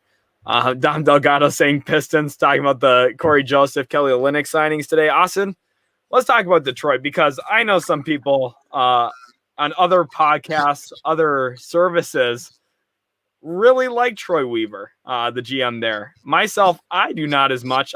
Pistons are a really good team. But what do you think about the Detroit Pistons, Austin? Yeah, I think that they're on their way to improving. Now, I think they're a long ways away from being a true contender. I think there are people saying that Troy Weaver should be the executive of the year, and that's just wrong. I'm sorry that Cade Cunningham is the guy that they should have taken. People are really high on Isaiah Livers being a top-tier talent in that second round. I'm sorry, he's just not that. So people are very, very much overrating his draft. Now it's going to be very key these next couple of days for Troy Weaver to really kind of put this thing together. He has done some nice things in Detroit. However, I don't think that they're on their way to being a title contender anytime soon. I don't think they're going to make the playoffs this year either. So I think a lot of people probably feel that way, but there are some certain people out there, different platforms, saying that this is the best executive of 2021. Yeah, I don't see that either. Cade Cunningham was the obvious pick, number one to me. I think the Luka Garza pick was interesting. I think the Pistons, he inherited a mess. Troy Weaver did, but at the end of the day, still not really where they need to be quite yet. Wilson wants to know, are the Wizards going to do anything? They're meeting with Spencer Dinwiddie right now, so that's really where we have our eyes.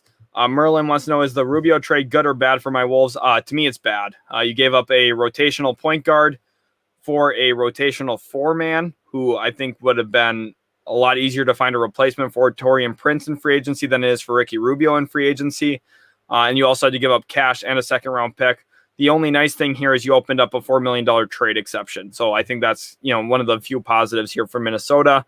John Collins to the Spurs, that might be what we see. So Will here's a Wizards fan. That's awesome. Nick is a Raptors fan. Very awesome to see. I think we have a lot of Raptors fans actually that watch our content, which is really, really great. I'm glad to hear that, because it's an international game. So having some people from Toronto, that's sweet.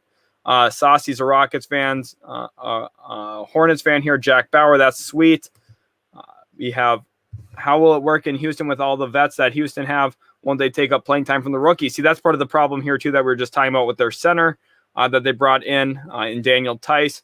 Kind of takes away minutes from the young guys, but at the same time, you need to still have somewhat of a competitive roster. You can't have all just rookies. No team in history has ever had 13 rookies on a roster. So you need to have some of these older guys and expect John Wall to be away from the team at some point this year. It would be my estimation. I don't think he'll end his career in Houston by any means. I don't think he'll even play out his contract in Houston. I think they'll either come to a buyout or he'll just be away from the team, kind of like what J.R. Smith was with the Cavaliers a few years ago. We have another Timberwolves fan here. Beast Jordan, that's awesome. Merlin, we know you're a T-Wolves fan. That's sweet to see. Thanks for the comments. Mitchell is a Cavs fan. Your Age says, my favorite team is the Pelicans. That's really rare. We don't have a lot of Pelicans fans in our comment section usually, so that's awesome to see. Okay, the Rockets. Okay, so the Rockets are using the Oladipo trade exception to work a sign and trade with the Bulls to get Daniel Tice, which is actually that's actually really big for two reasons, because it keeps open the mid-level exception for them, so they can add another player yet in free agency, while also giving the Bulls a trade exception back. So the Bulls will have a trade exception now, which gives them some flexibility during the season if they feel like making a move. Probably look to add a forward or a big man at some point, I would guess. A Kings fan here. We have a Lake Show fan. That's awesome. Do you think Norman Powell would be a better fit for the Mavs instead of DeMar DeRozan? Austin, I haven't given this as much consideration maybe as I should have. What do you think between these two? That's tough. I mean, Norman Powell's a better player than people give him credit for. And what is his current age right now? How old is he? I believe he's 29. Let me look that up, though, to be sure. Yeah. So, I mean, I think both players would be a really good fit. I think DeMar gives you a little bit more, especially these next two seasons. I think he's just a better player, better playmaker, a guy that's phenomenal in the mid-range. But Norman Powell has some interesting upside with the Mavericks as well, but I'd have to go DeMar DeRozan. See, I think it's DeMar too, just with me like rationalizing it now quickly. DeMar's playmaking is really where the upgrade is for me over Powell, and I think that's what the Mavs need. And you hit it right on the head there. So Ricardo, that's a great question. That's one of the best questions I think we've had so far, kind of like diving into two players at the same position and why one fits better with the Mavericks instead of another. It's a really great question. If any of you guys have other questions like this about why a certain guy would fit somewhere better, go ahead and throw them in there. That'd be awesome. We have a Raptors fan here. 123's ASD is a Lakers fan. Jay Ray is a Knicks fan. That's awesome to see. Thanks, guys, so much for throwing your teams in there. It's awesome. If you guys didn't comment that below already, make sure to go throw that in there. Also, hit that subscribe button. We are nearing 7 hours of streaming in a row here. Been absolutely crazy. And I'm glad that you guys have been with us this whole time. We've been basically over 200 viewers the entire duration of the stream. So that's absolutely awesome. Thank you guys so much for being in here. Xenaholic here with a question. Does John Collins get dealt tonight, Austin? Do you think that a John Collins deal will materialize that quickly tonight? I don't see it. I think there's a couple of teams that are really going to be bidding for him, and he's going to have a little bit of time to make his decision, obviously, because he's a top-tier free agent, and that could kind of freeze the rest of the forward market that way. So that could be, that might cause a little bit of a logjam for teams waiting to get a deal done with John Collins. Right. I think so as well. I just think it's going to be a little bit of a slower process because of how good of a player he is. And really trying to figure out what that market is. There were 2 Piston signings that have gone down in the last half hour that we need to talk about. Corey Joseph signs a 2-year, $10 million deal with Detroit. And also we have Trey Lyles signing a 2-year, $5 million deal with Detroit. So some depth pieces there in Detroit. I don't necessarily think either of these guys really changed the outlook too much. Corey Joseph just going to be a depth guard, and Trey Lyles kind of fills out their front court a little bit. Maybe one of these guys sticks and ends up finding a longer career in Detroit. That's kind of really the upside there for that. Right, Austin? Yeah, I mean, this is all about depth, and I think Detroit's really trying to put some pieces around Cade Cunningham and make him successful because, I mean, if you bring him into a roster that they had last year, it's going to be a disaster. So I understand some of these depth signings. They want to be a little more competitive next year for sure. Right. Here we got Ronald Marshall talking about the Utah State big man for the Sacramento Kings, Nehemiah Shkeda. He's a phenomenal young player. I think that he's going to be really, really good. Oh, boy. Well, the Dallas Mavericks contract details have come out on Reggie Bullock. 3 years, $30.5 million for the forward. So a little interesting here. For the Dallas Mavericks, they go ahead and they're a little aggressive in here. So what's your initial thoughts on that one? That's an overpay. Man. Yikes. I just – he can shoot the ball. I mean, that doesn't mean we need to sign him for over $10 million a year. And this is the thing to me, too. I know some people, like, you look at Duncan Robinson, wow, $90 million for Duncan Robinson. I mean, annually he's getting 18, where right now Reggie Bullock, who is a much worse shooter, is going to get over 10. You looked at the Spurs today signed Doug McDermott for $14 million a year. I mean, the gap between Duncan Robinson and those two is much greater than the annual average value of these deals. So, like Dom's saying here, I just think this is an overpay, honestly, for my Mavericks on Reggie Bullock. And the sad thing is this isn't even mid-level exception here. You're looking at right in the cap. Yeah, you're looking at cap space being used. So that's just a lot, honestly. And I'm like, I just don't like that. Let's talk about Reggie quick. Let's talk about what he did last year. I have the stats here. Last year he played in 65 games. He averaged about 11, 3 rebounds, 1.5 assists. Field goal percentage was 40%. 3-point percentage was 41%. And he also shot 91% from the free throw line. So overall, he had kind of a career resurgence at this point.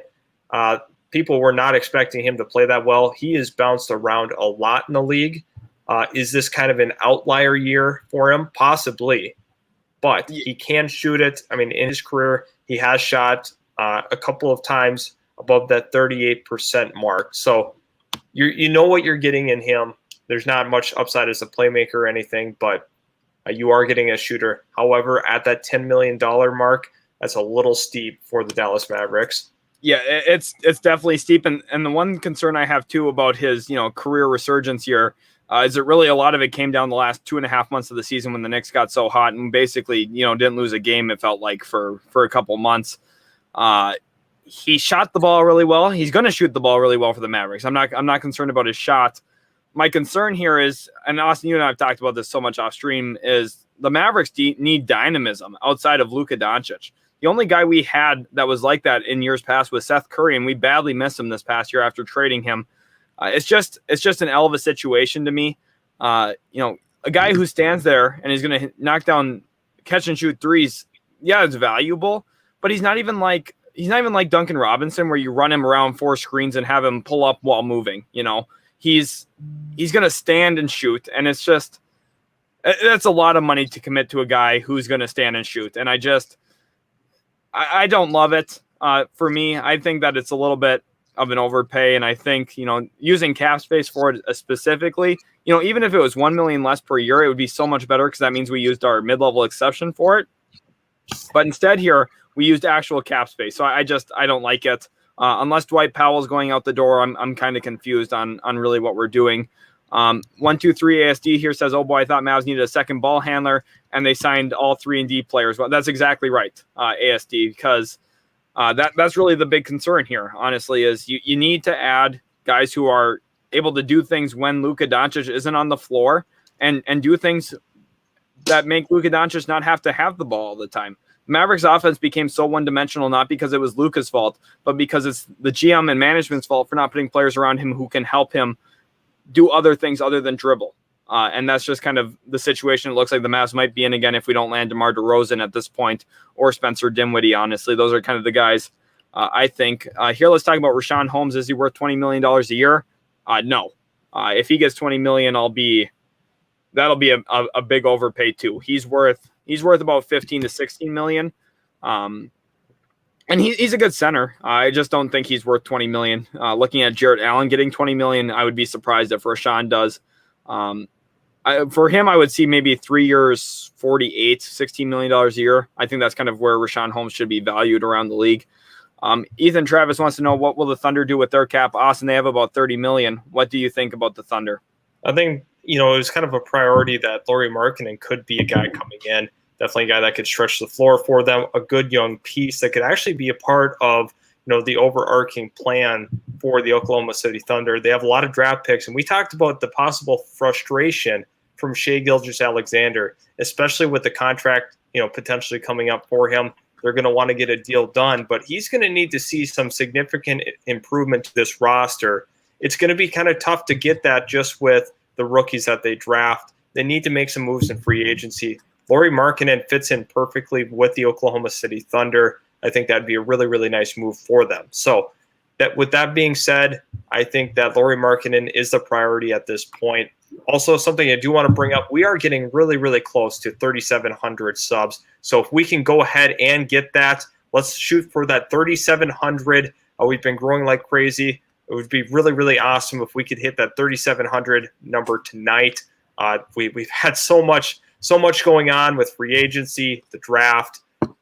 So we would really appreciate if we can get to that 3,700 sub mark.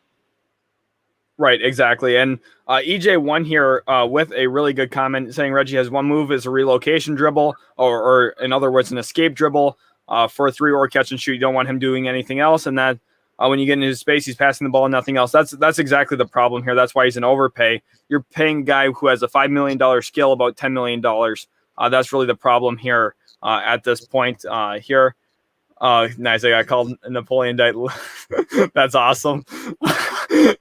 Your age when you see Kelly Oubre going. For Kelly Oubre, we talked about it a little bit. I think San Antonio is still a good fit. Minnesota and Austin, you had brought Utah. Utah, I think, is the best fit now at this point with Austin bringing that up. They have the trade exception to work out a sign and trade. Golden State should be really motivated to make something like that happen because you're looking at them opening up a trade exception as well. Oh, PJ Tucker to Miami. Wow, PJ, hold on. Yo, hold on. Let's talk about that. I am shocked that PJ Tucker, after winning a championship, decided not to stay with the Bucks. Now, here's the thing. Maybe this is a lifestyle thing. Maybe it's a money thing, but what's going to happen with the Miami Heat now? I mean, you really can't look at DeMar DeRozan as being a free agent option at this point, right? With the potential money that Tucker gets, I guess we don't know what they're going to pay him. Right. I don't even know what to expect. He's never had a big contract in his career. I don't think he's ever had an annual average value of over 10 million. So you're looking at someone who's probably trying to cash in a little bit, but also, I mean, wow. Miami's had a wonderful day, too, if we're going to talk about a team that's done well. They not only do you land Kyle Lowry, who a lot of people looked at as one of the best players in free agency, but you get an extension done with Jimmy Butler today. You get Duncan Robinson back on what I think is a pretty market value deal. And then you also are able to bring in PJ Tucker today, Austin. Do you think the Miami Heat could be back to the championship next year? I mean, they're pushing the chips in and they're doing all the right things. It's going to be really hard to beat the Brooklyn Nets. 2-year, $15 million deal for PJ Tucker in Miami. They're doing a lot of nice things. They've been super aggressive. Pat Riley wants to see a winning product on the floor.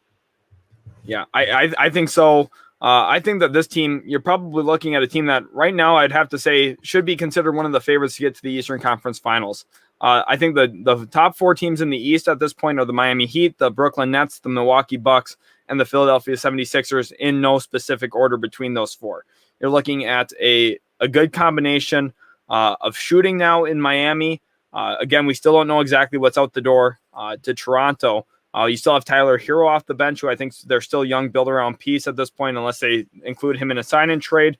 It is a player option in year 2 for PJ Tucker, so maybe that is why he opted to leave. I'm surprised. I thought PJ Tucker would have stayed in Milwaukee as well, so that's an interesting shakeup for some of the top teams out east. After winning a championship, he does leave Milwaukee. Ethan Travis wants to know, do we think that the Thunder could bring in John Collins? I think they're a sleeper team for John Collins here because, again, they have cap space and they're young, willing to maybe give him a lot of money. But I don't necessarily know if I would consider them the favorites. EJ1 says Fournier can hit threes with guys in his face, can drive the ball a bit, create his own shot, and is a decent passer. Yeah, he's for sure a much better player than Reggie Bullock. I would much rather have Evan Fournier's contract for him than Reggie Bullock's contract for my Mavs. So I that's just proof that I'm not hating on the Knicks. I don't think either contract's great, but I think the Fournier one's much better for who you're getting, honestly. But that's kind of my thought. Nick here, PJ, the sneaker king, needs a year-round destination to wear his sneakers. No kidding. Yeah, Miami's going to be a great spot for him there. Yeah, wow. Okay. Also, I know we talked about it between the Bulls and the Heat now. Which team would you rather be in their shoes with how they've gone about free agency?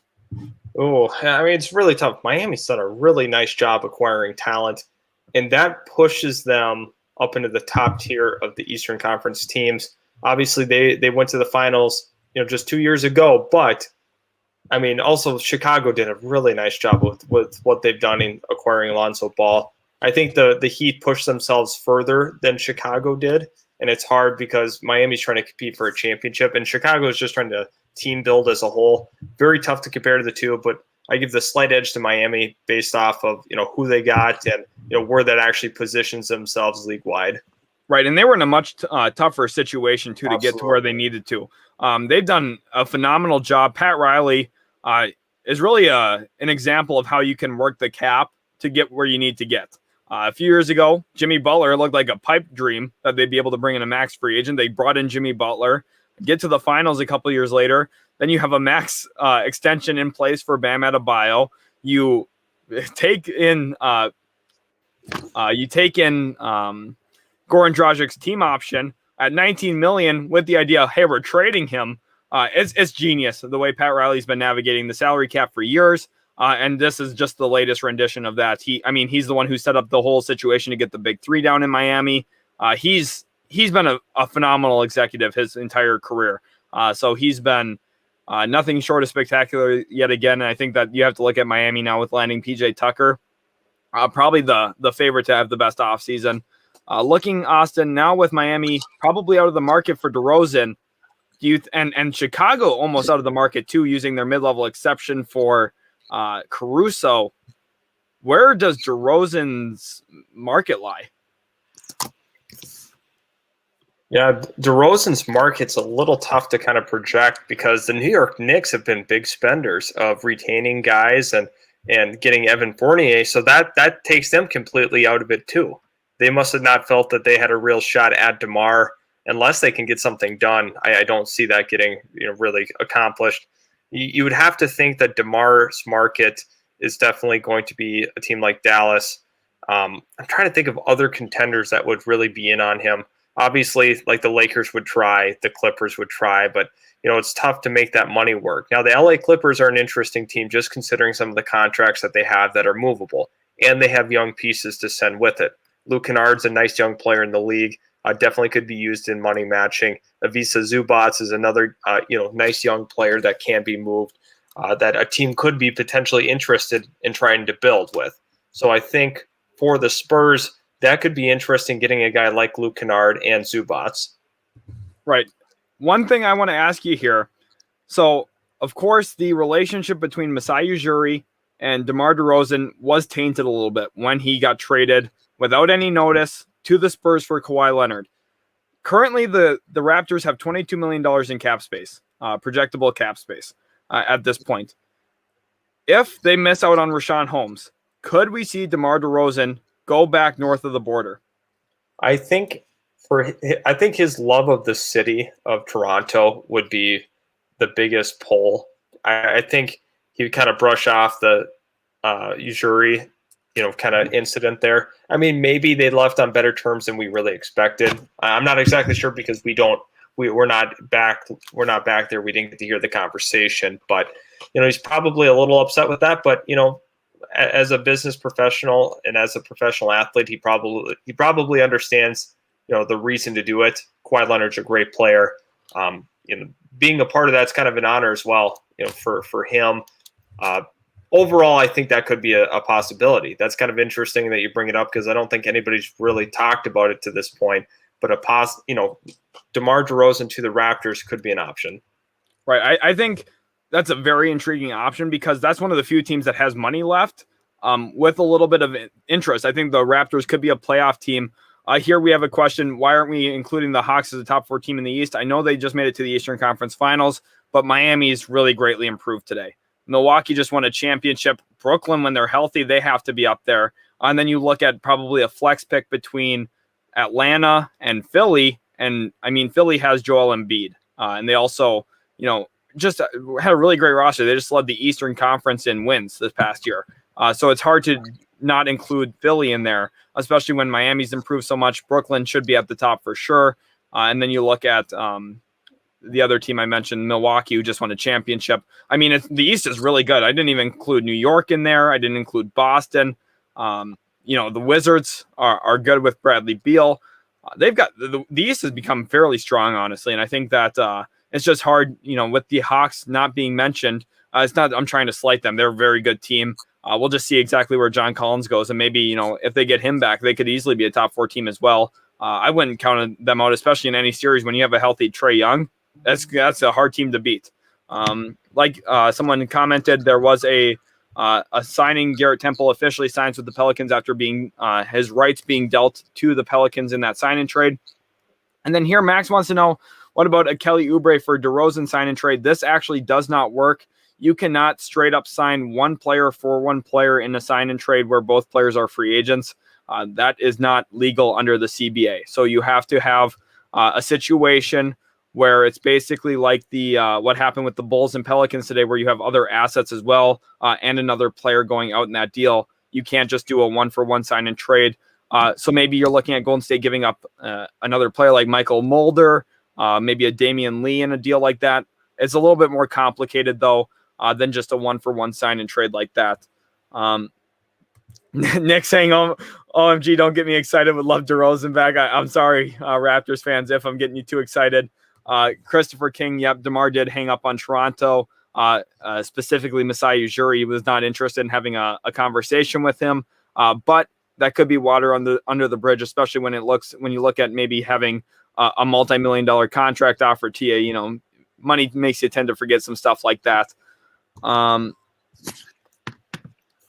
Austin, is there any? I do want to discuss one thing that's brought up by Delgado there at the bottom, talking about a possible trade where DeMar DeRozan goes to the Blazers. Now, what would that situation kind of look like if they can't get Powell and they just go for DeMar? Let me take a look here. So currently the Blazers sit at negative $55 million in cap, and they have $3 million in trade exceptions. So that gets pretty difficult because trying to figure out other players on this roster that could go out the door. By the way, Gorgui Dieng going to the Atlanta Hawks, so there's their depth big man we've been talking about. 1 year, $4 million deal with Atlanta. From Portland, so Dame's not going anywhere. CJ's not going anywhere.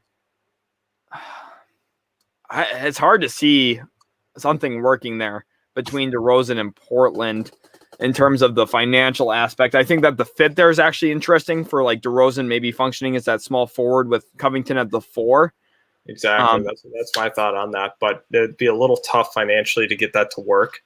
Right. Like, I guess it kind of depends on the timing, because if Norman Powell signs somewhere, you open up a sign and trade exception. That's how it could work, I guess. You basically have a 3-team sign and trade where Powell goes somewhere, DeRozan goes back, and then whatever was going to go to you goes to the Spurs, basically, in that trade.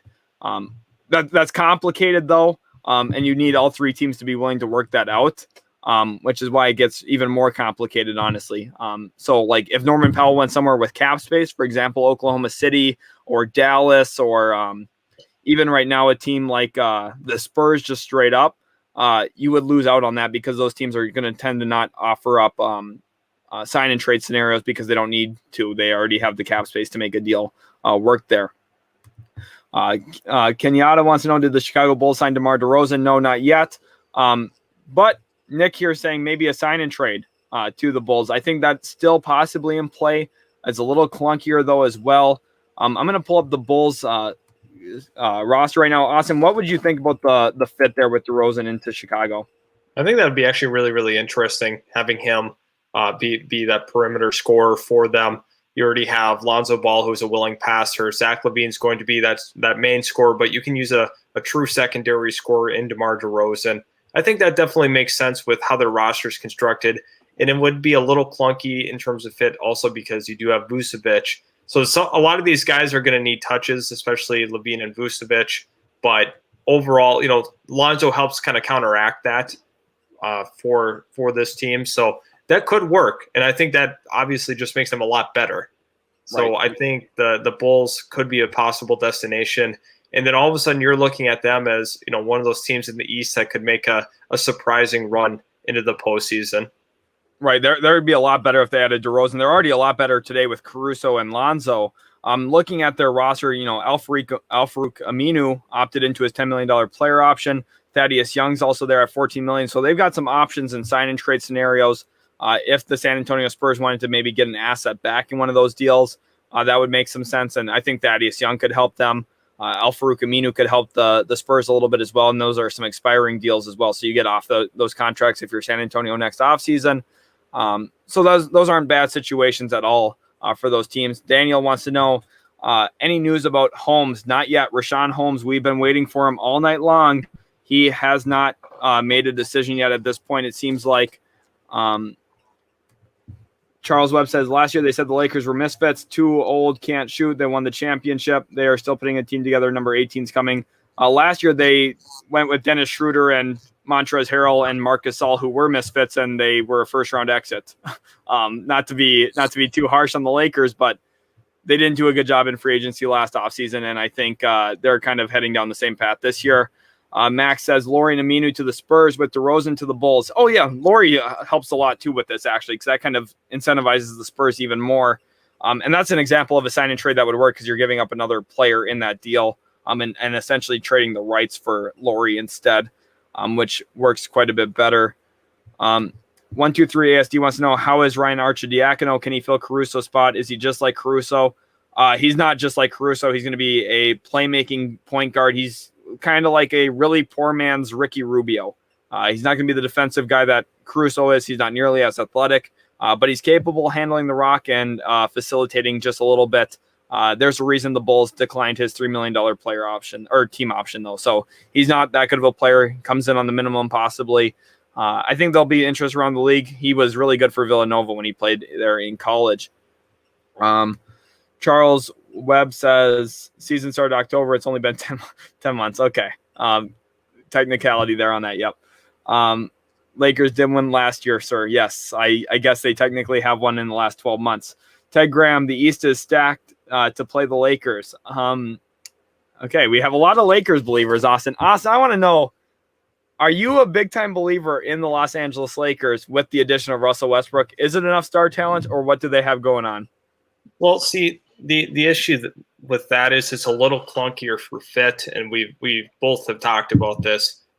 Russell Westbrook, LeBron. What's going to happen with Russell Westbrook when LeBron needs the ball and he's got to be the go-to guy? I mean, is Russell Westbrook going to sit in the corner?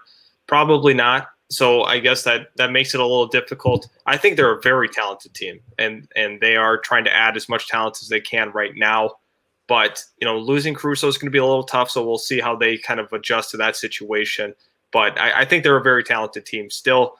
In terms of, coming out of the West, I think it's possible, but I don't know if we should necessarily call them the favorites. And, I'm a Clippers fan, so I'm giving the Lakers a ton of credit here. I think they're a very, very good team.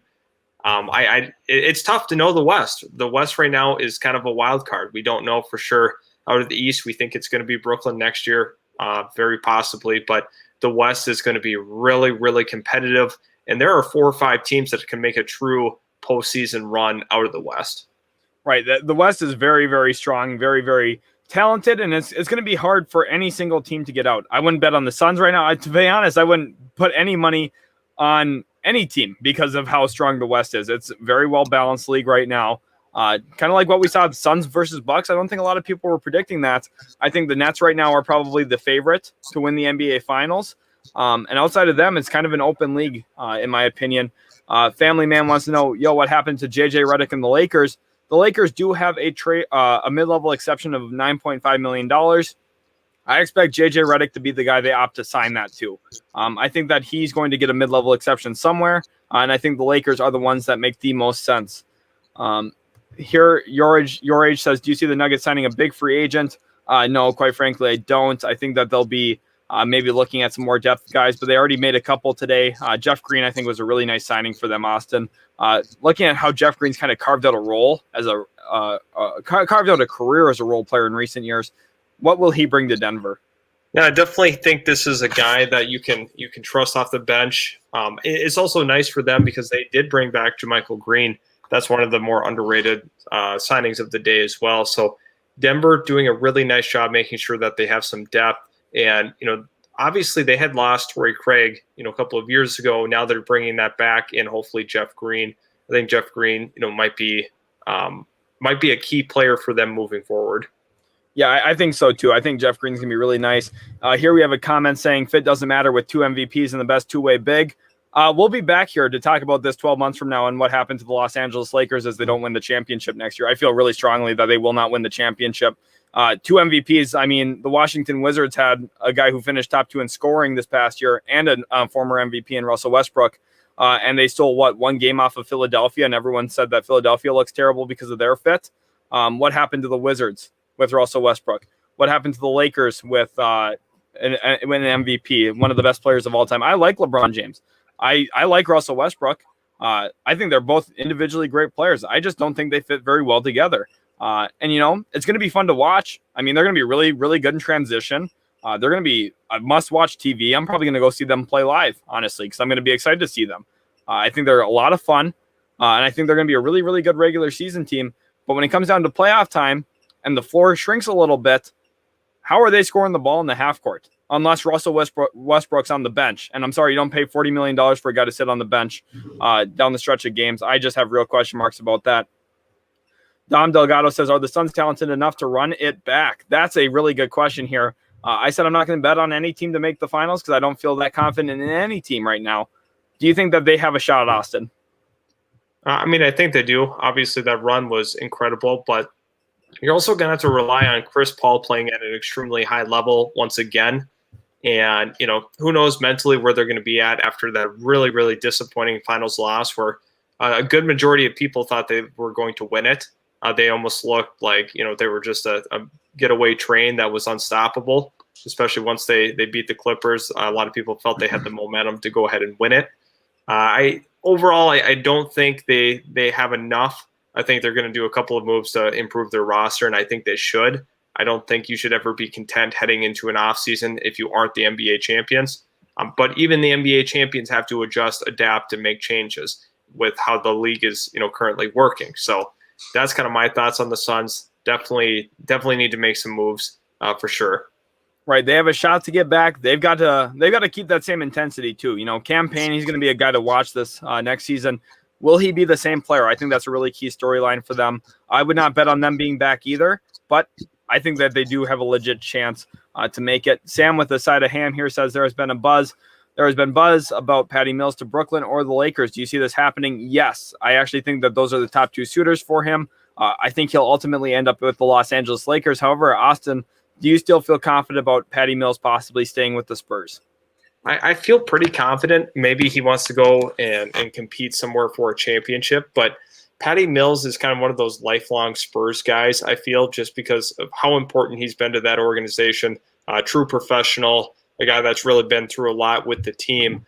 But, I don't know if Popovich is going to let him go in the same breath. So I think they're going to prioritize holding on to him. I think Brooklyn and LA are calling on him, but I just don't know if that's going to be the case of him leaving. Right. Francisco Bonilla here, who's been in the stream pretty much all day. Thank you so much, Francisco, for all the support. Wants to know about their Kings. Do you see DeMar to the Kings as a 3, move Barnes to the 4, Harrison Barnes, of course, he's talking about, and re-sign Richaun Holmes and be a 6 seed or so? I love the Davion Mitchell addition. I don't see a pathway that DeMar ends up in Sacramento. Austin, do you think that there's a chance DeMar ends up there? I just don't think that they're ready to really compete at this point in time. And I think that's signing DeMar or acquiring DeMar via sign and trade is a win now move. And I think the Kings are really just trying to build out the foundation of that roster rather than trying to, make a push to maybe that, 8-9 seed by acquiring DeRozan. I don't think they would even be that high, unfortunately. But they are on their way. They have De'Aaron Fox, a great build-around guy. So I don't think DeMar is going to be a King at the end of the day. Interesting move if the Kings want to try to be a little more competitive, but I just don't see it happening. All right, yep, definitely. I think so as well. Here, Max has a question, Austin. I'm going to let you take this. I'll be back in just a couple minutes, so you go ahead and run away with the questions for just a little bit. Okay, so Max here says, with Philly's abundance of guards, do you think that they'll trade for any? Example, Shake Milton to Golden State for Pascal. That's an interesting idea because Shake Milton's been a guy that Philly's trusted. That's definitely a player that Philadelphia wanted to retain. But I could see them going ahead and making a move for Pascal. That would be kind of an interesting trade that they could maneuver. We have another question here. Do you think the Lakers are going to get a superstar? That has been kind of the question for quite some time in the chat here. Do you think they could get another one? I don't think they will. It's tough to acquire superstars in this league, especially with what they have currently on the roster. It's going to take insane money matching. It's going to take, it's going to be a really, really tough pathway. John Collins to the Thunder. I would really like this for the Thunder. I think the Thunder need to go ahead and make a not win now, but acquire a really, really talented player in John Collins. They have the money to do so. And you want to keep Shai Gilgeous-Alexander happy. And I think that's definitely the way that you can go about doing it. So John Collins going to the Thunder makes sense to me. I also think that they are in on Lowry Markkanen. So that's really important to note in all of this, that they are still going to try to get better. They're going to try to move Kemba Walker probably at the deadline of this upcoming year. And they're just going to keep acquiring assets for sure. Zion to the 76ers for Ben Simmons and Seth Curry. I don't think that's going to happen. Zion right now is going to be staying in New Orleans. Sorry to kind of burst that bubble, but have we heard anything on Blake Griffin? He is a free agent, but we have not heard anything. That this is definitely a guy that had improved his stock once he got to the Brooklyn Nets. So pretty impressive run by him. A lot of people didn't really believe in him anymore, but he showed that he has some game left for sure. Let's see what else we have in the chat as well. This has been kind of a crazy free agent period. A lot happened initially. Things have kind of quieted down a little bit, but I think there's a little bit more to go tonight. There's some teams that are trying to get some deals done. What's really kind of interesting to me is with the Kyle Lowry sign and trade, what is the return, or is this going to be something like 3 teams that are facilitating, trying to get it done? Maybe that's why it's taking a little bit longer. Christopher King says, I'm telling y'all, the Spurs are working a deal with Philly. That's why they haven't moved yet. Yeah, I mean, I'm kind of curious to see what a deal would look like between the 2 teams. I'm not exactly sure what they would be after. Maybe it's a Patty Mills, but they do have guys like Shake Milton already in place. Let's see. Do you think the Brow and Brody are a big threat? I mean, I think they're great individual talents. Like I said, it's going to be a little tougher with the fit, but I mean, they have all the star talent in the world there, and they're going to be getting a nice collection of some of these guys that are trying to compete for a championship. You're going to get some of these upper tier players that want to just compete. You're going to get them for less than they're actually worth. So you're going to be getting really nice contracts, guys that want to win, guys that are going to fit alongside well with LeBron. So I think that they could be a very, very dangerous team in the West next season. What would a sign and trade look like for Lauri Markkanen?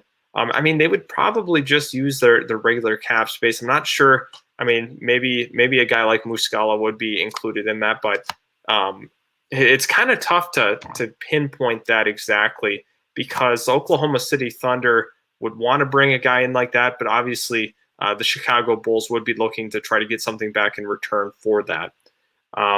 Let's kind of take a look here. Can the Lakers acquire Blake Griffin? I don't think that that's going to be a move that they really are interested in making. They have probably some other priorities in free agency.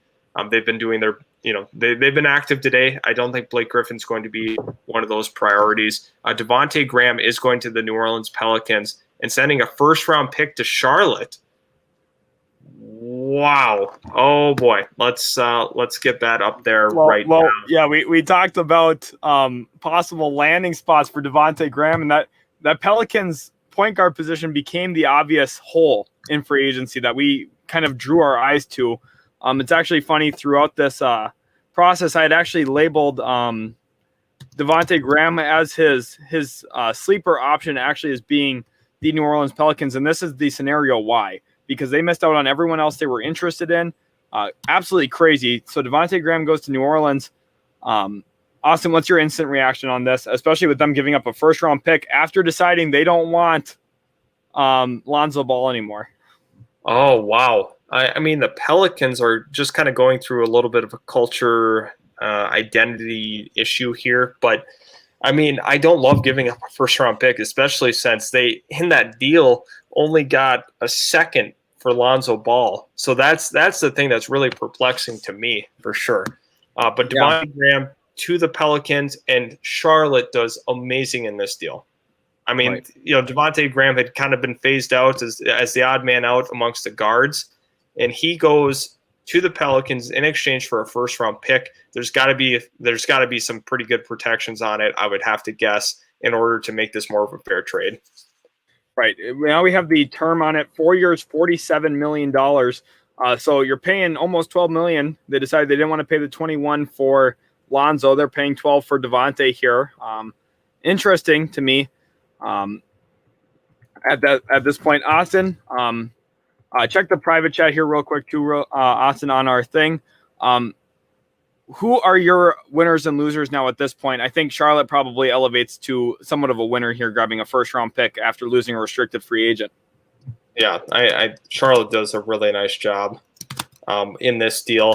Just considering that they get a first-round pick and a guy that they were likely just going to lose out on anyway, they weren't prepared to really offer him anything above or at that level that New Orleans was. So,